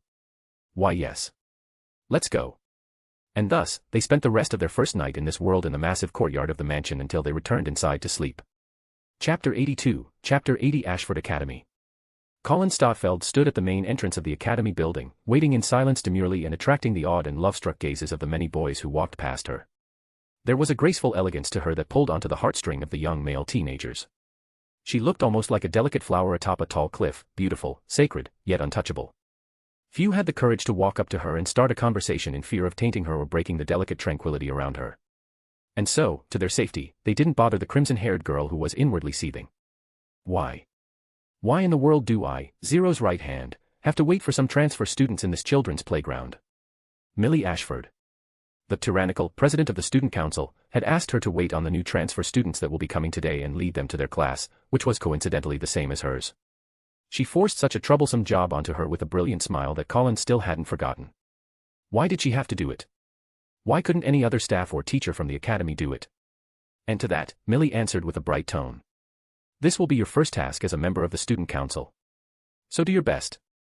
She wanted to reject it using her frailty as an excuse.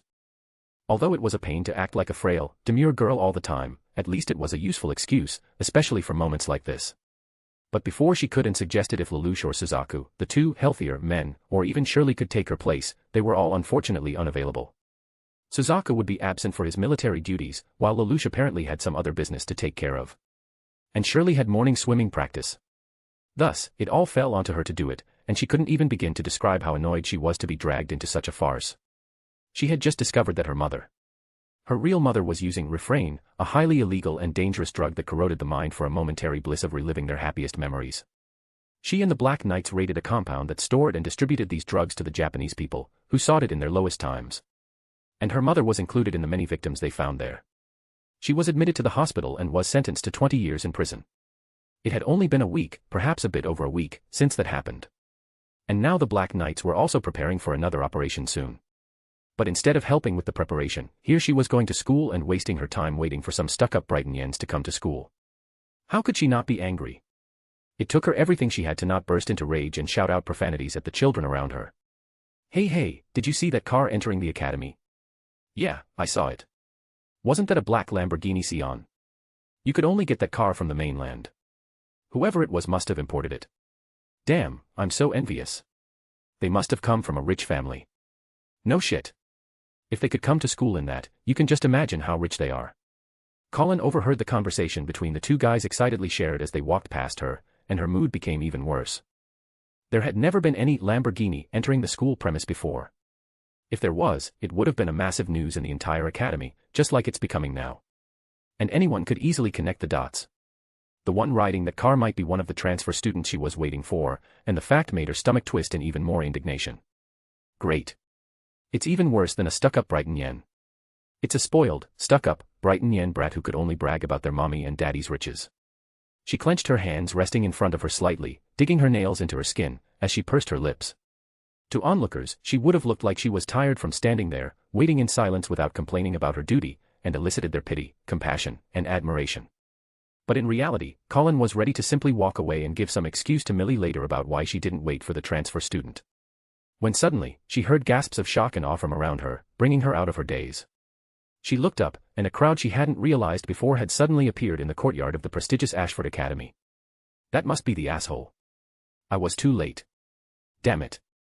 She cursed herself for being too slow in her retreat, and she was now forced to handle the obnoxious spoiled Brighton Yen brat from some rich family, a combination that she hated the most in the world. Colin resigned herself to her fate and kept her eyes forward. She was ready to act as flatly as possible and steeled her heart for her upcoming tribulation so she won't rip the brat's face apart or break some bones. But as the crowd split to make way for the brat, her eyes widened in pure surprise as her pale pink lips parted in a tiny gasp. Coming from the midst of the crowd, dressed in the Ashford Academy's jet black and gold-trimmed uniform, she saw the most handsome man she had ever seen in her entire life. A perfectly beautiful expression, accentuated by his kind, polite smile. A tall, athletic figure that perfectly balanced strength and elegance. And charisma that separated him from others but not alienate. He was perfect. Almost too perfect. Such a thing should have made her uncomfortable. She knew all too well that things that looked perfect would have had a hideous side to them hidden behind it. Yet, she didn't feel an ounce of unpleasant feelings from him. And before she knew it, she was staring at him, entranced. She snapped out of her daze when she met his gaze. And out of habit, she took a step back and put her hands to her side, ready to defend herself just in case. She knew how beautiful she was, and based on her past experience, many playboys would try their luck on her, especially since she looked frail and defenseless when she acted as Colin Stott felt. And the more handsome they are, the more confident and obnoxious they would be. Someone this handsome, and extremely rich to boot. He must be in the belief that everything in the world was his own, including girls. But instead of the lustful, possessive gaze she'd often receive from males, she saw surprise and confusion in his eyes. He even tilted his head in confusion, as if wondering why she'd suddenly act like a deer in headlights. He approached her, and with a calm, pleasant smile, he began. It is nice to meet you. Are you perhaps a member of the student council? I was told that someone from the student council would be here to help me and lead me to my class. His deep, smooth, enchanting voice dazed her for a moment. But she quickly recovered and nodded. Why yes, I am. My name is Colin Stottfeld. I see. My name is Alexander Kyrie Light. I will be attending the Ashford Academy from today onwards. It is a pleasure to be your acquaintance, Miss Stottfeld. Ah, the pleasure is mine. And likewise. Colin tried her best to compose herself. But it proved to be much more difficult to do that with him right in front of her. I'm sorry, but we still have to wait for another transfer student to come. Would that be all right? Of course. Please don't mind it. Thank you. Colin looked at the men before her weirdly. Normally, this kind of entitled rich kid would barely be able to tolerate being made to wait. But Alexander was, weirdly patient about it. Was he just trying to act or show off in front of her to elevate her impression of him? This is not a regular rich brat. I need to be careful and not associate with him too much. She stepped slightly away from him and prepared herself to seal off her heart from any sort of advancement from him, no matter how subtle. But, they simply stood in silence. Where guys would try and make some conversation so they could become closer to her, he simply stood there in silence. This guy's definitely strange. Is he an introvert? She turned her head slightly, trying to steal a glance at him. But when her eyes fell onto his face, he realized that she was glancing at him, and turned towards her. Then, he simply smiled and nodded his head slightly before looking away, creating even more questions in her mind. Strange. Colin decided not to mind the strange handsome transfer student and kept to herself. And soon, she saw a black-haired young man, dressed in the academy's uniform, approaching her. He had quite a subtle charm to him, but after being exposed to Alexander, she had begun considering any other males to be the same without even realizing it. You must be the member of the student council I was told to find. It's a pleasure. My name is Silver Taurus. The new student who will be transferring as of today. Tatsuya bowed his head towards Colin, and she reciprocated with a demure, graceful bow she was forced to learn as part of her etiquette lesson from her Brighton Yen stepmother. It's a pleasure. My name is Colin Stottfeld. And indeed, I'm here on behalf of the student council to lead you to your classroom. Thank you very much, Miss Stottfeld. And I assume you are also another transfer student. Tatsuya turned towards Yuuji, his face stoic, not giving any signs of their relationship. Indeed. Alexander Kyrie Light. A pleasure to meet you, Mr. Taurus. please. Just Silver is fine. Very well. Then please call me simply by Alex. Certainly. Yuuji then turned towards Colin. Shall we go now, Miss Stotfeld? Colin held herself from flinching when Alexander called her by her Brighton Yen name, and nodded. Of course. This way. X. Yuuji and Tatsuya followed Colin through the halls of the Ashford Academy towards their class. And as they did, Yuuji couldn't help but think back on the transfer process he experienced. It has been very strange. Both he and Tatsuya received an email from the academy, telling them that all of their papers and transfer procedure had been completed, and that they could immediately start going to class the day of their transfer. Given how thorough the group chat has been with their integration into this world, Yuuji and Tatsuya didn't really question it. What confused them was the fact that in the email, they were told that they will be led to their class by a member of the student council. They couldn't believe what they read the first time they went through the email. Yuuji thought they'd be going to the principal's office or the administration and be led by their homeroom teacher. But instead, they're led by another student. Was this anime logic? It's true that sometimes, transfer students are led by a member of the student councils in anime because the author either wanted to introduce the student council members who'll be pertinent to the story, or simply didn't want to write about a school staff that would appear once for this purpose and never to be seen again. But experiencing it in reality was very weird. And what's even more surprising is that the one leading them was Colin Stotfeld, or Kazuki Karen. They didn't expect to meet her the first thing in the morning. Seeing the taciturn girl walking in front of him, Yuuji also couldn't help but think of her weirdly. Yes. In her Colin Stotfeld persona, she was a quiet, demure, frail, yet extremely intelligent girl who's well known for her beauty. But for some reason, she seemed to be strangely on guard with him. Considering her background, perhaps it was because he was a Brighton Yen, and the inherent suspicion she had developed from the numerous encounters and experiences she had with the Brighton Yens in the past. But she didn't seem that on guard with Tatsuya, even though he was supposed to be Brighton Yen on paper as well. Was she specifically on guard towards him? What did he do to piss her off? He just came into this world last night. This was the first time he had met her. Even in the memories he received from the group chat, he couldn't recall ever upsetting her in any way. Even with his genius-level intelligence and lightning-fast through processing, he couldn't figure out what he did that upsetted her. Was this one of those moments when a girl simply got upset at you without any reason and you just have to accept it? He had learned about it from Mira, his sisters, his aunt, and Aika. And he was told that the best way to handle it was to simply leave her alone for a while and keep being kind to her and it will resolve itself. So he was going to do it. But still, what could he have done? Was it even something he did? Yuuji shook his head. And soon, they arrived in front of their class where a male teacher, presumably their homeroom teacher, had been waiting for them. Sir Ashley, I've brought with me the transfer students. Ah, yes. Thank you very much for your hard work, Miss Stotfeld. Please come in and take your seat. You may also go to the nurse's office to rest if you wish. You must be very tired. I am fine, Sir Ashley. Thank you very much. Then, I shall be inside. Colin bowed towards the teacher and entered. Well then, welcome to Ashford Academy. I've read about you from the forms you've submitted.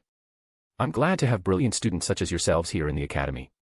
And, handsome lads that you are, I'm sure you will fit in just fine.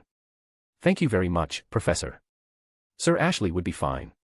I'm still too young to be a professor. Ha ha ha ha. The brown-haired man, seemingly about 27 to 28-year-old man with a chubbiness and rotund figure, laughed at his own words. Well then, I'll be entering first. Come in when I call you. Yes. X.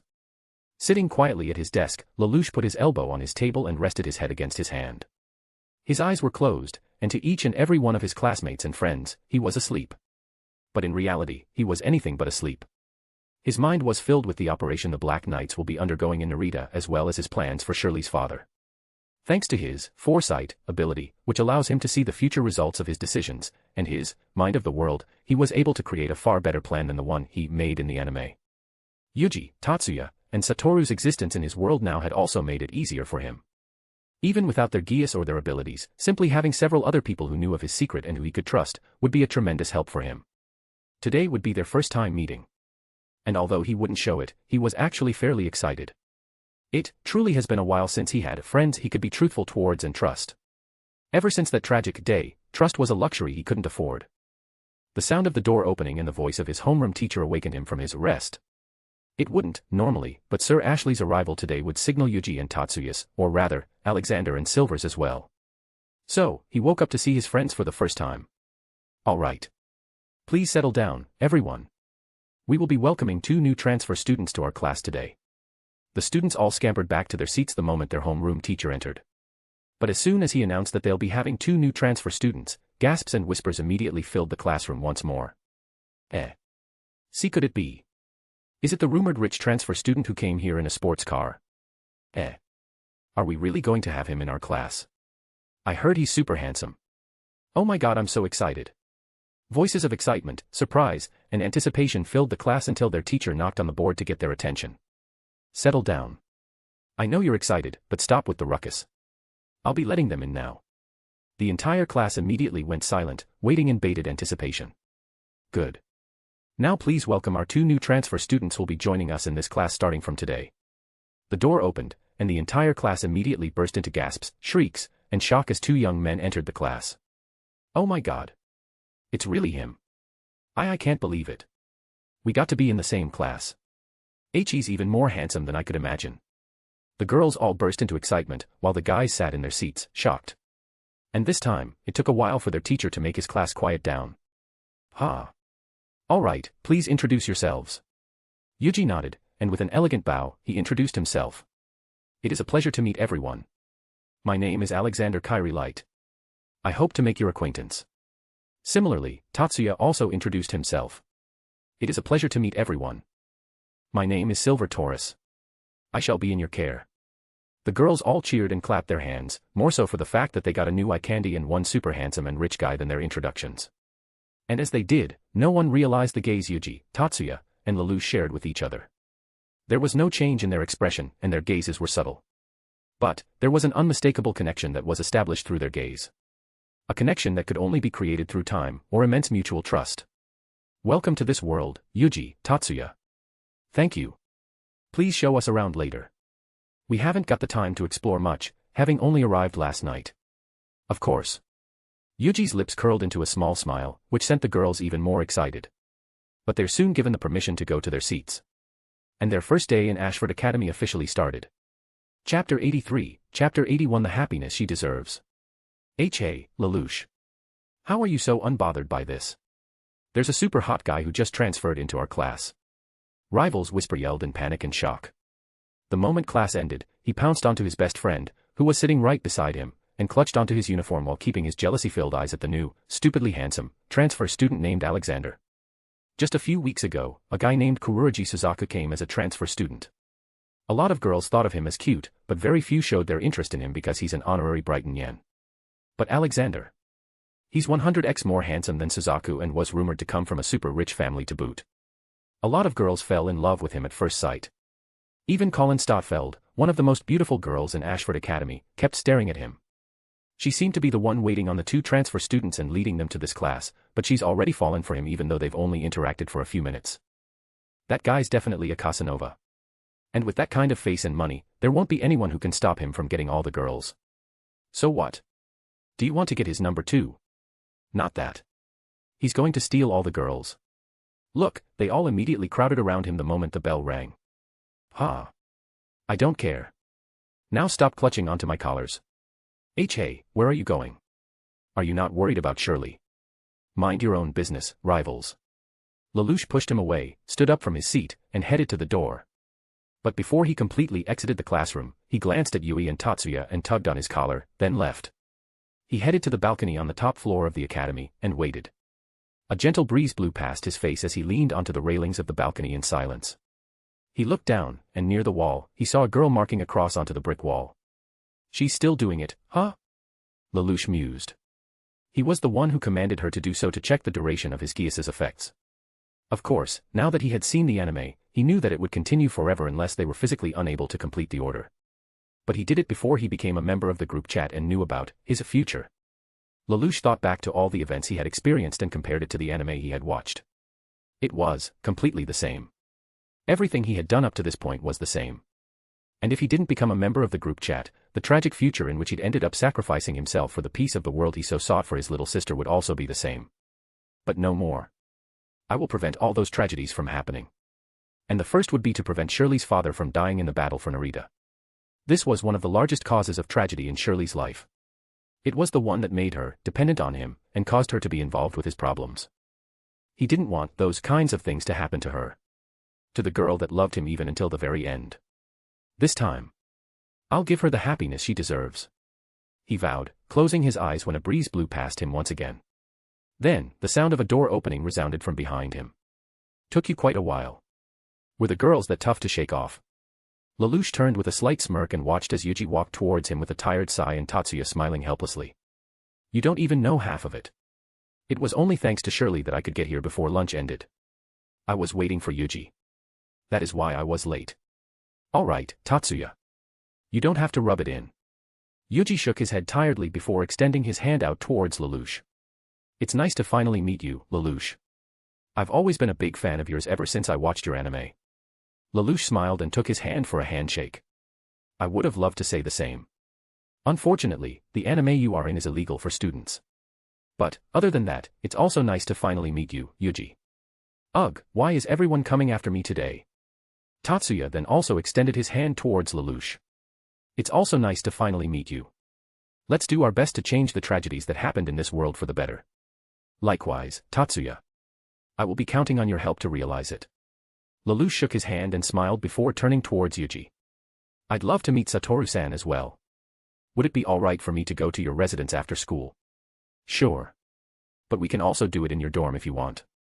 I can make myself and Tatsuya invisible and sneak in without anyone seeing us. After all, our home in this world is quite a distance away. Wouldn't want to take your time away from your little sister that much. Lelouch looked at Yuuji with a smile, appreciative for his consideration. That would be nice. But will Satoru-san be able to join us? Yuuji nodded. He said he could use his phantom ability to create a clone of Mamanga and have it cast greater invisibility and fly on himself to sneak in. I see. Then that would be nice. What is he doing now? He's flying around the town, enjoying the clean air and beautiful nature while invisible. Lelouch stared at Yuuji and Tatsuya in shock for a moment. What they just said sounded so absurd that he couldn't help but process it for a moment. But when he considered how absurd and ridiculous the group chat in of itself was, the absurd sentence Yuuji just said started making sense. I see. Well, as long as he's having fun. Oh, he is. He's been having a lot of fun ever since arriving here. The three shared a brief laugh before Lelouch started the conversation he wanted to have with these two and the entire reason why he called them here. We can talk about what you get from the app later on. For now, I wanted to tell you about my plan for Shirley's father and your appearance as a member of the Black Knights. Yuuji and Tatsuya nodded in unison. Sure. All right. Then, here's my plan. It's simple. X. After school, Yuuji, Tatsuya, Satoru, and Lelouch gathered in an empty room inside Lelouch's dorm building. Lelouch stood by the window, which curtain he had drawn to prevent anyone from being able to look inside. Yuuji sat on the edge of the bed, while Tatsuya and Satoru sat on chairs which came in a set with a beautifully designed tea table. Yuuji and Tatsuya had snuck in together unseen using Yuuji's invisibility spell, while Satoru, who had been told about the time and place of their meeting, snuck in using greater invisibility that Mamanga's phantom cast upon him.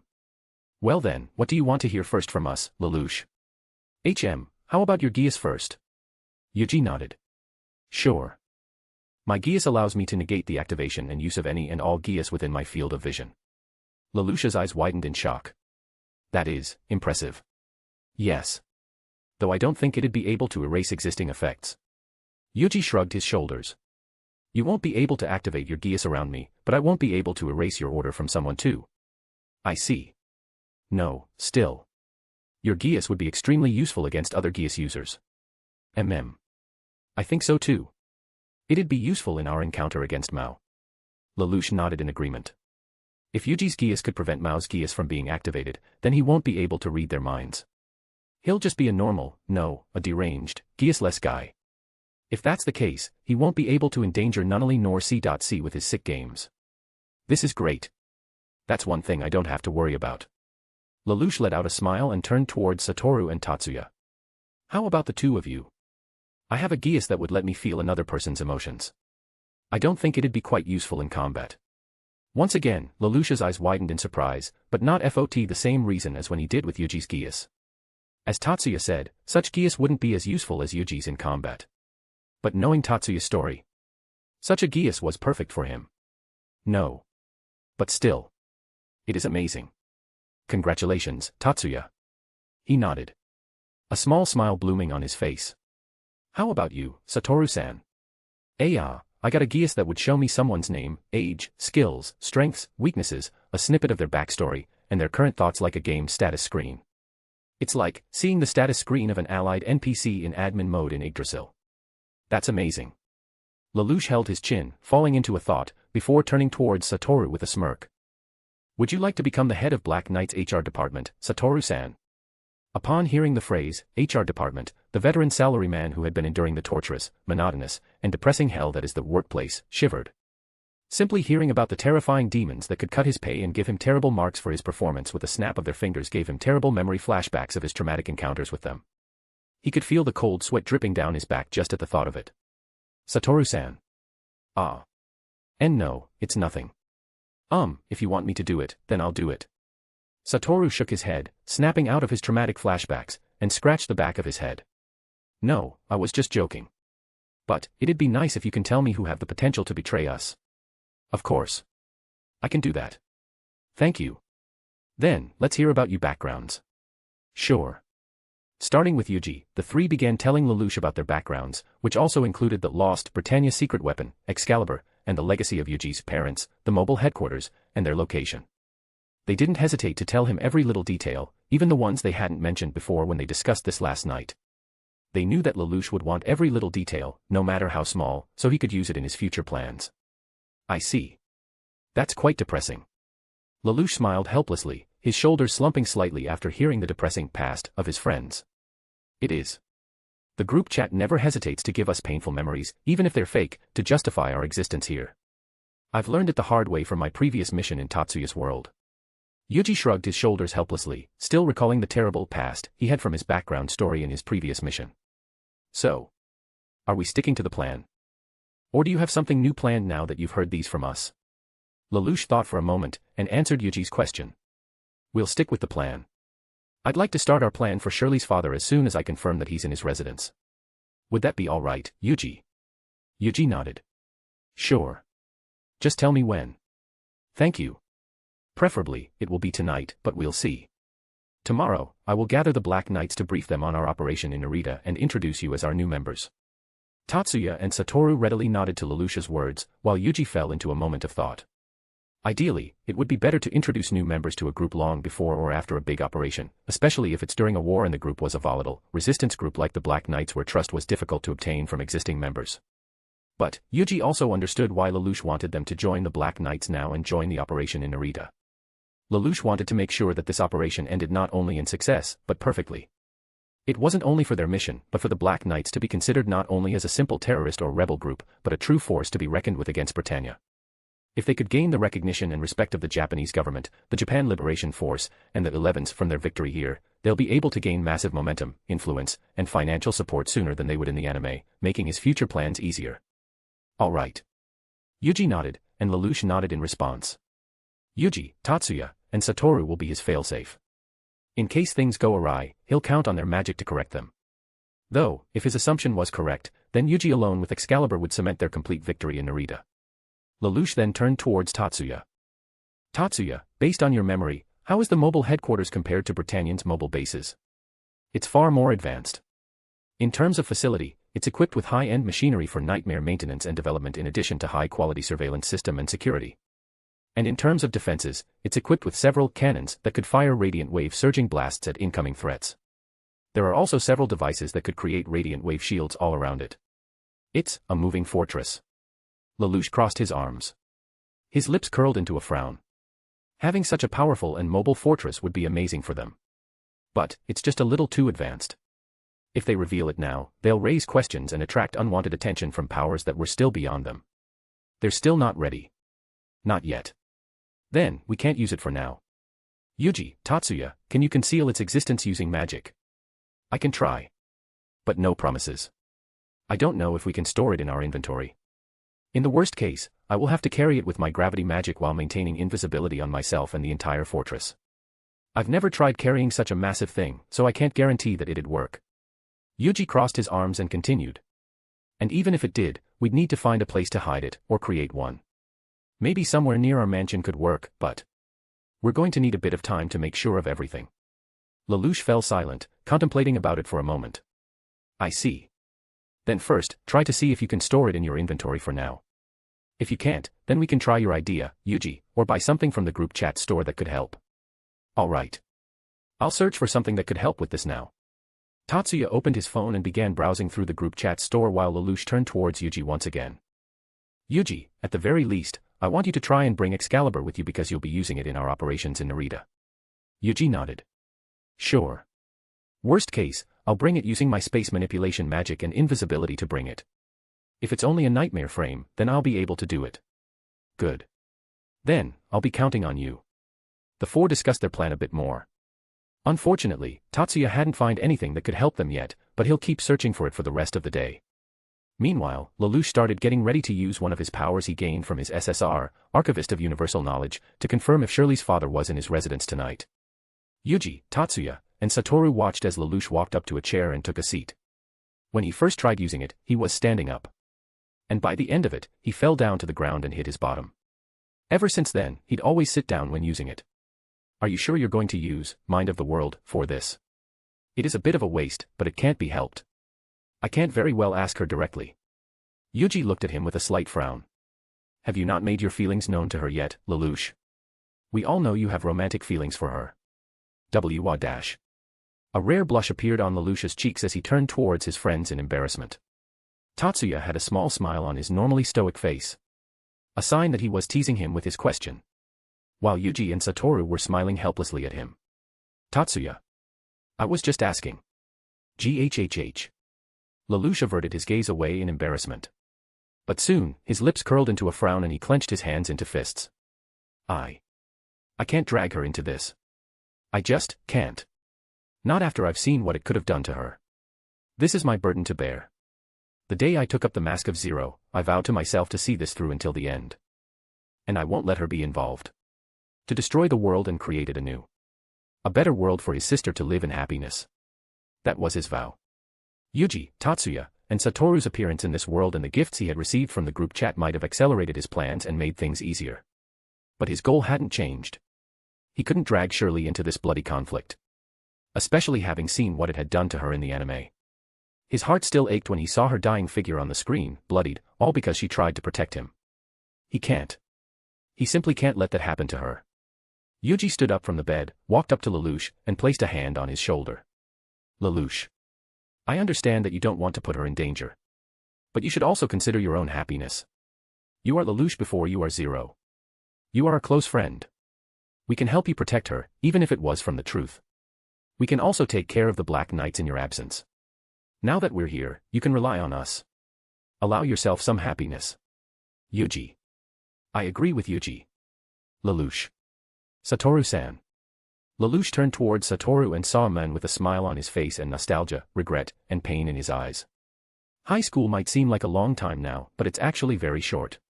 Live your life to the fullest. If you have a girl you like, tell her. You only know how much you treasure something when you lose it. And I've seen how painful it was for you when you lost her. So please, don't live a life you'll regret.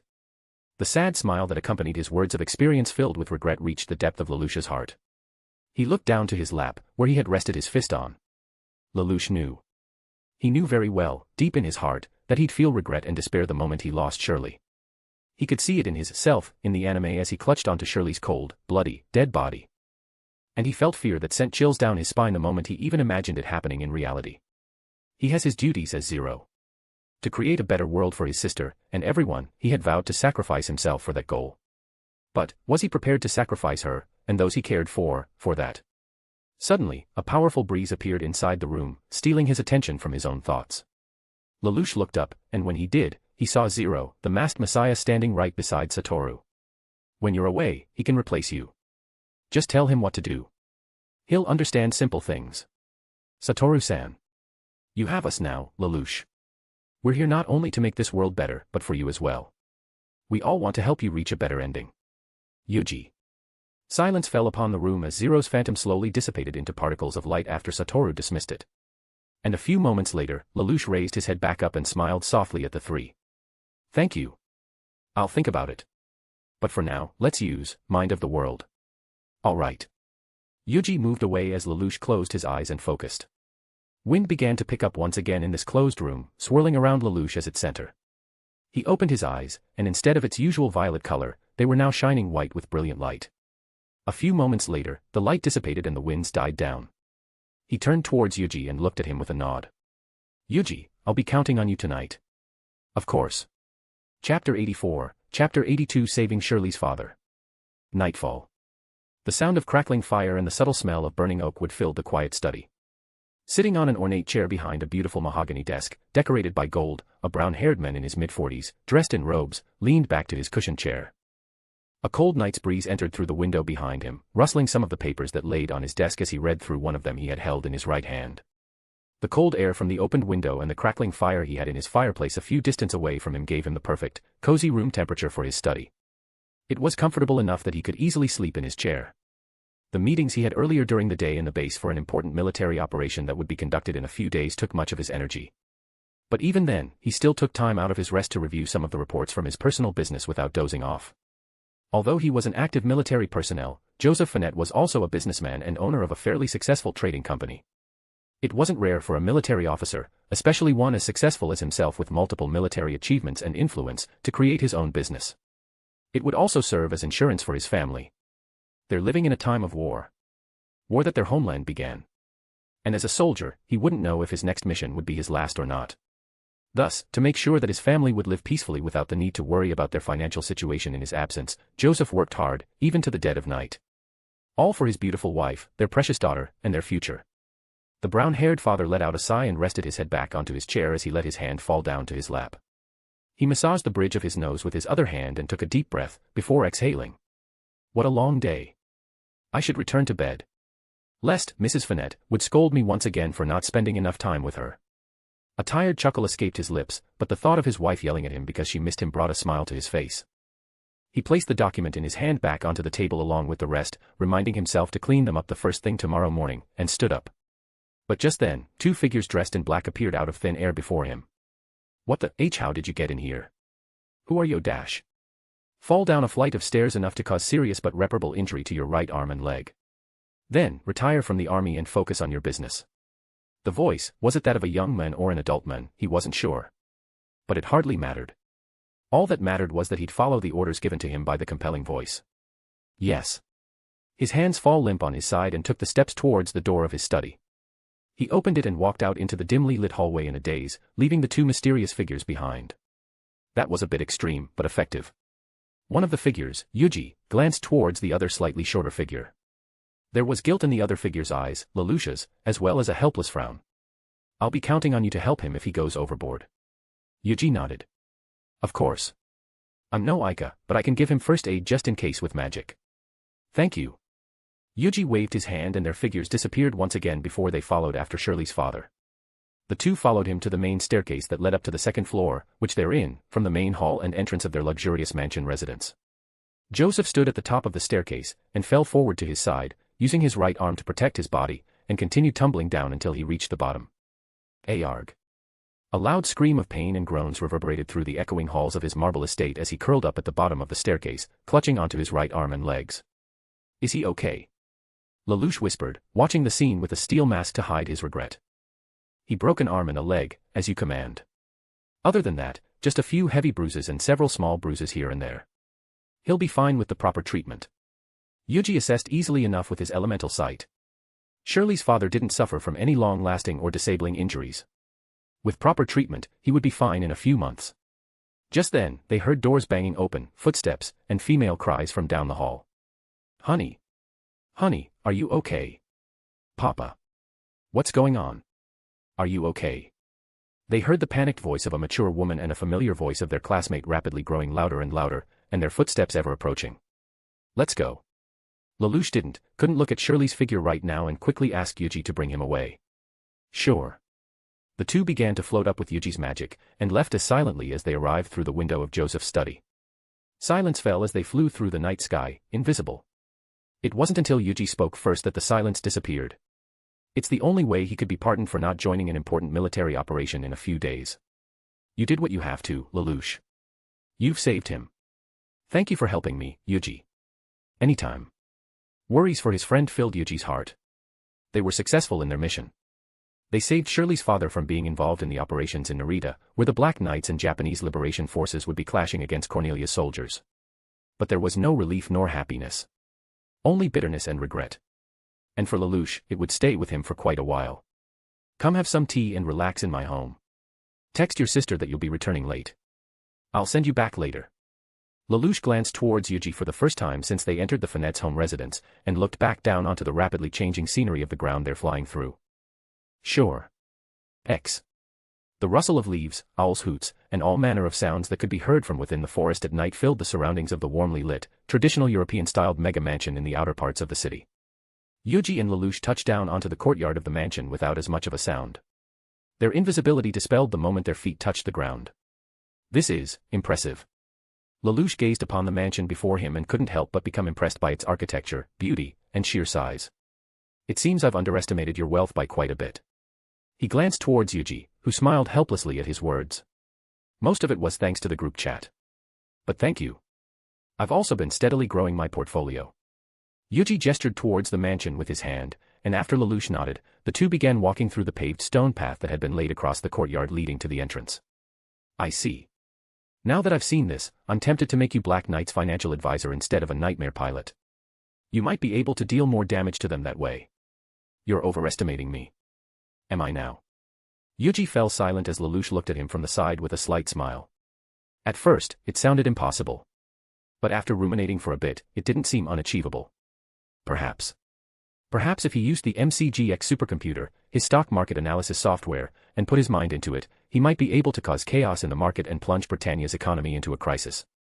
While it might not cause long-term damage if he only did it for a while, it'd still shock the Great Britain Yen Empire enough to make them pull back some of their military campaigns around the world. But the impact would be too devastating to the people. He'd put innocents out of their jobs, their homes, and their livelihood well before the government decided to pull out their forces from other countries due to logistical and economical reasons. The ramifications towards the innocents would be much worse than to their true enemy. Don't worry. I understand the consequences. And I won't make you do that either. You sounded serious. Yuuji looked at Lelouch with a deadpan face as the masked martyr laughed at his reaction. That's because I was. At least the part where I want to make you Black Knight's financial officer. We'll need funding to operate, and you'll be able to steal money from those undeserving Brighton Yen nobles. Yuuji held his chin and considered Lelouch's proposition. That might be doable. And, you can also help me manage the investments I got from the group chat in the 2 Sakuradite mining companies. Sure. I can help you with that too. Thank you. That settles it then. Just as they finished their conversation, the two finally arrived in front of the entrance. Welcome to our home. At least, our home in this world. Yuuji held the gold-gilded doorknob and pushed open to massive, mahogany double doors, letting Lelouch enter. And once again, he was welcomed by an awe-inspiring sight of luxury and grandiose. Tatsuya, Satoru-san. We're back. Ah, Yuuji-kun. Welcome back. Yuuji announced his return and Satoru's voice responded back, welcoming him. And soon, the lithe, lanky figure of a man in his mid-30s appeared with a smile on his slightly gaunt face. Ah, Lelouch-kun. You came as well. We thought you would be going home to your sister. Please excuse me. I did plan on going home, but Yuuji succeeded in persuading me to come and visit for a bit. Ah, I see. Then, welcome. Let's come in and take a seat. The two entered, led into the living room by Satoru. Upon arriving, they saw Tatsuya sitting on one of the couches with his phone. Welcome back, Yuuji. And Lelouch, welcome to our residence. Well, it mostly belonged to Yuuji. Tatsuya turned his attention from his phone to his friends and smiled softly before looking at Yuuji, who waved his hand casually. Don't mind the small details. It's our home. Ah, I'll prepare some tea. Lelouch, you can just make yourself at home. Thank you. Lelouch sat down on one of the couches, joining Tatsuya and Satoru, while Yuuji went to the kitchen to prepare some tea. He leaned his back onto the soft, cushioned couch and let out a sigh. Considering your and Yuji's expressions, I assume you succeeded. Yes. Yes, we did. I see.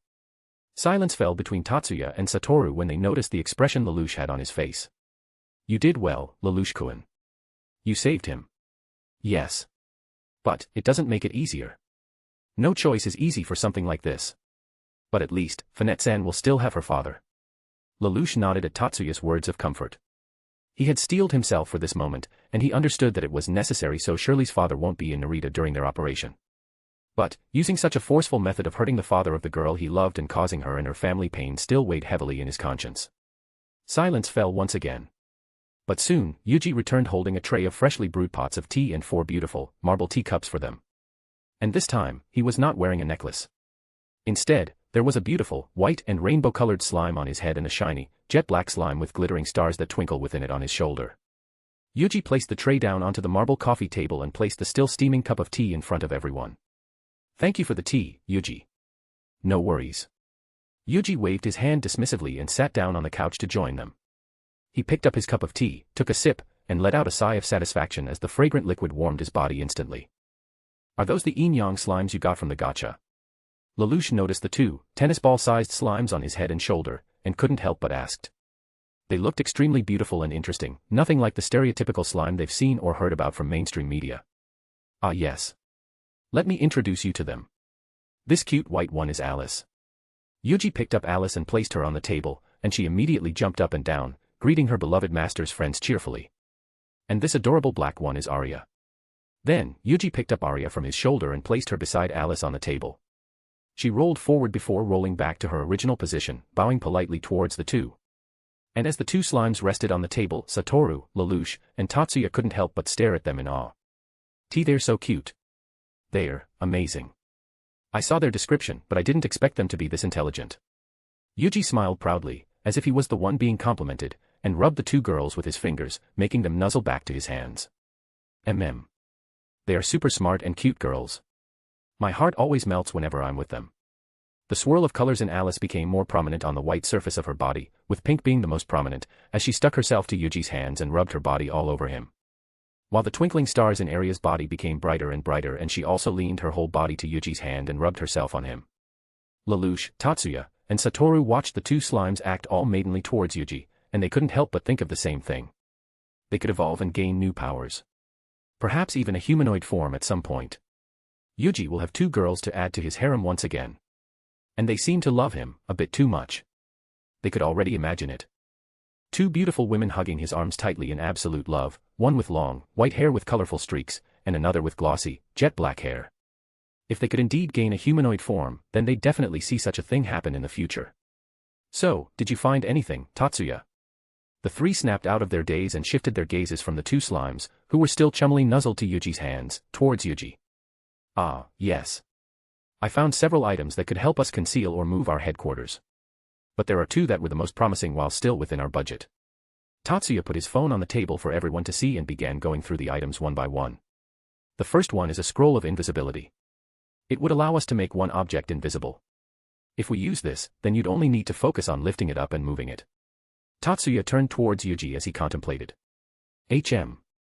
But would it be able to render the entire headquarters, including Excalibur and the other technology stored in there, invisible?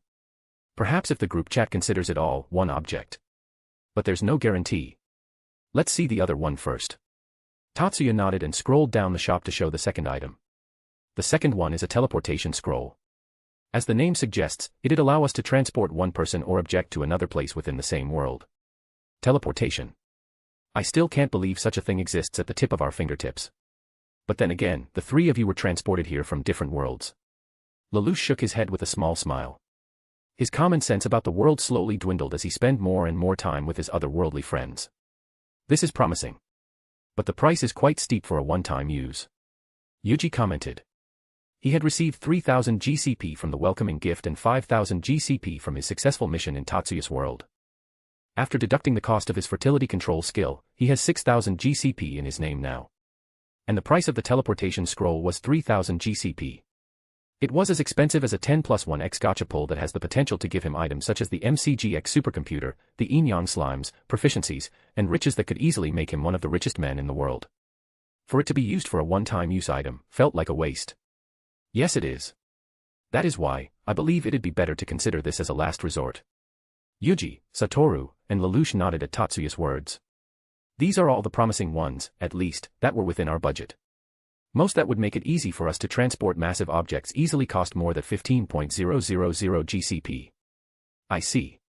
Well, if the location it's in is insecure and we need to relocate it, let's just hope that I can store the headquarters into my inventory when I try it tomorrow. Yuuji let out a sigh and shrugged his shoulders helplessly, and the other 3 sighed with the same sentiment. All right. I'll send you the location of the Amaterasu by tonight. Sure. Thank you. Chapter 85, Chapter 83 Ghetto. Shinjuku Ghetto. A region bordering the Tokyo concession left untouched by the colonial government. It was a city filled with buildings and skyscrapers that stood high and mighty in the past, now broken beyond repair. A ruin that symbolized the brutality of Britannia's occupation and the shame of Japan's defeat in the war. The nation previously known as the Land of the Rising Sun, now reduced to simply Area 11, one of the many colonies under the Britannian Empire. And a scar that never healed due to sanctions imposed by their colonial government. Now, it was a place where 11s, who did not, or cannot, take the honorary Britannia status, the homeless, and the unemployed live under temporary structures on the land they no longer owned. The disparity was heartbreaking. To his left was a beautiful city filled with tall skyscrapers, beautiful residences, and the people of Britannia living their life to the fullest.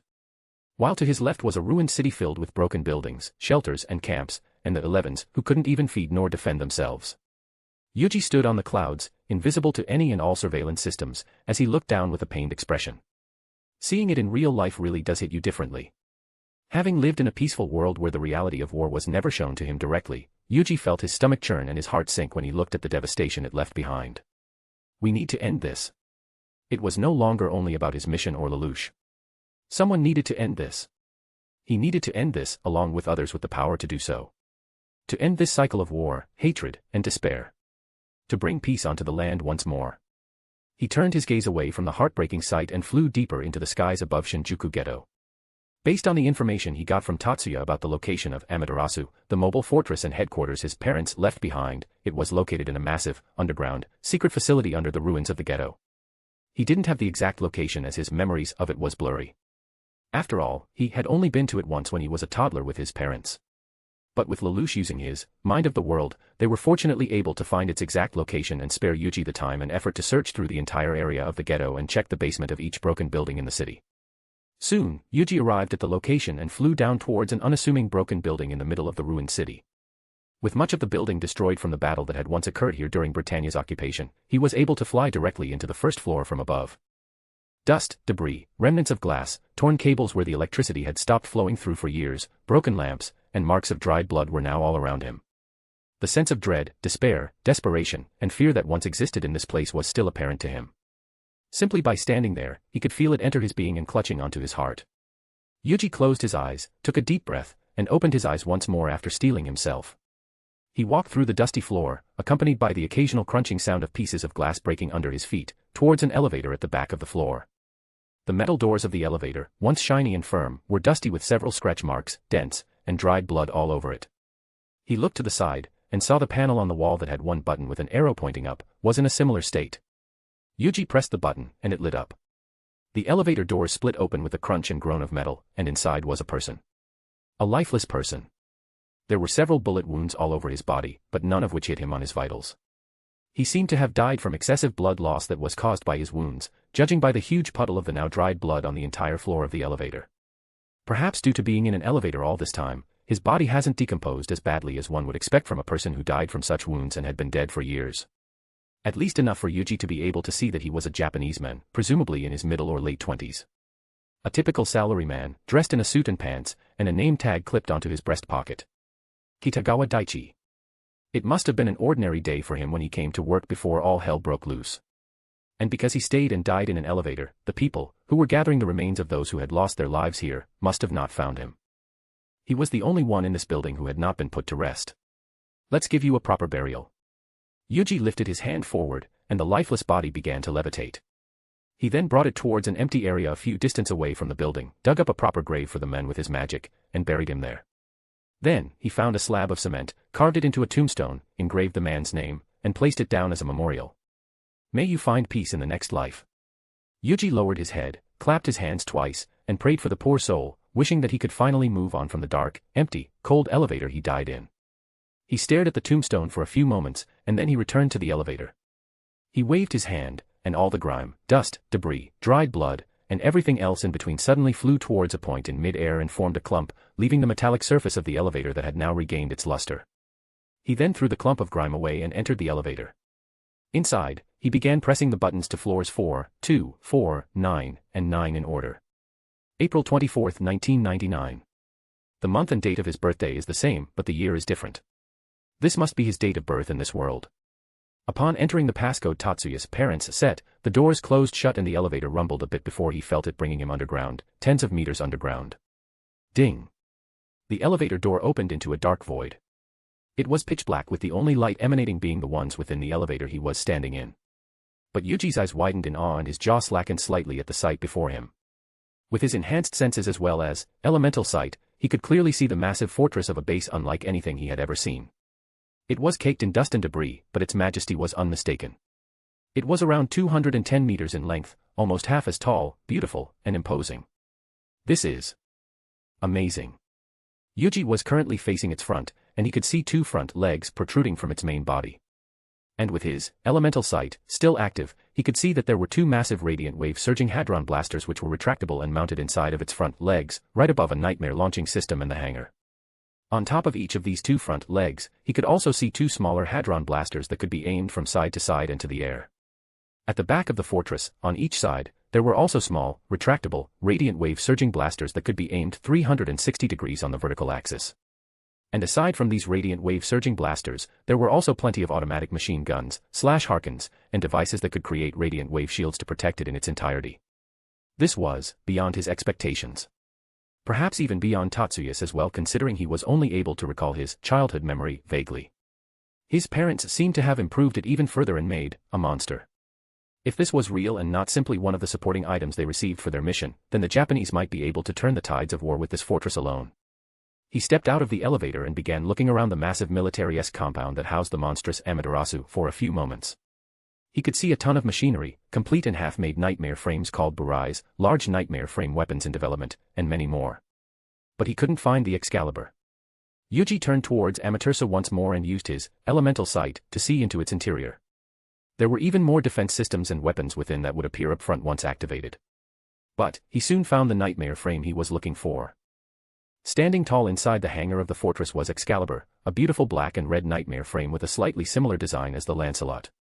But there were several clear differences, mainly on its chest, arms, and legs. There were two Harkins on either side of its hips and another pair on each of its arms. The center of its chest was also slightly protruded into a diamond shape, and within it, there was a retractable radiant wave surging hadron blaster. On top of each arm was a forearm-mounted blaze luminous shield, similar to Lancelot's. But unlike Lancelot's human-like hands, the hands of Excalibur were sharp and pointed, as if it was designed to be a weapon in itself in case it had lost its swords and other weapons. On either side of its cockpit was a sword, a maser vibration sword that could cut through the steel platings of nightmare frames as if it was butter. With his knowledge of the anime, Yuji knew that the maser vibration swords were Brighton Yen technology, which fit with Excalibur's origin. It was originally created by his father, a Brighton Yen nightmare frame development scientist. But the chest-mounted radiant wave surging blaster was most likely an addition Yuji's parents made upon discovering it with the help of Loxata, the genius woman scientist who came up and developed the idea for the technology. They also seemed to change its land spinner propulsion system to be similar to Gurin's, which is built as part of its legs instead of its alternative like Britannian's land spinner propulsion system, as well as its color. They seemed to have painted over Excalibur's original color, the white and gold of Britannia, and turned it black and crimson.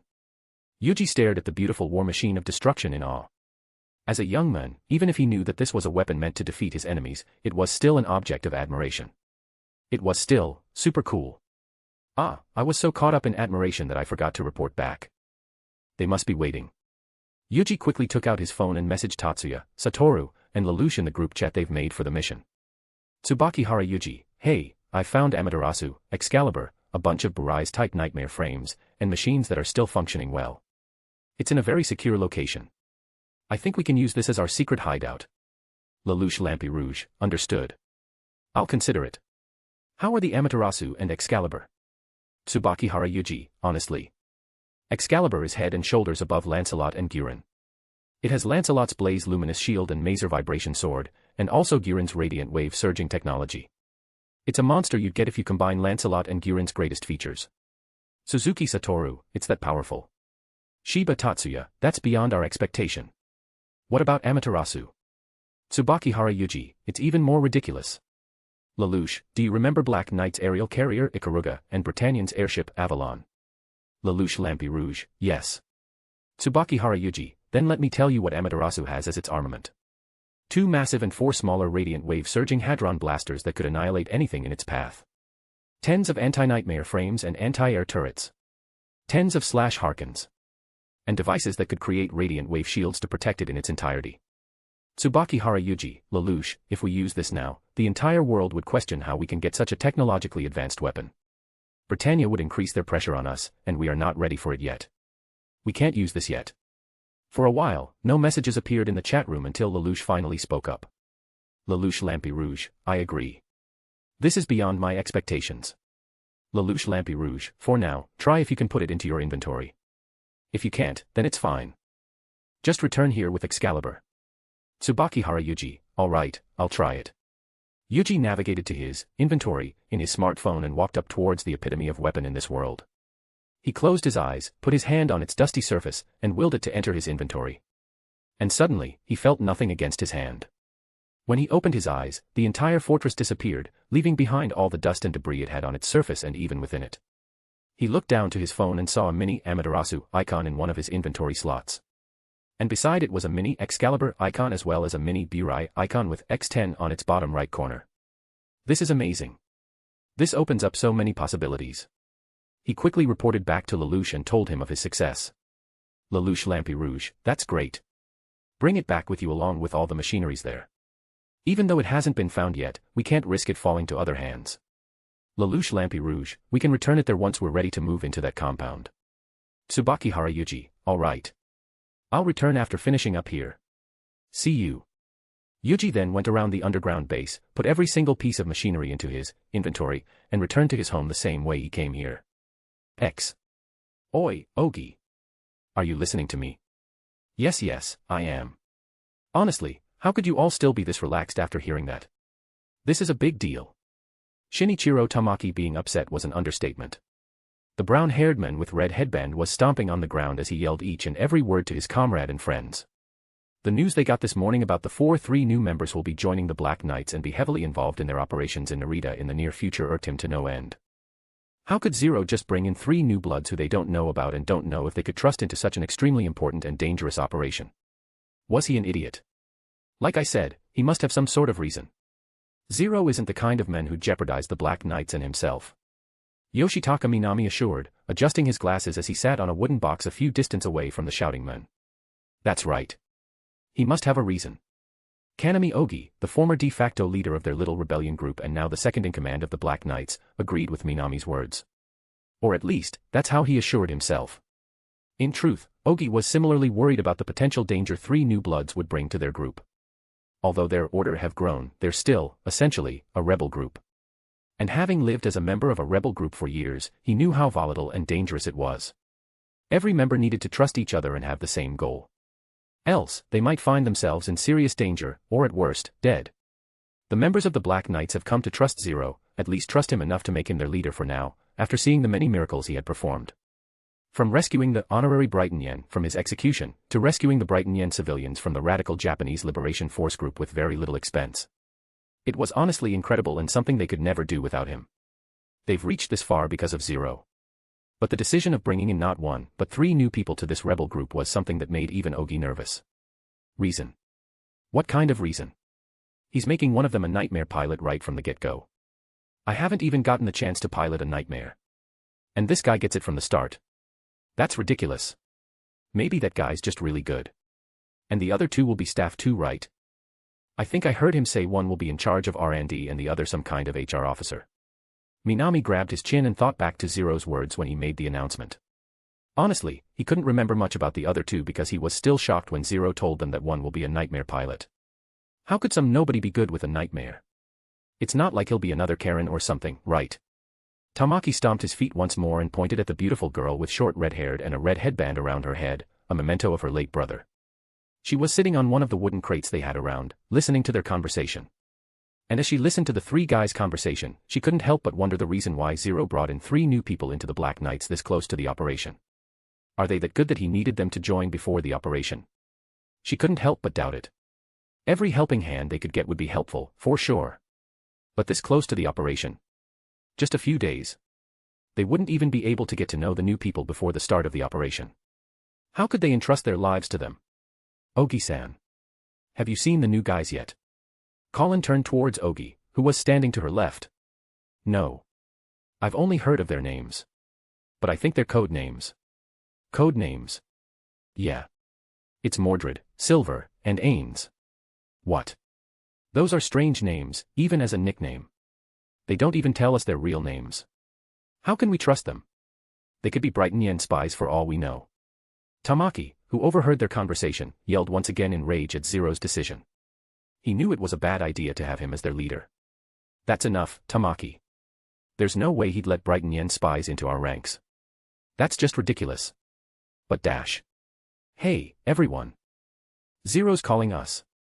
Just then, a female voice came calling out for them as a woman with indigo-colored hair peeked out into the storage warehouse they've modified into a hangar for their nightmares frames. What? Why so suddenly?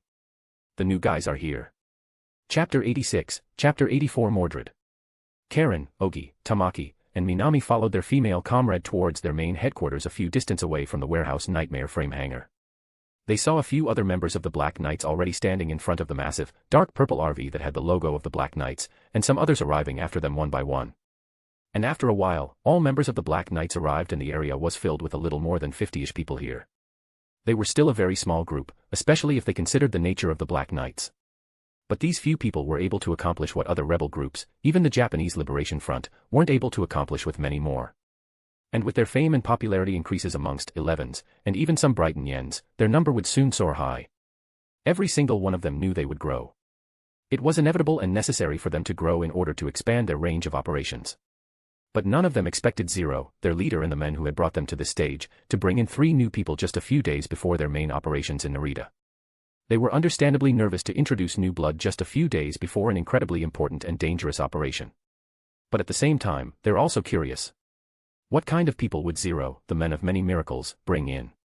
Unlike their future recruits, these were people Zero brought personally into their ranks, not volunteers who members of the Black Knights have vetted and listed for Zero to choose.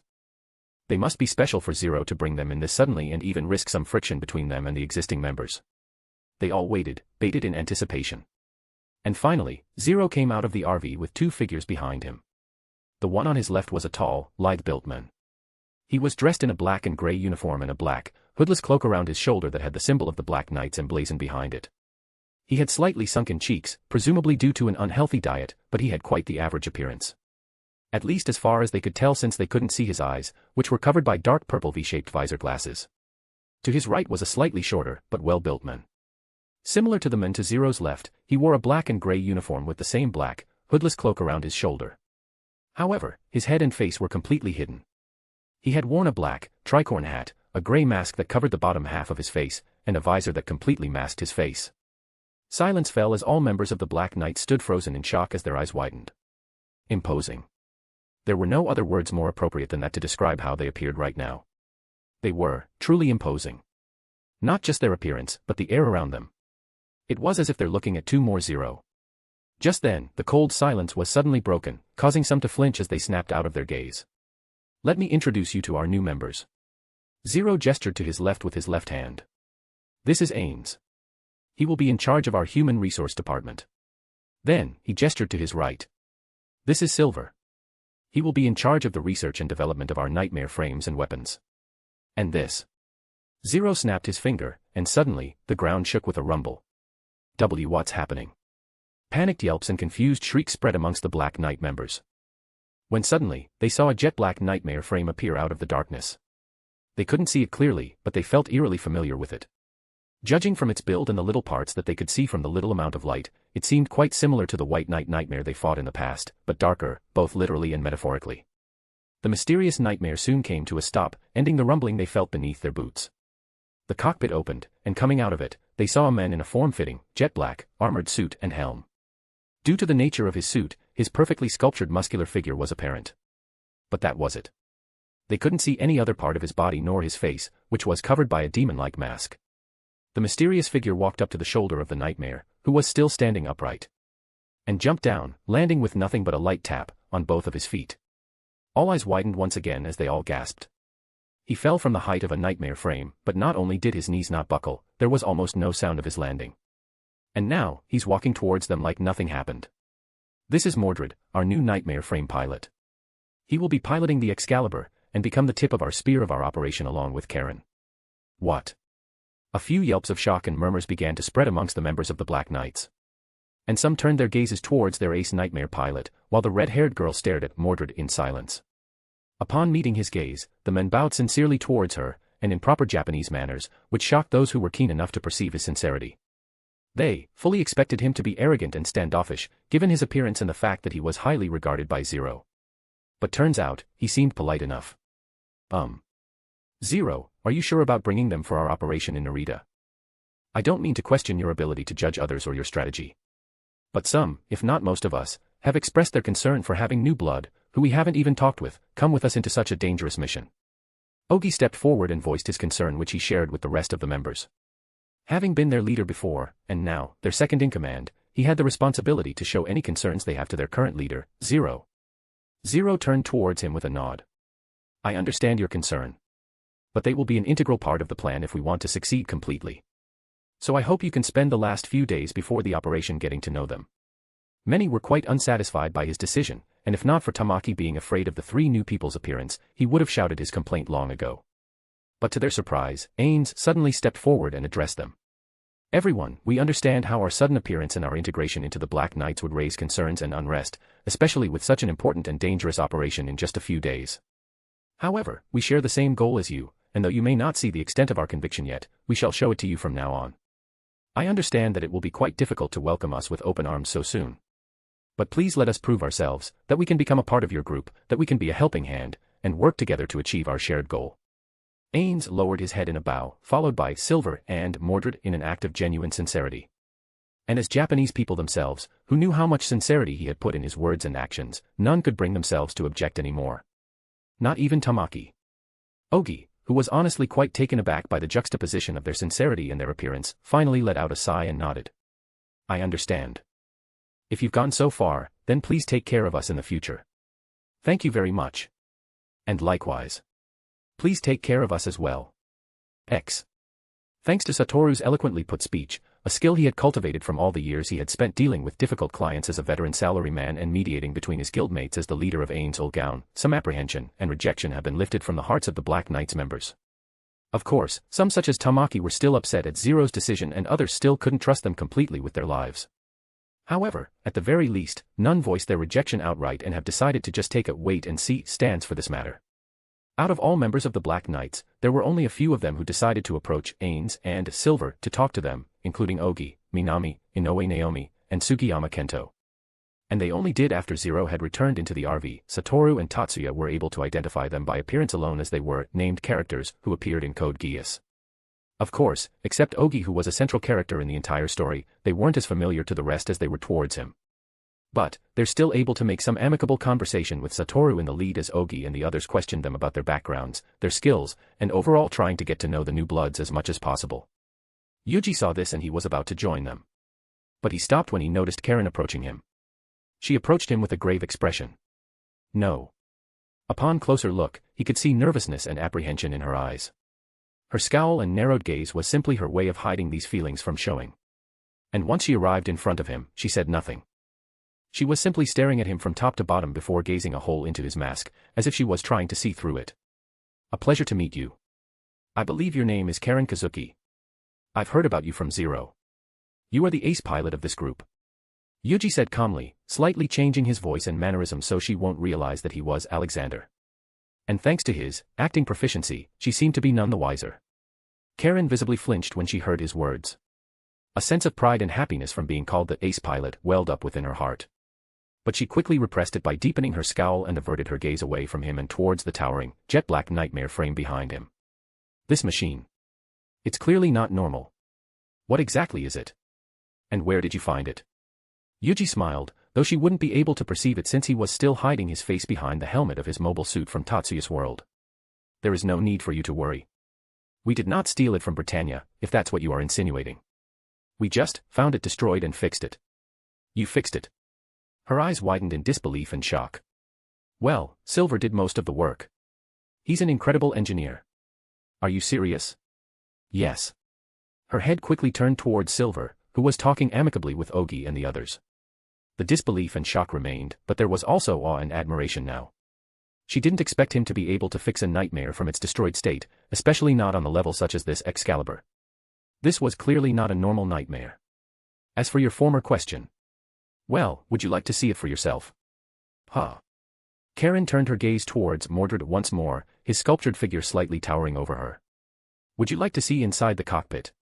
Perhaps, you may gain some insight that would allow us to work together better during the operation. After all, we will be fellow nightmare frame pilots. Karen was still extremely apprehensive towards this stranger who suddenly entered their group out of nowhere. But she also couldn't lie to herself. She was very curious and very excited to see inside the cockpit of such an unusual nightmare. See, can I really? Of course. Here. Yuuji offered his hand, causing her to become confused. Eh? What are you doing? Aren't we going up to see the insides of Excalibur? Yes, but why are you offering your hand? Why don't you just lower it? Well, I can. But it will be faster his way. Excuse me. Hiya dash. What are you doing, K Karen. Ogi, Satoru, Tatsuya, and the other members of the Black Knights who had remained to talk with the newcomers all turned towards Yuuji and Karen when they heard her scream. And when they turned to look, they saw Mordred lifting Karen up in a princess carry and jumping up the nightmare frame casually, as if he was simply skipping through a stroll. Karen. Are you okay?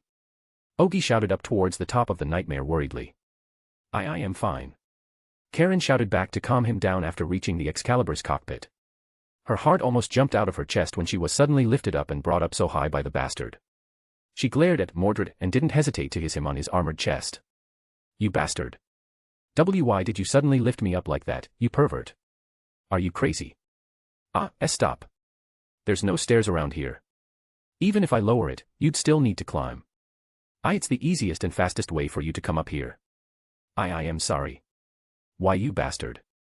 If you do that again, I'll King kill you. Alright. I get it. Karen huffed in annoyance and gave him a final glare before she tried her best to calm her heart. Then, she looked around the interior of the cockpit. Wow. All the shock and scare she got from being suddenly whisked away by Mordred disappeared after the impressive interior of Excalibur's cockpit stole her breath away. The layout of the cockpit was quite different from Glasgow she used before. For one, the control system was vastly different. Unlike the Glasgow, the Excalibur had a much more intricate and complex control mechanism. There were two ergonomically shaped control sticks that seemed to be the main control mechanism of the nightmare. Normally, the main control would have one or two buttons in addition to perhaps launching the /Harken and shooting a weapon. But the main control stick of the Excalibur had 4 buttons for all 4 fingers in addition to another button on top for the thumb.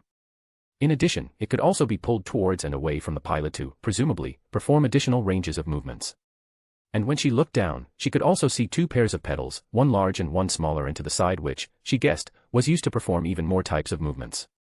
This is pretty complex, huh? And there's even more than 2 pedals for your feet. Are you sure you can use this?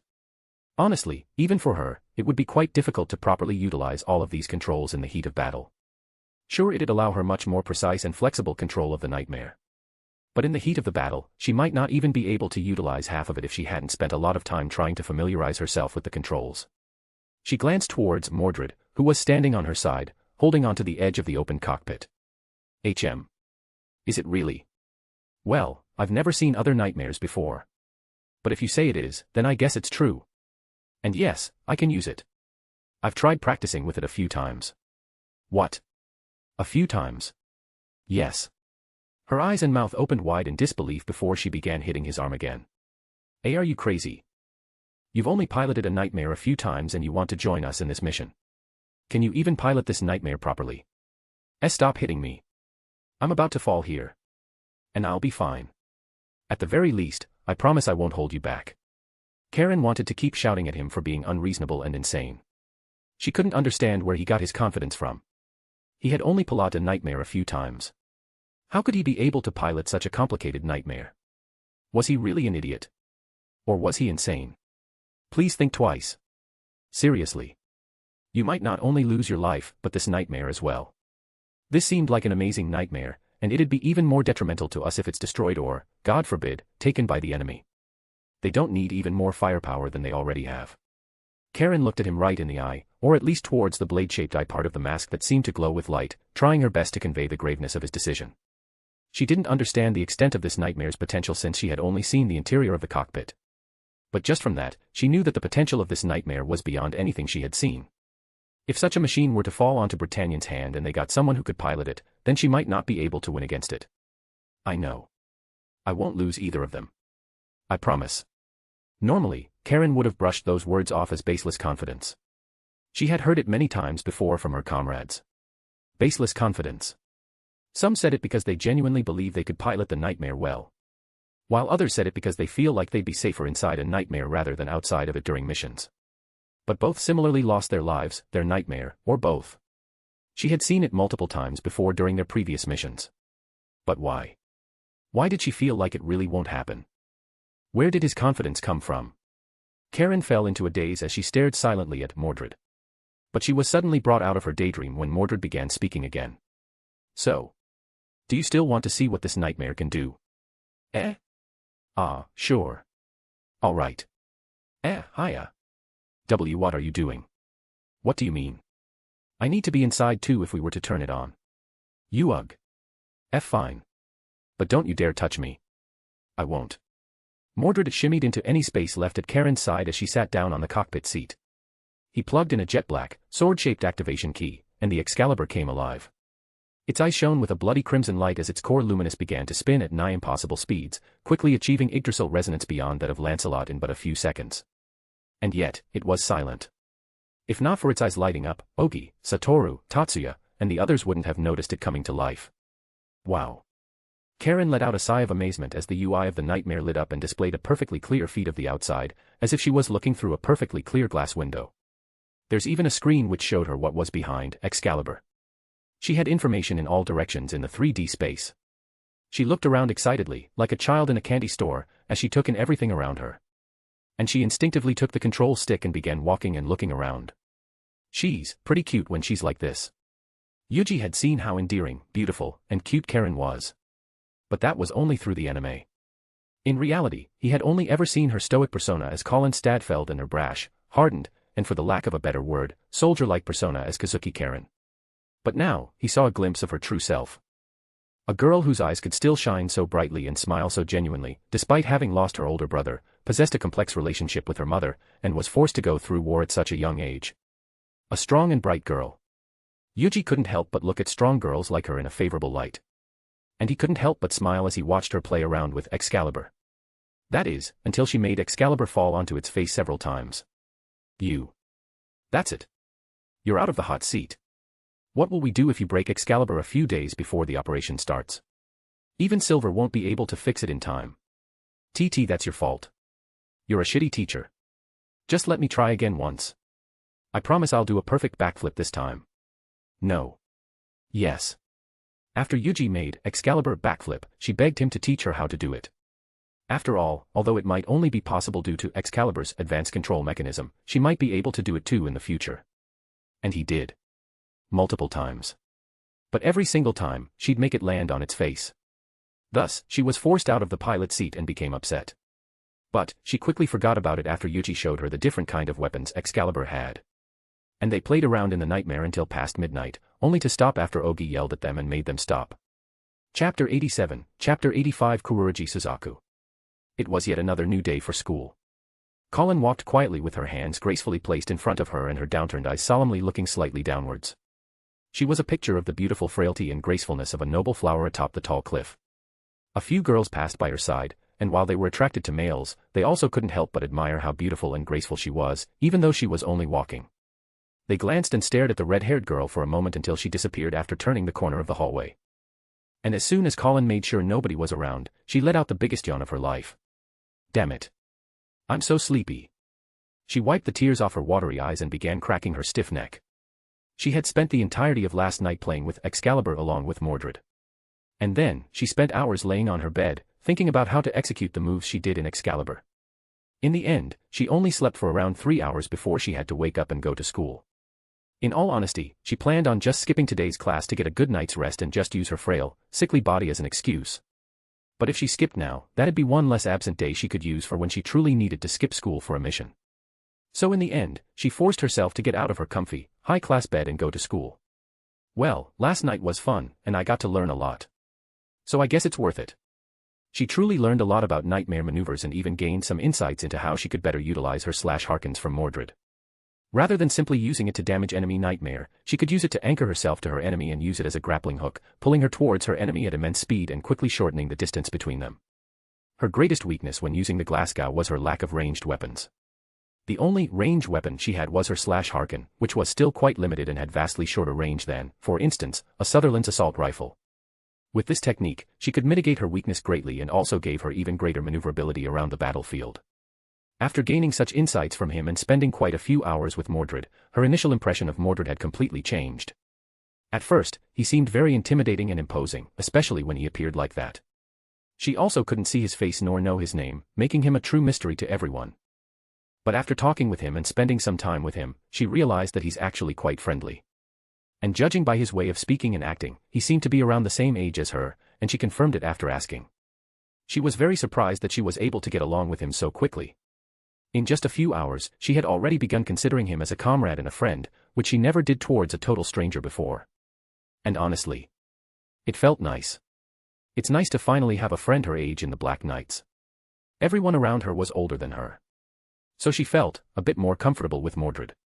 Just as she was daydreaming about last night, she bumped into something when she turned the corner. Ah. She fell back, but just as she was about to fall on her butt, she was caught by a weirdly familiar touch. Are you okay? Recovering from her shock, Karen slowly opened her eyes. And immediately, her eyes widened in shock once she found out who she bumped into and caught her. I am sore, I apologize. Thank you very much. I am fine. She quickly pushed herself away from him and averted her slightly blushing face away from the new transfer student who had taken the entire academy by a storm with his appearance alone, Alexander Kyrie Light. Damn it. Out of all the people, I just had to bump into him the first thing in the morning. Her mind panicked. She was still extremely apprehensive of Alexander. Even though he acted very gentlemanly, kind, and polite.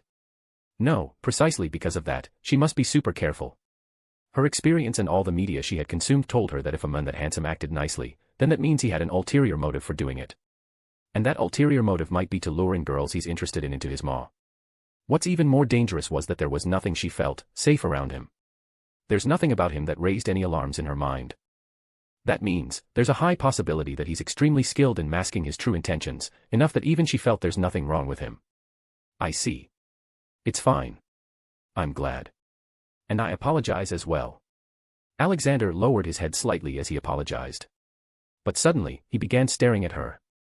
What's wrong? Colin asked with apprehension in her voice. You don't seem well, Miss Stadfeld. Are you truly fine? I am fine. Please don't worry. Colin quickly avoided his gaze even more and stepped a few steps backward. You seem to be lacking sleep. Were you studying until late last night? Her body flinched when he noticed her lack of sleep. She immediately thought of the time she spent with Mordred in the Black Knight's headquarters and thought that his question was a way for him to subtly threaten her and insinuate that he knew about her most guarded secret. But just as quickly, she realized how absurd such a notion was and quickly calmed down. Why yes, I was. I see. Then how about you go rest in the nurse's office first? I will inform the teacher, so please don't worry. He suggested with a charming smile. And although everything he said felt like a trap to her, Colin felt that it honestly seemed like quite the appealing idea.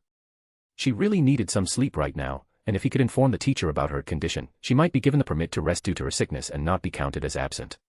So, even if it felt like a trap, she needed sleep so badly and ended up accepting his offer. Then. I'll take you up on your offer. Thank you very much. Of course. Would you like me to accompany you to the nurse's office as well? Or perhaps call another girl to accompany you instead? No. I will be fine. Then, please excuse me. All right. Take care. Colin quickly walked away from the dangerous Casanova. But after a while, she stopped to look back. Alexander was no longer there. She had no idea why she stopped and looked back. But she did. And her mind suddenly thought back to the time when she looked up towards Mordred the moment he lifted her up in a princess carry. But, for some reason, instead of Mordred's demon-like mask, she saw Alexander's handsome, smiling face. And her heart skipped a beat. Why the hell am I thinking this? She shook her head and let out a sigh. She seemed to be even sleepier than she thought. She quickly made her way to the nurse's office, laid down on one of the beds, and closed her eyes. Forget about that Alexander. She had to rest as much as possible so she could challenge herself again tonight. She'll definitely succeed in doing a backflip and also perfect the grappling hook maneuver Mordred showed her. Though, she might need to think of a way to convince Mordred to let her try it with Excalibur again. She needed to get it right first with Excalibur, since her Glasgow's maneuverability was much more limited in comparison.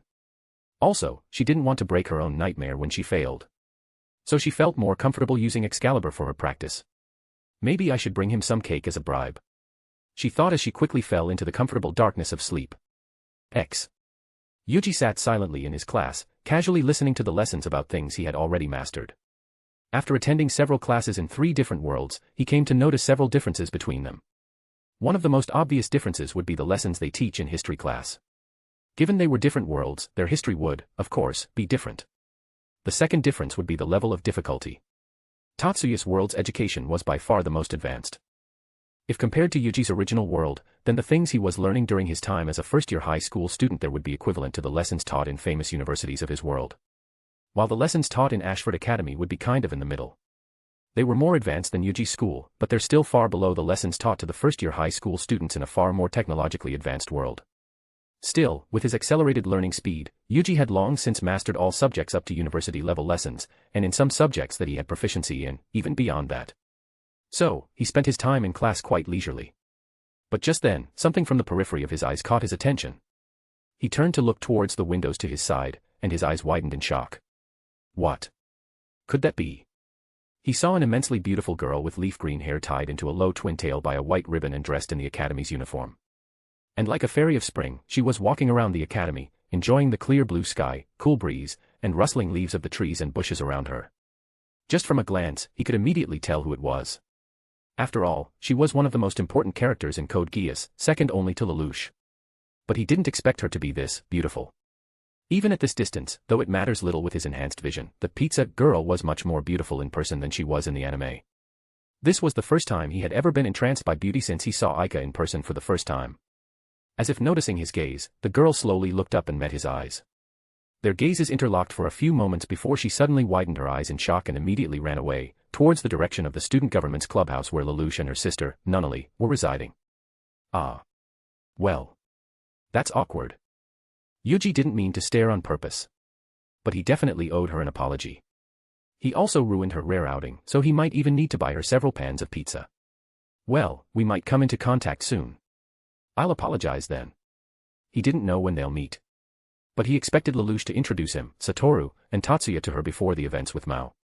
So perhaps after the operations in Narita. Just a few days more, huh? In just a few days, if everything went as planned, then they'd be able to clear several missions from the group chat in one fell swoop. Achieve victory in the Battle of Narita. Defeat the Purist faction in battle.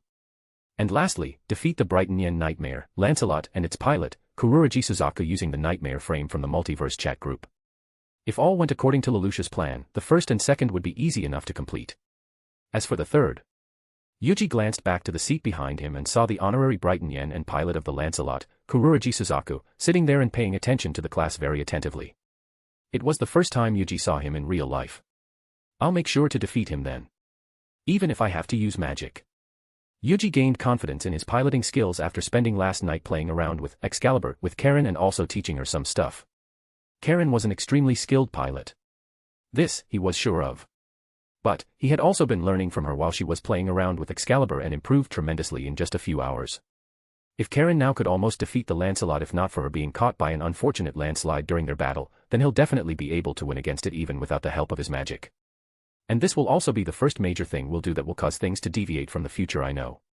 He had to admit, being in the dark in such a dangerous world did make him a bit nervous. But, it was all for the better since the future he had seen in the anime was filled with tragedy and sadness. He didn't want to see such terrible tragedy occur in front of him in real life. Just as he was thinking about this, he realized Suzaku noticed his gaze and smiled politely at him. So, Yuuji smiled politely in return and nodded slightly at him, surprising the honorary Brighton Yen soldier. He didn't expect Alexander to smile back at him, given his status as an honorary Brighton Yen. Suzaku had to admit, he unconsciously held a prejudiced thought against Alexander. For someone with his appearance, his popularity, his status, and his wealth, Suzaku automatically thought that Alexander would hold him in contempt for being an honorary Britannia, just like the majority of Brighton Yen. But, he smiled. Something he never got from most Brighton Yen he had ever met. There was also no arrogance or condescension in his eyes. And he even nodded at him. Suzaku felt something well up in his heart. Perhaps he found someone who'd befriend him just like the members of the student council. When lunch came, just as Yuuji was about to quickly escape the class before he was captured by his female classmates who had been eyeing him like a delicious hunk of meat all this, Suzaku walked up to him and approached him with a polite smile. "Hello, it is nice to meet you. I am Kuruji Suzaku." Yuuji was quite surprised by his sudden introduction. He didn't expect Suzaku to approach him, especially when he was acting the part of a rich, Britannia student. "It is nice to meet you as well, Kuruji Suzaku. I am Alexander Kairi Light." Yuuji introduced himself with a smile, shocking Suzaku with his unexpected warm attitude towards his honorary Brighton Yen self. "I've heard a lot about you, Kuruji-san. I've heard that you're actually an active soldier currently fighting in the front lines." "Ah, yes. Yes, I am." "I see. Then, you must have quite the story." Perhaps. Though, not much were interesting. And the ones that are classified. Well, I'd still like to hear them. The war and the life of a soldier are all but foreign to me. It might as well be a different world. So those you deemed uninteresting might be an exciting tale of heroism. How about we share some stories with each other over lunch? Suzaku froze as his eyes widened in shock. He didn't expect Alexander Kairi Light, the most popular guy in the entire academy despite him having just transferred in a few days ago, to be this kind and friendly towards him, a former 11. And after the shock, worry began to fill him as he noticed eyes directed towards himself and Alexander. Of course, I would love to. But would that be fine? Suzaku didn't mean to show his worry for Alexander, who might receive enmity from other students, for being with him. But he unconsciously glanced towards his classmates with concern apparent in his eyes. And Yuuji didn't miss it. Of course. I do not like discriminating against others simply because they are not of our race. If they are nice, then I will be happy to befriend them, even if they're honorary Brighton Yen or an 11. On the contrary, even if they are pure-blooded Brighton Yens, I will not concern myself with them if they hold a black heart in their chest. So please don't concern yourself over such things, Kuruji-san." Suzaku, as well as everyone else in class, all looked at Alexander in pure surprise and bewilderment. Because of the kindness, politeness, and gentlemanly attitude Alexander had shown, which captured the favor of not only girls but even the instructors and the boys who had came to acknowledge him as a good friend, they've expected him to not mistreat or discriminate against the honorary Brighton Yens in the academy, such as Kurugi Suzaku. But, they didn't expect him to treat the honorary Brighton Yens, and even the 11s so, equally. Due to his appearance, many who had recovered from their shock, quickly chalked it up as Alexander's magnanimous attitude that encompasses even those who were not Brighton Yen by blood. They immediately gave him the benefit of the doubt, a privilege given automatically to the beautiful and handsome. But Colin was still shocked to her core. The most dangerous playboy Casanova she had been trying to avoid. Did he actually believe in what he said? Or was it a ploy he did, knowing she would hear it, so he could make her fall for him? No. He didn't know that she was half Japanese. So, why did he say that? As Colin was still in a state of pure shock, Suzaku snapped out of his daze quickly and let out a bright smile. "Thank you. It would be an honor to have lunch with you." All eyes focused on the two as Yuuji stood up and walked together with Suzaku towards the school's cafeteria. They shared quite the amicable conversation as they made their way, but Yuuji couldn't help but think back at what he did just now. In hindsight, what he said was extremely controversial, especially in an academy built by and for Brighton Yens. It might have gotten him in a bit of trouble if they decided to brand him as 11 sympathizers. But even after he considered it, he still didn't regret it. After seeing the discrimination Brighton Yen had towards the 11s or Japanese occur in his day-to-day, he was simply tired of it. There was no other reason the Brighton Yens did it except to feel more superior to other humans and fuel their own fragile ego. It was an extremely ugly sight. So, at the very least, he wanted to lessen the discrimination towards the Japanese in the academy. And he knew he had the power to at least affect those in the academy. His words had more weight and sway thanks to his popularity and appearance. Even if some would still get out of their way to discriminate against the Japanese and, he hoped, at the very least, fewer people would do such useless things. Even if they were to treat the Japanese like air, it would still be much better than treating them like insects. The two arrived at the cafeteria soon, and as Yuuji already expected, all eyes turned towards them in pure shock. No one expected to see the #1 most popular guy in the academy to be with the honorary Brighton Yen soldier who was accused of being Prince Clovis's murderer. There was such a stark contrast between the two amongst the student population that seeing them together brought more shock than they ever expected. And the moment they thought of it as a coincidence, both of them bought their lunch, sat on the same table, and began conversing with each other as they ate. It was a sight they never thought they'd see. Meanwhile, ignoring the gasps of shock and disbelieved whispers, Yuuji continued listening to Suzaku's stories about his life in the military. Though, as he expected, Suzaku excluded any mention of him being the pilot of Lancelot. But then, all sorts of conversation about the military ended, and he began talking about his life in the academy. Although he clearly had less to talk about since he rarely came to class due to his military duties, it was apparent to anyone how much more lively he seemed when talking about it. Although there are some who looks down on me as an honorary Brighton yen, there are also those who consider me a friend. Suzaku had a very gentle smile on his face as he spoke fondly. The student council. They're all such kind and generous people. Even to this day, I can't even describe how lucky I am to be able to be a part of such a welcoming group of amazing people, even as an honorary member. Wow. I'm glad to hear it. But the student council, huh? I believe Miss Stadfeld is also a part of it. Ah, yes she is. I'm surprised you knew. When I transferred in, she was the one who guided me as well as Silver to our class. She seemed like a woman of few words, but I guess it is simply because we were strangers back then. Ah. She is quite the quiet one. I'm not very close to her, but from the time I've spent with her, I believe she's also a very kind person. And speaking of quiet, Lelouch is also a member of the student council as well. Lelouch Lampy Rouge? Really? Suzaku giggled in amusement at Yuji's perfectly executed fake surprise. Yes. He's actually the vice president of the student council. That is. I'm quite surprised. I found that he's rarely awake during class. And while he does excel in his academics, I really can't imagine him to be in a position with such responsibility. And now, Suzaku couldn't hold it in anymore and laughs out loud at Alexander's assessment towards his childhood friend. He has always been that kind of person. In truth, I was quite surprised when I heard of it as well. Yuji smiled as Suzaku showed a nostalgic expression. But he didn't comment on it as well as how he had slipped up greatly when he said things that made him seem like he had a long-past relationship with Lelouch. By the way, what club are you in, Kirilight-san? Ah, Alexander or Alex is fine. Yuji waved his hand dismissively, finding it more comfortable for Suzaku to address him more casually. I understand. Then, please call me Suzaku as well. All right, Suzaku. As for clubs, I'm not in any yet. I'm still wondering what kind of club I should join. There's truly a lot of clubs in Ashford Academy, even though the number was apparently already half of what it was in the past. And to others, it'd seem like Yuji was having a hard time picking. But he knew which club he wanted to join from the start. Really? I would have thought you're in one of the sports clubs. Ahahaha, I might be able to do well there, but I'm not that interested in sports. Suzaku looked at him in surprise. With such a physique, which he rarely saw amongst the Brighton Yen soldiers, he could easily excel in any sports. Even becoming the ace of a sports club wouldn't be difficult for him.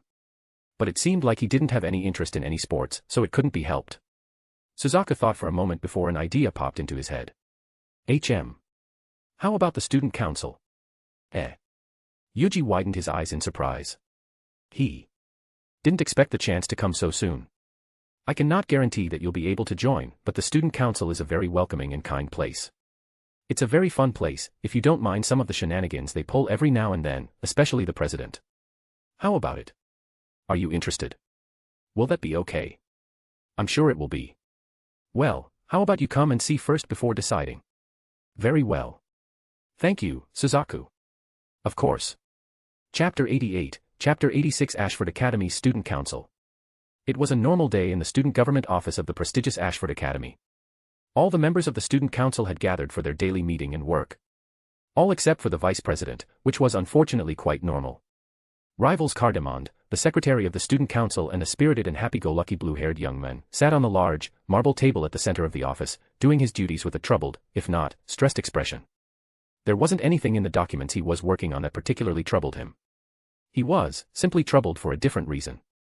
Sitting opposite him was Colin Stadfeld. Unlike the troubled young man, she was doing her task calmly and quietly. Though sometimes, her hands would stop in its tracks as she fell into a daze before she'd suddenly shake her head and continued working on her task. Sitting on the computer desk a few distance away, tucked in the corner of the room near the tall glass window overlooking the academy's courtyard, Nina Einstein, the genius young girl, minded her own business as her fingers swept through her keyboard at incredible speeds. She was a member of the student council as well, and was the most efficient member when it comes to tasks that must be done digitally. She also helped calculating club budgets with her computer, which was extremely helpful given the number of clubs in the academy. And while she wasn't helping the student council, she was busy with her own little projects that no one bothered to understand due to how complicated they were. And then, there was Shirley Finette, the most diligent member of the student council. Out of everyone in the student council, she was the only one who was a member of 2 clubs. And even though she was also a member of the swimming club, she still did all her tasks immaculately and never crossed any deadlines. She was one of the, if not, the most reliable person in the student council. This time, however, her productivity was being quite hampered by the constant plea and urging of the student council's president herself, Millie Ashford. Hey Shirley, don't be so stingy, you're in the same class as him, right? Why don't you tell me how he looks? I only know that he looks super handsome, I'm super curious. P-Press, stop bothering me already. I can't finish this before going to the swimming club with you bothering me all the time. I'll stop if you just tell me hey. Geez. This exchange had been repeating itself since yesterday. If not Shirley, Millie had been pestering Colin to tell her about the famous hunk who had just transferred into the academy. Alexander Kyrie Light. Just his name alone was enough to stimulate all of her wild, romantic fantasy. Coupled with the rumors about his otherworldly appearance, wealth, and temperament, Millie was imagining him as a real-life prince. She had been yearning to see him. But she never had the chance.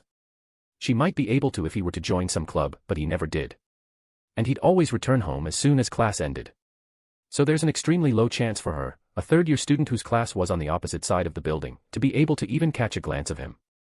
Millie had also tried to recruit him into the student council, but she was stopped by rivals with the reasoning that they're already full. But honestly, it didn't matter. She was the president, and if she deemed they needed more hands, she could easily make up a position for him. Moreover, he also seemed to excel academically, so there should be no problem. But even then, he was still quite against it for some reason, so she decided to shelf it for a later time. Her curiosity, however, wasn't as easily put away. So, she pestered the two girls who were in the same class as him. She would have pestered Lelouch, but he's rarely here, and rivals wouldn't say anything, so the two girls were the only ones she could count on. Hey. Shirley groaned in annoyance at the bubbly, blonde-haired beauty. But, her annoyance towards her wasn't truly genuine. Instead of being genuinely irritated, she was just embarrassed. Too embarrassed to admit that even compared to Lelouch, the person she had been interested in for so long, Alexander was simply heads and shoulders above him in terms of appearance. There were a lot of handsome young men in the academy. Even in her class, Lelouch and Suzaku were extremely handsome young men. One exuded an air of cold elegance, a charming and stoic appearance, and eyes that pierced a maiden heart as easily as a hot knife through butter. While the other exuded a warm gentleness that could melt the hearts of the young maidens around him. If he were a pure-blooded Brighton Yen, then he would have been even more popular than he was. But Alexander, he exuded a charm that no one could ignore. His charisma, coupled with his otherworldly appearance, was simply unparalleled. And add that to his kind, gentle, and honest personality, no young maidens who had always dreamed of having their own Prince Charming could not imagine him as the prince that would sweep them off their feet. He was honestly a perfect man for any young maiden. Perhaps, even a bit too perfect. I just wanted to know a bit about him and his personality. Why are you girls so stingy? Aren't you just curious about his appearance? Of course I am, but I also want to know how he actually is. Is he a playboy? Has he dated multiple girls at the same time? How does he act in class? Oh, and he's also in the same class as Suzaku, right? How does he treat him? Well. He actually met Suzaku for the first time today. And they talked. Really?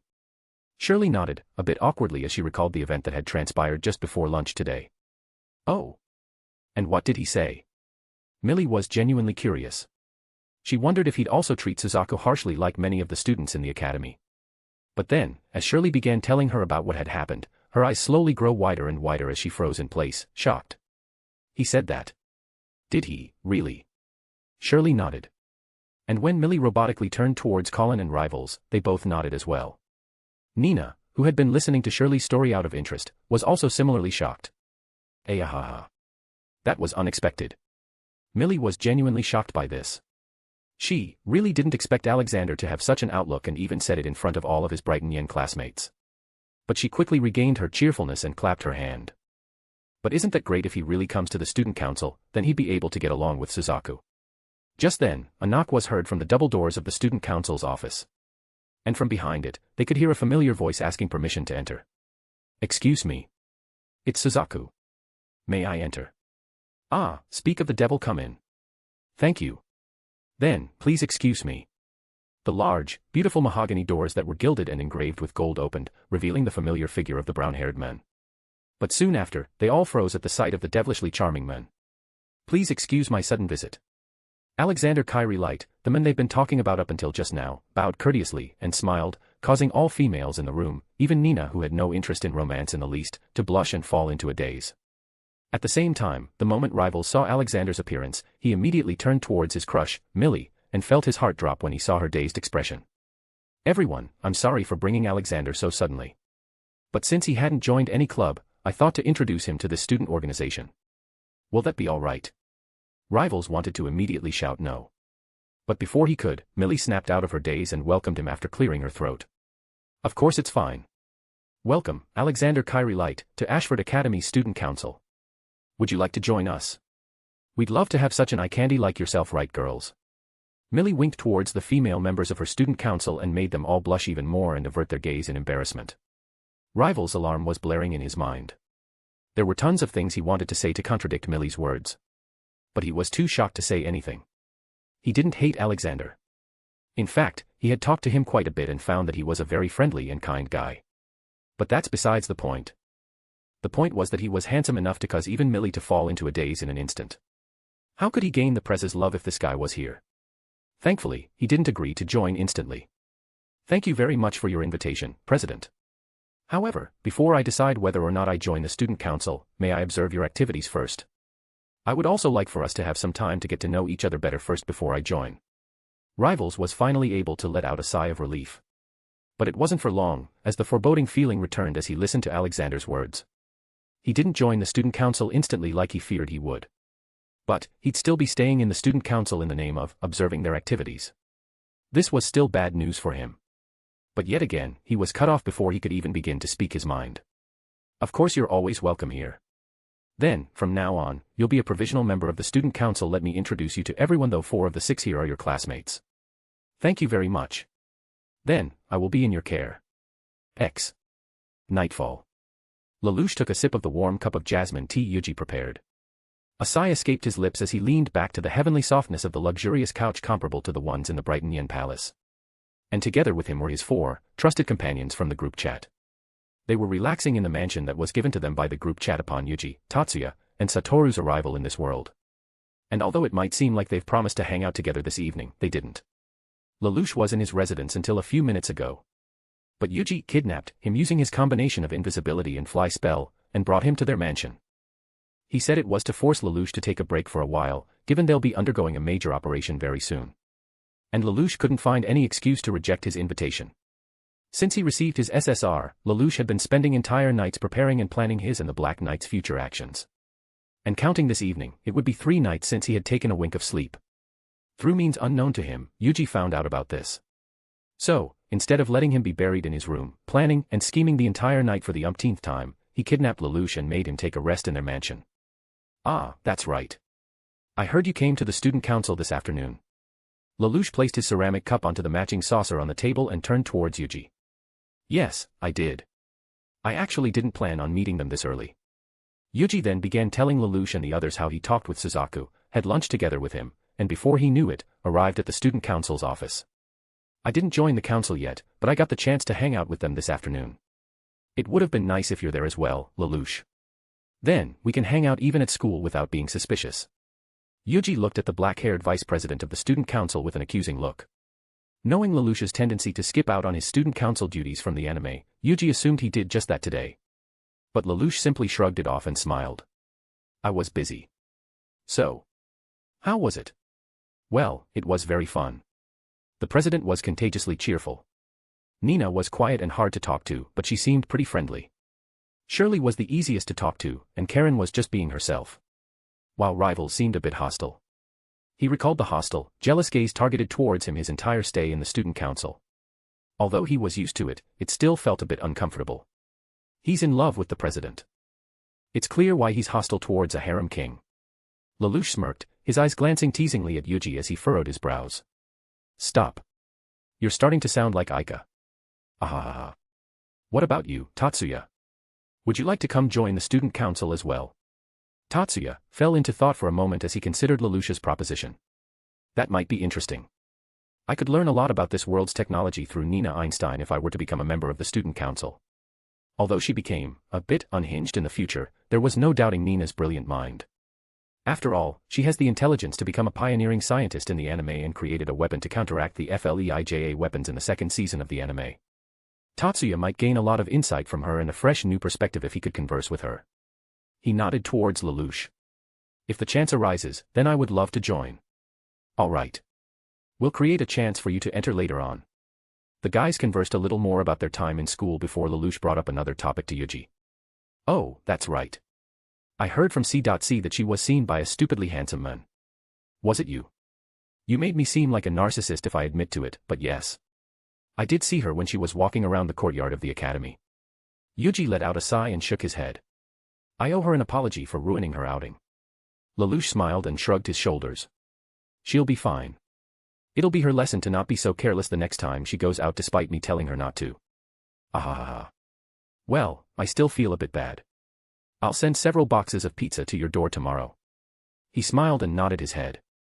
That will certainly keep her out from the streets for quite a bit. Lelouch picked up his cup of tea, took a sip, and placed it back down onto the saucer before he spoke once more. All right. Before we rest for the night, I'd like to clarify our objectives for the Battle of Narita. Yuuji, Tatsuya, and Satoru all nodded, their expressions immediately turning serious. The original reason why I wanted to engage in this battle was to capture my half-sister, Cornelia VI Britannia, and ask her about my mother's murder. But with the revelation that came with watching Code Geass, I no longer need to ask her anymore. A solemn silence fell upon the room before Lelouch started once again. So now, we'll have two new objectives. First, was to clear the following group chat missions. Defeat the purest faction in battle, defeat the White Knight Lancelot and its pilot, Suzaku, and achieve victory in the Battle of Narita. All three nodded in unison at Lelouch's words. What about the second objective? Lelouch turned towards Yuuji, and let out a mysterious smile. The second objective will be Chapter 89, Chapter 87 The Mountains of Narita. Odd gasps and sighs resounded within the Black Knight's hidden compound as updated Glasgows, called burais, lined up before them. Nightmares from the 6 houses of Kyoto had finally arrived just in time, right before their planned operation in the mountains of Narita. Although most of them were nothing special, especially when compared to the Excalibur, the number alone was enough to light a hope in their hearts and lift up their morale for the upcoming operation. But soon, they discovered one nightmare that stood out amongst the others. Unlike the burais, one stood out as being completely Japanese-made. A crimson nightmare with a large, clawed, metal arm stood in all its glory before them. This is amazing. Karen stood in front of the crimson nightmare with eyes wide in awe. And around her were Mordred, Silver, Ains, Ogi, and a few other members of the Black Knights. It really is. All right, now that you've got your own nightmare, you should practice with this one instead of mine, all right? Mordred looked at her with a smirk, or at least that's how he sounded. Karen couldn't actually see the face beyond the mask, but she knew that's what he's doing behind it. What do you mean? Why are you saying it's mine? It's obviously going to be Zero's. He's our commander. Ogi, who had snapped out of his daze staring at the Guren, also looked towards Mordred in confusion, wondering the same thing as Karen. But Mordred shook his head. He's our commander, but he's not the best pilot. And this Guren Mk.2 would be one of our greatest weapons. Rather than him using it for no reason, I'm sure he'll want you, our best nightmare pilot, to pilot it. Well, the best pilot after me, that is. Karen reflexively wanted to hit his arm, just like how she'd usually do when he joked around like that. But she was so shocked by his words that her entire body froze. And soon, hope and excitement filled her heart. She looked back towards the Crimson Nightmare, and stared at it for a few moments. The Guren Mk.2. Along with the Excalibur, the Guren was one of the Black Knight's greatest weapons. And along with it, a heavy responsibility would fall upon its pilot. They would be the one to be the tip of the spear of their operations. The one who will bring the Black Knights victory. The one who will help turn the wishes and dreams of everyone in the Black Knights into a reality. Such heavy responsibility. Would she be able to carry it? After all, she wasn't as strong or as skilled as Mordred. Would she be able to carry the hopes and dreams of everyone around her? Well then, I'll be going around checking stuff and helping the others. Call me when you've got the key from Zero, okay? I'll help you set it up. Mordred patted Karen on her shoulder and walked away, followed by Ains and Silver, who would also be busy setting up the new nightmare frames and preparing for the operation. And finally, Ogi also left soon after, leaving Karen behind as she stared at the Guren. An unknown time has passed since Karen was left alone with the Guren. And as Mordred said before, Zero did come to her. It seems like Mordred had said something that bothered you again. Ah. Z0. Snapped out of her daze, Karen quickly turned towards the source of the voice and addressed the mysterious, masked leader of the Black Knights. And no. Well. Perhaps. What's wrong? She heard a snort coming from him, but her mind was too filled with Mordred's words to even register it. Everyone here is treating it like a party. Like children getting their Christmas present early. I'd rather them be a bit more serious. That said. You, however, seem too nervous. What's wrong? The Kyoto houses are just sending us as reinforcements. Why yes, no. Nothing's wrong. I'm just glad that we are included as reinforcements to help the Japan Liberation Front. You're mistaken, Karen. This is just a test. Even so, it's amazing to see how far we've gotten. How positive. Then, Zero threw her a red and white, feather-shaped nightmare key device. This is. The Guren MK.2 is yours, Karen. You will be its pilot from now on. Me. But Enough. I'm sure Mordred has told you my reasoning. You will be our ace pilot, along with him. Yes. I understand. Karen accepted, and she immediately thought of practicing with Mordred again to improve her skills and get used to piloting the Guren. Zero. Do you have a moment? Just then, Ogi came and called out for Zero with a binder of documents in his hand. A Brighton Yen just sent us a request to join our ranks. I'm afraid it's a trap. It's too dangerous to contact him directly, but ignoring it would be wasting a chance to gain inside information. What should we do? Zero looked at the information of said Brighton Yen, and as he expected, it was the one called Diet Hard Read.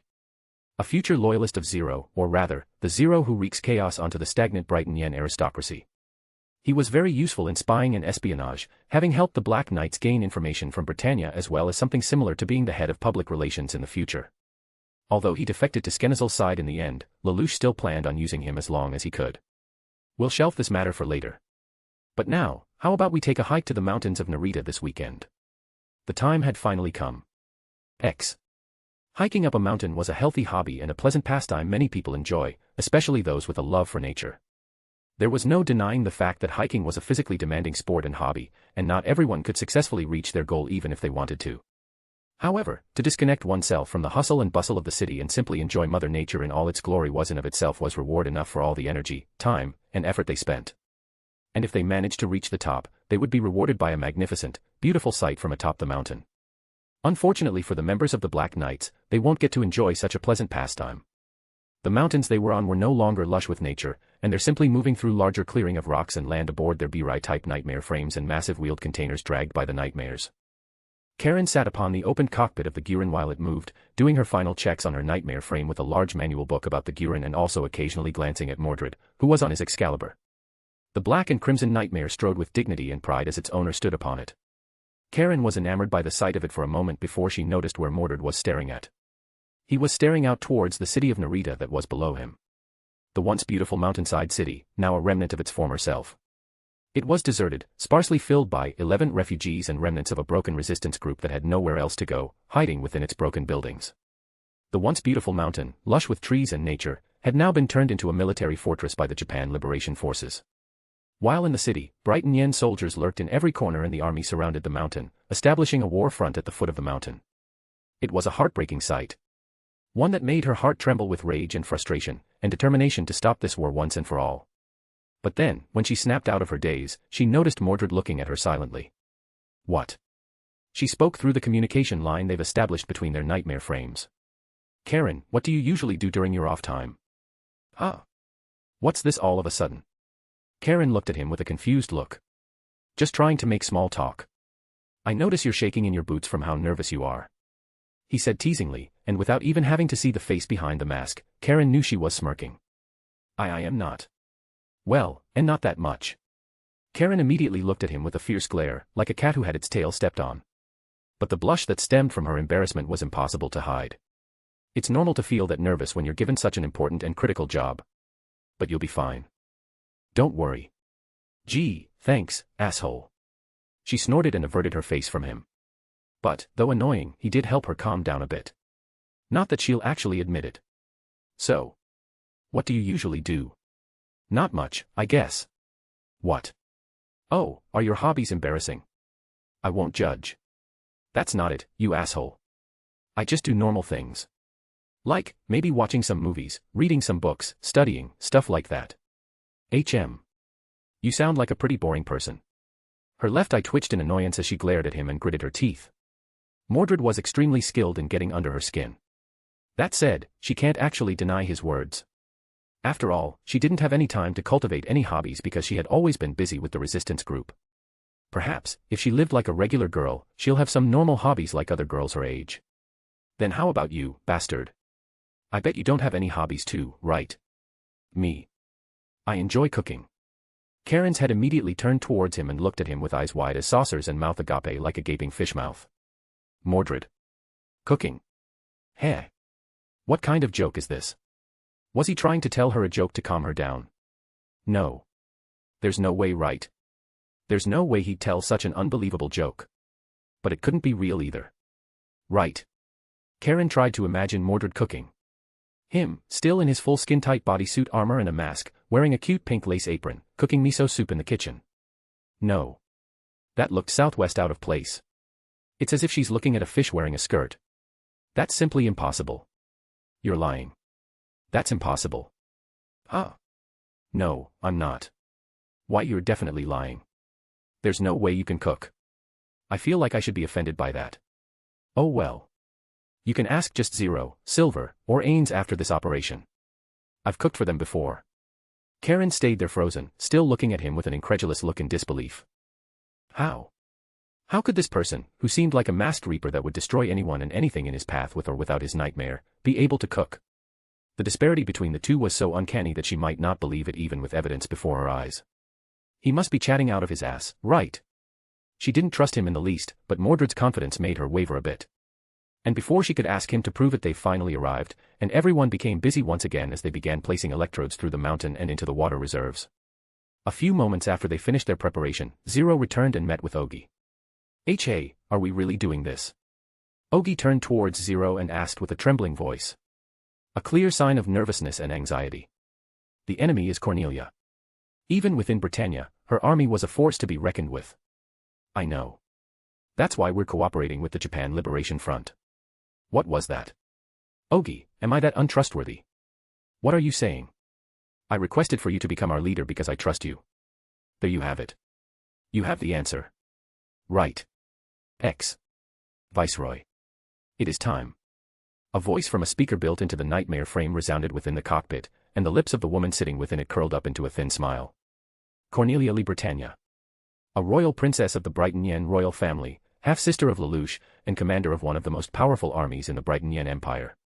She was an exceedingly beautiful woman with long fuchsia hair, lavender-purple eyes, luscious pink lips, and donning her wine-red-purple royal military uniform. Right. Commence operation. Her hands reached for the control sticks of her nightmare, and immediately launched with her wind-red-purple nightmare frame, her very own and famous customized Gloucester. The Japan Liberation Front. You, who time has left behind. You, who have forgotten basic human kindness. Now you and your dream of a great nation shall fall and rot to nothingness. And as Cornelia raced on with her nightmare, tens of Brighton Yen nightmare frames that appeared from within train containers, raced through the empty streets of Narita, and dropped by tens of carrier planes moved to surround the mountain, the base of the Japan Liberation Front. Instantly, the radar within the Japan Liberation Front's headquarters blared with warning as more than 100 of enemies suddenly appeared and surrounded them all of a sudden. An enemy attack. Tatewaki Kates, the Major General of the Japanese military and leader of the Japan Liberation Front, quickly came to the command center of his base. And immediately upon arrival, a subordinate of his saluted and reported him of the dire situation. The Brighton Yen forces have the Narita Mountains entirely encircled. We've already counted over 100 units. Then, reports from other ground units began coming to him, informing him further about the sheer gravity of the situation. We're completely surrounded. Even our underground reserve forces were captured all at once. Major General Kates, we've received a message from Cornelia's forces to surrender. You fool. If we fall here, Japan's resistance movement dies with us. The Major General replied with a voice filled with anger and frustration. Then. Do we shoot back or use the entrenchment plan? One of his officers asked. Todo. What about Todo? Where is he? He's gone to Kyoto to get the Burai customs. An officer answered, and another one added. The 4 holy swords are traveling with him as well. If they're on schedule, they should be returning soon. But. The Major General thought for a moment, before issuing his decision. Todo won't make it in time. Prepare to send out the Burais. We'll break the encirclement on one side and evacuate. Show them the pride and spirit of the Japanese. This is our moment of truth. Yes. Chapter 90, Chapter 88 Chaos. So it has begun. Zero remarked casually as he saw the imposing sight of the army of Brighton Yen nightmare frames all sortied and gathered around the mountains of Narita. What the hell? You've got to be kidding me, Zero. Tamaki shouted, facing Zero with an expression of distress and anger. And almost every single member of the Black Knights, who saw the descent and gathering of the Britannia army, all shared the same expression. Those guys are coming and have already gotten the entire area surrounded. There's no way out anymore. We've already been cut off. The only way to survive now is to fight. Fight. With the Brighton Yens. Fight them head on. Even though we're surrounded. Besides, we'll be facing Cornelia's forces. They're way stronger than anyone we've been fighting so far. Even if we have the Gurin and Excalibur. Yes. It'd be a miracle if we win this. But we will. Zero said in a matter-of-fact way. After all, it was indeed a fact he knew from asking the world with his mind of the world ability. Well, even without using it, he knew they'd succeed. After all, he had his friends from the group chat here, people who had otherworldly powers that even a nightmare frame would be a mere slight annoyance to them. But those without such knowledge and confidence were panicking. Zero, what are you saying? Ogi raised his voice almost cracking from the sheer panic, fear, and desperation in his voice. He wasn't only afraid for his life, but for all the life of the Black Knights. His friends. His comrades. His brother-in-arms. The Japanese who were courageous enough to fight instead of rotting away in the corner of some abandoned ruin. The light of hope for their country. Even messiahs need to perform miracles to be acknowledged. Which means we have to produce a miracle of our own, don't we? For the Black Knights to be considered a real force to be reckoned with and be trusted by the Japanese ruling government who would be able to give them tremendous support in their fight against Britannia, they'd need to show it. And what better way to prove their skills by performing a miracle? Now look, miracles don't come that easily. I knew it was crazy to make you our leader. It should have been me. Tamaki took the rifle he had slung over his shoulder into his hands, ready to aim it at Zero. But before he could, Tamaki froze when he noticed a gun pointing at him. Zero had a gun aimed at him. But to his further surprise, Zero actually turned the gun around, pointing the handle towards Tamaki and the muzzle towards himself. Our retreat path has already been cut off. If you think you can win without me, then someone shoot me. Anyone. Silence fell, utterly. Everyone who had raised their voice, and even Tamaki, were now dead silent, shocked. Since you've joined the Black Knights, you have two choices. Either live with me, or die with me. Karen shook. Her heart thumped loudly in her chest. And her body trembled the moment she felt the gravity of Zero's words. All her technical knowledge about her nightmare, their plan, their strategy, all disappeared, leaving only her realization. The realization of the situation they're in. Surrounded from all sides by Cornelia's forces, the famously powerful force even within Britannia. No way out. No retreat. Only death or victory. A normal 17-year-old girl might not be able to imagine and understand such a thing. But as a fighter and a resistance soldier, she knew. She had came so close to death and seen death so many times. She knew what would be of her if she lost.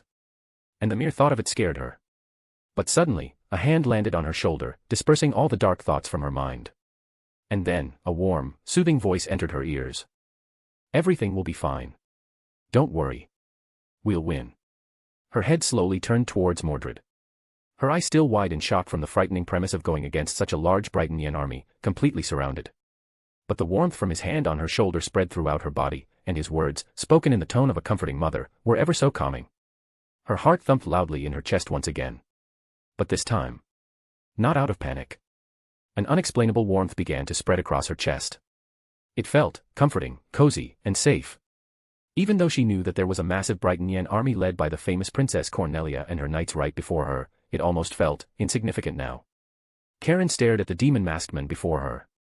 She didn't know his true name. She had never seen his true appearance. And she didn't know a thing about him nor his past. But she felt safe by his side. She nodded. Her lips curled into a small smile. Thanks. Mordred turned towards her and nodded, and although she couldn't see his face, she could tell that he was also smiling. Let's do our best, Karen. Good luck. Good luck to you too. The pregnant silence continued to linger. The realization of the truth in Zero's words seeped into their hearts and minds. Until finally, a deafening shout of the Black Knights broke it. All right, fine. We'll follow you for now. Happy. Thank you. I appreciate it. Tamaki, albeit still dissatisfied by the arrangement, lowered his gun and backed down. The rest of the Black Knights followed suit and accepted Zero as their leader once more and began to prepare according to their respective roles, either as a foot soldier or a nightmare frame pilot. Karen and Yuuji also boarded the Guren and Excalibur respectively and activated it. Like the eyes of a devil that shone in the midst of darkness, piercing crimson light shone from the eyes of the jet black, crimson nightmare frame as it came to life and rose to its feet. Its engine humming with power and might. The screen around Yuuji lights up, showing a 360 degrees view of his surroundings. He saw Tatsuya and Satoru both working together with the other members of the Black Knights in charge of ground attacks and support. They both chose not to pilot a nightmare frame, leaving the mission for defeating the Lancelot with Excalibur to Yuuji, and instead supported the ground troops using their abilities. Tatsuya's combat prowess was evident, while Satoru had also summoned the Phantom of Mamanga and Perarancino to help them if they're in trouble. They were both concealed with Perfect Knowable, and Mamanga had cast several protective spells onto Satoru, Tatsuya, and a few of the core members of the Black Knights, such as Ogi, Karen, and a few others. With the two of them acting as a support, Yuuji wouldn't have to worry about a thing and focus on his own duty. Alright. Let's do this. This was the moment the Grim Reaper of Britannia was born. An evacuation order had been issued for this area. If anyone is still present within this area, then please evacuate promptly. I repeat, an evacuation order has been issued.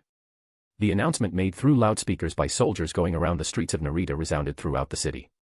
And as the evacuation order was issued, Cornelia's forces continued to push up the mountain, unhindered and uncontested aside from meager disturbance that couldn't even be considered an enemy force.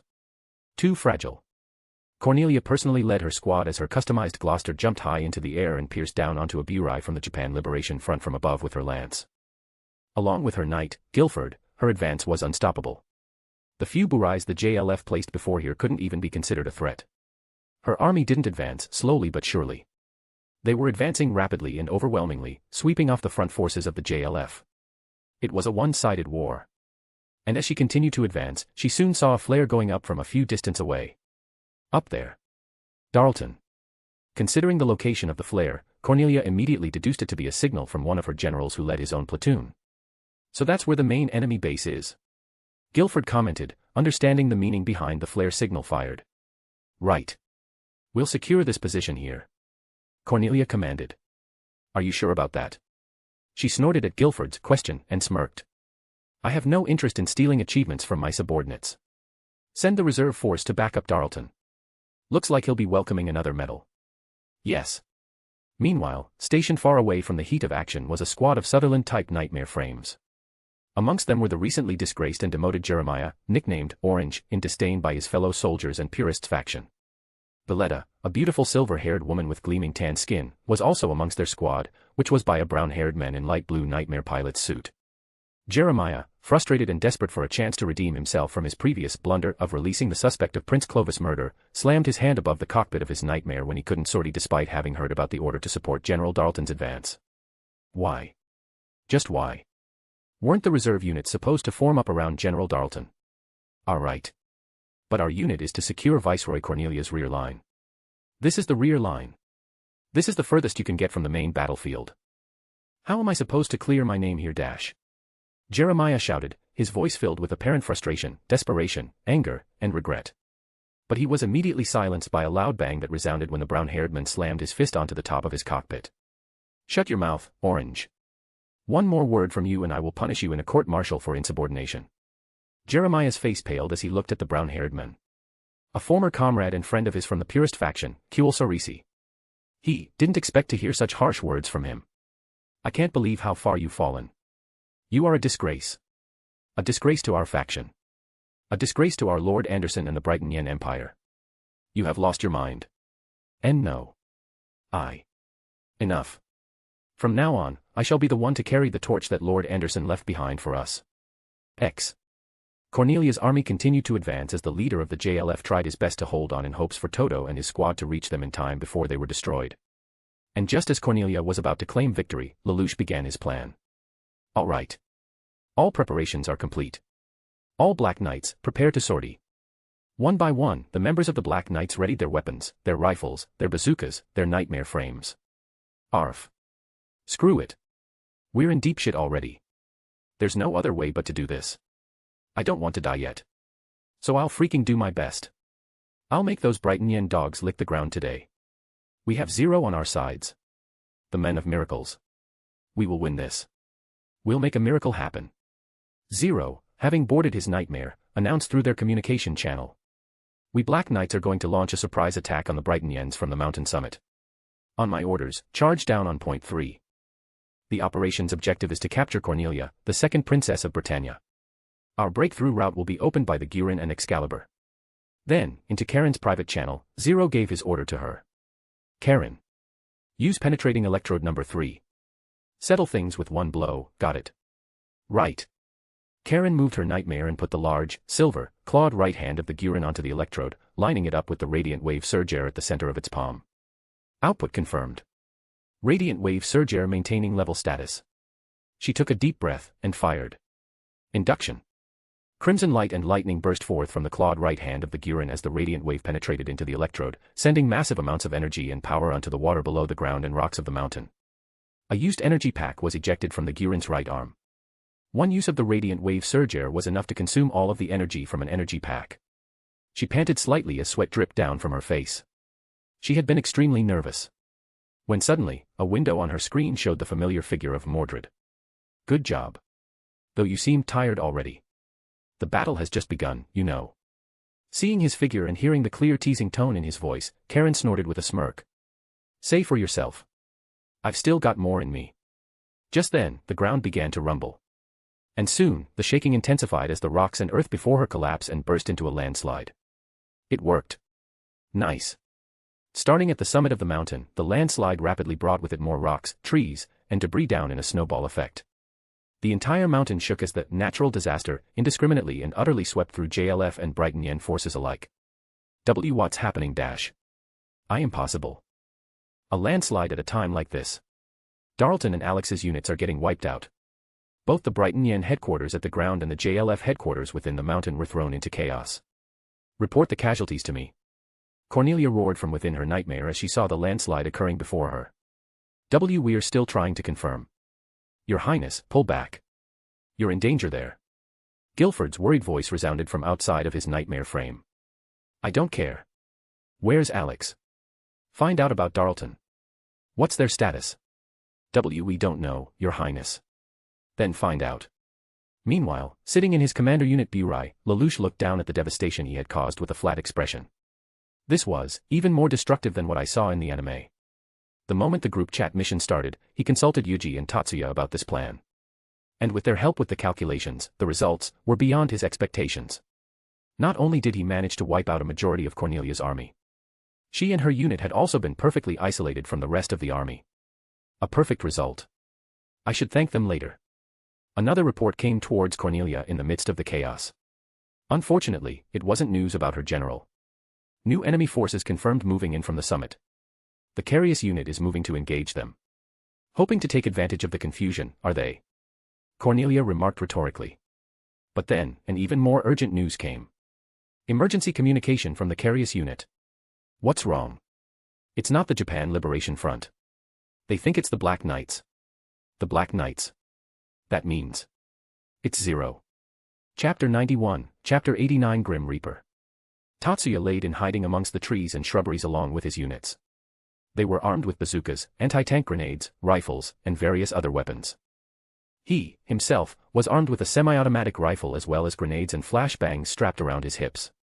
Unfortunately, he couldn't wield his silver horn or use his magic. Otherwise, the unit of tanks and nightmare frames making their way towards Zero that he knew would go past his current position from the anime would have been annihilated in seconds. He closed his eyes as Numi Inoue, the second in command of his squad, and several other members of his unit waited for their targets to come. Tatsuya expanded his senses, using his elemental sight, and grasped this entire part of the mountain with clear precision. He could grasp Lelouch's movement, Karen and Yuji's location, Cornelia's position, and the movement and location of the rest of the Brighton Yen army. The unit he was targeting was on their way towards Lelouch's location, as he had expected. And there was also another nightmare frame unit, followed by several others, coming from the rear lines. He looked into the cockpit of these nightmares to see if he recognized them. This is Jeremiah, was it? Ah, there's the silver-haired woman and the men I recall to be with the purist faction. I'll need to report this to Satoru-san.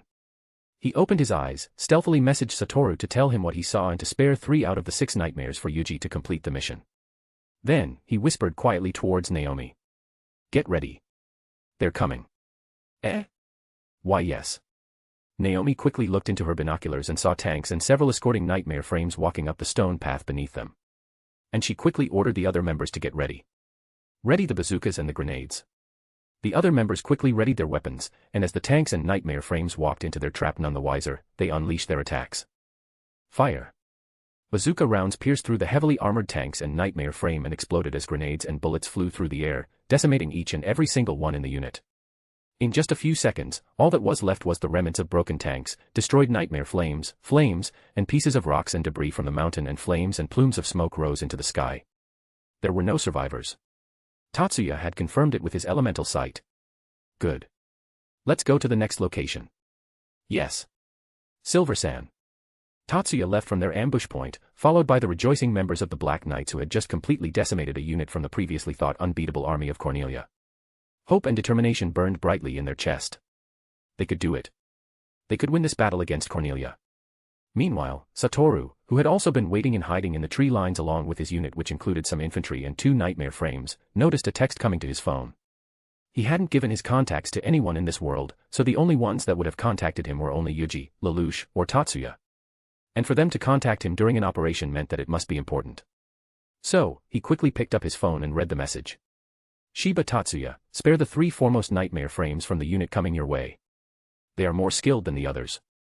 Let Yuuji and Karen handle them. Destroy the other 3 nightmare frames in the back. Satoru's eyes widened in shock for a moment.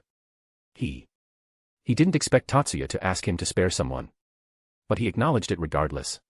Even if he was way older than Tatsuya, Tatsuya was way smarter and more experienced than him in strategic battles. Satoru also trusted the genius young man, so he didn't question him. Satoru quickly passed on the message to his unit.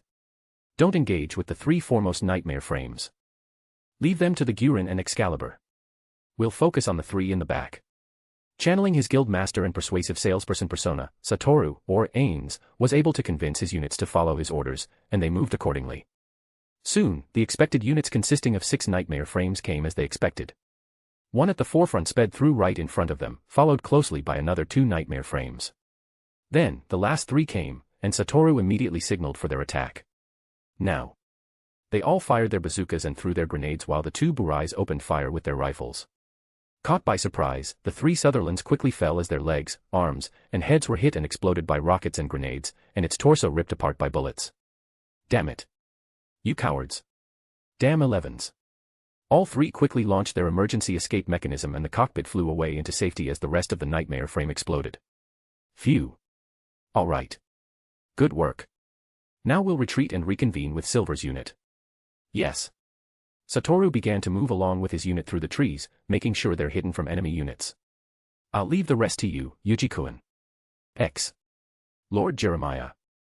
We lost Carlos, Gerard, and Hilda's signal. They're ambushed by enemy units behind us. Leave them be. We'll kill them after we take Zero's head. UF** King Lunatic. Have you lost your mind, Orange? Jeremiah continued to speed towards Zero, blinded by rage, revenge, and the desperation to reclaim his status and wash away his shame, as Kuel and Valletta followed after him. Soon, they caught sight of a group of burais encircling a slightly different one in the middle of the formation. This was the unit that the Carius unit referred to in their report. Meaning, there's a high chance that Zero would be there. Zero. Jeremiah yelled in his nightmare frame and immediately opened fire against the escorting burais, felling 2 of them in an instant. TCH. It can't be helped. Following Jeremiah, Kuel and Valletta similarly opened fire and quickly dispatched the remaining 4 escorting burais that surrounded Zero. Fortunately, they all managed to save themselves by using their emergency escape mechanism and ejected their cockpit before they were riddled with bullets. Is Zero here? If he is, then face me. Fight Jeremiah Gottwald. Well now. It's been a while, hasn't it? You're still in the army. Unfortunately, I don't have time to play games with you now, my dear Orange. Oh. Aura. Orange. DE. Overwhelmed by rage, Jeremiah charged with immense speed right towards Zero. Suddenly, a crimson nightmare appeared in a blur in front of him and knocked off his rifle with a dagger. Wadash. The rifle of his Sutherland fell to the ground as Jeremiah immediately deployed both of the elbow-mounted stun tonfas and readied himself against this strange, new nightmare frame. Lord Jeremiah. Stay out of this. This is my duel. But I've never seen a nightmare like that before. Could the 11s have? Hey, do you think 11s have that sort of technology? Jeremiah charged towards the Guren, swinging the stunned tonfa horizontally at the Crimson Nightmare. But, the Guren caught it with its massive, clawed, silver right arm and pushed it away before using the dagger in its left hand to slash at Jeremiah Sutherland. Jeremiah dodged and immediately swung at it once again. But to his and both Kuel and Valletta's shock, the Guren leaped up into the air and shot its left chest-mounted slash harken towards him. What the dash? Jeremiah failed to quickly react to the slash harken that was launched at this melee, and it struck Sutherland's left shoulder. Using it as its grappled anchor, the Guren burst towards him by reeling its slash harken, and stabbed down to plunge its dagger directly to its torso. Shit. Jeremiah managed to move slightly, avoiding a direct hit to the chest. But Guren's dagger still managed to dig into its right shoulders, causing it to go limp. How? How is it this fast? Are you seeing this, Britannia? At last, we can fight you head-on. With this Guren Mk2, our counter-attack begins. Karen yelled from within her cockpit as she began to lunge forward with her right hand. Oh shit. There's something on its right hand. But if I keep my distance. Jeremiah moved backward, forcing himself to create distance from the Guren even if it had to sacrifice an arm.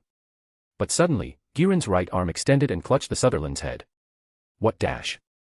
It tried to move back, but Guren's hold on it prevented it from moving anywhere. Forgive me. Karen whispered under her breath, and pushed the button to unleash her radiant wave surger directly into the Sutherland. What's happening? Jeremiah Sutherland began to swell from the powerful microwave radiation that caused the liquids within the nightmare frame to bubble and boil. Electric pulses began to spark from within the cockpit as the machinery was destroyed by the intense radiation from Guren's attack, striking at Jeremiah. Lord Jeremiah. Eject. How can I? Zero is right in front of me. Zero is right there.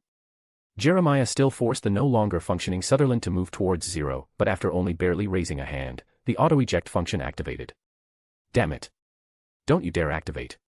Blood began to pour down his nose as the electrical pulses began to fry Jeremiah alive from within the cockpit. I can still get him. Just a little more. The auto-eject function activated, flying Jeremiah's broken body within it away to safety. While the Sutherland fell onto its knees, its head ripped off from its torso by the Guren, and exploded. I can do it. I won't lose any more. Not as long as I have my Guren. This was her first true victory. Not one she achieved by using tricks or numbers, but one she achieved with her own strength. This was the start. She won't ever be as powerless as she was before. She got Lord Jeremiah. Just who on earth are these Black Knights? Valletta mumbled under her breath as she stared at the burning flames and remnants of Jeremiah Sutherland. TCH. That disgrace. To think he'd lose to an 11. I shall not stand for this embarrassment to the Empire. Lord Kuel. Kuel aimed his rifle towards the Guren. But just before he pressed the trigger, he noticed something from his periphery. And his eyes widened in shock. No. That nightmare frame. That's impossible. There's no way. His face paled as he stared at jet black and crimson nightmare a few distance away from him that suddenly appeared in his periphery like a ghost. Although it was not of the same color, there was no way he would mistake his late revered lord's greatest creation and masterpiece that was said to have been lost. How? How could you have that? How could you have the Excalibur? He yelled from the top of his lungs at the jet black and crimson nightmare, his voice amplified by his Sutherland speaker and reverberated throughout the forest. But the jet black Excalibur stayed silent, unmoving. KKKHH. You are not worthy of even touching the Lord's greatest work. How dare you sully it? Die, you filthy wretch. Kuel aimed his rifle towards the Excalibur and opened fire. But the jet black nightmare frame suddenly burst into high speed from no motion, avoiding his hail of bullets. Wadash. Kuel tried to follow its movements and aim at the rapidly moving Excalibur. But before he knew it, his rifle was knocked out of his hands by something. And only when a slash harken returned to the side of the Excalibur's chest did he realize that it knocked his rifle away with that. Filthy fiend. Just like Jeremiah, Kuel tried to brandish both of his elbow-mounted stun tonfas. But before he could, two slash harkens had struck the joints of both of his shoulders before he realized it. Damn it. With both of his shoulder joints destroyed, Kuel could no longer move the Sutherland's arms. And to make it worse, Excalibur used the slash harken stuck in its shoulders as an anchor to pull itself towards him. Die. Kuel shot both of his chest-mounted slash harkens towards the diamond-shaped center of the Excalibur's chest. At this distance, the speed in which his slash harkens were shot in, and the fact that the Excalibur was lunging at him with such speed, he was assured that it would hit the sullied form of his lord's masterpiece. But to his shock, the slash harkens he had shot were caught by the Excalibur. What? Kuel froze in shock and confusion. How? How was that possible? No, was it even humanly possible? Although slower than bullets, the slash Harken was still extremely quick. In addition to the fact that they're extremely close and that the Excalibur was lunging at him, there should have been no way he could have caught it. Kuel stared as the Excalibur stared right into him and crushed both of Kuel's slash Harkens into pieces with its bare hands. And soon, the shock was replaced with immense anger, disgust, and boiling rage. You monstrous fiend. I will kill you. I will definitely kill you. Those were his last words before the Excalibur drew his twin swords, and cut off both of his arms, legs, and head. The limbless torso of the Sutherland fell onto the ground, and Kuel ejected himself out of it, flying far away from the battlefield. What? What was that? What just happened? What is that thing? Valletta froze in her cockpit as she stared at the jet-black nightmare frame. Everything happened so fast. So fast that she almost could follow what had happened. The black nightmare frame shot the left slash Harken on his hips onto the ground right when Kuel began firing, and used its recoil to shift to the right and immediately gain immense speed to dodge Kuel's bullets. Then, it shot its right slash Harken on his hips to knock away Kuel's rifle before using both of its chest-mounted to strike at Kuel's shoulders and used it as an anchor to pull itself towards him. Kuel shot both of his slash Harkens, but with an ungodly reaction speed, the black nightmare frame caught both slash Harkens and destroyed it with his bare hands. Then, he cut off both arms, legs, and head in an instant. It all ended before she knew it. It was terrifying. It was just like a black blur that would suddenly cut off someone's head before they knew it. Just like a Grim Reaper. Valletta snapped out of her daze, and saw the Excalibur already in front of her. Damn it. She quickly activated her escape mechanism to eject herself out of her nightmare. And as the boost in her cockpit activated for the eject mechanism went into motion, the Excalibur cut off her Sutherland's head, arms, and legs. Her cockpit flew away just as the rest of her nightmare crumbled onto the ground. That's amazing. Karen stared at Mordred and the Excalibur in awe as it looked into the distance with the remnants of 2 nightmare frames on the ground before it. Then, she snapped out of her daze when the Excalibur turned towards her, and then towards Zero. Good work. Now, all that is left is to find Cornelia.